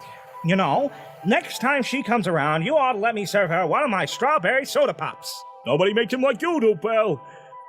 Speaking of which, how's that drink treating you? Okay, yeah. I'm inclined to believe what's already being theorized here. We're seeing things through Wally's eyes, which is kind of concerning, considering how little action there is. Because if we are imagining this, and I know a lot of you are probably imagining this as well, like the actual scene, if we zoom out and we're watching it through the TV, and the way it's set up, is that you have all this action, all this liveliness between the character speaking, and Wally is probably just sitting there staring, just motionless. It's creepy to think about, isn't it? Also, the writing has been superb all along, but this one really makes the writing stand out. Like, you need to have such a good mind for fun in your writing, especially comedic stuff, to make something like this work. And to do it with the air of bounciness, you know? Because you have to envision how this is going to come out in the voice acting and know exactly how you need to train your voice actors into it to make it sound as it happened in your head. And that seemed to clearly happen here. It's coming across so wonderfully. It's such quality. Missing Dog says, Nick, I think it's because clown implies that Wally eats with his eyes. So at least in this one, he isn't eating or drinking because I think his friends doesn't know he eats with his eyes. Red Blood Demon says, I got a small theory that could work. What if this is around the time the show is dying, hence why Wally is not as active? Or the reverse, where it's slowly coming back, which is why we're seeing clips now. Maybe. Static could be him zoning back in after dissociating, especially since it happens every time his name gets called. Possibly. I am going to go with the idea that we are seeing through Wally's eyes. And the stationary nature of it all is very... It suggests something about Wally from the viewer's perspective. If this were a clip from the show, that's disconcerting. We're humbled by the attention we have received, the support of our efforts, and the positive feedback to our findings. It has motivated us, dear neighbor, to share with you everything we have uncovered, something so substantial that it can no longer be denied. We have definitive proof that Welcome Home is real. We can finally hear them. We have uncovered Welcome Home audio recordings. Although some are in questionable condition, whether received through scratch vinyl records and barely comprehensible radio cuts, we have managed to retrieve a great deal. This is a momentous occasion for us as we continue to uncover Welcome Home's mysterious whereabouts, storybook audio, segments from what we believe to be an episode, and even an interview from a mysterious television host. Despite our best efforts, however, we have yet to trace the voices of anyone in the Welcome Home cast back to anyone in particular. No credits have been listed anywhere in our uncovered pieces, nor can we compare them to any existing voice actors. These are odd circumstances, but in due time we are confident we'll find them. We've also discovered an interesting label and what we consider to be a new lead. Although we have very little to back up our speculation, we believe some of these newly acquired goods were manufactured by a toy company called Marlowe. However, upon researching or attempting to uncover any information about this business, we have been met with continuous dead ends. This has not deterred us, however. Just like Eddie Deer after an unfortunate tumble, we will also pick ourselves up and keep going. What else, we hear you ask, dear neighbor, has changed in this lovely home? So much, we cheer, so much. One may remember a mention of our special guest, the question answerer, a museum curator who had graciously come to us with an offer of spreading the word of Welcome Home to neighbors we had yet to know. We are happy to inform you all that the Playfellow exhibition was a wonderful success. Many individuals, both young and old alike, came to visit our happy home and explore our most recent findings. We are sad to say, however, that no one could recognize these playful puppets or that happy house named home. Still, so many eyes on our work have been gratifying and reassuring. This opportunity is once in a lifetime, after all. We are grateful to even showcase Welcome Home on a public scale such as that. Additionally, we are confident, with the question answerer's help, that more exhibitions are on the horizon. Keep an eye out, dear neighbor. I'm going to be watching pretty intently for any new mentions of eyes from now on. One final note to leave you on is a sad one. It is with a heavy heart that we at the Welcome Home Restoration Project must announce the closure of our guest book. Your support has been wonderful and reassuring, but it has overwhelmed our website to such a degree that we do not believe we can keep up. Yeah, I imagine so. We have placed a few of your signatures on our very last page, so please take a small visit before you are on your way. Perhaps one day it will reopen, but we will play by ear. I believe closing the guest book was a good idea anyhow. There are images I don't remember uploading to decorate your messages. I don't know how they got there. But please excuse those pesky bugs, dear neighbor. What is a beautiful home without a pest or two? We will do our best to keep things neat, tidy, and organized. We believe that concludes everything our beautiful website has to offer in this most recent update. As always, thank you for your patience and have a wonderful day. Don't forget to wave up high. There was news before this, too. So many guest signatures. So many of them are trying to communicate. What are you telling me for? Do you think I can answer? What are you trying to do to me? I'm closing that guest book. I'm not playing this game anymore. The ringing is enough. Oh. So yeah, the website curator is feeling more anomalous effects of what's going on. The ringing.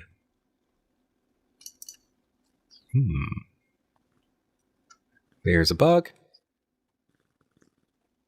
Oh, okay.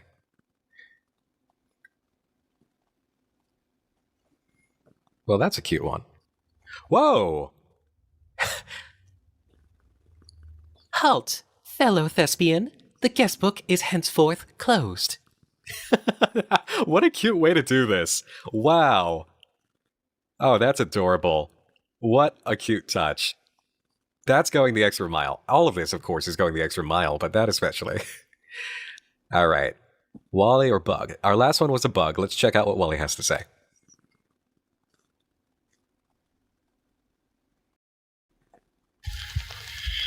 I can't hear you. Do you know who I am? We've looked into each other's eyes so many times. You're looking at me now. Oh no. He actually doesn't know who he is. What the hell happened to Wally? This just deepens the mystery further of what's going on with Wally. To make him completely forget himself. To be aware at the same time that his eyes are growing. And we've been looking into his eyes. He's embedded in the website. He's communicating through it. But he's lost his sense of identity. Out of all the puppets on this show, he is the only one who seems like a puppet. We'll open the guest book in a second, but bug time. There it is. Let's watch this one. Oh, pardon me, ma'am. Well, if it isn't our reliable mailman, either that or my delivery decided to sprout legs and go for a walk. Nope, it's me. Sorry, I think I might have overestimated how much to bring at a time, howdy. Oh. No kidding. Say, Ed, how about you give my goods a break from your fumbling before they turn into bads? Oh, right. Sorry about that. Howdy, I guess I'm just in a rush today. I'm a little behind with my delivery run. You don't say. I do say. I feel like I'm getting tossed around by my own parcels. What kind of life is that for a mailman? All life at all, Ed. But before you know it, I'll be back on schedule and back at the post office. I just got a new set of stamps I've been trying to organize. I can never decide between the color and the shape. Oh, sign here, please. Sounds like a busy day ahead of you, Ed. Speaking of busy. Eddie's voice sounds like a total ripoff of George W. Bush, doesn't it? You remind me about a special order I need delivered. Oh, no, don't tell me it's the bowling balls. It's the bowling balls Julie ordered. Right. You got it, howdy. I'll get them to her faster than it. Faster than a bee carrying wax to a honeycomb. Sounds good. Make sure it gets to Jules all in one piece. Right. Can bowling balls break? Have a good day, you two. You have a good one too, Ed. Boy, that fella can talk your ear off. Let's hope he doesn't run to anybody with that order, eh? Okay, yeah, more phenomenal voice acting here. It is so great to actually get to hear these characters, to get a sense of who they are. Sir Lazarus says, Wally's behavior in the videos really seems like to me like he's slowly degrading and the other puppets notice but can't do anything about it because the cameras are rolling and they're trying to act around his behavior. Somebody else said, it seems that when Wally speaks, it's like he's processing. This all seems accurate to me. That there's a lot more hints here that Wally is just not okay. As the central figure here, he's just not doing okay.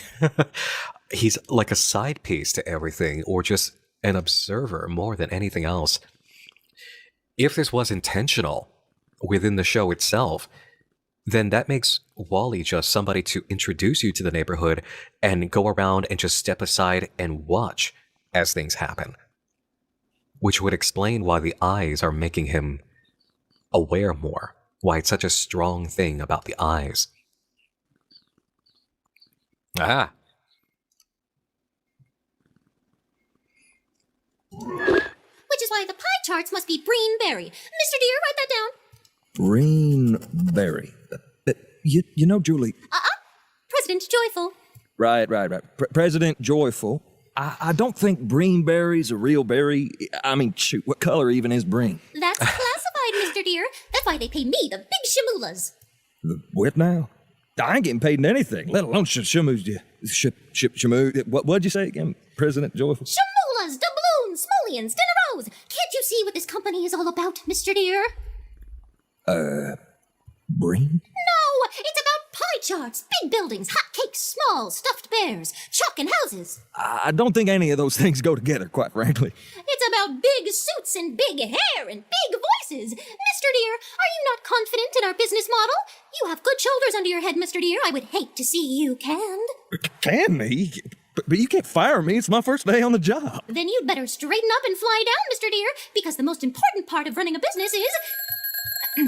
Hello, President Joyful of Everything Incorporated. What? Mr. Billy-nilly, no. We're broke. They've eaten all our office supplies. Even the staplers. We're out of business. No! This was all I had. Whether letter or parcel, whether ranks no joyful residents, who may I ask is calling. Oh, Barn, good to hear from you. Yeah, we're playing business or something or other. Yep, I'd say we're fresh at it. Whatever we're supposed to be selling. I think this time it was Breen. Oh, yeah, he's right here. Phone call for you, Wally. The chemistry. Oh, I am eating it up. The chemistry. It's so good. What excellent pairing with these VAs. I'm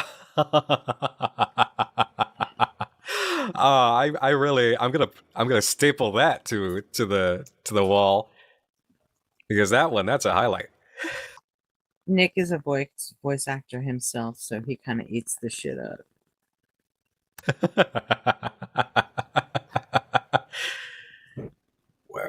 We're out of whatever we're selling this time. And I love this running gag of the Breenberry thing. They're having so much fun. All right, carefully now. Let's scope around. I'm not about to be bitch made right away and go alt-tabbing through. Let's try last page.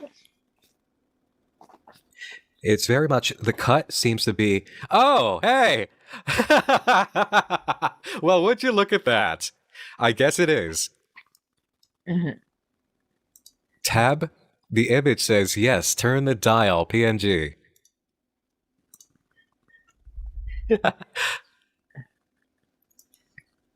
Oh, page break. Elvira, but probably not the Elvira that I stand. Let's see. It would be fun to go through the titles for some of these drawings later. It would take us forever here. That purple owl, it's another Barnaby. That one's from an upcoming game called Billy Bust Up. Really? Koala. This is a koala. Toko. Howdy is too tall. I can't reach him. Okay. So it actually is popping up for me. You just might not be able to see it from your view. Oh, you know what's funny? The TV actually kind of resembles the Cabin Fever Dreams TV a little bit, which is when we introduced Welcome Home into coverage. That's cool. All right. Welcome Home Neighborhood about us news gets. Yeah, I'm gonna keep you in suspense. We're gonna go to the neighborhood next and see what's there, and then we'll visit the new stuff. That black gunk underneath home is still visible. So below.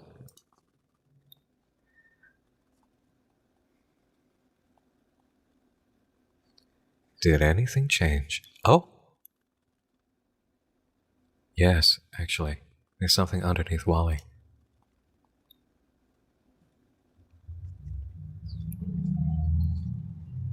Oh no.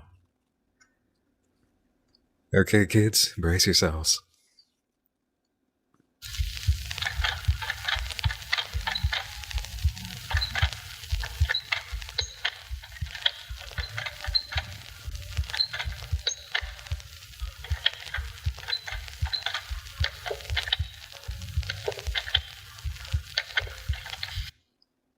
He's trying to turn the knob. He's trying to leave. This translates to hello since it's the house talking? It's Morse code. Really?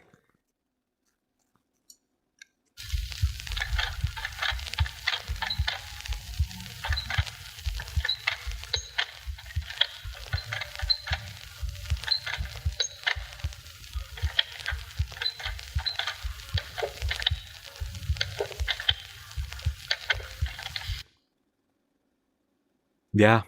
You know what? You could make that Morse code. There are longs and shorts there. I know people probably tore this apart in the first 6 hours. And we're coming in well after the first 6 hours.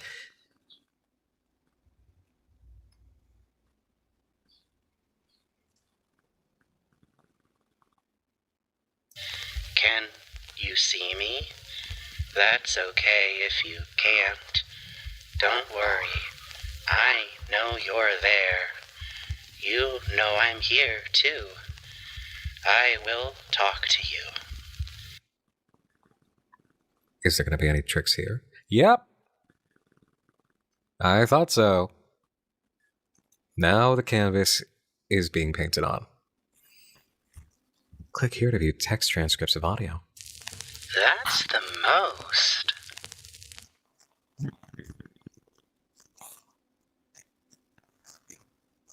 You're the most. Ha ha ha.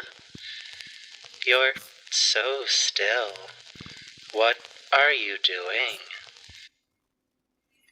Look who's talking. How about we all play a game? I just thought of a new one. All we'll need is a pogo stick, a bowl of pasta, and a pair of roller skates. Somebody said to check page 6 of the guest book. Interesting. Okay. We'll hit that up in a moment. Oh, yeah. Yeah, some of these really do just take a moment, huh? Okay. Pumpkin seeds, sunflower seeds, and just a scoop of peanut butter. Gelatin works too, of course, but I always like to spoil myself with a little something extra. But that's just between us. Of course, I'm no gossip.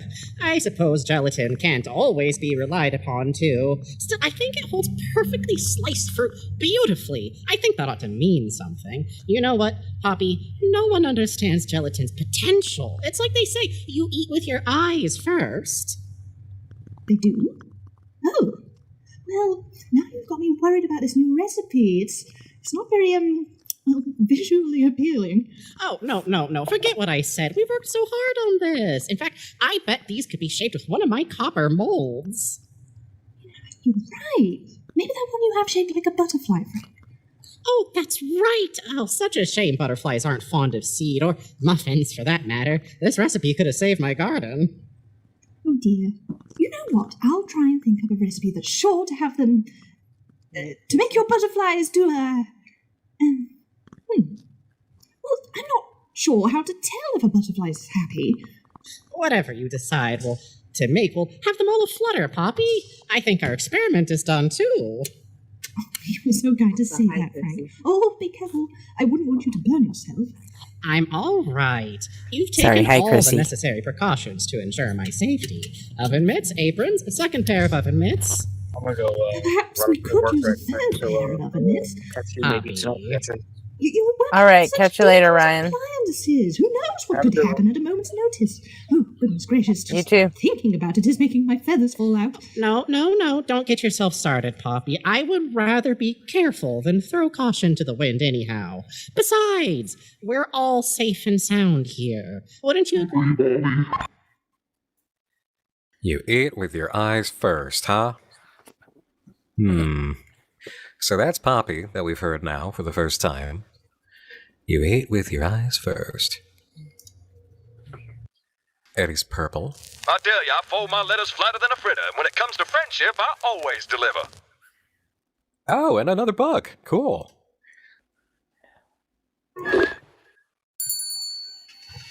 Hello, Mr. Deer. I'm here about your emergency. Oh, thank the stars you're here, Frank. I mean, Mr. Franklin, we're in a heap of trouble. There's some kind of, it's like if you ever seen like it's like a whatchamacallit in here. Whatchamacallit? I'm afraid I only deal with bugs, Mr. Deer. A bug, a critter, a guest, a neighbor, whatever it is, it's upheaving my whole post office. Just look at what it's done with the paper chains. It made these. It did a wonderful job. Maybe you should consider hiring it. Real cute. I'm being serious here. Oh, there's nothing to be so scared of. It's more frightened of you than you are of it, you know. Scared? Of a friendly guy like me? I wouldn't even hurt a fly. I don't think you could even look at a fly with how you're hiding from this beetle. Hey, don't go knocking a fella down when he's in a fit of desperation. If you had a rogue envelope fluttering around your home, I'd get there lickety-split. I'll take that into consideration next time that happens, Mr. Deer. See? Not so intimidating, is it? I suppose you're right, but it's easy for you to say so. I don't know these fellas on a first-name basis like you do. You don't need to be familiar with them in order to get to know them better. They're just like you or me. In fact, you're not scared of them, are you? Okay, that's a cute one. Yeah, the map here does look a little bit spiffier than it did last time. That's cleverly hidden. Boom.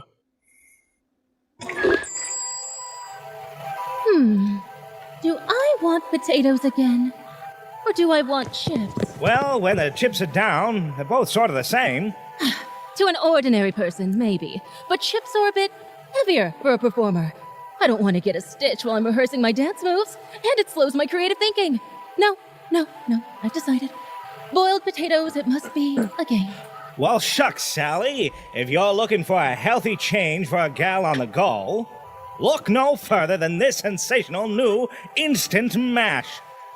Instant? Or faster, guaranteed. All you do is add water and whoosh, a fluffy mashed tater masterpiece. Dinner for 1, 3, 20, cast of thousands. Whatever you want. They're lighter than air, too. Won't weigh you down, or your wallet. I give it my 5-star rating, and those are the golden kind. Oh my!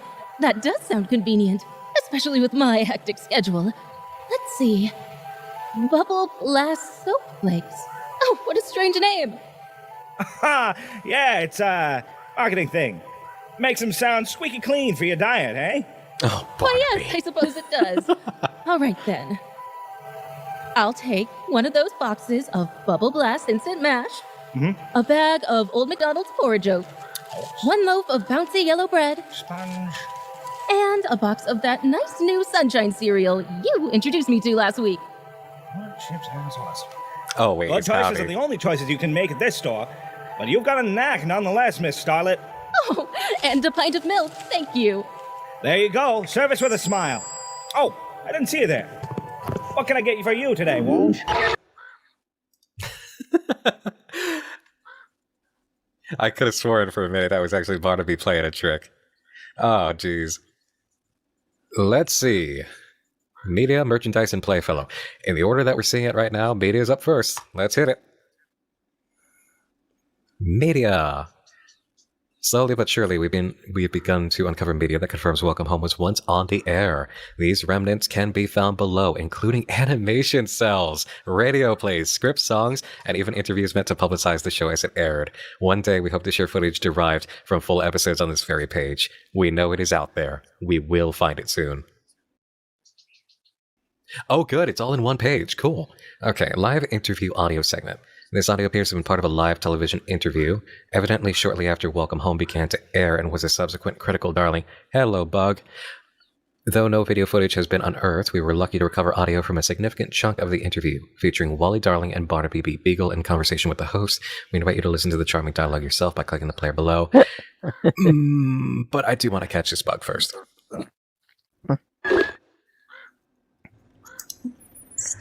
Delivery delivery here. I've got delivery here for one Miss Partridge, courtesy of Howdy's dependable door-to-door-to-door delivery service. Oh, my feathers. Howdy, you frightened me. Terribly sorry, ma'am. Suppose I should have known. Oh, no, that would have frightened me too. Oh, is that my order of yarn? Thank you. It sure is, Poppy. Hot off the shelves just the way you like 'em. Boy, looks like you already got a hoard that'd make a dragon jealous. Oh, can What you need see them Wally's all yarn for? hands? Not that I'll turn down a sale. Forgot about this. Oh, I'm just working on some scarves and sweaters and such. I want everyone in the neighbourhood to have something warm to wear when winter comes along. Feels like these changing seasons keep sneaking up on me. She's using him to I hold hear that. the yarn for Not enough him. daylight to get everything her. done. Gosh, That's helps to have fucked an up. extra pair of hands. Seems like you know that already, though. I can see you've recruited an extra pair of your own today. Oh, I know the video's quiet. There's nothing I can do. This one's quiet. I was worried I was going to get all tangled up with all these colours of yarn. I can see why. It's a real risk. It is? Well, sure. But lucky for you, I think I might have something to help. Behold! No, nothing to fear here. What you're looking at is a bona fide yarn spinner. Perfect for keeping all your extra neatly spooled up. Safe, effective, and no pesky batteries or electricity to fret over. Well, that does sound helpful, doesn't it? Sure does. Here, tell you what. Today only, as an extra special deal for an extra special customer, you can give her a whirl. No strings attached. Well, no strings but yarn, that is. Well, I've already overstayed my welcome. Got a whole shipment back at the shop I've got to sign for. I'll check in on you and your new Wonder device next time I bring you an order, Poppy. Till then. I don't know how to work these things, but if he was so insistent, it'd be helpful. Do you think you can help me figure this out? So this video confirms what we've been suspecting through the other bug-catching endeavors. We're watching this through Wally's eyes because those were clearly his hands this entire time, helping out with the knitting. And as soon as Wally is actually spoken to properly, as if he's going to have a line, that's when things change. This is our best confirmation of what's been suggested by the other clips. All right, let's listen to this.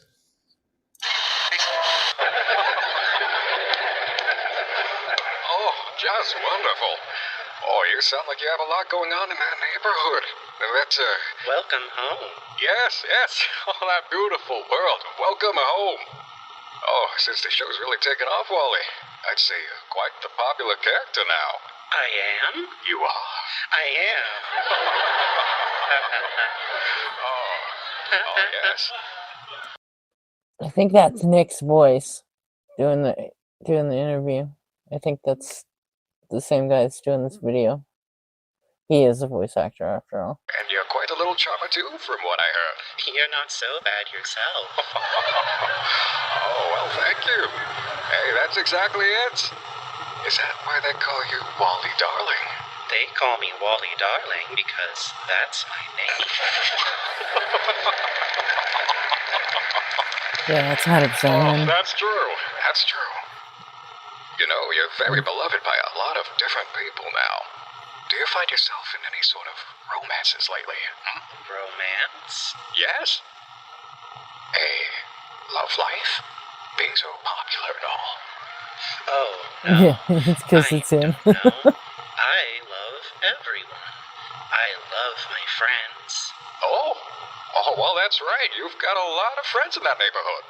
In fact, I think you said you brought one in for us to meet. Is that right? Yes, it's my best friend. He's my neighbor, too. His name is Barnaby B. Beagle. Hey, what? Hello. How you doing, Rick? Barnaby B. Beagle. Mr. Beagle, a pleasure to have you here. Hey, enough with the formalities. Beagle is my mother's name. Just call me Barn. Oh, is that right? She was a dog, too? Oh, no. She's a chicken. You might have heard of her. She's a real famous lady. She crossed the road once. She crossed the road? What for? Get to the other side. They're still talking about it to this very day. Well, to this very day. You certainly live amongst a colorful array of characters. It's no wonder you've come into stardom recently. So how are you two handling the attention? I've been destined for show business since I was just a puppy. What's a couple more eyes to a well-known comedian like me? As long as they're not throwing tomatoes at me, it sounds like a walk in the park. I tell you, we got a neighbor who's got an arm like a professional baseball player. It's not easy. Oh, well, I've ducked a few tomatoes in my own time.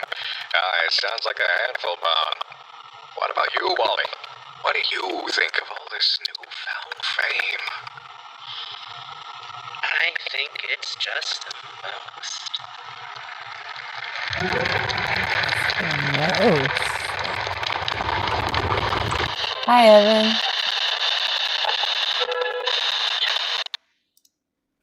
Okay, so that. Yes, Evan. Well, this one's more an ARG. It's called Welcome Home. This is the one that I was telling you about that's based on a website. And it's about a fictional 1970s puppet show like Sesame Street that disappeared a long time ago, and this website is a restoration project trying to hunt down anything they can about it. And they're getting people sending them in clips and records and interviews and anything they can that have to do with the show. And something creepy happened that took the show off the air, and looks like it's happening again now that they're digging up the information from the past. I can't tell you anymore. I'd fuck it up. I'd ruin it. That was cute. What the fuck is going on with you guys? Seriously? Okay. No, hold on a second. Hold on. Because listening to that voice, you don't think that's Howdy's actor? Because I could definitely hear them doing that voice. Because there's like a New York accent kind of thing about it. I could hear them doing it. Listen, you really think I'm cool enough that Clown would approach me for something like this for a bit? Come on. Yes. I don't know. My bet is Howdy's actor. That was cute. If there is anything to glean from that interview, though, I would say that Wally sounds the same even on live TV, which is interesting. It's just Wally is so monotone compared to Barnaby. These animation cells, oh my god, I am eating these up. These are delightful. Look at these, seriously. Oh, where is it? Let's see now. Right over left, under and through, fold on this side, down, up and around, pass it through and pull. There. A perfectly tied croquet tie. Frank! Oh, hi, Julie. Come on in. Frank, we're almost ready to start bowling croquet. I know, Julie. Wait, bowling? You can't just keep putting bowling in other games, Julie. Remember bowling basketball? I sure do. You got mad because Barnaby kept winning. Well, now I have to change. What? Why? Because now I'm in the wrong bow tie. You're in your bowling dress. I can't show up in my croquet bow tie. Oh, does that really matter? Of course it matters. Why? It just wouldn't be right. It's like, well, take our games, for example. It wouldn't be fun if there weren't rules, right? It could be. No. Remember what happened when you tried playing hopscotch to the max? I do. It took us an hour to get you down off Howdy's roof, and we still don't know where the green chalk went. I still won. So you say, but it wasn't fun for me. Oh, that's true. You were pretty grumpy, even though you did help me get all the leaves out of my hair. Exactly. I like it when there's rules. I like knowing what I'm supposed to be doing. I like it when things are organized or done right. When things are when they're just so? Yes, just so. The way I tie my bow tie, just so. Oh. I know how to tie the loop around and exactly how to pull. Or like the way you keep your garden all in rows. Yes, that way I always know where each plant will grow. I think I get it now. You just like everything neat and tidy and sure and careful and organized in a row, like a bow. Just Right, sort of. So if you'll give me a moment, I can find the right bow tie and. I'll get it. Hi, Molly. Come on in. Hi, Julie. Hi, Frank. Home wanted to know if it can play croquet too. Of course. Well, I don't see why not. Oh, swell. Is there something else, Wally? No. Oh, Wally, we were just talking about how Frank liked things just so. Just so? What's that mean? It's like ties and books and game world and gardens. Get it? No, but I'd like to understand. Oh, not you two. It's just, well, think of a box of crayons. Okay. The colors go a certain way. Do they? They do after Frank steals the box when you're not looking. Julie! Maybe you should go get the game set up at home's front yard. Oh, good idea. I have to move the croquet hoops and tell Sally we're moving the opening ceremonies. Thank you, Julie. Oops.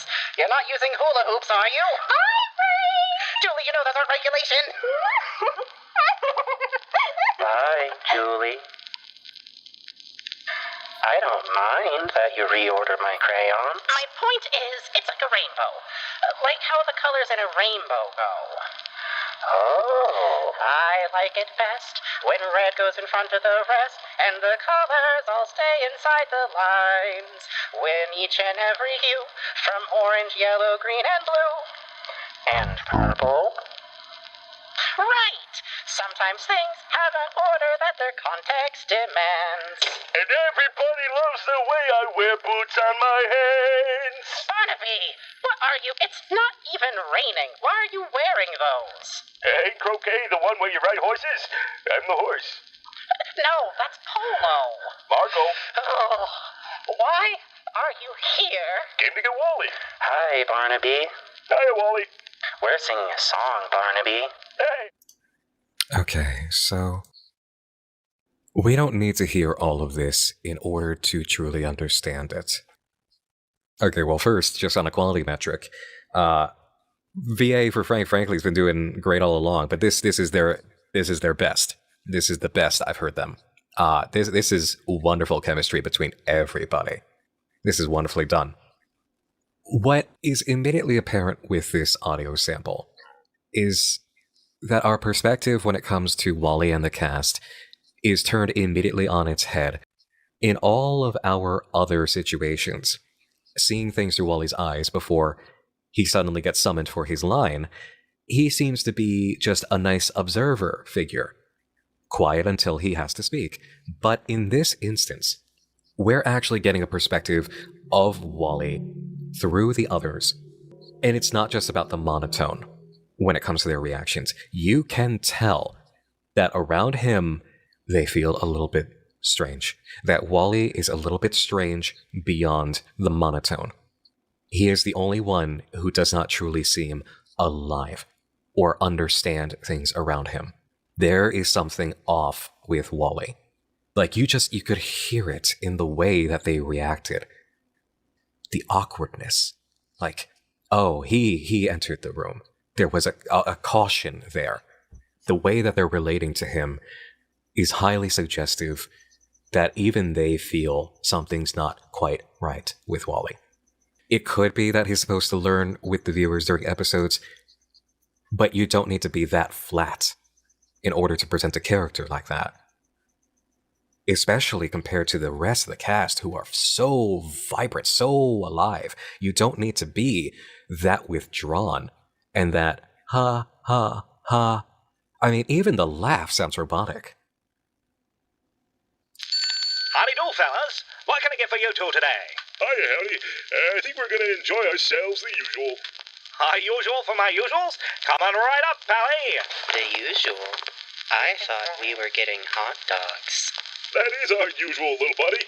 It means something you and me get all the time. Kind of like a morning perusal. Oh, you mean our what? Yeah, but I like perusal better. Makes me feel like a fancy high-class booch. Wally truly cannot put concepts together, or he is... See, now it's hard, because he is supposed to be the audience surrogate, and this is a children's show. It's supposed to be kind of an educational thing as well as entertainment, so it's hard to gauge in these instances whether it's Wally really being wrong, or Wally acting exactly as the audience surrogate here for children who are learning concepts for the first time. Pedigree with some degrees, if you will. Oh.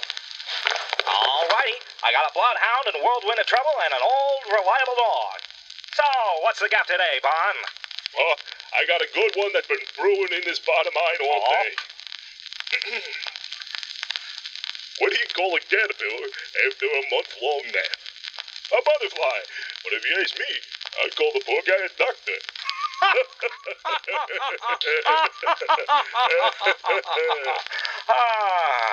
Wait, what? Hold on. What's the gap today, Bon? Oh, I got a good one that's been brewing in this pot of mine all day. What do you call a caterpillar after a month-long nap? A butterfly. But if you ask me, I'd call the poor guy a doctor.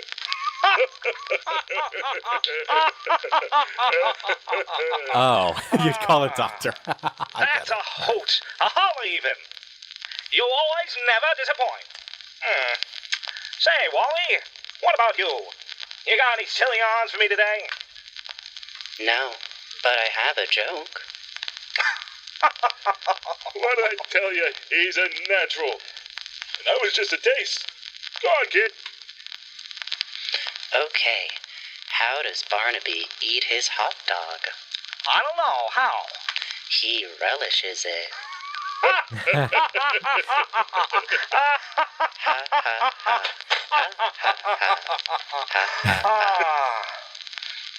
He sure does. Boy, you're getting the hang of this funny business, Walls. It won't be long before you're the one paid for these hot dogs. That's okay. I like when Barnaby buys them. It's like I said, Howdy. We're a couple of usuals who know what we like. Hey, the kid's got jokes. Hey Bill Live said, silly fact. Clown said that if Wally falls, he'll just lay there on his face until somebody comes and picks him up. Frank! Oh, Frank, won't you play a game with me? Oh, Julie, good morning. No, I can't right now. I'm watering my plants, see? Oh, I do see. Oh, I hear them too. Gee, they sure have a lot to say. What?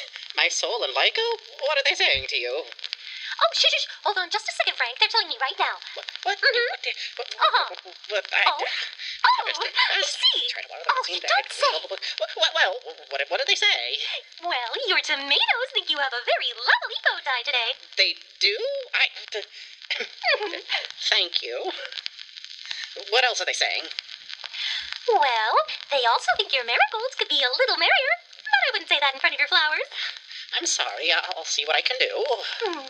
They also had one last thing to say. They think that you've done such a good job gardening that you should go play jump rope with Julie to celebrate. Oh, Julie, you were fibbing about the tomatoes telling me all that, weren't you? Oh, no, Frank, I was telling the truth, honest. Your marigolds really are very, very rude.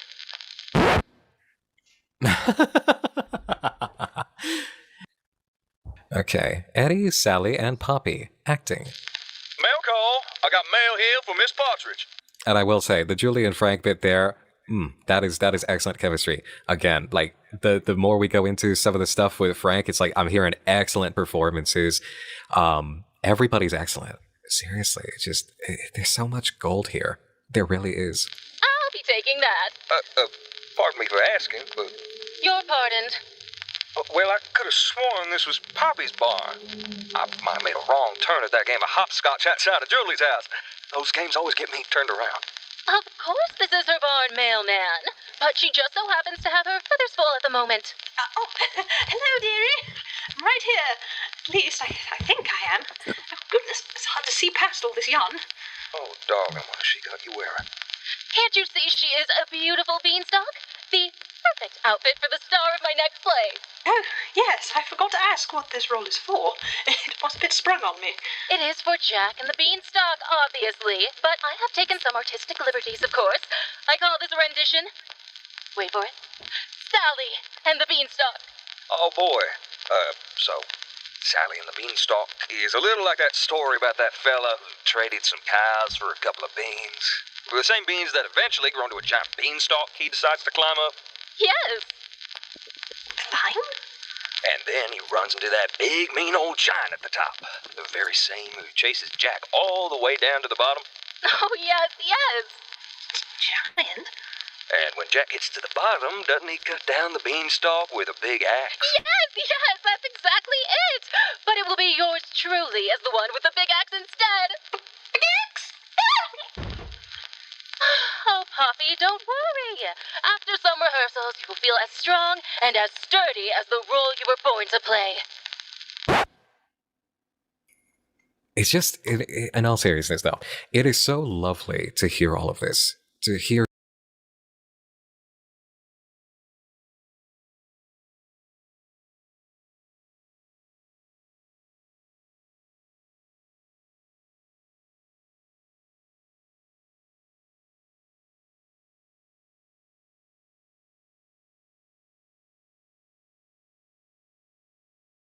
the life. And just for a project, it's incredible in terms of fleshing out the world and selling it, to sell the concept. Because Damn it, I was totally muted when I said that. I said, Chrissy, I could see the Edward Scissorhands vibe thing. I never thought of that before, but I get it. Yeah, I was muted. That's why I paused it again so I could say the Edward Scissorhand things again.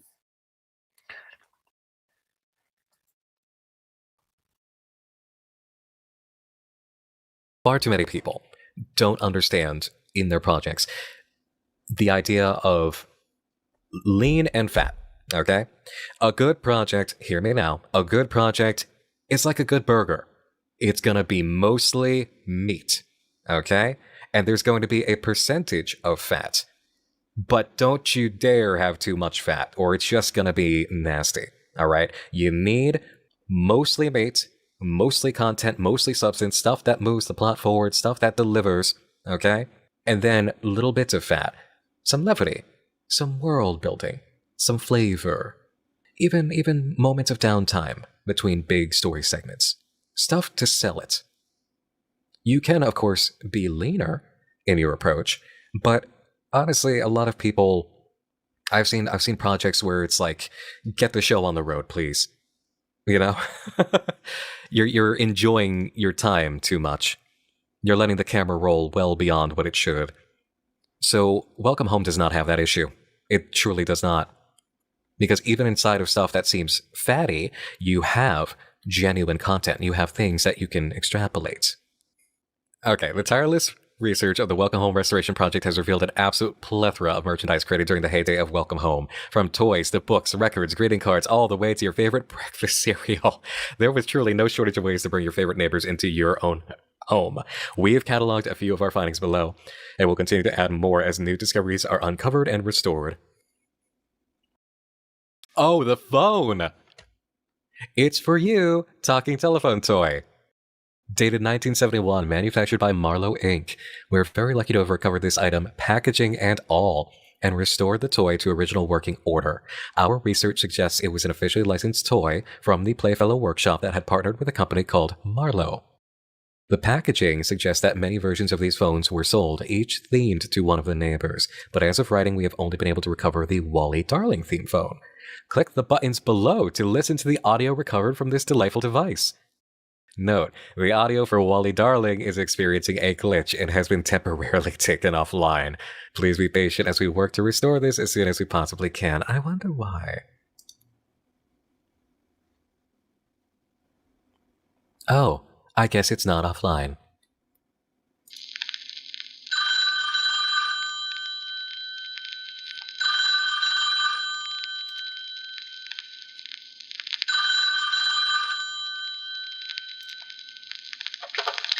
Hello? Hello? Hello? Ha ha ha. I'm only kidding. I know you're there. Did you like my joke? I think you were going to say yes. Ha ha ha. You know, it is hard to hear you think through this funny phone of mine. It is as though you aren't speaking at all.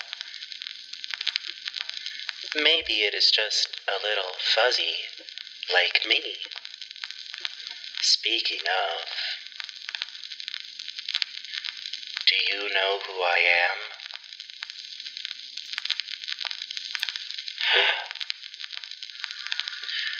Oh, no. Well, that's not neighborly at all. We've never met before.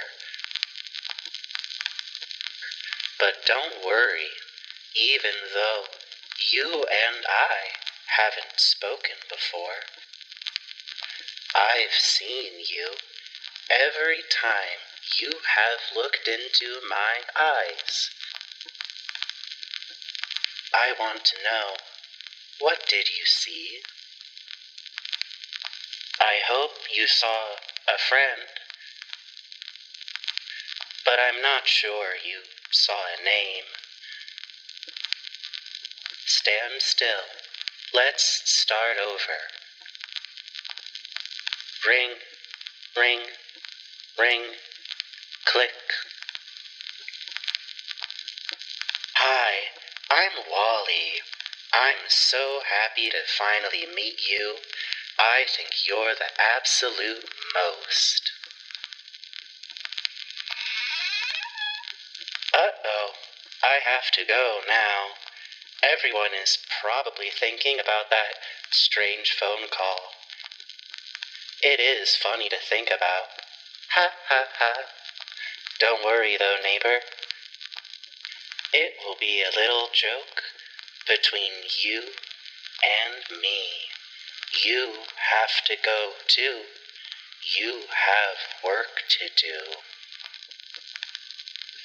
Remember, until you hear me again, keep your smile merry and always know that I love you very much.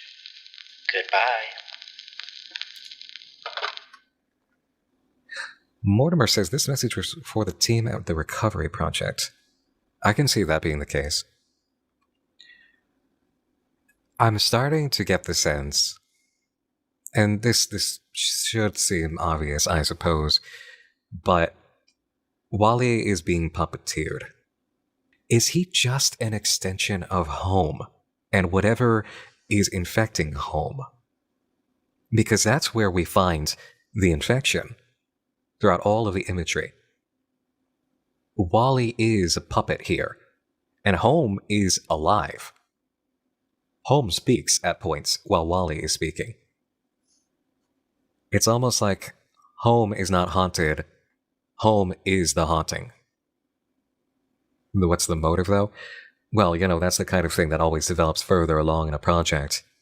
That's not something that ever gets really given up early, unless you're trying to tell a different kind of story. But I can see this being a recording for the restoration team. I can see that very much, especially with the line, "You have work to do."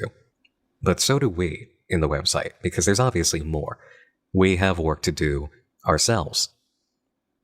It acts like it's Wally, like Wally knows his name, sort of, or just has an idea of what he's supposed to say in this instance.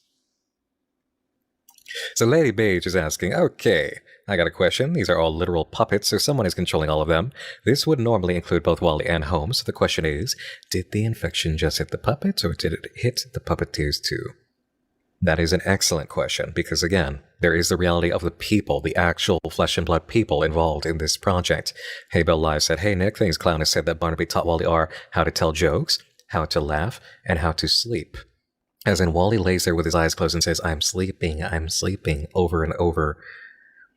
Mags has rabies says, do you think Wally got possessed / hijacked by Home or whatever else is taking control of him sometime after that interview recording we heard? I know he was still quite deadpan in that interview, but it feels like he's progressively losing himself more and more. I think it's been years of this happening and it's slowly becoming more noticeable, like a process. The feeling I've got is that Wally is the only true... Well, no. But there's supposed to be more of a sense for us that Wally is more of a puppet than the other puppets are. There is something puppeteering him, I think. If he does not have sentience of his own, there is something working through him. And I am damn sure it's coming through Home. Juan asks, did the possession begin affecting children, which is why all the products were recalled and destroyed? That would be my takeaway. So that's Wally's call. Let's hear the others. We'll start with Purple. Whether letter or parcel, whether rain, snow, or shine, we weather the weather and never decline. This is Eddie here of Eddie's Post Office speaking. How can I help you today? Hello? Is anybody there? Should I say the jingle again? Hi, Eddie. Whether letter or parcel, whether rain, snow, or shine, we weather the weather and never decline. This is Eddie Deer of Eddie's Post Office speaking. Do you need stamps? I got them. Envelopes and paper? You bet. Markers, crayons, glue, glitter, tape, staples? I got that too. I know we're not even close to done here, but I just gotta say, this is one of the most delightful projects I've ever had the privilege to cover in my career. I am so extremely happy this exists and that this has received as much love as it has. And again, like I said on Friday during Buy a Bear Day, this is why you support creators in this field. Online, financially, if you are able to, even as much as $1 or $2. Because this is what happens when you give them your support. When you give truly dedicated, driven, talented people the support that they need. Do I think there's a connection between the message in the update section talking about ringing and this phone? Oh, maybe. Hey, Bell Live says, just thought it was interesting that Cloud has said that queerness and ableism are strong themes in this. I wonder how that will affect the storyline it's building now. Yeah, I can see it. I can see it. Eddie's big lift. Storybook record. Rare find indeed. We were able to recover not only the complete original audio from this Welcome Home storybook record, but several illustrations speculated to have been part of either the record packaging or complimentary storybook. Listen below as the neighborhood comes together to challenge the might of resident reliable mailman Eddie Deer. Oh boy. Well, it's a showstopper of an idea, Julie. I'll give you that. But I just don't believe it's possible. No, it's true. I swear. Oh, what is it you two are making a ruckus over this time? Oh, hi, Frank. I thought you said you were going to spend another quiet morning organizing your bow ties. How could anyone effectively organize anything with you two talking so loudly at one another? Hey, butterfly. So they just won't leave my tomatoes alone, and who am I to shoo them away? Isn't a beetle just as permitted to partake of my plans as I am, Julie? Absolutely, Frank. But I've taken such good care of them. I read to them every day and water them the perfect amount. Oh, you do. You pour a whole book on them and read them the water on their little heads and everything. Julie, I'm serious. Oh, I'm sorry, Frank. I'm only teasing. You know, if this is bothering you so much, you should have a little sign just for those bugs. It can say, terrific tomatoes. Look, but don't touch. What makes you think they're going to be able to read all that? Well, they've got big, beautiful eyes, don't they? Like big old saucer plates.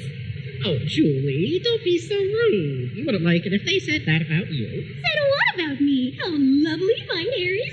That I put just the right amount of polish on my horns. No, more like that Julie Joyful with her nose like an orange. Oh, if they said that, they'd also probably say, oh, that's Frank Frankly with that banana on his face. Banana? Well, if they're going to be so rude in my garden, maybe it's best that they don't get to partake of any more tomatoes then. That's right. Well, how are we going to keep them out? Maybe Howdy's got something in his shop. Oh, Howdy is more inclined to sell us canned laughter than he is to sell us something actually useful.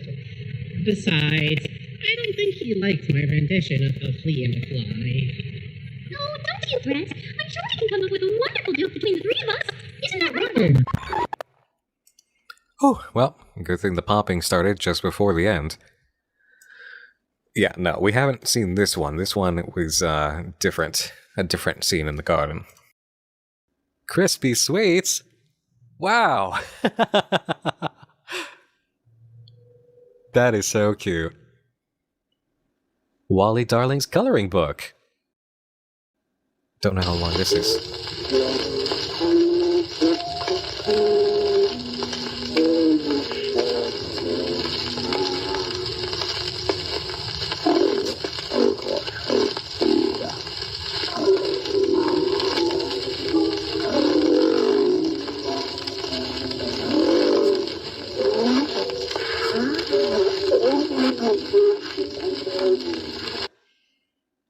Hey, Clown, what's up? Go ahead, everybody. Love on Clown. Love on Clown and the VA's Friendly Frankenstein, Synthetic Charm. Puzz was here, I think, if Puzz is still around. Anybody else whose usernames I do not know yet, who's been slyly hanging out in here. But yes, as always, Clown, thank you for everything. Thank you to the whole team for everything. Your absolutely delightful, beautiful work. Oh. Can't hide from us. Please, does Poppy Tea Punch, you asked me to make this cake for you, really? Well, it's such an honor. Oh, I'm sure it is, darling. Now, let's get down to brass tacks. Oh, well, I don't think I have any of those. I don't like to keep anything too sharp around here, you know. Details, Poppy dear. Details. Oh, of course, of course. Now then, what do you think you'd like? What would I like? Poppy dear, this is going to be on stage. It's hardly a like. It's a need. And it needs to be big. Bold. Big. Big, yes. Maybe 3 tiers then? Only 3? Oh, dream bigger, Poppy. Oh, yes. I suppose it is a big neighborhood. Better to play it safe. You know, I do love to play it safe. But not too safe. After all, this needs to be a showstopper. It needs to have beauty, pizzazz, yes, danger. Danger? Oh, feathers, I don't know how I feel about making a dangerous cake. My feathered friend, you'll do great.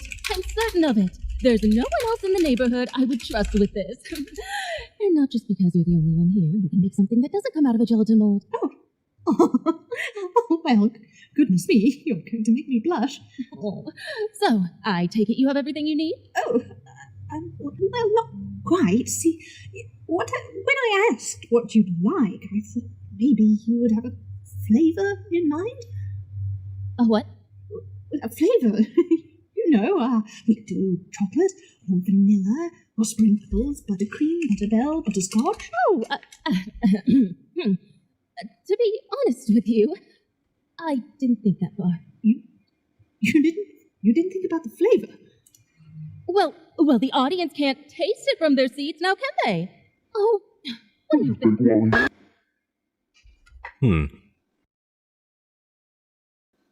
Yeah, lots of Wally hand this time. Something strikes me about these segments, by the way, that I wanted to bring up. I was thinking about it earlier, but I've kind of been waffling on the point, but I do want to say it now, because after watching this, I'm more inclined to address this idea. It's strange, though. I'm not entirely sure if all of these moments are scenes on screen.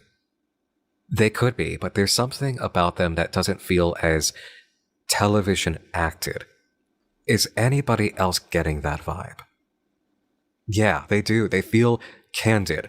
They almost feel in universe. It doesn't feel performative. It just feels more genuine. which it could be part of the show, but it's also, I don't know. I'm not willing to count out the idea that these are candid moments, which would be very tough to explain in the bigger circumstance. But yeah, it is. It's like Lita Phoenix just said, it literally feels like you're listening to your neighbors converse and gossip. You're just there. I mean, even the shot that we had once of the trees, right? The trees and the sunshine is highly suggestive of it's not a stage. It's not happening on a stage. New Plays Gaming says the puppets are alive. That would explain why there are no human actors listed anywhere.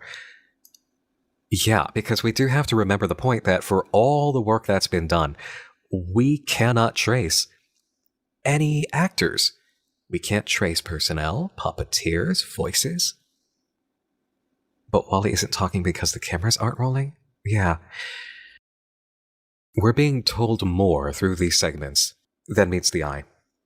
If they're not on TV, then where are they, Mortimer asks, with the cheers, thank you?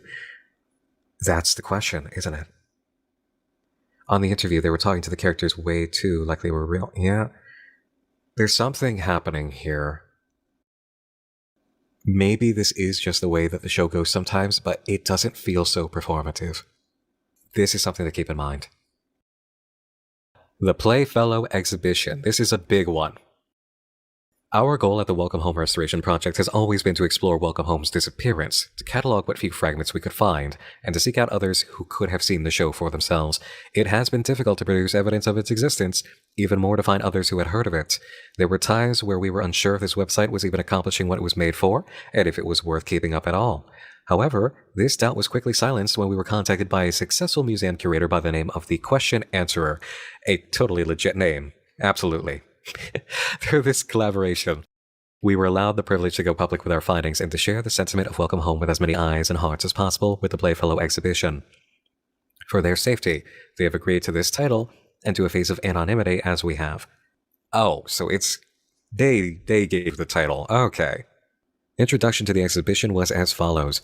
Critically praised and financially successful, Welcome Home dominated its Saturday morning time slot with its colorful cast of puppets, entertaining and addictive stories, and lively sets unlike anything seen before. Created and produced by the Playfellow Workshop, Welcome Home is believed to have had a 4-year run from October 11th, 1969.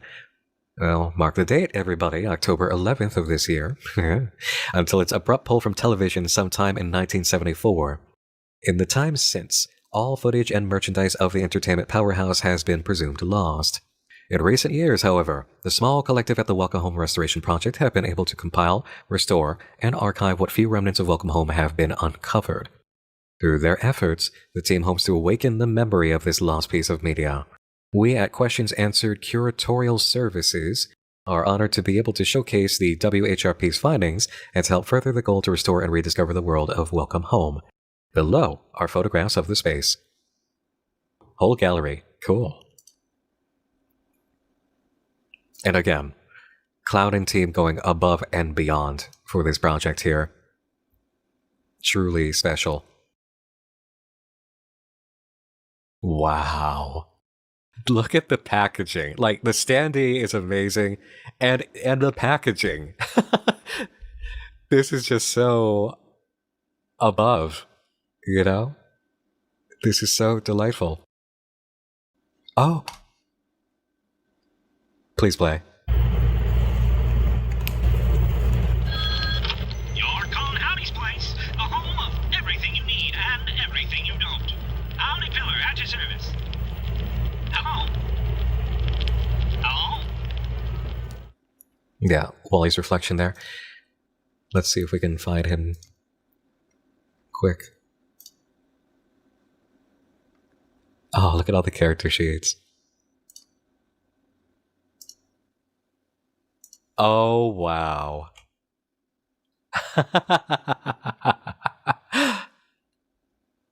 Wally and Home.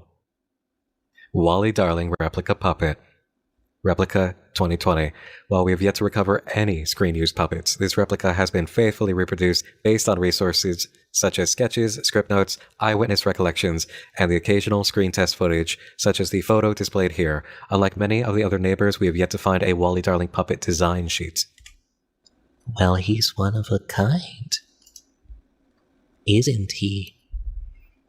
The question answerer has taken great care in preserving these findings and helping to reproduce what couldn't be properly presented.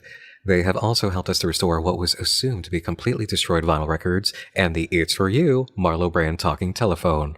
We asked the question answerer what drew them into our search for this lost media. They responded, "It seems like everything these days is already neatly cataloged and answered down to the finest details.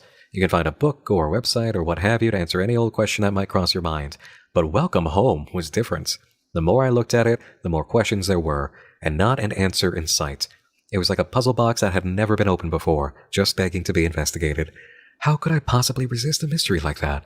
Especially in such a charming, colorful package. It was like a calling I just had to answer." Additionally, we asked how they enjoyed the experience when it ended. What could possibly compare? Holding all these puzzle pieces in your hands, looking into Wally Darling's sweet eyes, hearing that little toy phone ring for the first time since the 70s. There's truly nothing like it. I still have so many questions to answer here in the world of Welcome Home. So much work left to do. If it was a calling that brought me here, well, then that phone is still a-ringing. Again with hearing a ringing. Although we were unsuccessful in finding strangers familiar with the show, we consider this exhibition a monumental success for allowing individuals both young and old alike to experience Welcome Home for themselves. A big boisterous thank you to those of you who came to visit this lovely home. Here's to hoping we can do this again, neighbor. We hope we will see you there. Don't forget to wave up high. Yep, here we go.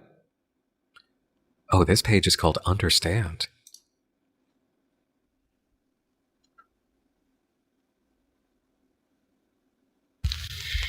Do you like home?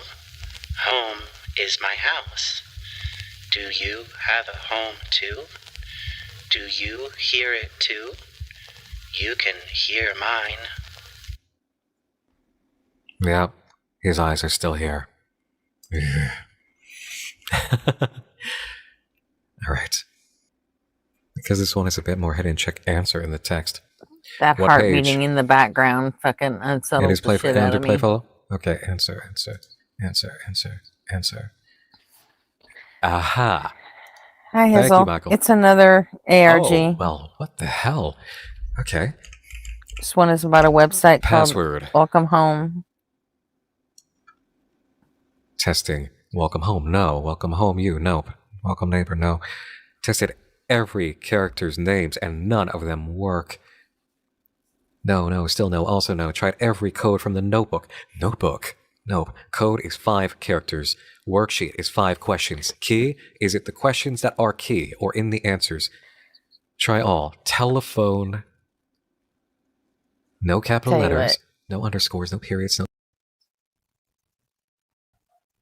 I'll do it real quick, Chrissy, because I don't have a character limit. So, it's about a website that is doing a restoration project about an old, like Sesame Street-like show from the 70s, and it mysteriously disappeared and nobody seems to remember it, but they're trying to bring it back, but it's ripping open more questions than answers so far. So it hasn't quite gone into the horror part yet. They've done the background on what the show was like, and then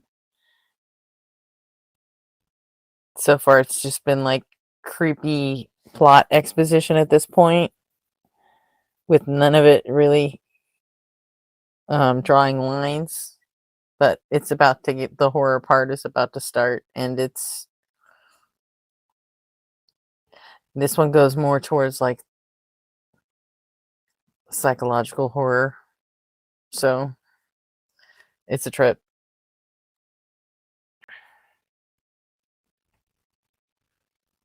Now you're all caught up. Lowercase. No leet speech. Okay.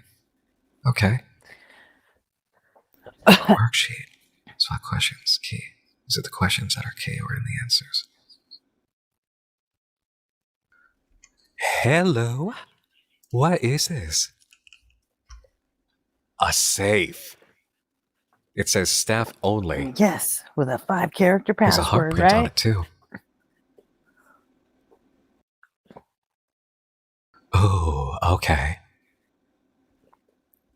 Alright. Now listen, I know somebody must have cracked this already outside of here. I don't care to see the answer until I get firmly stuck. So let's all have some respect for each other here and go back to the worksheet and see if we can do this the way that Clown and team intended. Okay, who is the funniest neighbor? Barnaby. Who shines brighter than any star? That would be Sally. Who is the biggest chicken? Poppy. Which neighbor speaks to flowers? Frank. Who's your best friend? Wally. Okay, but I just put in the initials. The first letter of their names. Yeah. Is it exactly in order? Funniest. Barnaby. Brighter than any star.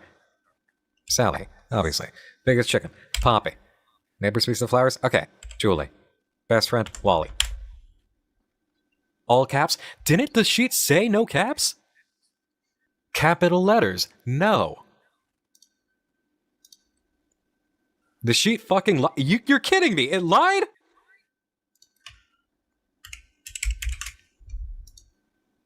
Really? Okay. So I got it confused for a second on talking to flowers. But I was absolutely in the right ballpark. The sheet lied on caps. Why, though? Not a lie, just a misunderstanding, because it was pointing at the wrong thing. All right, well, here we are. We broke through. Thank you for your patience. Molly's eyes are still on the side. I can see them. Welcome home. I had a dream when I began working on the Playfellow exhibition. Oh, can you hear me? Wally Darling was sitting at the foot of the bed with a rotary phone in front of him, ringing away. It looked just like the little toy phone we were restoring for the exhibit. It kept ringing. Wally stared at me like he was waiting for me to pick up the phone, just staring, unblinking. The phone ringing and ringing. I couldn't move. I couldn't figure out how to move and pick up the phone. He kept waiting. I couldn't pick up the phone. I keep getting phone calls now. Oh, we can light that up too. Or at least I assume that's what's happening. I keep hearing it ringing. All day sometimes. I check my phone and there's no new messages. I thought maybe some of the site staff were pranking me, but I tore up the workspace and couldn't find another phone that might be ringing. All that was there were the toys for the exhibit, and obviously those couldn't be ringing, but I kept hearing it anyway. The phone ringing and ringing. The more I work, the more questions I have. Why didn't any of the site staff I worked with remember this show? Even the ones who grew up in the 70s. Why can't I find any files on the Playfellow Workshop? Why isn't there a single TV Guide ad saying what network or time the show was on? I keep digging and digging. I've poured over every recovery the WHRP has given me access to, every inch of their website, and the things I find make less and less sense. If I didn't know better, I'd say everyone was coming together to pull an elaborate prank on me. I can still hear the phone ringing now. I don't know how to answer the phone. I need to answer the phone. Oh no. Hold on, we gotta get this part. Ring, ring, hello. Can you hear me? Call back soon, please. Just repeat it and repeat it.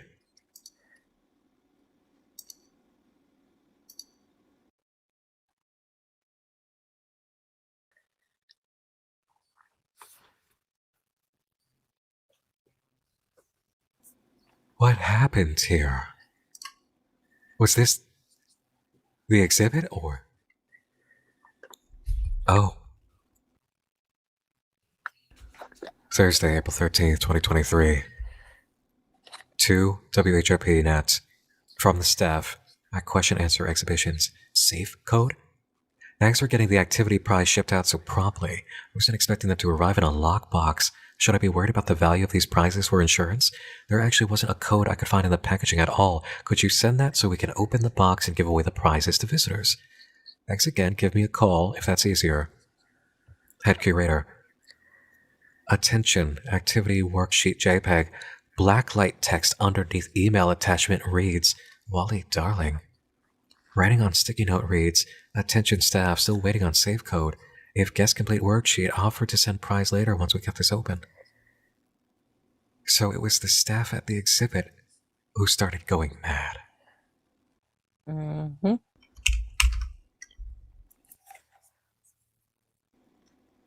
Writing on sticky note, atop vinyl glove. Put on gloves before handling any art. Call me if we run out. Is that for safekeeping purposes for the exhibit or because they are contaminated? This art was not the shipment. Please stop using the work printer to prank me. Blacklight text underneath artwork of Frank reads, "Who are you?" with a drawing of an eye and a spiral beneath it. Oh yeah. This was the off-site art we've seen. Jeez. What a mess. Someone really went mad. There's a sticky note on that TV. Oh. What's your favorite or least favorite part of the research/restoration work? Our favorite part? Uncovering more information, of course, as well as restoring pieces with beautiful results.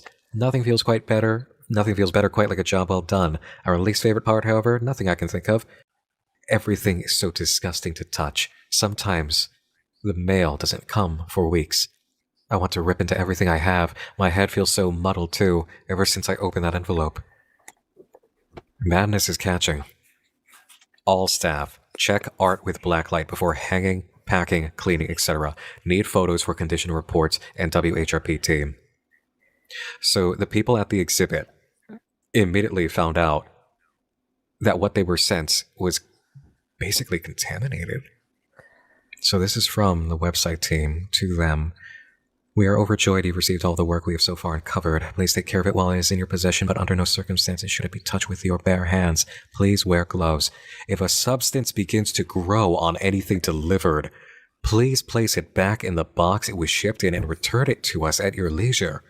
If you or anyone in your team experience nausea, dizziness, or fatigue, please don't be alarmed. We also thank you for your offer to assist in restoring these pieces, but I cannot accept your offer. So now there's an organic component. Hello again. The shipment of works for the exhibition arrived today. Thanks again for being so generous with these items. At some point, I would like to run down the full checklist with you to confirm which are originals and which are restorations or reproductions, so we can include that information when we write the didactic labels. Let me know if it's easier for me to email you a list or if you'd like to have a phone call about it.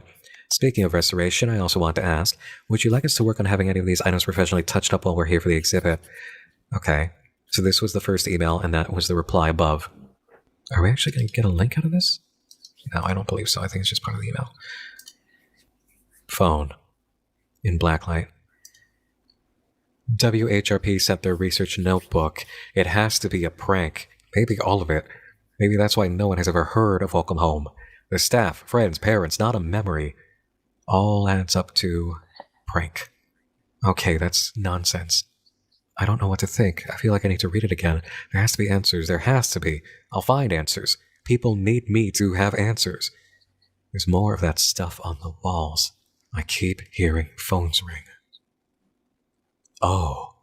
For research on loan. Do not write. This one is mine also for research. Also do not write in. To the right of the photo is a near illegible show script from Playfellow Workshop. Below the show script is a pink sticky note pad. Drawn on the pad is a spiral, and a phone with two small speech bubbles that both say ring. Yeah. Oh, wow. Yep, I do see it. It looks like mold. Something with tendrils growing underneath that book. A lot of spirals. The book. The house that what? The house. That home. You. Oh, we've really got to actually lean in on this one, huh? Hello. My name doesn't matter. I am something. I catalog something. I'm not something, but it must be. I'm holding all something in my hands. Pictures, characters, text. I can barely read. It's called Welcome Home, and it looks like it might have been a children's book. Like I said, I can't tell. It was sopping wet when I found it. This was the beginning of the journey. Text on sticky note placed on research notebook reads, this one is mine, also research. Blacklight text. Phone is ringing. There's the safe. And a picture of Wally. Signed, Wally Darling. Broken? Call facilities ASAP. A radio. I am so sorry. That's the end of the gallery. Okay. The material itself, physically, is poison. It's a contaminant to whoever touches it with their bare hands. And there's been a research notebook effort all the way along. And there's more items here than were actually put out in the exhibit. And now it's gotten inside the head of the question answer and their staff.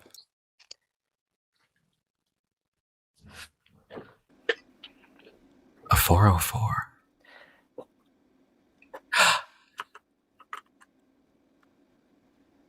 Why, thank you, Wally.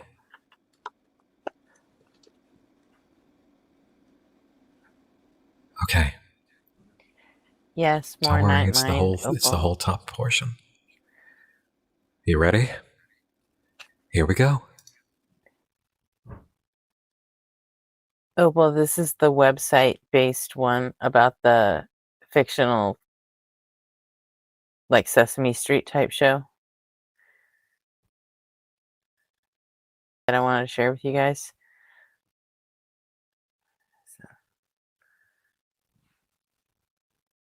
Oh, MAGA guy. All right. I get it.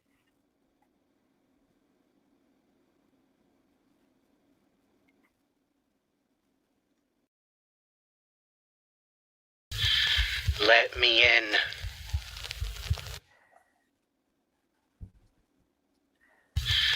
Let me in. Oh.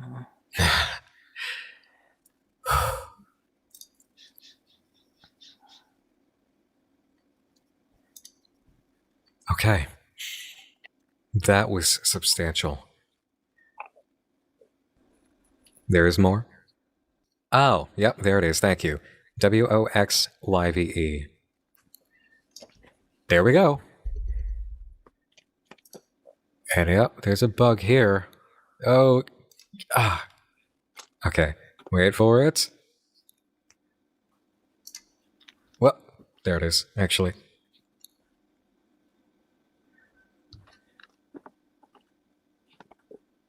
This is a big screen, but I think we're zoomed in now. So I tells him, I'm just pulling your leg. Boy, you should have seen him home. I had the poor guy's head turn like a merry-go-round. Yeah, he's a real sourpuss. No wonder Julie can't tell a good joke. She's got a sense of humor only Frank could love. Did I tell you that joke she gave me? Something about a 3 that won? I ought to be a good Samaritan and teach her a thing or two about puns. What? You didn't like that one? I came up with it on the fly. That ought to be worth something. Speaking of flies, I know he's going on and on about his family today. The poor guy's got more family members than a caterpillar's got legs. And if I'm counting howdies, that's at least 4. Hey, unless he's walking around on all 4s like moi, then I don't count arms. That reminds me, he's been getting better at running. Especially for a guy that's only got 2 legs. Still scares easier than my mama, though. And she's a real chicken.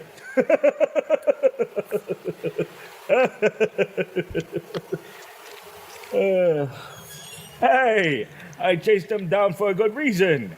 My kazoos were supposed to come in today. Which they didn't. And if you think about it, I'm the poor guy that deserves an apology here. I ran after that mailman all through the neighborhood and with nothing to show for it.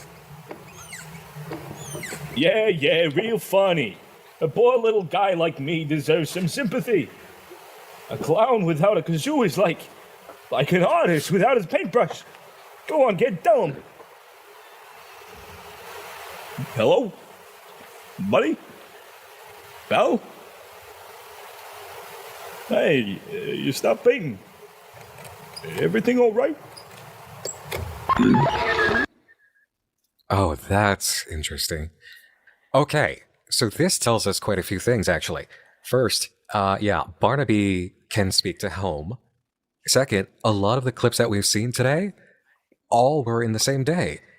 And something happened with Wally there. Is there a transcript for that one? Let's take a look. Yep. Oh. Yeah, he was directly talking to home. That realistic bug is strange. That's strange context here. What else are we missing, if anything? Barnaby and Eddie's bug.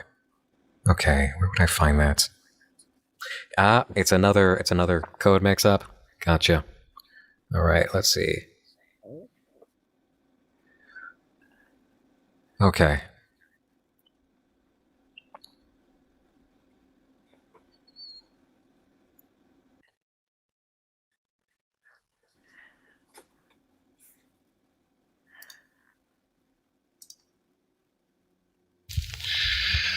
Why won't you answer me, neighbor? Why can't I hear you? You know me. You do.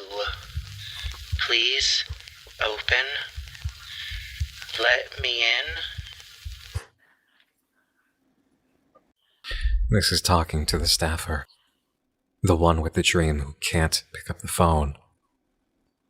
Oh, YXWVOE is another one. Okay. Aha!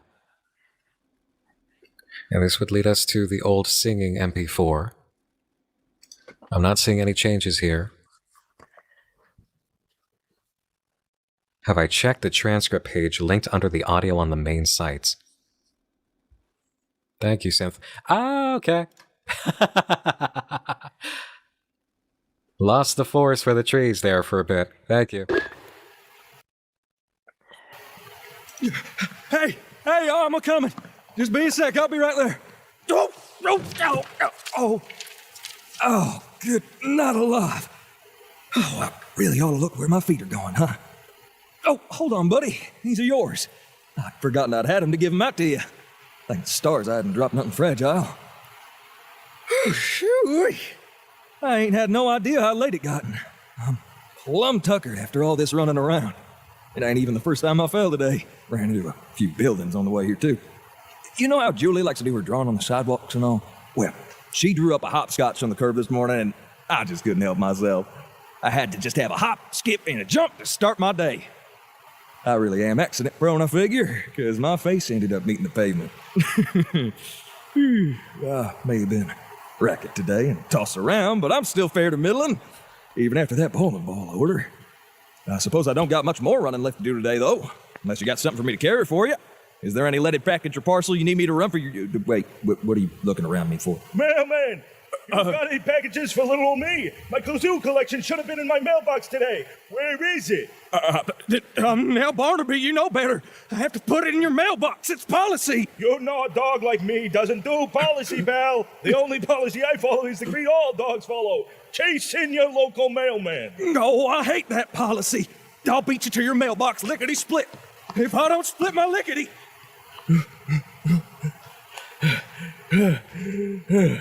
I was this close to dogpiling him. Next time, don't give Eddie any hints, eh? Okay. Yeah. Everything we've seen here seemed to have happened in the same day. Or at least there were a lot of events that did. And consecutively, everybody's treating Wally like he's just... like he's present, but he's not. I think we got it all. I'm gonna go ahead and ring the bell. Synth, anybody who's around, can you confirm? Update complete. Do we get the achievement? Wally would give an A+. Okay. But it's not 100%, huh? Ooh. Cloud approves. Oh, there's not MJ? Okay. All right. Cool. If it's an A+, then it's an A+. I will absolutely take it. Actually, now we'll call it an A+, now that we're looking at the full images of the packaging. See? I did miss this. Now I'll be content. Now I'll be content. Woo! That was just the most. Gecko is bad. Thank you for subscribing for 3 months. Cool. Appreciate it. Oh, this has been a delight. What an update. What an absolutely stunning evening. And what a What exactly is cringe, Muskrat?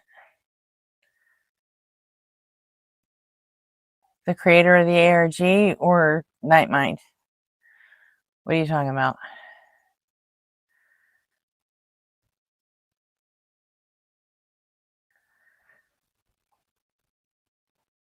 Anyway, that's part 2. There's still 2 more updates to go, but that's going to just gonna have coffee. Okay, so I guess you don't answer questions, huh? Like a fucking sovereign citizen.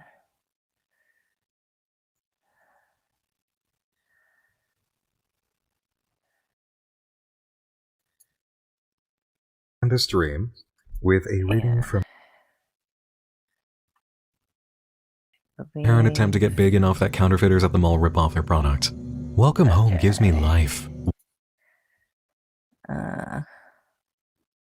Yeah, that was part 2. So, still got the Halloween update from 2 years ago. And then I don't think we'd need to go through it. Actually, we could have just done that. I didn't realize that was there. We could have really just watched that probably. And there's a Halloween 2024 update. That's an hour. And then building home in that's just a weird thing that he did. He like recreated home inside of Minecraft.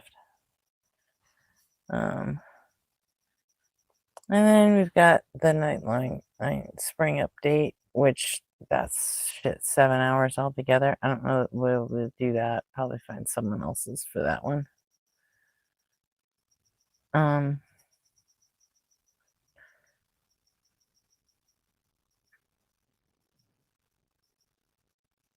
Oh, this is only half an hour. We could do this one and then like tag off before Blitz gets going. So we could do that. And then tomorrow we'll start with the Halloween 2024 update. And then just right now we'll do the Halloween 2023 update.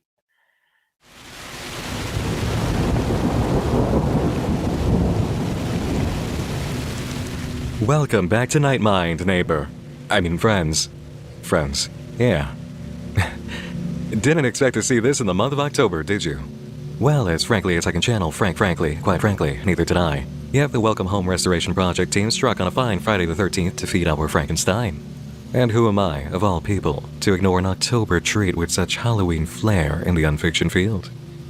I found myself with just enough time to check out the site and bring you the good news. I've even brought my mini-me along. The first ever Nick Nocturne vinyl figure, only available for October 2023 and open for pre-order. He's only going to make it out to everybody who's invited him into their happy homes if 500 or more pre-orders are secure though, and it's a huge support to me and my efforts online to see them fulfilled. If you're interested and enjoy the work I've done on Nightmind and wanted to provide a one-time way to show your support and help me out, this is a majorly impactful and appreciated way to do it. The link for the pre-order page is in the video description below. Now, what did myself and vinyl figure mini-me Nick Nocturne discover in Welcome Home's Friday the 13th updates? First, I'd like to delight in how Home is dressed up for Halloween on the very first landing page. Look, there's a witch's hat, a scarecrow in the yard, a jack-o'-lantern, strangely blue, a sweater on the doorstep, and the word boo painted on the front. All that, plus the spiderwebs hanging off of Home, of course. Click through, and you'll see Wally is dressed up too, as The devil. Okay. Yep. I'm not going to question Wally's choice there. That's, we're gonna nod and smile on that one. The website updates feature a sprite version of Wally in his costume too, as well as a hint to the restoration team's recent successful recovery efforts. We're directed to the news tab for more on that one. And it turns out that this is a pretty substantial write-up provided on Friday the 13th. Ghoulish greetings and happy hauntings. This month is undoubtedly filled with terrific tall tales, creepy costumes, and a plethora of delicious treats. Thankfully, we've uncovered a handful of items to keep you in just the right mood for this wonderfully eerie month.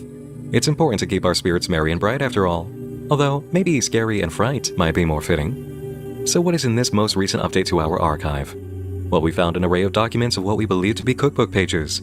Instructions and photos have been restored surprisingly well, but only a few pages have been recovered. Our source has yet to send the full book. I don't understand why. What is it worth to leave it out? Ripping out pages? What a waste. Muskrat, I think everybody else here does. I just don't. I just don't like anime or really any animation whatsoever. So, but yeah, everyone else I'm pretty sure does, and they do tend to talk about it quite a bit. That's just the point where I stay silent. It takes so long to get everything off of them. Still, we're patient, aren't we? If you are reading this, please hurry. Treats are important for Halloween, of course, but what good are treats without a ghastly get-up to enjoy them in? We have also uncovered a Halloween costume reminiscent of our favorite television sweetheart, Wally Darling. His smiling face and polyester attire was sure to have made Welcome Home fans the envy of other trick-or-treaters upon its release. We've also uncovered a delightful recording to get you ready for Halloween. A record titled, Happy Hauntings to Boo and Yours has been recovered, albeit with a noticeable gap in the audio itself. Perhaps you can make it out while you enjoy Sally Starlet's macabre menagerie of monstrous mischief-making. All of the items listed can be found on our merchandise page, so don't delay in heading over to look at our findings for yourself. Although we do not have much this time around, this does not mean our efforts this time are any small feats, and we're happy to showcase some items perfect for this spooky season. We wouldn't want to forget Wally Darling in the neighborhood anyhow, would we? With that said, we are happy to inform you, dear neighbor, that we have placed all of our attention on something we believe to be monumental in our search for Welcome Home's full restoration. What is it? I hear you pleading. Clawing at your screens just as we have. Coughing, headaches, nausea. I know. It will take a lot of cleaning, preparation, and polishing on our part, but it is a worthwhile labor of love. Please stay tuned this holiday season for the most wonderful time of the year. Until then, have a happy Halloween. Don't forget to wave down below. I think it's fairly obvious that the cracks are starting to show more in whoever's doing the writing for the restoration team. We've established in our previous investigation update that the physical media related to Welcome Home makes people ill and exposes them to whatever anomaly is occurring. The strange black substance seen in the elements related to the exhibit had a strong impact on those handling it, and symptoms are becoming clear in the physical sense. Coughing, headaches, nausea. One of the emails from the restoration team to the exhibit about the material really spelled this out. Under no circumstances should it be touched with your bare hands. Please wear gloves. If a substance begins to grow on anything delivered, please place it back in the box it was shipped in and return it to us at your leisure. If you or anyone in your team experienced nausea, dizziness, or fatigue, please don't be alarmed. Sure enough, it happened at the exhibit, and it grew on the walls where the material was stored too. The desire by whoever wrote this news update for someone to help them is clear in the statement after the bit regarding ripping out pages. If you are reading this, please hurry. Please hurry in doing what, precisely? Getting the rest of the cookbook from their strange anonymous source? The cookbook that, clearly, according to this article, is covered in the black goo? Just look at the text again. Ripping out pages. What a waste. It takes so long to get everything off of them. Who is sending this material? And what's happening to them in the meantime? You have to wonder at this point if the writer for the restoration team is seeking help from a specific individual, or has been in contact with someone as a confidant regarding the dark side of the Welcome Home media doing its work on them. I can only imagine it's become worse after reading this bit. It will take a lot of cleaning, preparation, and polishing on our part, but it is a worthwhile labor of love. This is a pretty direct confession that they're continuing to handle media that's been poisoned in the same fashion as the more dangerous elements sent to the exhibit, and, it seems, the cookbook that those pages came from. We've also got a clue to expect the next major drop in the holiday season. Merry Christmas indeed. On the merchandise page, where the new items have been presented, we spot two more of the cast in costume in their sprite forms. Now, let's see here. We have the Wally Darling costume, the cookbook, and Happy Haunting to Boo and Yours, a storybook record. Let's see that costume in their sprite I from the merch. don't The think next he major picked up and it on seems continuing to the handle last media. line of that letter saying don't forget to wave down below. Usually it's don't forget to wave up high, remember? And so It's been poisoned in the just same eating fashion at as the. 'em. We've also got a clue to expect the next major drop in the hull. The new items have been presented. We spot 2 more of the cast in costume in their sprite forms. Now, let's see here. We have the Wally Darling costume, the cookbook, and Happy Haunting to Boo and Yours, a storybook record. Let's see that costume first. Okay. I didn't know what I expected, but this seems right on and adorable. Look at him. You could be Wally Darling for Halloween. That is so 1970s, it's not even fucking The funny. text says it was designed for children, to make anyone the envy of their friends while also staying within their parents' budget. The costume didn't come in the original packaging, so there weren't any clues as to whether or not other characters had costumes. We must imagine there must have been costumes for the full cast in-universe, right? The merchandise is so tailored at large to a wide recognition of Welcome Home's characters, and not just Wally. Now, for that cookbook, I guess very the 80s text too. informs us that instead of the whole cookbook, only a few comprehensible pages were turned in. I'm feeling a little bit of pull towards that one word, comprehensible, to describe the pages. A few comprehensible pages. Were some of the pages turned in as defaced as some of the original media the team received, or was it just that covered in the contaminants? Is it possible these came from a former collection by someone who understood a need or compulsion to destroy them? Again, I have to ask, who is this source? The first recipe from the cookbook calls for a use of the Welcome Home cereal, crispy sweets, as the main ingredient, and a pretty great picture of the actual thing created and decorated. The second is literally just cupcakes, which are meant to be designed like the characters. Recipe 3 is caramel apples, and I think one of the crowning achievements of this update has to be the Barnaby caramel apple that was made here. I mean, come on, look at him. That is the most, isn't it? As for the final element, the storybook That's record, the most. what a piece. The artwork is so right for what this is meant to be that you just want to hold a physical copy of it in your hands. Seriously, looking at this, I want to hold it. I want to literally, physically hold this thing. By the way, any of you guys who have ever heard me say, oh, that's the most, this is where I got that from. So. In the text, we have this information. The discovery of this vinyl has brought assurance of even more recorded stories akin to Eddie's Big Lift. However, this particular audio rip skips at 1656 and quickly jumps past Sally's dialogue to 1851. Although the sound between these times is incomprehensible noise, we have transcribed what we could. A whole 19 minutes 43 seconds of audio. This is definitely a treat, and it sounds like a trick was thrown in too. Now, the best way to experience this, Welcome Home, and any project that I cover at any point is on its original platform where the creator put it. And I've put the link in the video description to the merch page, so you can scroll right down and play it on the site in full. And I'm sure you already know that's my recommendation. The performances of the cast are, as always, a delight to listen to and enjoy in full, and the writing is equally quality and entertaining. Otherwise, I've taken choice cuts of the audio to play here for investigation purposes. Just remember, this isn't the full performance, so go give yourself a treat by enjoying it on the official page when you're able. I did. I sat down, listened to the whole thing in one nice run, and just enjoyed myself, and it is superb. It really feels exactly like what it's pitched as. Hey, it was time for the telling of terrific tall tales. The neighbors gathered together in a circle on the floor, just as Sally announced story time, with a flashlight in her hand. All right, everyone. I certainly hope you've all brought your own terror-filled tall tales for tonight's macabre menagerie of monstrous mischief-making. Tall tales? I only brought one of them, and it's right behind me. It looks more like a short tale to me, Barnaby. Oh, behave, you two. Now, would anyone like to go first? Ooh, me. I've got a scary story that'll make your ears ring with fear. Julie waved her hand up excitedly and... What? Was that thunder? It's a beautiful day outside. Of course, Juliet. The stage is all yours. Julie took the flashlight with a smile and stood before the other neighbors, putting on her spookiest voice. It was a dark and blistery night. Or maybe it was a really nice and sunny day. I can't remember. Maybe it was a little rainy in the morning and sunny in the afternoon. Who's keeping track anyways? You're keeping track. You're telling the story. Oh, that's right.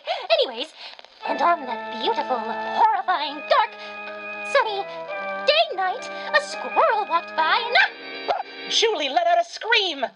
It only scared Eddie, though. What was that? I told you, it's scary and spooky. It's my scary, spooky stories. Juliet, that's hardly a... And then the squirrel leaned over, and he saw... Julie let out another scream. Oh, Eddie.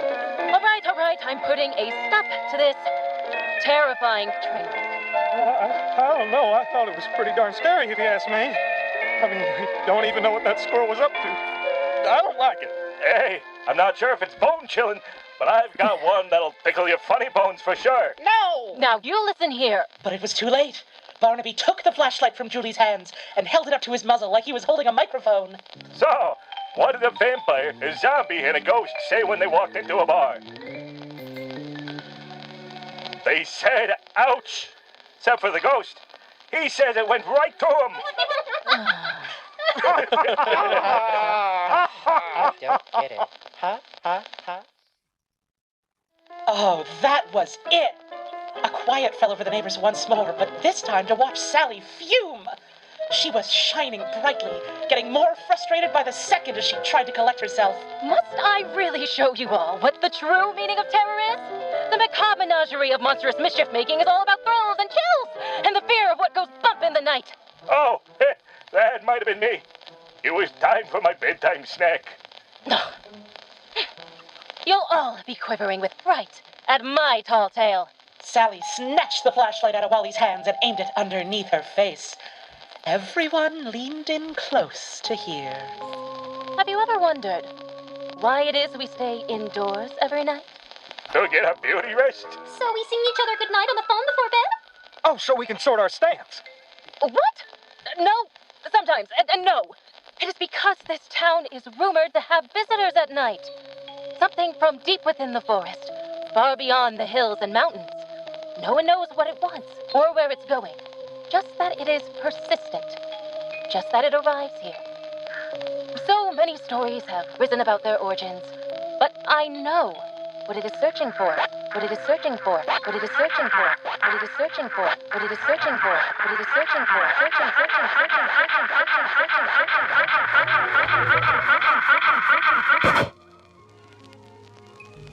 It is looking for neighbors who have stayed out past the daytime to gobble them up whole. That is why so few live here. It moves through the streets at night, but it doesn't break into homes. However, on rare instances, it will find itself with an appetite left unsatisfied by its aimless wandering. Even the occasional unfortunate insect that has crossed its path is not enough. Those who have lived through the night say it isn't quiet about it either. They always say you can hear when it gets closer to you. Do you know what sound it makes? I hear it every night. You can hear it too, if you listen. Especially if you wait next to your window. First, there's rustling in the bushes. Then, the scratching on the pavement, on the walls as it crawls up.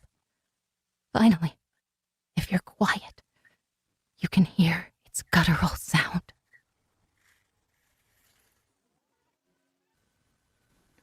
I have proofs ready.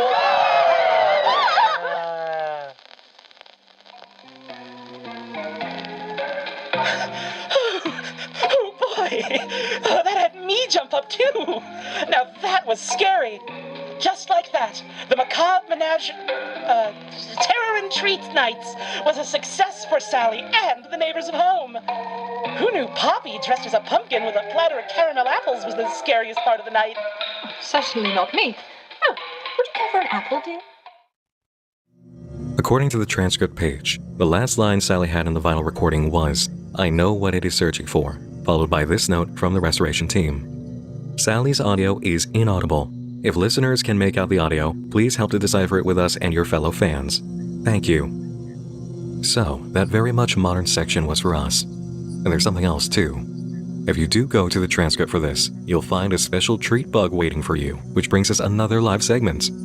We've basically established through the previous explorations that these moments are life through Wally's eyes, and there's an incredible connection in this example. The scene is at the party in the storybook record, following the events on the vinyl.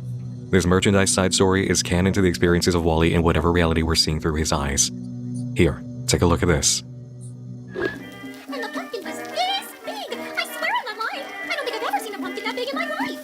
Oh, yanking my antennas, Julie. A pumpkin as big as a house seems a little far-fetched, don't you think? Oh, Julie, it was hardly as big as a house. It was closer to the size of a refrigerator, if you ask me. Well, that's just not true. My brother Jonesy saw it himself with his own. I forget how many eyes he has. At least 2. Maybe 3. No, 2. Well, whether it's fact or fiction, it'd certainly make one swell store sale. That's for sure.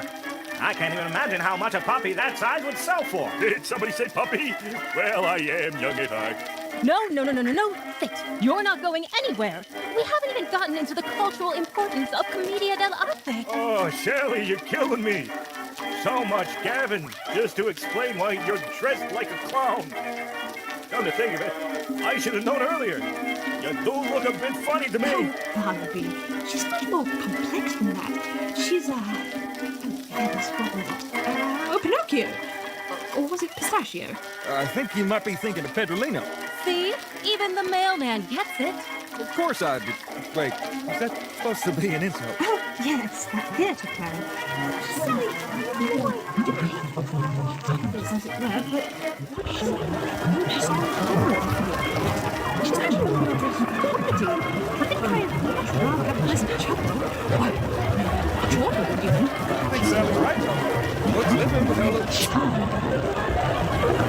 now to see all those terror streets.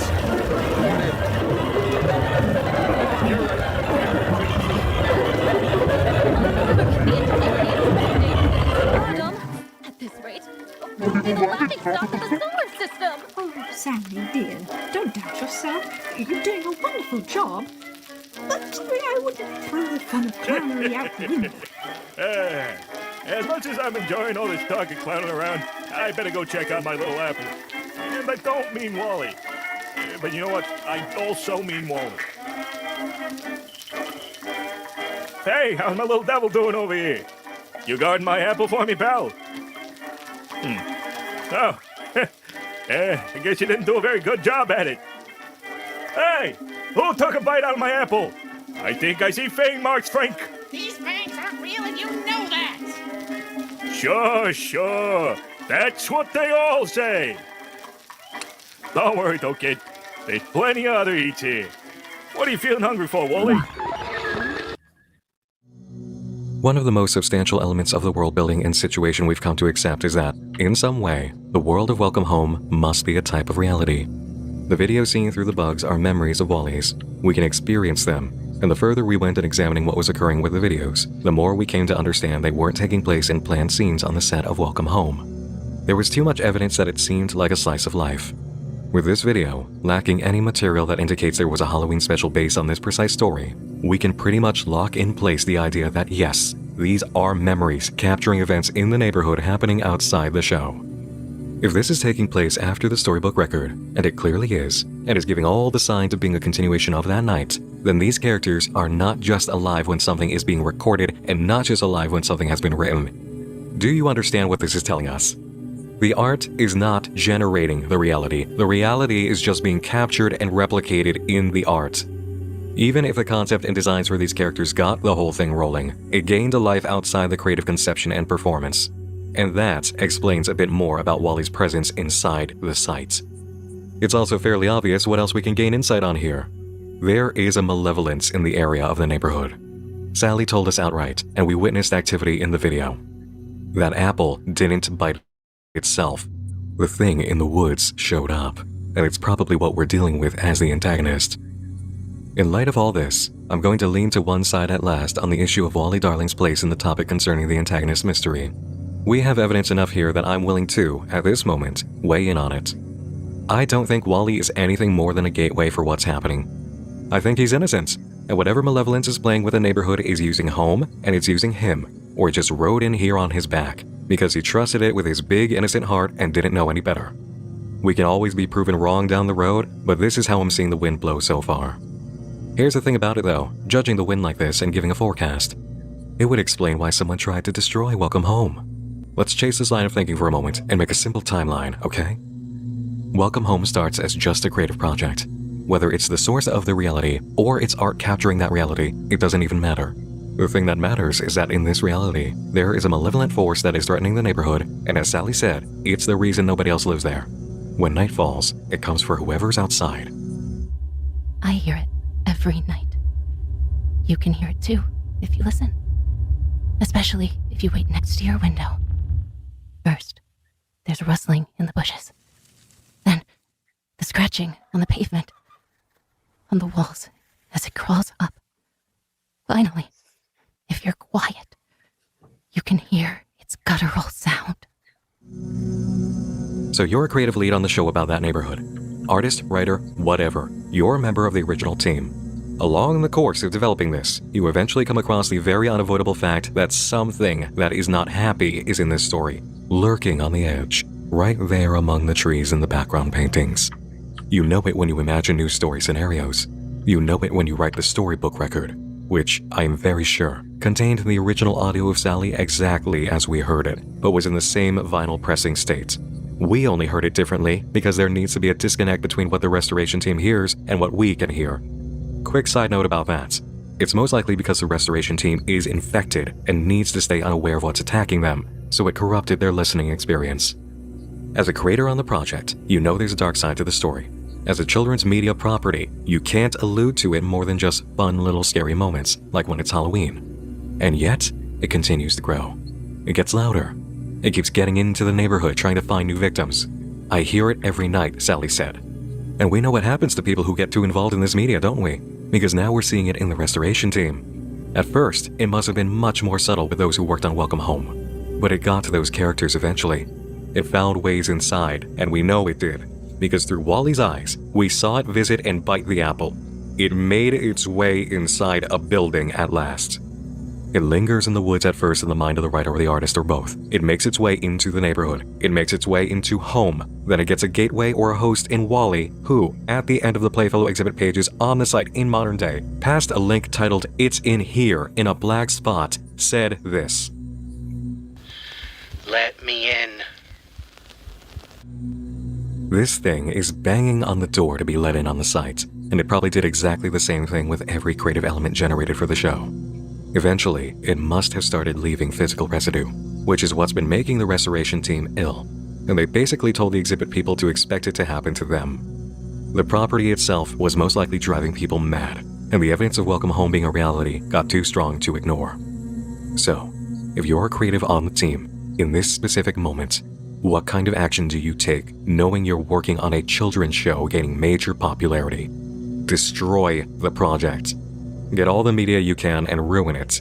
Make it impossible for whatever malevolent thing is lurking inside that reality to hitch a ride in your mind. It's a disease, and the only cure is to bury the whole thing. This line of thinking would explain how anything related to Welcome Home ended up in the state it did, and why efforts were made to make it lost media. If it was a window into another reality, it wasn't a window you could lock, so the only choice was to board it up. According to the evidence we have at this time and the implications, this is the kind of timeline I can imagine. It still explains nothing about the true origin of Welcome Home or how its reality came to be, the literal course of events with the show, the course of events within the reality of Welcome Home, what this malevolence even is, or what's about to happen to the restoration team. We also don't even know the state of the characters besides Wally at this point. Are they alive? Are they somewhere out there? Are they just filled with black gunk, laying in their homes, just covered in this nastiness? We have no idea. And as for their counterparts, one of the points a lot of you raised during our live investigation into the first major update is that there is still no information on any voice actors or puppeteers. What happened to them?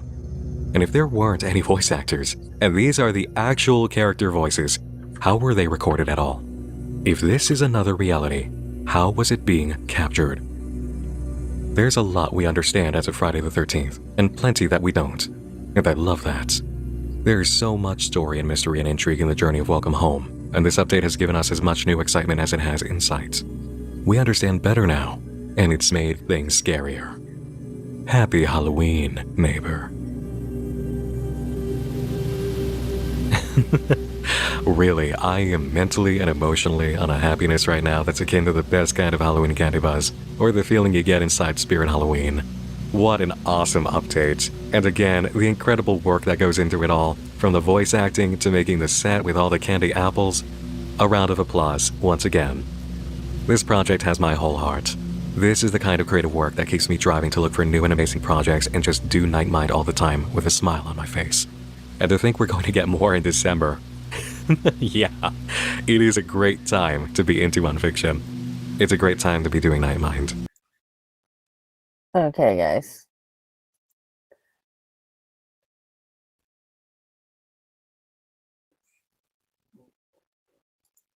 I'll do it. We'll finish Welcome Home tomorrow night.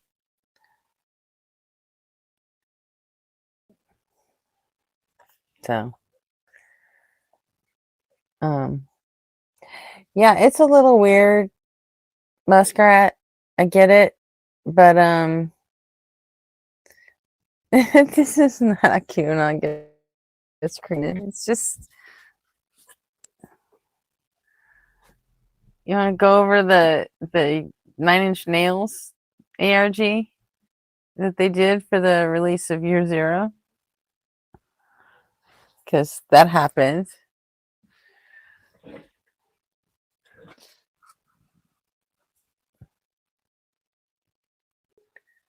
Anyway, I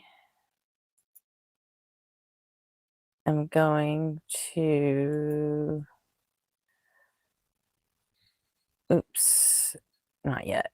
I'm gonna play the songs and then fuck off so we can all get to Blitz,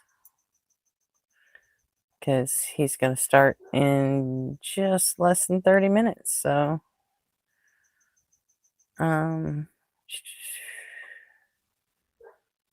yeah, I haven't played this one in a while.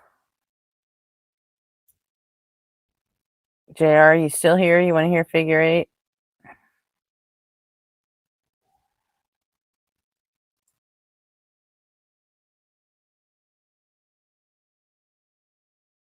Love you, but not in a Felix kind of way.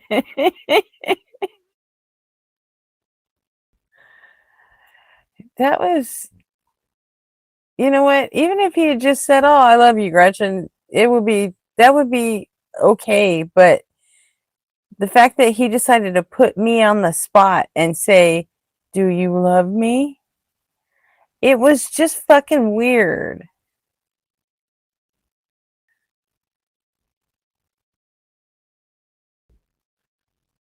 He did not have permission to fucking do that. So it's just, I don't know, it was weird. I mean, he might as well have just said, "You know what? Nobody else fucking likes me. So just do me a solid and tell me that you love me, Gretchen, because otherwise, I completely suck at life, and I'm going to make it your responsibility to make sure I feel loved somehow." And, you just don't fucking do that to people.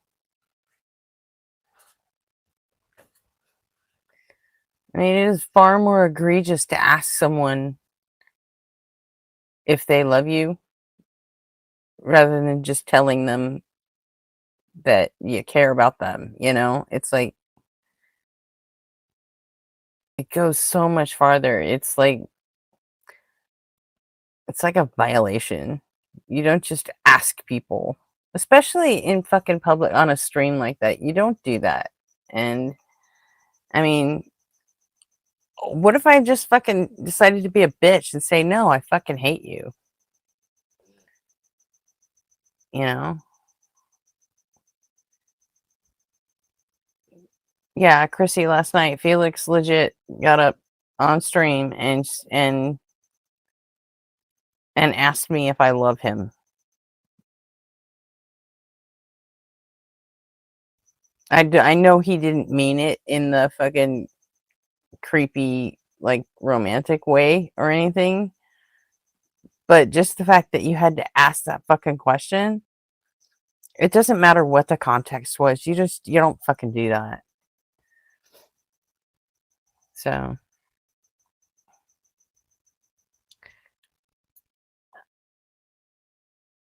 I don't think he did, Hizzle. Half the time I think that he's so childlike that he doesn't even think like that. But yeah, he did say he has many girlfriends, so I don't fucking know. Who the hell knows?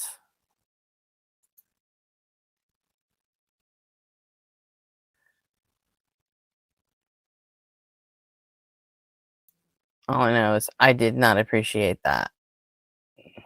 Him just straight out fucking asking me that. I'm like, no.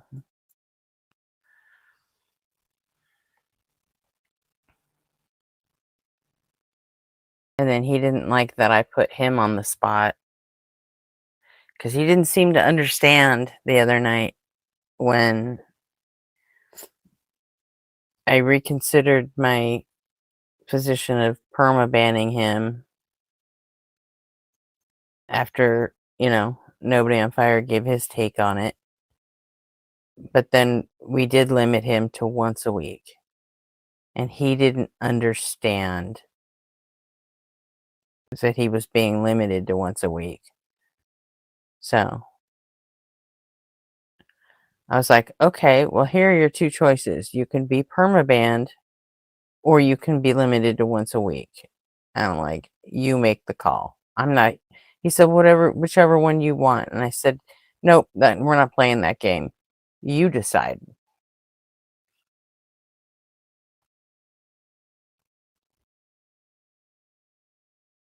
And that's when he asked me if I love him. And I'm like, what the fuck?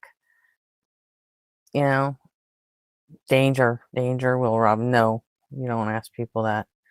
So, anyway, I'm going to play these songs and then get the fuck out of here so I can go get cram some food down my throat and be ready for Blitz. Because hopefully he does the MAGA topic today. Because I would like to see that. Especially since he doesn't do flurfs anymore. Because they don't call him. So I'll have to settle for him busting up maggots. Oh, you were here for that? Okay, well then. Yeah, it was fucked up. So.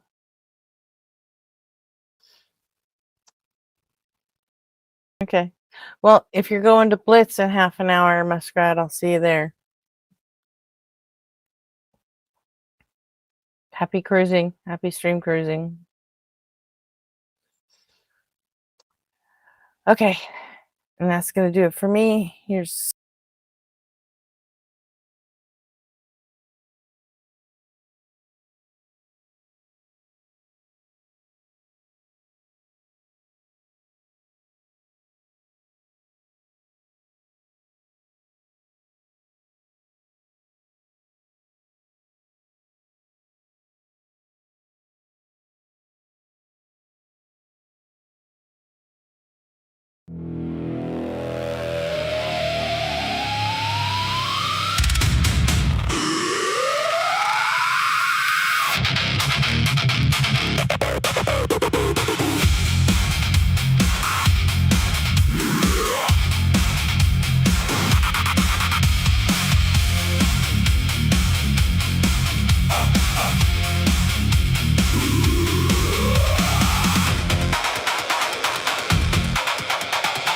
You talk in circles, but it's worse than that. You spin around and never find your way back. Round and round while you twist and turn like a figure eight that never learns. You think you've mapped infinity's face just because you're trapped inside your maze. And if your mind can't comprehend the scale, you declare that everybody else must fail. You draw the limits of your tiny frame, then stamp the universe with your God's name. Round and round, twist and turn, watch another bad conclusion burn. You call it wisdom, call it fate, but you're just trapped in a figure eight. Round and round, nowhere bound, lost while claiming higher ground. You think you've solved eternity, but you're choking on infinity.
system, call it fate, but you're still trapped in a figure eight.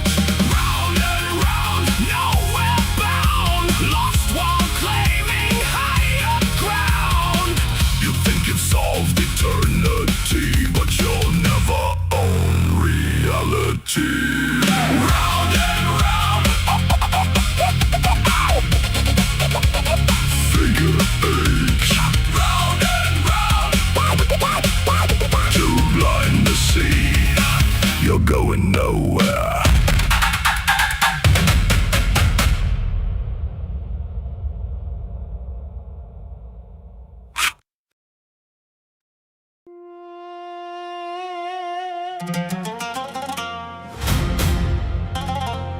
Yeah. Somewhere on the internet again. Another apologist talking wild. Dr. M's report to the scene.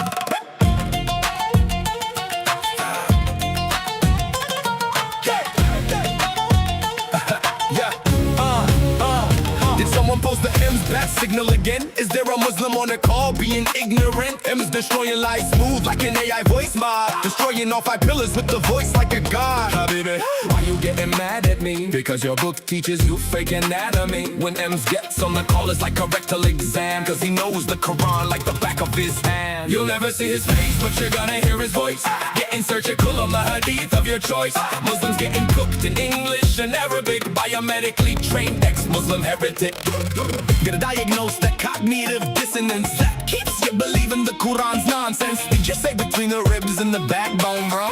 Sure, but that's a cell phone, bro. Blood clot gone and then into bones. You have no clue how an embryo grows. Just wait one beat, you're about to get owned. And M's cuts you down with the biology he knows. You think your prophet split the moon, are you stupid? You probably also think he never screwed a kid. Miss me with your Muhammad, police be upon him. Justice for Aisha.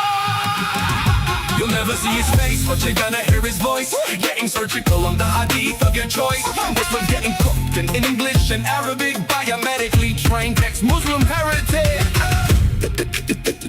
Did someone post the M's bat signal again? Looks like another apologist needs attention. Dr. M's has entered the chat.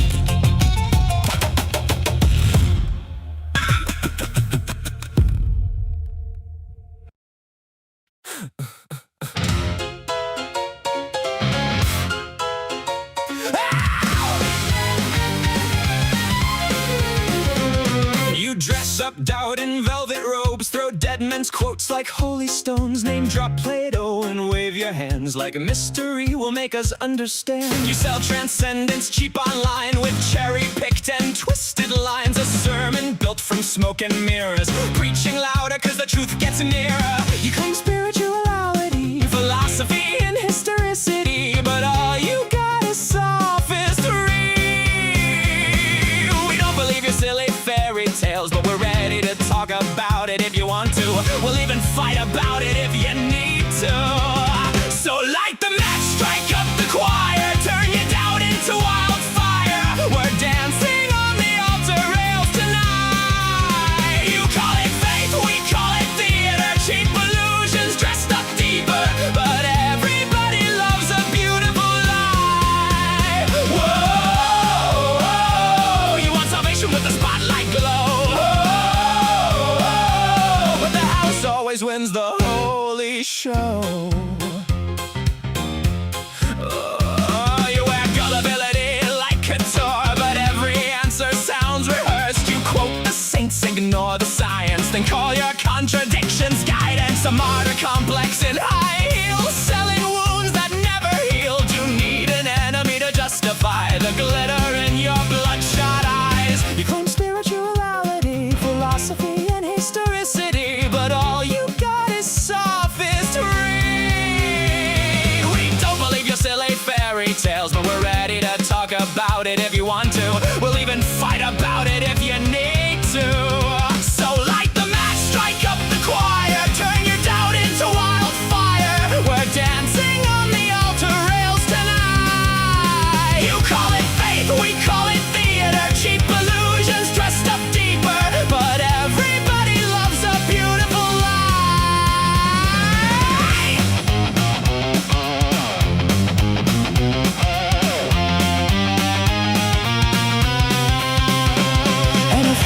was just a green room backstage. Then who's been writing all your lines? You pray in public for the applause, then curse the crowd when they don't buy. By the way, darling, not sure if you know this, but we absolutely noticed that your family values venom has infected your whole system now. It's dripping on your ballots, making every vote a weapon. Your blind faith inspired prayers are now our Christo-fascist nightmares. Light the match, strike up the choir, watch the city drown in fire, while angels smoke outside the venue doors. You wanted prophets, you got performers, broken hearts and false informers, singing hallelujah like it's war. Well, now welcome to Async.